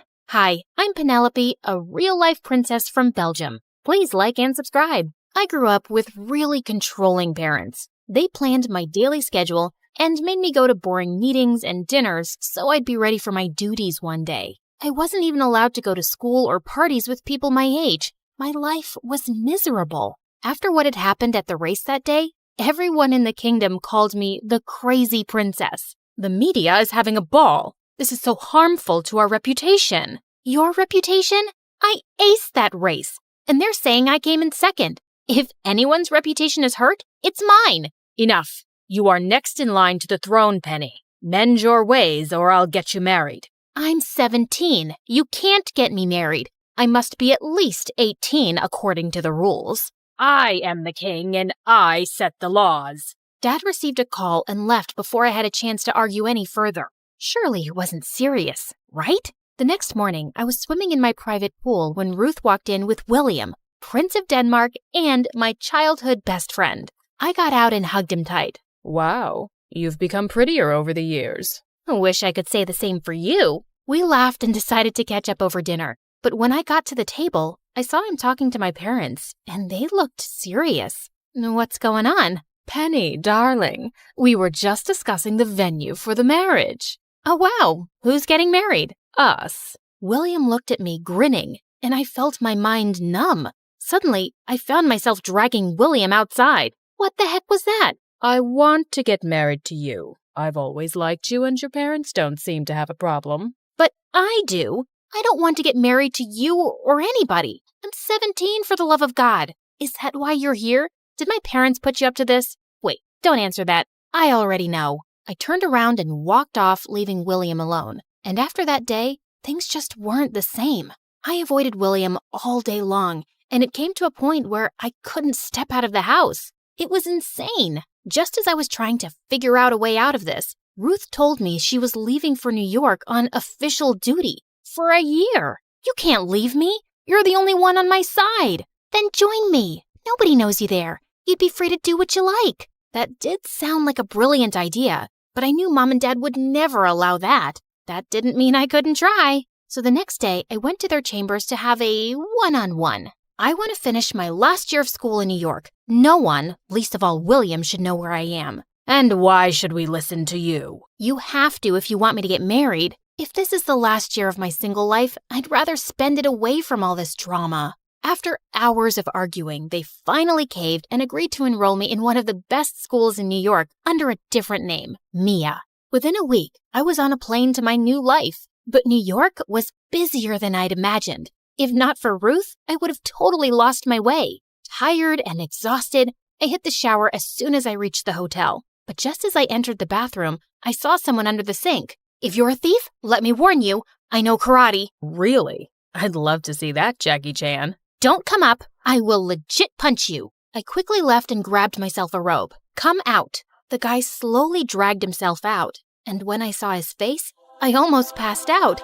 He had to be the most handsome guy I'd ever seen. If you're done staring, can I leave? I have another job to get to. Not so soon, mister. Do you know what would have happened if I didn't see you? This is a strict violation of human rights. I'm late. Call a protest, light a candle, I don't care. My job's done. And he turned around and left. What a jerk. That night, I couldn't get a wink of sleep and woke up feeling annoyed and exhausted. I would have skipped my first day if Ruth hadn't boosted my confidence. As I entered the classroom, I immediately noticed a familiar face, the hot plumber guy. And unfortunately, he was the only one with an empty seat next to his. I'm Asher. What? If you're stalking me, you might as well know my name. You wish.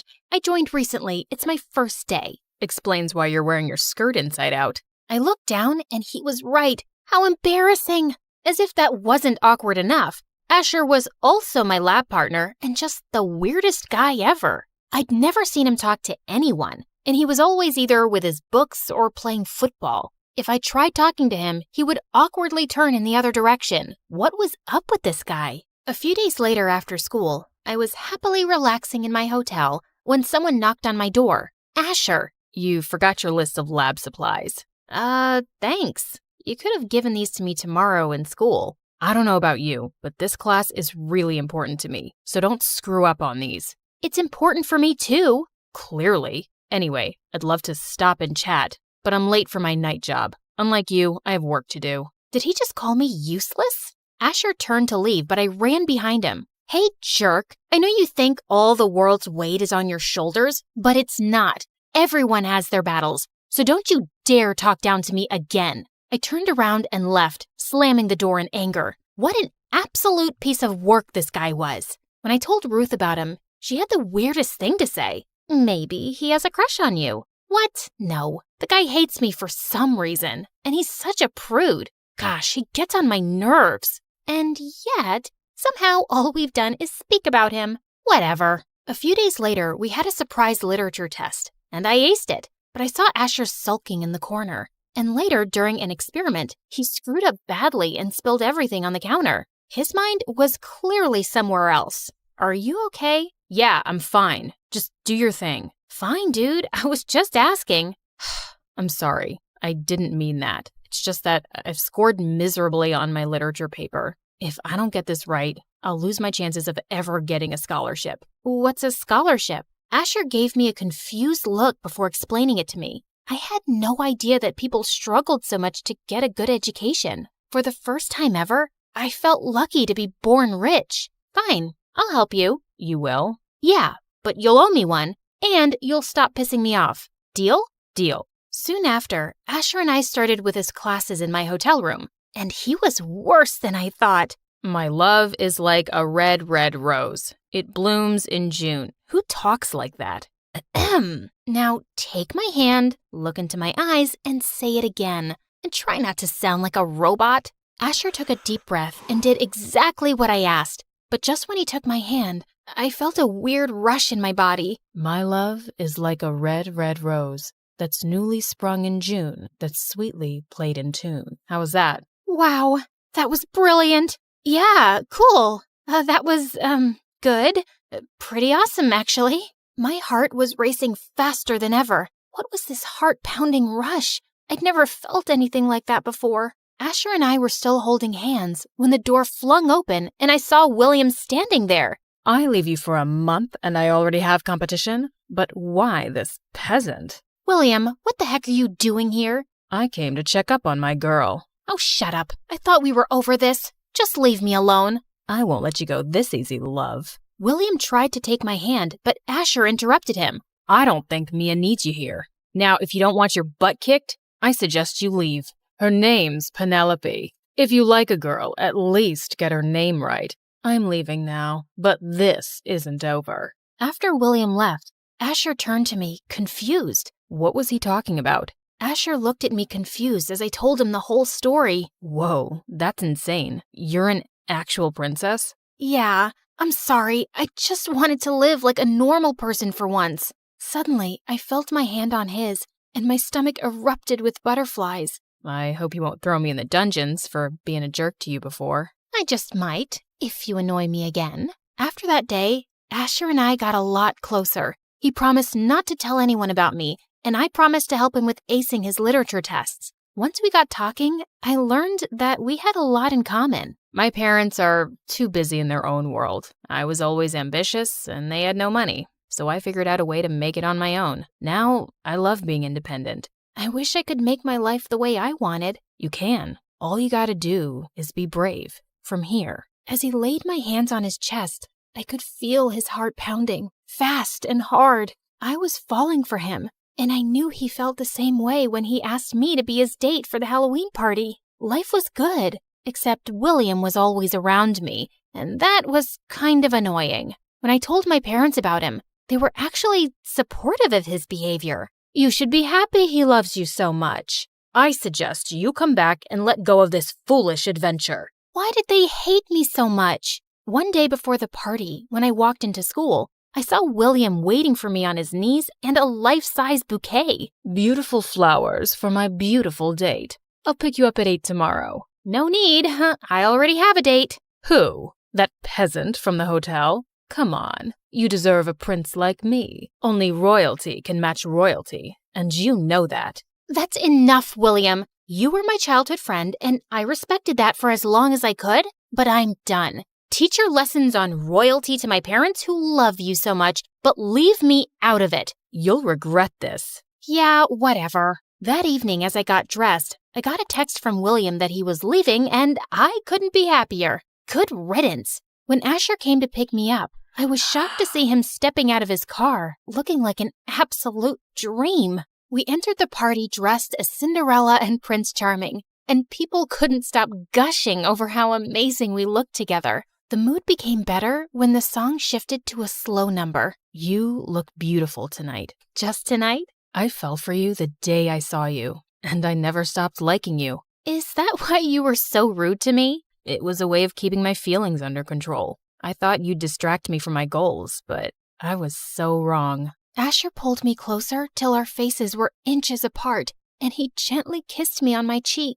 And suddenly the song changed again, and we lost our moment. Let's get out of here. I'd like that. Asher took my hand and took me to the school rooftop, overlooking the entire city of New York. It was beautiful. Penny, I know you're a princess, and I would never be able to match your status. But will you date me and make me the happiest person on earth? It was a dream come true to meet a guy like Asher, and I was the happiest I'd been in a long time. But just as I was about to say yes, the door of the roof crashed open, and suddenly I had people taking my pictures left, right, and center. Is he your new boyfriend, Penelope? Will you leave the crown to get married to him? Show us the ring! I wanted to leave, but there was no way out. Just then, I caught a hold of one of the guys with the camera. Who sent you? Tell me now or I'll destroy your career. The guy got scared and told me he got an anonymous tip from someone named Asher. No way!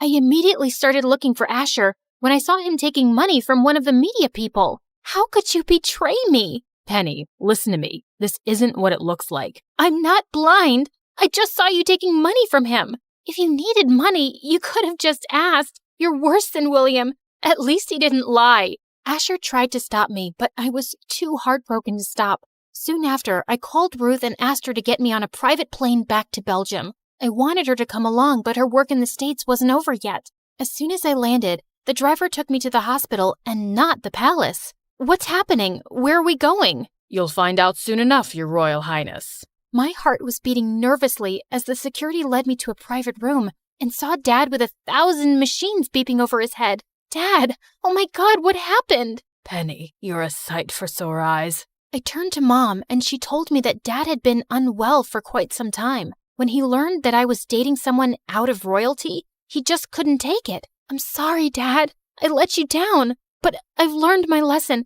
I'll do everything you say. I just want you to take over the crown and get married to William. He's perfect for you, honey. Even though I didn't agree with Dad, I nodded with a heavy heart. The news of my marriage and coronation spread like wildfire. Mom planned a major event inviting all the royal families of the world. As I stepped into my wedding gown, I could feel my heart sinking. Asher was the love of my life, but I had to make the sacrifice in the name of my family. I was walking down the aisle when Ruth came running into the church. Stop! Stop the wedding! Ruth, what are you doing? I have to do this. For Dad, Stop being dramatic. He doesn't love you. He's only after your money. Ruth told everyone how after I'd left, she went back to the hotel to get the rest of my stuff and ran into William. But he told me he'd left. That's exactly what I was wondering too. So I followed him to a club and saw him making out with random girls. She went on to tell how William's parents were practically broke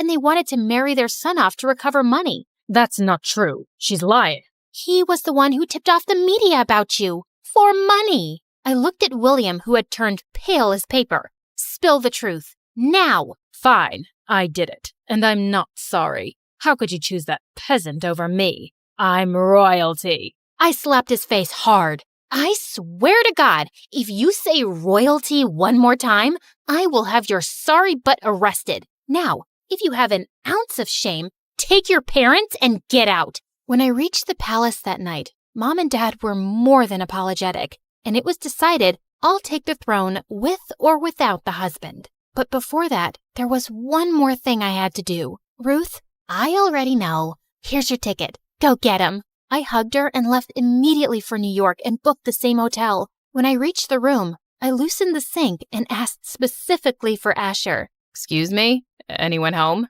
I'm in here. Hand me the screwdriver, please. Ma'am, could you come out, please? Sure, let me just... Oh! Penny, what are you doing? Get out of there. Are you hurt? Probably not as much as I hurt you. I'm sorry for not trusting you. Ruth told me how William manipulated the situation. I was just paying them to get rid of them. I know that now. So, you think you can forgive me? Or, I'd rather order you since I'm the queen and all, so... Asher pulled me in for a kiss, and it was everything I'd hoped for.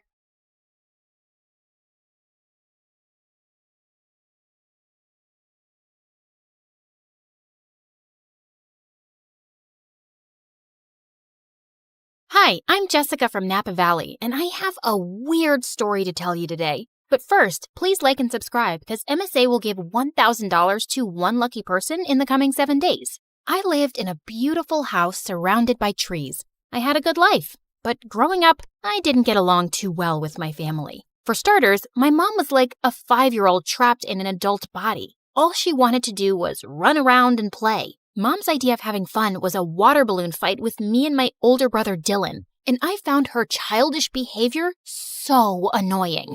I could never study in peace without hearing Mom sing show tunes around the house. Come on, you little bookworm. Let's bake some cupcakes. Don't you know how to have any fun, you nerd? Ugh, see what I mean? But the only person worse than Mom was Dad. He was barely home since he was a fancy businessman who traveled a lot. And when he was home, he treated us like servants. Bring Daddy some juice, will ya? My toes hurt and I can't move. There's not a lot left and we're saving it for tomorrow morning. Oh, so maybe you should be the one who goes on 5-hour flights to earn money for us. I kinda hated being around all of them, so I spent most of my time alone reading and practicing my violin. But when I got to 11th grade, things took a crazy turn. Mom told me one morning that we were taking in an exchange student. She's from Tokyo. She'll go to your school and live with us for 4 months. Isn't that exciting? Sure, but we'll have to clean the kitchen first so she doesn't run crying. Be happy, Jessica. Now you'll have a live-in friend to bore to sleep while you play your violin. I sure hoped she wouldn't be a live-in headache like Dylan. That weekend, we all drove to the airport to pick up our Japanese guest. Her name was Queenie, and she looked like a goddess out of a wonderland. Even her fingers were beautiful. Thank you for having me. Truly, it means so much. It's our pleasure, sweetie. Look, I got you a stuffed welcome panda. Mom? Hi, I'm Jessica, and I'm the normal one in the family. Please, don't judge me based on them. Oh my goodness, this is so sweet. Can one of you help me with my bags? They're heavy because of all the books I brought. Wait, Queenie was into books? I loved this girl already. She and I were talking about our favorite authors on the way home, and after that, we really started to bond. It was nice finally having someone I had stuff in common with. Queenie was also super helpful around the house, so both of my parents adored her, especially Dad. Aren't you amazing? How about I buy a present to thank you for all your hard work? Maybe new shoes or gold earrings? I would have bought some for Jessica, but all she cares about is school and homework. That's very kind, but you guys have already done enough, really. Then one night, Queenie and I decided to go on a walk, and she grabbed a jacket from the coat closet.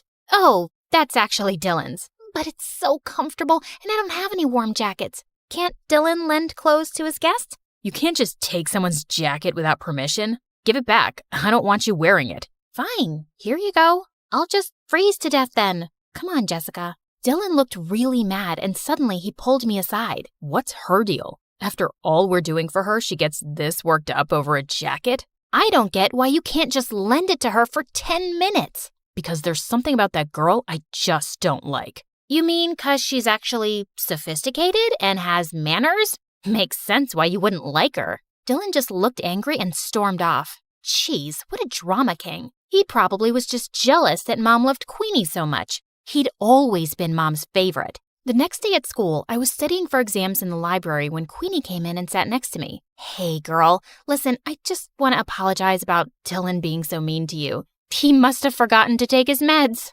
Don't worry about it. Actually, I was wondering if you could help me with my English assignment later. I'm still not fully comfortable with the language. Yeah, of course. Thank you so much, Jessica. I'm really grateful for you. Queenie hugged me super tight, and I realized I was her only real friend here. I could just feel how sad and lonely she was. I waited for Queenie at her house for several hours, but she didn't show up, even though I called and texted her 100 times. Then finally, Queenie arrived carrying a small box. Sorry I'm late. I was buying you a present. Here, open it. Aw, Queenie, you didn't have to get me.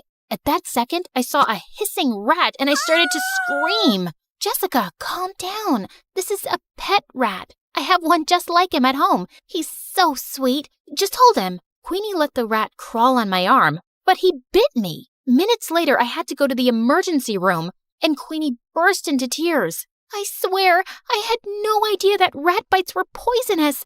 I have the exact same one at home, and he's such good company. It's okay, Queenie. The doctor said I'll be fine. Just don't go around giving people pet rats in the future. Queenie just kept apologizing and hugging me. I felt bad for her, but man, it had been an exhausting day. And for some reason, things kinda went downhill after that. Queenie wanted to be around me 24/7 and do everything together. I was thinking I could come with you to your violin lesson today. I've always wanted to play an instrument. I have a recital tomorrow, Queenie, and don't take this the wrong way, but I need a little space. We already go to school together and live in the same house. Of course, I totally understand. Your mom wants me to make dinner anyway. I was relieved that Queenie wasn't upset, but when I knocked on my violin teacher's door, I saw he looked mad. What is it now, Jessica? Haven't you caused me enough stress today? Caused you stress? What are you talking about? Your mother called in to tell me you wanted to quit the violin for good.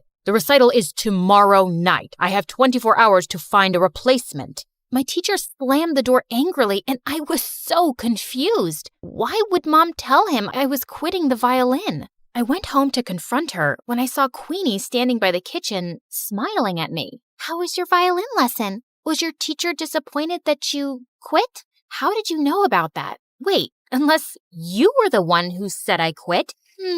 Yeah, I was a little hurt that you didn't let me observe your lesson. So I thought a good punishment would be taking the violin away from you for a while. I'm sorry, punishment? Queenie, you're not my mom. How could you do that? Playing the violin is one of the only things that gives me joy. Like you already don't have enough joy in your life?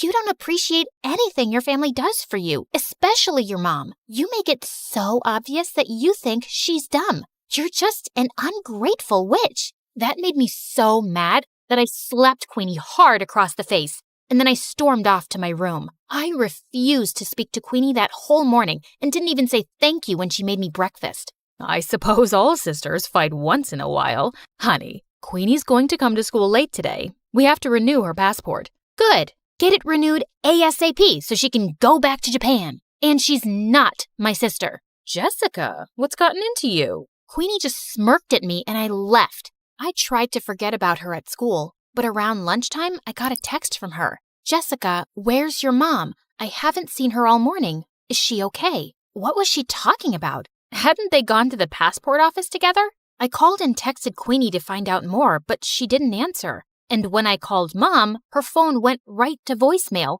I started panicking and went home as fast as I could to see what was going on. And I found Dylan on the porch looking super upset. I just got a text from Queenie asking where Mom is and if she's okay. What is she talking about? Neither her or Mom are answering their phones. Why would Queenie send a text like that? Something's going on. We have to call the police. Okay, but go tell Dad first. I found Dad in his office and told him everything, but he shrugged like it was nothing. What's the big deal? She'll turn up soon enough. So you're not worried at all if Mom's okay? You don't think those texts were weird or... Quit bothering me, Jessica. I could use a break from your mom. Get a little peace from her morning singing. What? What kind of monster was my dad, not caring if Mom was safe? I would have to take matters into my own hands. But just then, I heard yelling coming from Dylan's room, and I opened his door to find Queenie sitting on his bed, while Dylan looked furious. What is going on? Queenie, you've been home this whole time?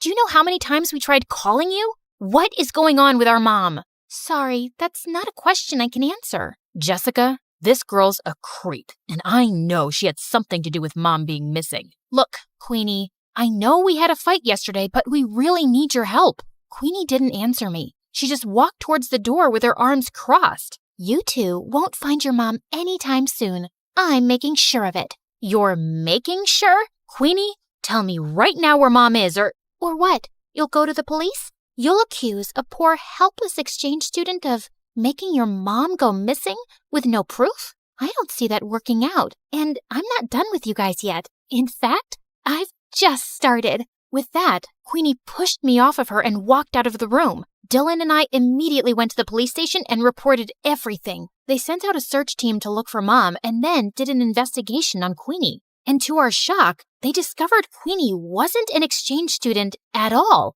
She'd faked her application. She wasn't even from Japan. She lived in LA. So she's just this stranger who came into our lives and made Mom go missing? Who is this girl and what does she want from us? I don't know, but that chick gave me weird vibes from the start. She's obviously out to get us. We stayed at the police station for several hours, waiting for any news. Then finally the police came back with Mom. Oh my God, what happened to you? It was Queenie. She said she had to show me something important, then drove me into the middle of the woods and threw me out of the car. She just left me there without my phone. I was just lucky some forest rangers found me. But don't worry, I'm all right now. Just then, some policemen walked in with Queenie. Looks like Mommy made her way out of the woods. You're a monster, Queenie. We know everything. How you kidnapped Mom, how you faked your exchange student application. Who are you and why are you trying to ruin our lives? Because you ruined my life first. When I was 10 years old, your dad conned my parents out of all their money and disappeared, and we ended up having to live on the streets. My mom had a mental breakdown. Your dad is a criminal, and I finally tracked him down because I wanted him and his perfect family to suffer the way I did. I was speechless. I knew Dad had been a jerk, but he was a crook too? Queenie was admitted into juvie, but we insisted that the police look into her family's case. And 2 days later, the police came to us with some news. It turned out that Dad was part of a group of conmen that had been going around in disguise all over the country for years, scamming people. And as soon as Dad got home, they arrested him. He kicked and screamed and shouted at us to do something, but we didn't. A part of me almost felt relieved to see him go. I am so sorry, you guys. I never knew much about your father because he always told me to mind my business and kept everything a secret from me, and I stopped asking. That's why I was never happy in our marriage. He was the worst. He never cared much about you or us. You did everything for us, Mom, and I really appreciate you. I'm so sorry if I looked down on you for being messy or childish or whatever. Now come on, let's go talk to the police to get Queenie's family help for their situation. Be grateful for the life you were given. Every day is a gift.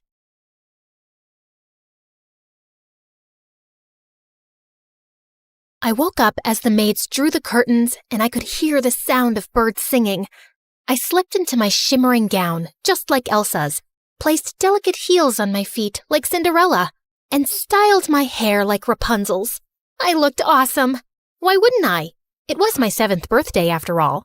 Whoa, I want to pinch myself. Is it for real? You look stunning, my princess. Thanks, Dad. But you remember your promise? You will rescue me if I need you to, right? Of course, sweetheart. Hi, I'm Olivia, the princess of a small country in Europe. Dad threw a grand party for my birthday, and everyone was stunned to see how pretty I looked. Oh my God, the princess came straight from heaven. You light up the room with your beauty. The party was great, but then the son of a duke started boring me with how awesome his new school was. He went on, and all I wanted to do was return to my baggy jeans and hoodie and continue playing Minecraft. So I gave Dad a signal, our secret signal. I coughed once and then rubbed my nose, and just like that, Dad came to my rescue. The princess needs her rest, don't you, darling? Yeah, I do need it. Real bad. Yep, my dad was the best. He spoiled me rotten, and for him, my happiness was everything.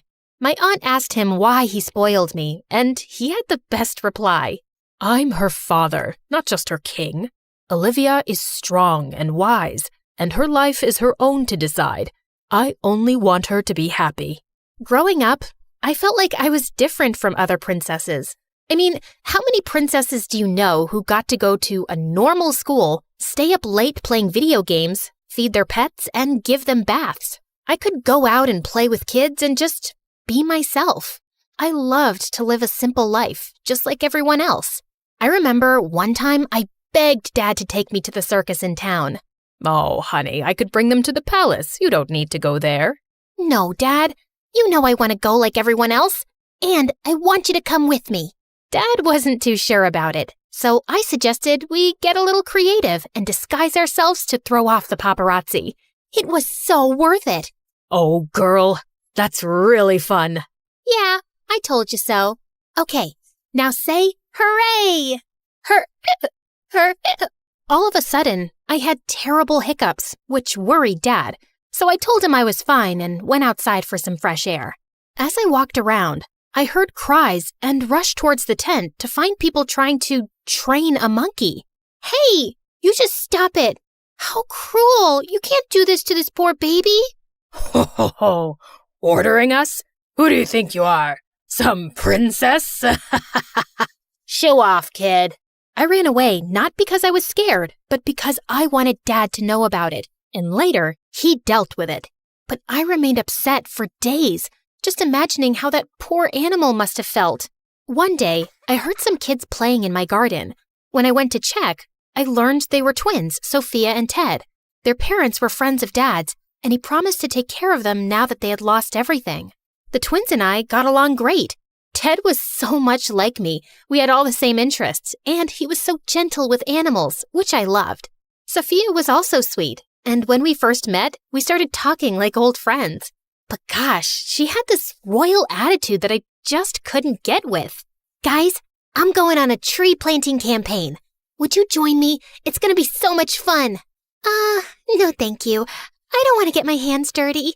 I've never done it before, but since you're doing it, it'll be interesting. I'm coming. Ted was the sweetest. My life was perfect, but when I turned 8, my hiccups became awful. And to make things worse, my eyes started to twitch. Dad was worried and took me to a doctor, and it turned out that I had Tourette's syndrome. Even though I tried my best to control the tics, sometimes I just couldn't. One time in class, I was reading a poem that felt like I was on a bumpy road.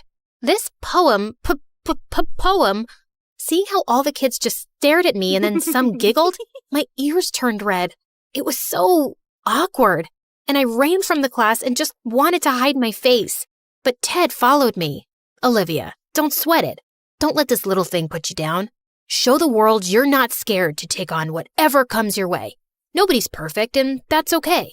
He was right, and because of him, I never felt bad about myself ever again, even though the paparazzi once made a meme video of me. It did hurt me sometimes, but it's part of life. Being a princess would never be that easy. On the other hand, Ted always tried to make me happy. He gave me cards every day. That's the weirdest thing he always did. That's so cute, Ted. But nowadays, no one makes cards. But I always have time for you. You know I care about you the most. Oh, come on. That's a little overdramatic. Just because I don't make Olivia one card every day means I care less about her? And then the twins started to fight, like always. I immediately came between them and stopped them from bickering because it could easily turn into a war. When we graduated from high school, he asked what I wanted to do. I told him I wanted to go camping and explore the wild. And to my surprise, he agreed. A couple of days later, I set off on a cruise to reach a forest camping site. I went to my room to freshen up, but when I came out after taking a bath, I screamed in horror when I saw a guy lying on my bed.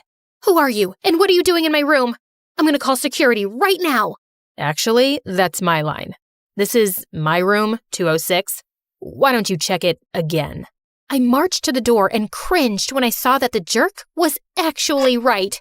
I'm so sorry for that. No problem.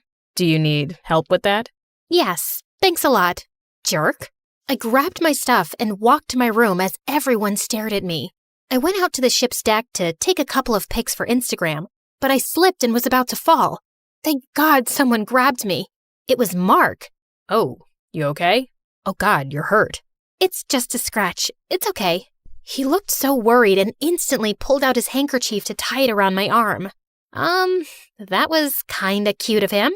The next day we reached the campsite, and I was totally mesmerized by it. I loved the greenery and the peaceful atmosphere. Everyone had split up into pairs, and guess what? Mark ended up with me. I saw a pond and decided to refill my bottle, but then all of a sudden, Mark snatched the bottle from me. Are you crazy? No, but I'm not sure about you. Didn't you see that water snake? I was stunned.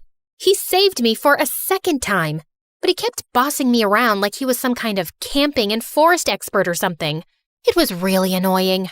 You packed this many clothes for a camping trip? Are you serious? Perfect. You don't have a sleeping bag? Were you thinking we'd get beds here? You can't go out of the tent without a mosquito repellent spray. You know what?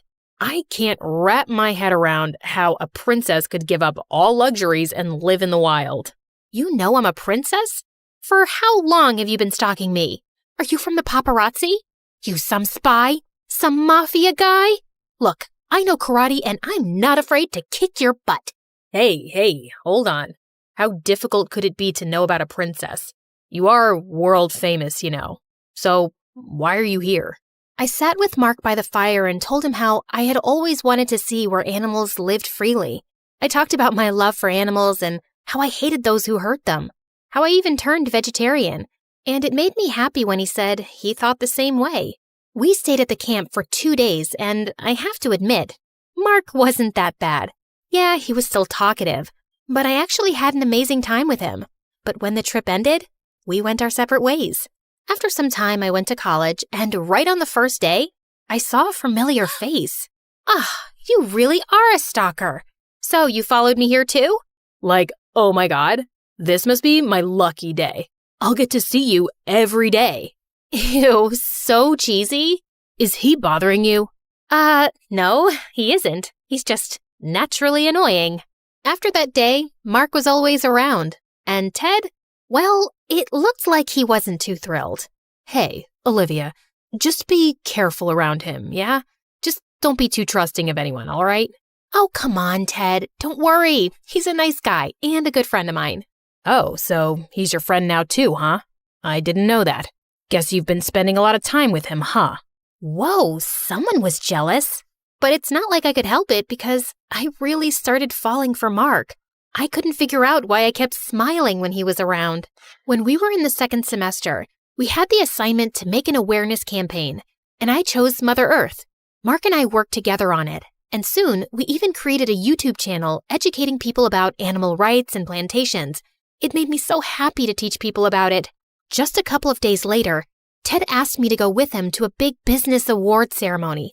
I didn't want to go, but he begged, and since I didn't want to break his heart, I agreed. It was boring until I spotted Mark and went to go talk to him. But I stopped in my tracks when I heard the announcer. And the award for Best Leather Supplier goes to... And then Mark went on stage with another guy who looked a lot like him. His brother.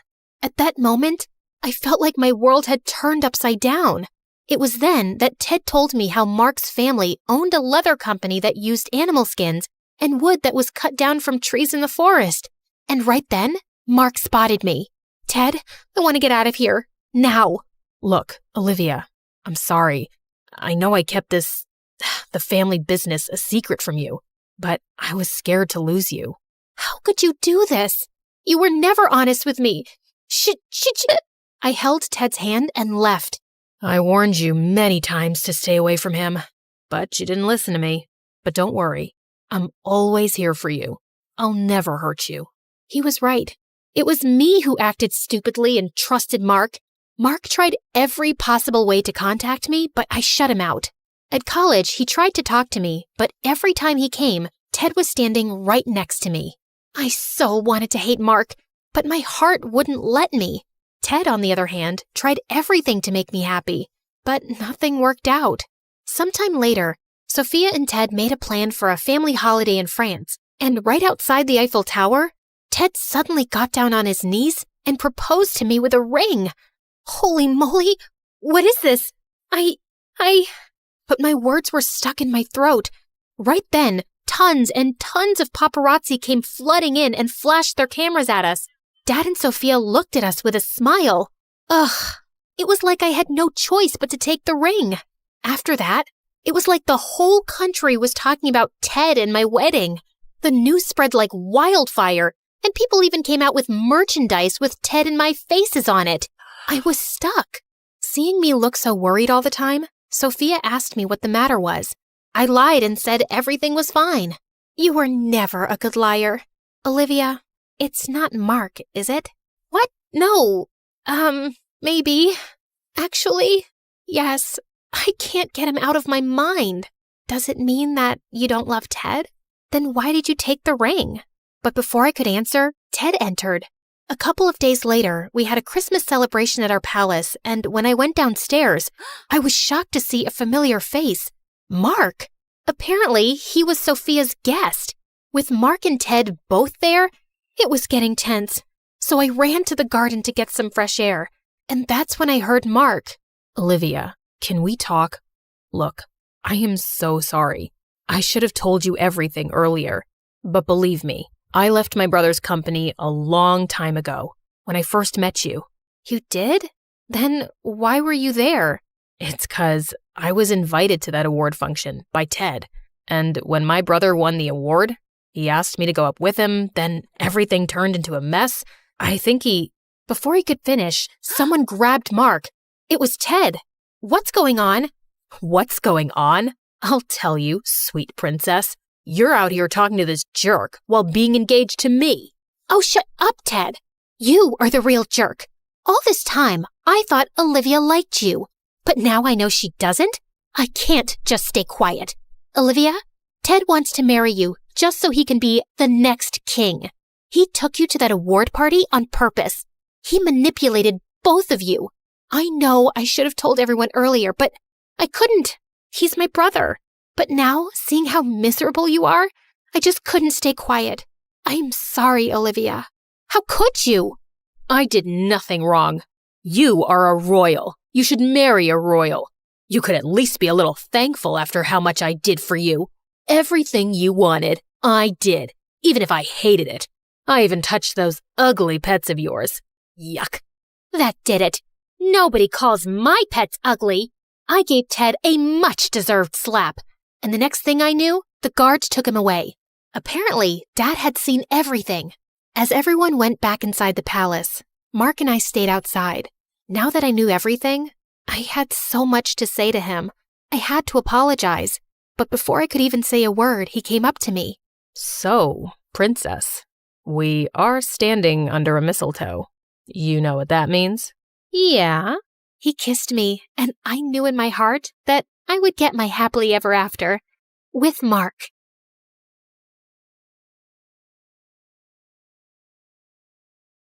And then finally, a letter arrived one morning. My hands were trembling so much, I almost ripped the letter trying to open the envelope. Dear Drizella, my delegation has been extended and my duties have grown. I'm far too busy now to keep up with our correspondence. I hope you understand and wish you well. Prince Henry. I read it 3 times, as if expecting other words to magically appear the more I stared at the paper. But that was it. Just this cold, impersonal letter after all these months. I told myself that he was really busy with big, important things. It had been almost a year since he left, and people can change. It's not like he ever said he loved me or promised me anything. And of course, there was nothing left to do now but move on with dignity and grace. I found great comfort in pastries and gained a lot of weight. I considered becoming a nun, but decided against it since nuns aren't allowed to curse. I went to the village witch and said a friend was asking about ways to hex a prince. I started writing a vicious breakup letter to Henry, then realized you can't break up with someone you were never technically with, so I ate more pastries. Then I started running at dawn, lost all the weight, and used Cinderella's stupidly good skin and hair stuff so he'd choke on his regret the next time he laid eyes on me. But no matter what I did, it didn't dull the ache of missing someone who didn't miss me back anymore. It had been months since that last letter, and I had picked myself up and moved on. So I wasn't expecting my stomach to lurch when an official invitation arrived from the palace, announcing a grand ball in honor of the prince's return. Great. Other people could honor him. I wasn't going. Besides, Anastasia was terrified of dancing, and Mother wouldn't be up for it either. Over the past few months, she'd grown very weak and was always tired. I'd asked a couple of doctors to examine her, but they had no answers. Cinderella had been on top of her care, of course, always fluffing her pillows, rubbing her feet, making her special herbal teas. And the thought had crossed my mind more than once. What exactly was she putting in those concoctions? I didn't think she was beyond slowly poisoning a woman for her inheritance. I'd thrown the invitation in the trash. But sometime later, Cinderella came into the living room, clutching it to her chest. You're invited to a royal ball. Can you believe it? Oh, I've never been to a proper ball or worn a ball gown, and I've never seen the palace. I know I'm not invited, but maybe I could go, if you could take me with you. Yeah, no, we're not going. Royal balls are dull. Take our invitation and go, love. I'll arrange a carriage for you. You deserve to have some fun. Yeah, there was no cute fairy swishing a wand and going bibbidi-bobbidi-boo. Just my own mother handing Cinderella one of her finest gowns, a string of expensive pearls, and some money to buy shoes. Because naturally, Cinderella's feet were impossibly tiny and delicate, and she couldn't borrow shoes from us ogres. And off went Cinderella, looking like a vision. Since she was finally out of the house for a few hours, there was no way I wasn't going to snoop through her room, which was, as I suspected, disgustingly perfect. Not a speck of dust, and everything was arranged with military precision. Psychopath. I rifled through her drawers, opened her wardrobe, peered under the bed. I didn't find some secret stash of poisons or a diary confessing to slow murder. I wasn't even sure what I was looking for, and I was beginning to feel stupid. I turned to leave when suddenly, my elbow bumped into a picture frame on her vanity, knocking it to the floor. I cursed under my breath as I picked it up. Luckily, nothing was broken, and the picture had just come out. As I was placing it back in, something slipped out, a folded piece of paper tucked away carefully. And when I opened it, I recognized the handwriting instantly. I would have known it anywhere. Dearest Drizella, I'm so sorry I haven't written in a while. A sudden, strange illness gripped me and I was too sick to be moved or even lift my head. The royal court kept quiet to avoid panic, and it took me months to recover. Even now, the physicians say the worst is not over. I'm healthy otherwise, but my vision has been compromised permanently. They expect it will continue to worsen until I lose it entirely, perhaps within a few months or a year. Before that happens, before I lose my ability to pen down words myself, I need to tell you that I'm in love with you. I'm not the man you deserve, but if you could ever imagine a future with me, one where I will not have my sight, but you will have all my heart, I would ask you to marry me. Yours always, Just Henry. I read it again and again and again. My knees gave out and I sank to the floor. He had loved me. He had wanted to marry me. He had needed me when he had gotten such terrible news, and I'd never even known. I'd spent all this time thinking he'd forgotten me so easily, but it wasn't true. None of it was true. But Cinderella had known. How had she gotten this letter? Had she stolen it before it reached me?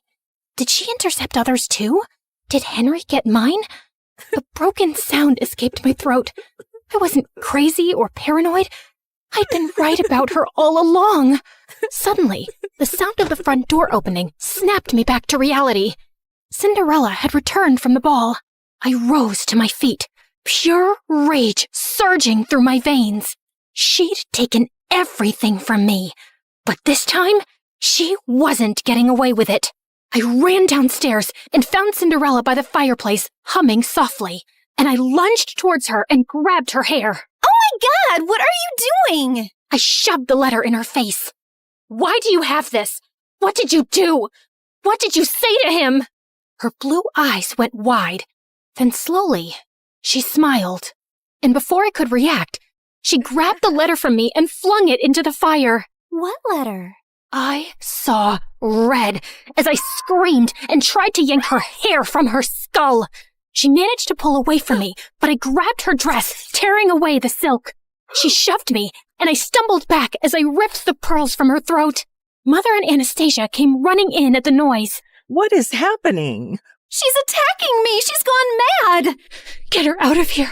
I swear I will kill her if you don't. You don't know what she's done. She stole him from me. What?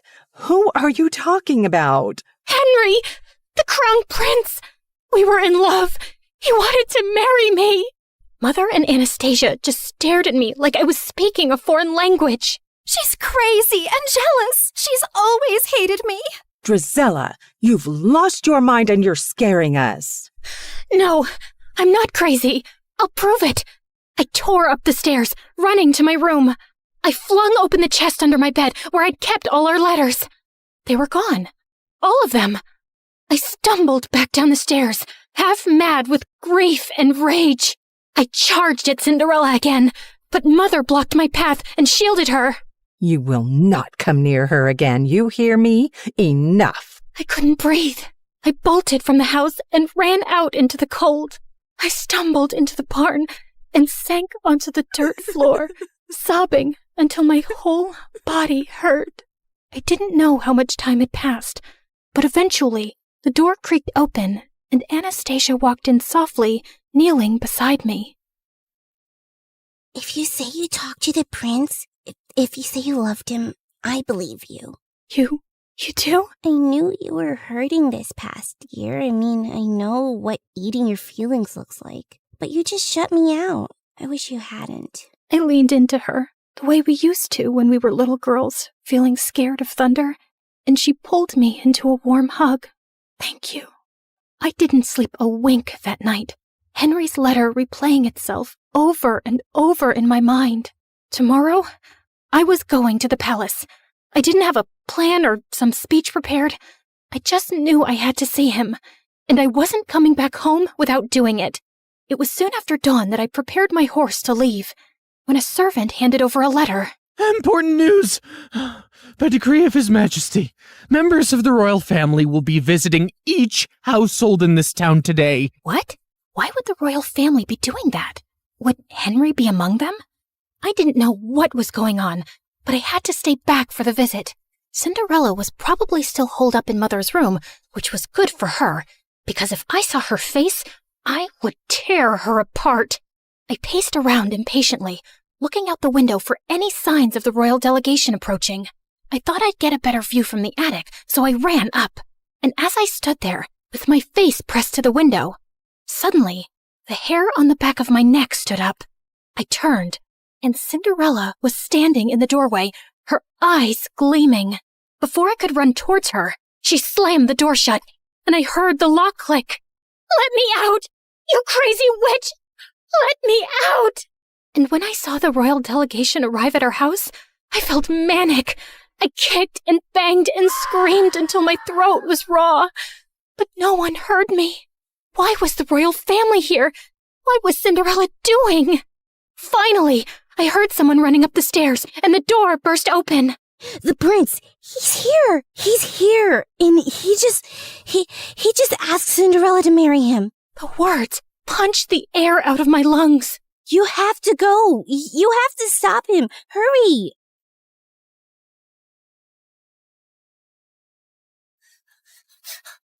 Just as the royal delegation was preparing to leave. And there he was. Henry was standing beside Cinderella, his hand cradling hers gently as he bent to kiss her fingers. "Henry, no! You can't marry her! You don't know who she is!" Everyone froze, including him.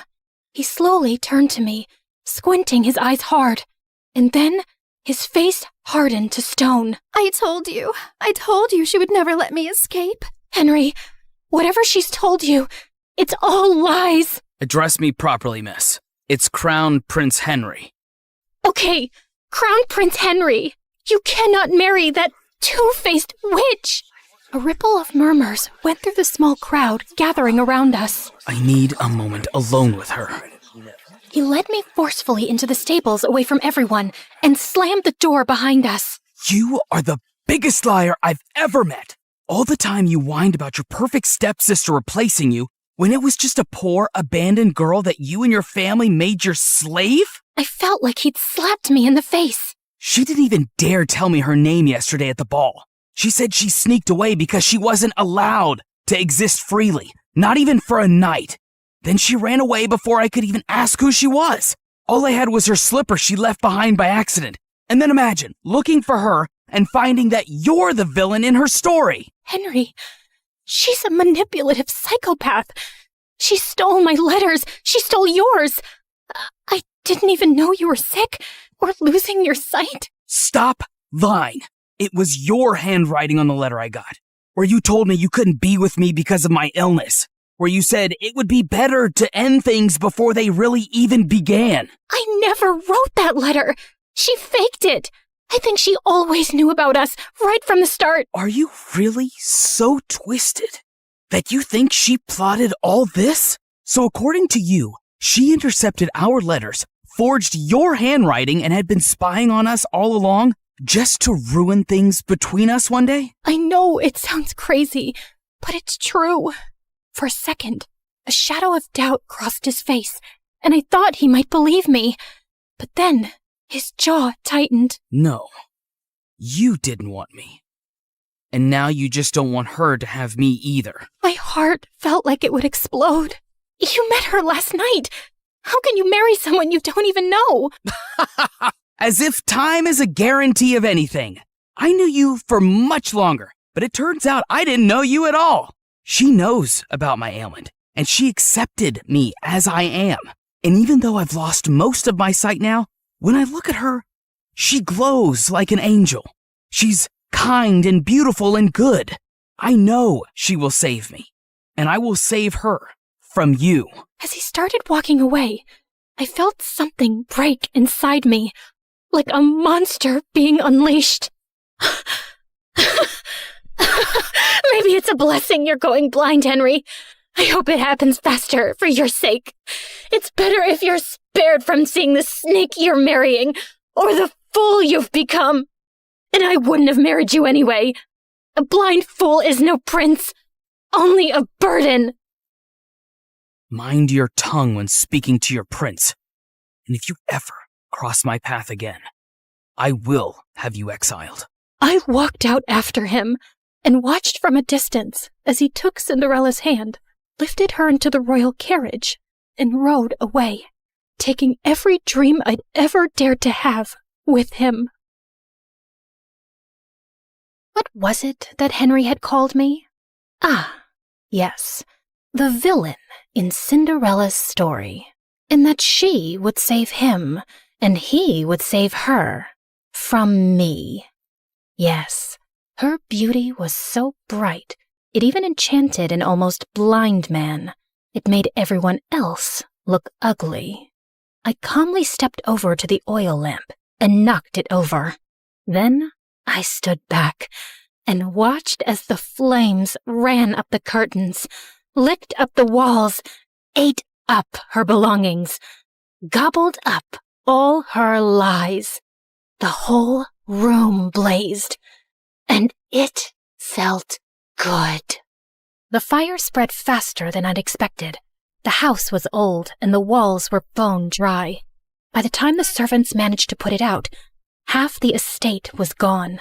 Mother, heartbroken and sickly, packed up what little we had left and moved in with some distant relatives. Anastasia went with her. And me? Well, I was declared unwell, hysterical, and quite dangerous. I was locked up in a sanatorium, just a fancy word for a prison with prettier walls. Anastasia tried to visit me regularly the first few years, bringing me sweet treats and books. But over time, the visits got fewer, and eventually they stopped altogether. And so, here I stayed, my name forgotten, just one half of the ugly stepsisters duo. The real question is, did Cinderella get her famous happy ending? Honestly, I don't know. The Crown Prince had a relapse of his disease a few years later, and this time, he did not survive it.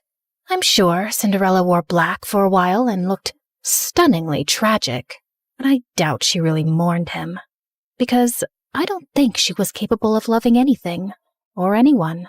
But who knows? Maybe she lived happily ever after anyway, bedecked in jewels and finery, admired and beloved by the people, and with a whole castle to scrub to sparkling perfection. Anyway, this is how my story ends. It's so depressing, isn't it? But don't worry. This version won't stick, because no one really wants the truth. Not when the truth is ugly and the liar is beautiful. Hey, before you click away, can we talk? Like, really talk? You just spent time with me and my story.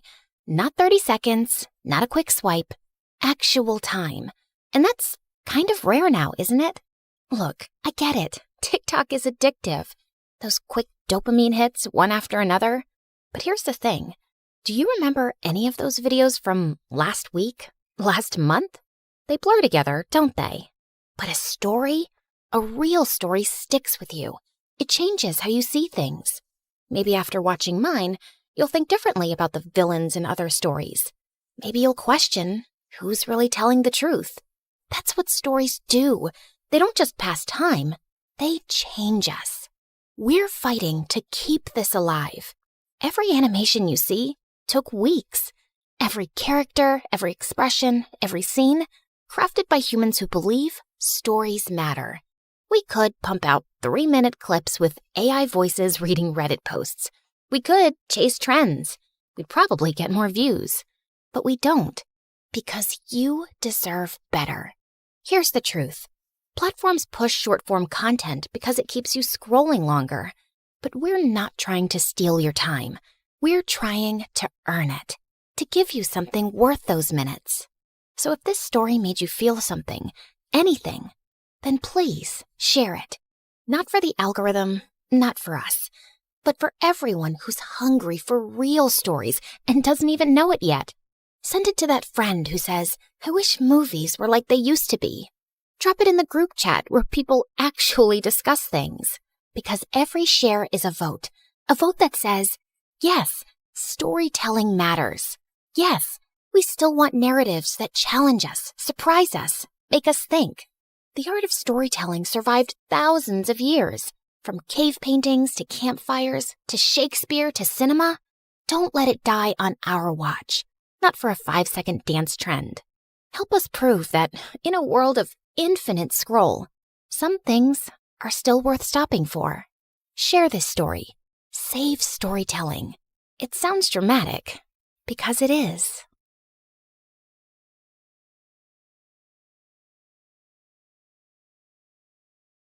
Hi, I'm Zoe, and I grew up in a small town in Iowa where nothing interesting ever happened. Till one day, someone moved in next door and my life turned upside down. Before I continue, please like and subscribe. Dad was a farmer, and as a kid, I always saw him struggling for money. So when I joined high school, I started working part-time to earn extra cash. That's also how I got my first guitar. At the end of the day, I would sit back playing songs from my favorite band, the Starboys. I wanna hold you in my arms and never let you go.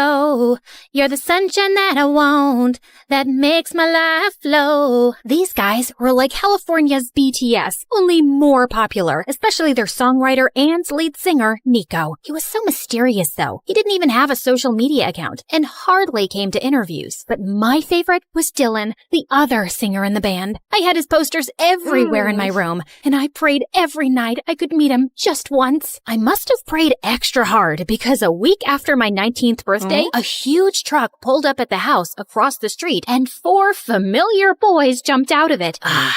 Now that's what nature and isolation smells like. The only thing I can smell is cow dung. You couldn't find a better place to lay low, Nico? The heat here is making my butt sweat. We need some time away to concentrate on our music, and this place is perfect. Now get in before someone spots us. All 4 boys hurried inside while I just stood there dumbfounded. What the freaking fruitcake? The Starboys were gonna be my neighbors? I could scream my lungs out. The next morning, I got up extra early to bake some cookies and hurried next door to welcome the new neighbors. Okay, stay cool. It's just Dylan. Dylan, the love of your life. And no, Dylan. Just Dylan. I tried to stay calm, but then Dylan opened up and I jumped on him. Oh my god, it's you. It's really you. Are you for real? Can I touch you? Who are you? Oops, sorry. We haven't met. I mean, I've met you in my dreams lots of times, but you obviously don't know me. Before I could finish, someone pulled me inside and pinned me to the wall. Nico! Who sent you? Which newspapers? Spill or I'll call the police on you for trespassing. Zoe, neighbor, cookies, baked, love Dylan, huge fan. I can't breathe. So you're not the paparazzi? No. Now, can you move away? Your cologne is too strong. It's giving me a headache. You might not be the paparazzi, but you can still go around telling people we're here. We can't risk it, Dylan. Let's pack our bags and go. No, please. I won't tell a soul. Just let me hang out with you guys. I'm your #1 fan. I can do anything. Cook, clean, play guitar. You name it. I'll be your Snow White, but not as white. I can even entertain you with my very professional magic tricks. Now watch this carefully. I'm gonna pull this tablecloth and everything will stay just as it is. You have to be quiet. Let me concentrate. Abracadabra! I pulled the tablecloth, feeling confident. But I guess I pulled it too hard and everything came crashing down. It doesn't always work. But, yeah, not a magician. Snow White, remember? That's enough. Look, we don't need anyone. Just shut up and leave. I wanted to argue more, but Nico looked really mad, so I ran off. Over the next few days, I tried everything, from posing as the pizza delivery guy to prank calls, but nothing seemed to get past Nico. Then one evening, I was pretending to jog outside their backyard, trying to get a glimpse of Dylan, when I heard someone arguing. You really have no business telling me what to do when you're not half as talented as I am. We're here because of my talent, Dylan. I'm the one who writes all the songs. If people knew how fake you are, you wouldn't be standing here. What? I wanted to hear more, when suddenly I heard someone unlatch the door. I turned around too fast, got a head rush, and landed flat on my face. I tried to sneak away, but Nico caught up with me. How long have you been standing here? I wasn't standing. I was just getting a feel of this grass. It's so nice and dewy at this time of night. Snow White likes nature and... Stop lying. I know you heard something. Oh, you mean how Dylan's fake? Yeah, okay. I heard everything. So he's not the singer everyone thinks he is? Does he use auto-tune? OMG, that's big. Dylan, yeah.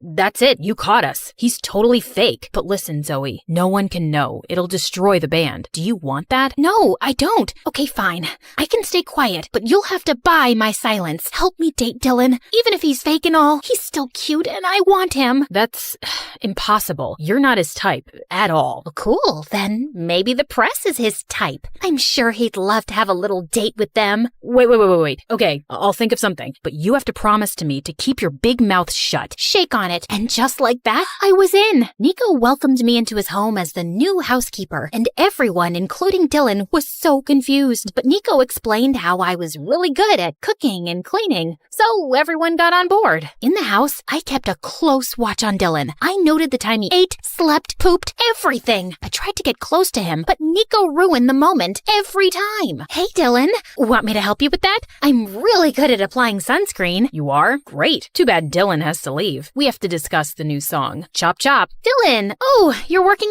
out. Let me help you with those crunches. Go 1, 2, 3. Give me one more. Yes. That's very inspiring, but I'm starving. Make me an apple pie and some pumpkin spice latte because I'm craving Starbucks. Do it right now or you're fired. So annoying. I pulled Nico aside the next time I saw him. What's wrong with you? You're supposed to help me date Dylan, but you keep pulling me away from him. Relax. You need to play hard to get. Boys like that. Have patience and stop drooling all over him. But I was anything but patient. Then one evening, I was leaving for home when I saw Dylan swimming. And holy cow, he looked so hot. I was just admiring his perfect body when suddenly I saw a strange guy in a hoodie tiptoeing his way around the pool. He was definitely some intruder, so before he could harm Dylan, I sprang into action, but he dashed inside the house. I was running after him when I slipped and landed into the pool instead, right on top of Dylan. I tried to get out using Dylan's shoulders as a makeshift ladder, without realizing that I was pushing him into the water. What do you think you're doing? Stop drowning me. There's an intruder. He just went inside the house. Help me get out. Put your hand under my butt and lift me out, now! What? You're crazy. Dylan got out of the pool and stormed inside, and I followed. Fire this stupid girl or I will. What's wrong? I saw an intruder running just now. I'm sure he's hiding here somewhere. We need a game plan. You two go that way. Nico, you go to the right, and Dylan and I can search the bedrooms. Zoe, we've been here the whole evening, and if there was an intruder, we would have seen him. But I just saw him come in. You're hallucinating, weirdo. You've ruined a perfect evening, so thank you and go away. As Dylan left angrily, Nico turned to me with a towel. I swear I saw someone go in, Nico. Or, I don't know, maybe I was imagining things. I mean, sometimes I see little pixies flying here and there at night. And we all know pixies aren't real, right? Oh God, I messed up everything. Dylan hates me. The Snow White plot isn't working. He doesn't hate you. He's always been a little short-tempered. How am I supposed to win him over when he doesn't even look at me? And you're not helping at all like you promised. I told you to be patient, but I guess that was clearly a mistake. Hold on, give me your phone. Ew, Zoe, what is this? Oh, I always keep a banana with me. What if the world runs out of food? What if I'm stuck in a hurricane with no food? Girls gotta be strong, and bananas are a great source of potassium. You want some? No thank you. Just go online and see some of the girls Dylan's dated in the past. The more you look like them, the more he'll notice you. I spent the night studying each girl carefully, and the next morning I dressed exactly like them. But Nico took one look at me and burst out laughing. What is wrong with your face? You look like you were in a bar fight. It's called makeup, and you're the one who asked me to dress like those bimbos in the pictures. You've clearly done a fab job. Come with me. We went to the mall with Nico in sunglasses and a baseball cap, and he started picking out clothes like crazy. I was trying them on when he got a phone call and left. When he came back, he looked really tense. We need to leave now. Thanks. We'll take them all. What? These clothes are worth both my kidneys and a good chunk of my liver. And why are we leaving? Don't ask questions. Just do what I say. Nico threw some cash on the counter and we left in a cab. I tried asking him what happened, but he didn't respond. Instead, he got off somewhere in the middle of the road before asking the driver to drop me back home. What was that all about? The next morning, I was still thinking about what happened with Nico, but then Dylan walked up to me and I lost track of everything. Hey Zoe, you look nice today. What are we having for breakfast?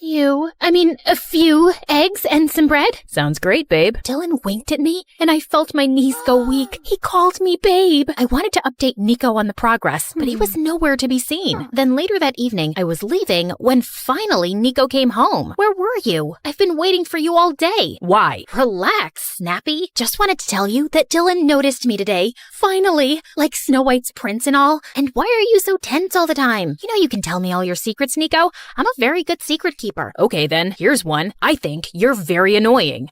That's not a secret. You make that pretty obvious. Give me more. I'm busy, Zoe. We'll talk later. Nico didn't talk to me for a couple of days, and I was getting really distracted and impatient. I guess Nico noticed because a few days later, he told me that the boys wanted to go for a hike, and he'd convinced Dylan to take me with them for directions, so they won't get lost. Here's your chance to get on Dylan's good side. And for that, we need to work on your conversation skills. They're horrible. What are you saying? I'm a very interesting person. Yeah, if interesting and crazy mean the same thing. That's not very informative. Look, all you have to do is act shy around him. Say something romantic. Like this? Nico, your eyes remind me of my dead grandmother. Calm and pretty. Dead grandmother? Really? Try this. Your voice is like a warm hug on a chilly day, and your laugh is like a symphony of joy that fills my life. I'm addicted to the sound. And can you try not to have feathers and leaves stuck in your head? Nico tucked a strand of hair behind my ears and then walked away, and I felt something strange in my tummy. But it was probably that expired tuna I'd eaten the night before. On the day of the hike, I did everything Nico asked me to. Acted shy, kept quiet,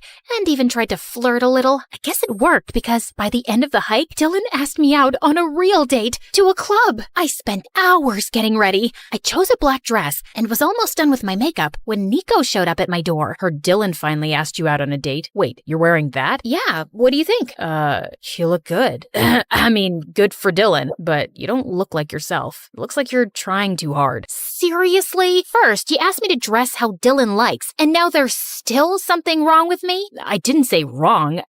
Never mind. It's not my place. Good luck on your date or whatever. With that, Nico left. What was his problem? I was still a bit annoyed when Dylan showed up, but we actually ended up having a great time together. He even asked me out on a second date, and I was thrilled. After the date, Dylan excused himself to the washroom while I waited for him outside when someone tapped on my shoulder. Nico. So how was it? Wait, why should I tell you? You didn't even say sorry. I'm sorry, okay? You don't mean it.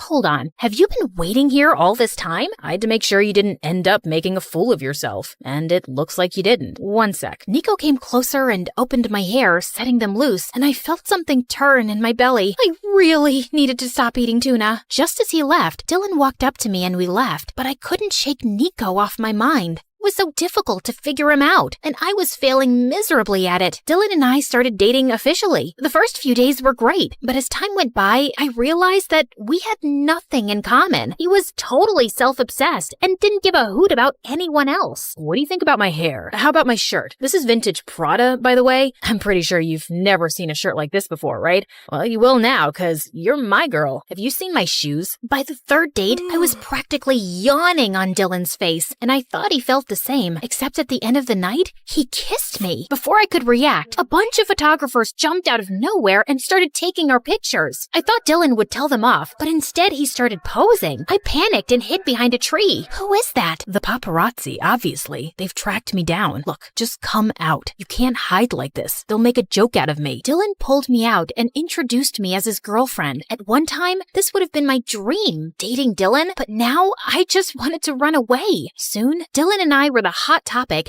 and everyone wanted to know about the poor girl he was dating. We were constantly getting interviewed, and it was exhausting. Does Dylan snore while sleeping? Do I look like his mother? How am I supposed to know? Are you dating him because he's rich or because he's very rich? Are you talking like this because you're dumb or because you're really dumb? Calm down, babe. We fell in love. Although I must say, Nico tried his best to sway her. She's so pretty, I wouldn't blame him. And he always wants what I have. Obviously, I'm better, and that's why we're together. That's not true. Nico... Oh, look at the time. I'm late for practice. Before I could say more, Dylan rushed us out of the interview. Why did you lie about Nico and me? He'd be so upset. You think I care? And you're supposed to be my girlfriend, so you should be on my side. I didn't know we were choosing sides. I thought you guys were a team. Team? Nico's anything but a team player. He's nothing like what he seems. You aren't either. With that, I slammed the car door and left. I was furious at the way Dylan was behaving, and I knew in my heart that I didn't want to be with him. I wanted to talk to Nico about it, but for the next few days, every time I tried, he'd make up excuses about being busy with his songwriting and just walk away. Then one day, I was coming out of the grocery store when I noticed Nico sitting in the coffee shop across the street. I was on my way to him when suddenly, a black van screeched out of nowhere and two men in dark suits grabbed him, pushed him inside, and left. Nico was getting kidnapped. I stood there horrified for a few seconds, and then my brain and sprang into action. Hey, can I borrow this bicycle? No? Never mind. I'm taking it anyway. Stop crying. It's important. Okay, so it was a really small bicycle, but it did the job. I pedaled with all my might and didn't stop till I finally saw the van. Get out now and release Nico, or I'll kick your butt to whatever prison you came from. Step away from the car, you freak. You've damaged it. And I'll do a lot more than that if you don't let Nico go, you kidnapper. Mommy, who's this crazy lady? Wait, this wasn't the right van? Dang it. I apologized and ran home immediately to inform the rest of the boys that Nico had been kidnapped. But as soon as I got there, everyone was gone. Like all their stuff was gone too. I tried calling Dylan, but he didn't answer, and neither did anyone else from the band. Had something happened to all of them? I decided to wait another hour before informing the police. But I guess I dozed off because when I woke up, it was morning already. I rushed downstairs to Dad watching the TV, and what I saw next was the most shocking news of my life. The news report said that Nico had faked his voice and had hired someone else to sing in his place. In fact, he never sang at all. He was just a songwriter. That was not true. Dylan was the one with the fake voice. I needed answers, and since no one was giving them to me, I decided to take things in my own hands. I knew it from the news that the Star Boys were holed up in a hotel in California, so that's where I was going. Hey, Dad, can you feed the chickens and make sure the pig doesn't run away again? I need to be somewhere. It's important. Okay, thanks, bye. I reached the hotel, but the place was bustling with media. Somehow, I made my way to the reception. Luckily, the staff recognized me as Dylan's girlfriend from all the useless interviews I gave with him and led me to their room. What are you doing here? First, I'm here to dump your sorry butt. And second, how dare you frame Nico and spread false news about him? It's you who's fake. You hired someone to sing in your place. You're the liar here. Calm down, you walking carnival. The only liar here is your beloved Nico, and you're about to find out why. I turned around to see Nico on TV with the same intruder guy I'd spotted in the boys' house. The news you've all been hearing is true. Everyone knows my dad's a big music producer who gave us our first break, and I wanted to take the top spot as the lead singer for myself. But I can't sing a note, so I hired this guy to do it for me. I'm ashamed of lying to my audience and my fans for so long, and I have no excuse except saying that I was young, naive, and stupid. I ask you all to forgive me, and also, I'm quitting the band. He's quitting the band? He can't. He writes all our songs. Aw, you're scared you'll have to actually prove you're better than Nico now? Dylan glared at me angrily, but I ignored him and left. But I was still reeling with shock at the truth. All of social media exploded with Nico's news. People were calling him a liar and a cheat. Even his dad was facing backlash. It was a huge mess. I was still shaken as I left for home that evening. When I got there, I saw Nico waiting on the porch for me. Nico, what are you doing here? And how are you? What do you think? I messed up big time. At least you're okay. First, I thought you were kidnapped. Then I thought Dylan had framed you. Then I found out you're a big fat liar. It's been a lot to process, man. About that day at the coffee shop, those guys you saw, they were my dad's bodyguards. I messaged Dad that I wanted to come clean, and he came down here immediately to talk me out of it. And that's all. I wasn't getting kidnapped. But yeah, you're right. I am a big fat liar. But Nico, why did you lie? Because I was stupid and spoiled and wanted popularity. And then I got addicted to it. But over time, it can become a huge burden living a lie. You feel like you've lost yourself. And then I met you, and you're the most original person I've ever seen. You inspired me to be more myself. And I should have never asked you to change for Dylan. Yeah, I'm an inspirational person. People tell me that all the time. In fact, when I was a kid... I'm still talking? Sorry, go on. Wait, I'm feeling a little itchy. Can you please scratch my back for me while you talk? What? Fine. Basically, what I'm trying to say is that I like you, Zoe. I did almost from the start, but you always had your heart set on Dylan, so I stayed quiet. And now I think it's too late. What's late? Oh, you mean your confession? You know why I keep a half-eaten banana in my pocket, Nico? It's because I'm always prepared for the worst. And also because I'm always hungry. Anyway, the point is, I like you too, Nico. And I wish you would have told me the truth. But it's not always easy, and I get that. I think you were really brave to do it publicly. I mean, your career's tanked, but it was an admirable thing to do. So, you're saying you forgive me? Well, depends on how good of a kisser you are. Let's find out, shall we?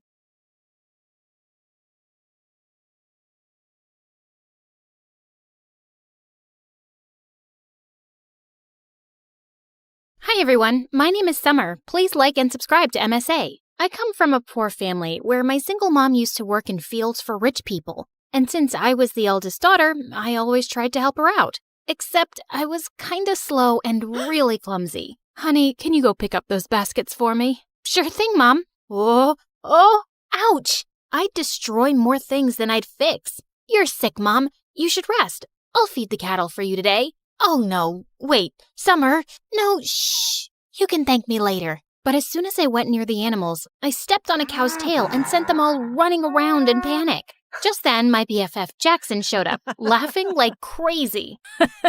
I guess that adds to another of your achievements this week, Summer. Shut up and help me. Jackson's family had lived next to us for years, and we'd grown up really close. And since he was a freaking genius, he'd help me study while I just tried to sleep my way out of it. At school, all the girls drooled over him and came to me to put in a good word for them. Can you give these chocolates to Jackson and ask him to come to our party? Nah, I got a test. You can eat them all. Really?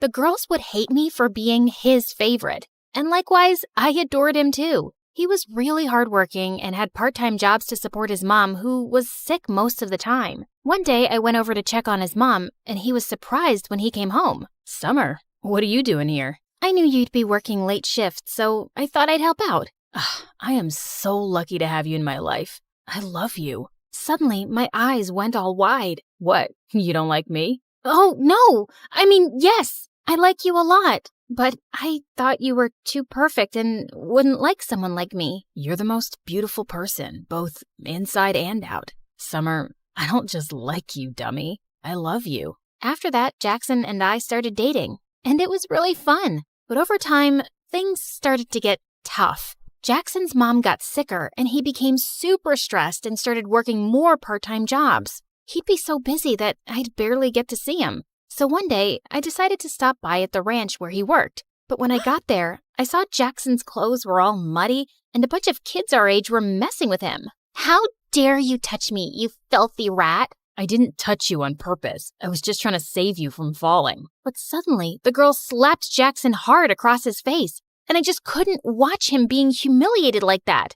You jerks, leave him alone! I jumped over the fence to save him, but I ended up landing in a puddle. Ugh. The other kids started laughing and Jackson pulled me away quickly. But the next day, Jackson came to my place with the most extraordinary request. Summer, if I asked you, would you date the guy I work for? What? You want me to be someone else's girlfriend? No, I just want you to pretend. Why would you ask me to do that? And do you mean one of those jerks who was bullying you? Just hear me out. He asked me if I could get him a fake girlfriend in exchange for a lot of money. Summer, you know I'd never even think of such a thing if I didn't really need it. Mom needs that surgery soon. So, you'll put me up for sale? No, don't say it like that. It's just like any job. It doesn't mean anything more. Please, help me. I knew his need was genuine, but this was insane, and I refused. The next few days, Jackson kept texting me to apologize, but I didn't want to talk to him. Until one day I came home and Mom told me that Jackson's mom had been admitted to the hospital. I went there as fast as I could, and it broke my heart to see how defeated Jackson looked. And I decided to go along with the fake dating plan. I was going to get him that money, and maybe even teach those jerk kids a lesson. When I told him I'd do it, Jackson was shocked. Are you sure, Summer? Yeah, I'm sure. I can't thank you enough. You're the best. The next day, I went to see that guy Aiden at his ranch. Interesting. Aren't you Jackson's girlfriend who tried to save him that day? That was brave of you, although you looked pretty stupid. Also, you don't find it weird that he has no problem with you dating another guy? What? No. Jackson and I are just friends. Wow, you're one amazing friend. So you're single then? Yeah, but don't get any ideas. I'm only here to be your fake girlfriend. And as far as you're concerned, I'm like gay. I see you and I feel nothing. In fact, I look at you and I want to puke. Yuck. Oh, really? How are you going to be a convincing fake girlfriend for me then? 'Cause I'm a top-class actress and I've played major roles in school plays. I played Juliet once, and in the end, I laid so still, some people actually thought I'd died. Pretending to be your girlfriend will be a piece of cake. Why do you need one, though? Is it hard to find someone to actually like you? None of your business, girl. And I might regret this deeply, but you're hired. He told me he was going to enroll me into his school, and we had to make everyone believe that we were super in love. But I wasn't gonna make this easy for him, especially after the way he and that girl had treated Jackson. I was gonna be the most annoying girlfriend ever. On the first day, I put on a hideous outfit to embarrass him. God, who is that clown with you, Aiden? What is she even wearing? Ew, she smells like cattle. But my plan failed because Aiden shut everyone up and told them I was his girlfriend, with pride. Just then, the same girl who slapped Jackson at the ranch came catwalking towards us. You must be crazy, brother. I mean, just look at her. Our maids dress better. Turns out that witch was Aiden's stepsister, Meg. It is what it is, and you gotta deal with it, Meg. But later that day, as we were heading home, Aiden warned me. Look, take my credit card and get yourself some decent clothes. This is very important to me, so don't joke around. People have to believe you're my girlfriend, so you need to look and act the part. I nodded and smiled sweetly, but I wasn't going to stop so easily. The next day during lunch, all eyes were on us, so I filled my tray to the top with food. Seriously? What's wrong with you? A girl's gotta eat, man. I have a healthy appetite. I kissed him on the cheek and danced back to our table. I ate like a pig and let out the loudest burp. It was so funny to see Aiden act like this didn't bother him. But just then, a skinny guy with glasses walked up to our table and asked Aiden's friend for some money he owed him for doing his assignment. You want money? Here you go. And he threw some of his loose change at the poor guy's face. I suddenly lost my temper and flung my orange juice at him. What the heck? Aiden, control this ill-mannered girl you got from some jungle. Aiden suddenly leapt up and grabbed that guy's collar, but the rest of them quickly separated them and the jerk stormed off, fuming. But then Aiden pulled me away angrily. Ah, stop! What are you doing? What is wrong with you, huh? Why are you acting like this? Those people are my friends. They're jerks, and so are you. But I already knew that. And I hate rich, entitled brats like you. And I hate poverty. And I hate that I have to pretend to be your girlfriend and— Oh, shut up. I don't care about your whole poverty speech. You agreed to do a job, and whether you like it or not, you'll act like my girlfriend who's dying to make me happy. And I know you're doing this because your friend's mom is sick, and the treatment is super expensive. It's nothing he can afford, even if he works his butt off for the next 5 to 6 years. You better behave or I'll fire you. Gosh, I hated him even more now. I even stayed late at school so I could avoid going back with that jerk. But then Meg and her friends caught me and locked me up in the janitor's closet. Hey, open up! I kept banging on the door for a while, but it was no use. I tried calling Jackson and left him some messages, but he wouldn't reply. And then suddenly, the door flew open, and I was so startled that I lost my balance and fell to the ground, hurting my ankle. Ouch! Are you okay? Aiden lifted me up in his arms and took me to his car. How did you find me? I heard my sister talking on the phone with her friends, and I ran here immediately. Also, I'm sorry. What? It's because of me that they're treating you like this. Also, I'm sorry about what I said to you earlier. I acted like a jerk. It's just that my life will fall apart if this plan doesn't work. What do you mean? My dad wants me to get engaged to his business partner's daughter, but I don't want to do that. I want to become a musician and be with someone I love, not be part of some business deal. So I lied, and I told him I already love someone else. But now he wants to meet that person. That's why I hired you. I could tell that he was having a really hard time, and I decided not to make things worse for him anymore and play my part properly. Later, when we reached home, Aiden even dropped me to the doorstep in his arms. But as I limped in, I saw Jackson waiting for me. What do you think you're doing, Summer? You're supposed to pretend and not actually jump into his arms like his girlfriend. Huh? I hurt my ankle and he just helped me. You could have just walked. What? I'm doing all of this because of you in the first place, and you're being so— Okay. Don't get mad at me, please. It's just that I love you and I got kind of jealous, and I'm sorry, okay? It felt kind of weird, but I could understand his jealousy. And now I just wanted to get this job done as soon as possible. My weird and clumsy habits would come in my way often, but Aiden didn't make me feel bad about it. And I discovered that he was actually a nice and kind person. Once when he was dropping me off at home, he suddenly dialed someone's number and wished them a happy birthday, warmly. That was my old nanny. I adored her when I was a kid, and we've stayed in touch. That was actually really sweet. I couldn't remember the last time I'd even called my favorite aunt on her birthday. And it was things like this that made me warm up to him. and we slowly became good friends. A few days later, it was my birthday, but Aiden told me he had a party at his place and wanted to introduce me to his parents. When he picked me up that evening, I saw him in a suit looking so handsome. Whoa, you look so pretty. You don't have to pretend. No one's watching us here, Aiden. Suddenly, I lost my balance, but thankfully, Aiden caught me in his arms. For seconds, he kept staring into my eyes, and my heart raced like crazy. It's a shame we aren't dating for real. Somehow, I pulled myself back up and stomped on his feet. I would never have dated you for real. You're not my type. Later at the party, Aiden was about to introduce me to his parents, but on the way, Meg stepped on my dress and I ended up crashing into the party cake, which went flying into Aiden's parents' face. Holy freaking cake monsters! It was such a disaster and I just ran out of there. But on my way out, I crashed into Jackson. I hadn't seen him in days. Jack, what are you doing here? And where have you been lately? I came to work here for the night so I could make some extra cash. And I've been busy, but I'm surprised you even noticed or cared. Why wouldn't I? You're my boyfriend. And do you know what day it is today?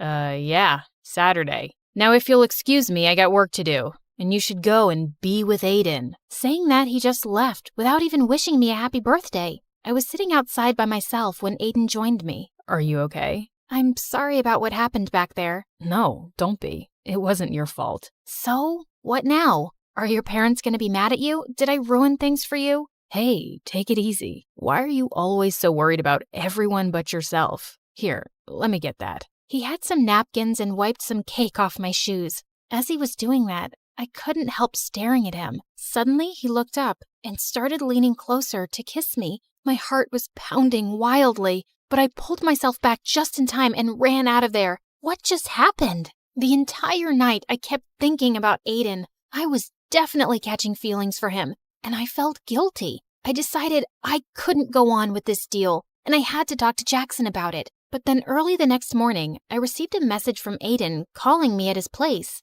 When I got there, I didn't see Aiden, but his parents and Meg were there. And so was Jackson. Look who's here. The famous gold digger who's trying to rip my brother off. I have no idea what you're talking about. Your brother and I love each other. Oh, really? Then who is this? Meg told us she heard you calling him your boyfriend last night. So, you've just been playing with my son's heart because he's rich? That's why rich people like us can't trust you filthy lowlives. You're all liars and frauds. I looked at Jackson, but he just stood there. But Aiden suddenly appeared and stepped in front of me. Leave her alone. I told you, I love her, Meg, and if you hurt her again, it's not gonna end well for you. Then it's not going to end well for you either, son. If you're gonna be with this girl, you can just leave with her as well. I already felt so humiliated, and I didn't want Aiden to get in any more trouble. So I ran out of there, and Jackson followed me. I'm really sorry, Summer, but it would have messed up our plan if I'd jumped in to save Aiden's girlfriend. Jackson, I think the plan is already over. Aiden's family won't accept me as his girlfriend now. But Summer, you still asked Aiden to pay for you, right? This can't have been all a waste. I failed at the job, and I don't want to ask him for the money. I was going to talk to you about ending the deal anyway. Why? 'Cause Aiden kissed you last night? What? I actually left before he could kiss me. But you thought we kissed? And you still didn't want to break the deal? Do you even care about me? Of course I care about you, Summer. You think it's been easy for me to see my girlfriend with him? But you know how desperately we need the money. Not me. You. It's you who's lost his mind over the money. It's like I don't even know who you are anymore, Jackson. Just leave me alone. We're done. Because you fell in love with Mr. Fancy Rich Pants, right? Because I'm not good enough for you anymore, right? Jackson, just stop. No, I won't. In fact, let's see if you still love me or not. He tried to kiss me, and just as I was about to slap him, Aiden pulled him back and punched him hard. You piece of garbage. Step away right now if you ever want to see a penny of that money. Jackson stood there looking furious for a minute, then walked away. I couldn't believe him. So, Jackson is your boyfriend. So what? It shouldn't matter to you anyway. It matters to me, Summer. You deserve so much better than this jerk who didn't even hesitate to sell off his girlfriend. I knew he was right, but I was too embarrassed to accept that in front of him. The next few days, Aiden kept calling me and I didn't answer. Jackson didn't even bother, and I'd sure he'd gotten his money. And then soon after, I left for college. cutting contacts with everyone. But only a few months later, I was walking down my college campus when I heard a familiar voice. You look great, Summer. Aiden, what are you doing here? I came to look for you. But why? Because I want to be with you. I was always under so much pressure from my family, but after you left, I left home too. Somehow, you've made me stronger. I chased my dreams and started my own music band, but there was still something missing. You. What? I fell in love with you really quickly, Summer. But whenever I'd say anything, you'd think I was pretending. And after you left, I realized I was such a fool not to tell you earlier. So tell me you don't hate me, at least. I don't, but you'll have to take it slow, 'cause this time, I want it to be real too. I promise.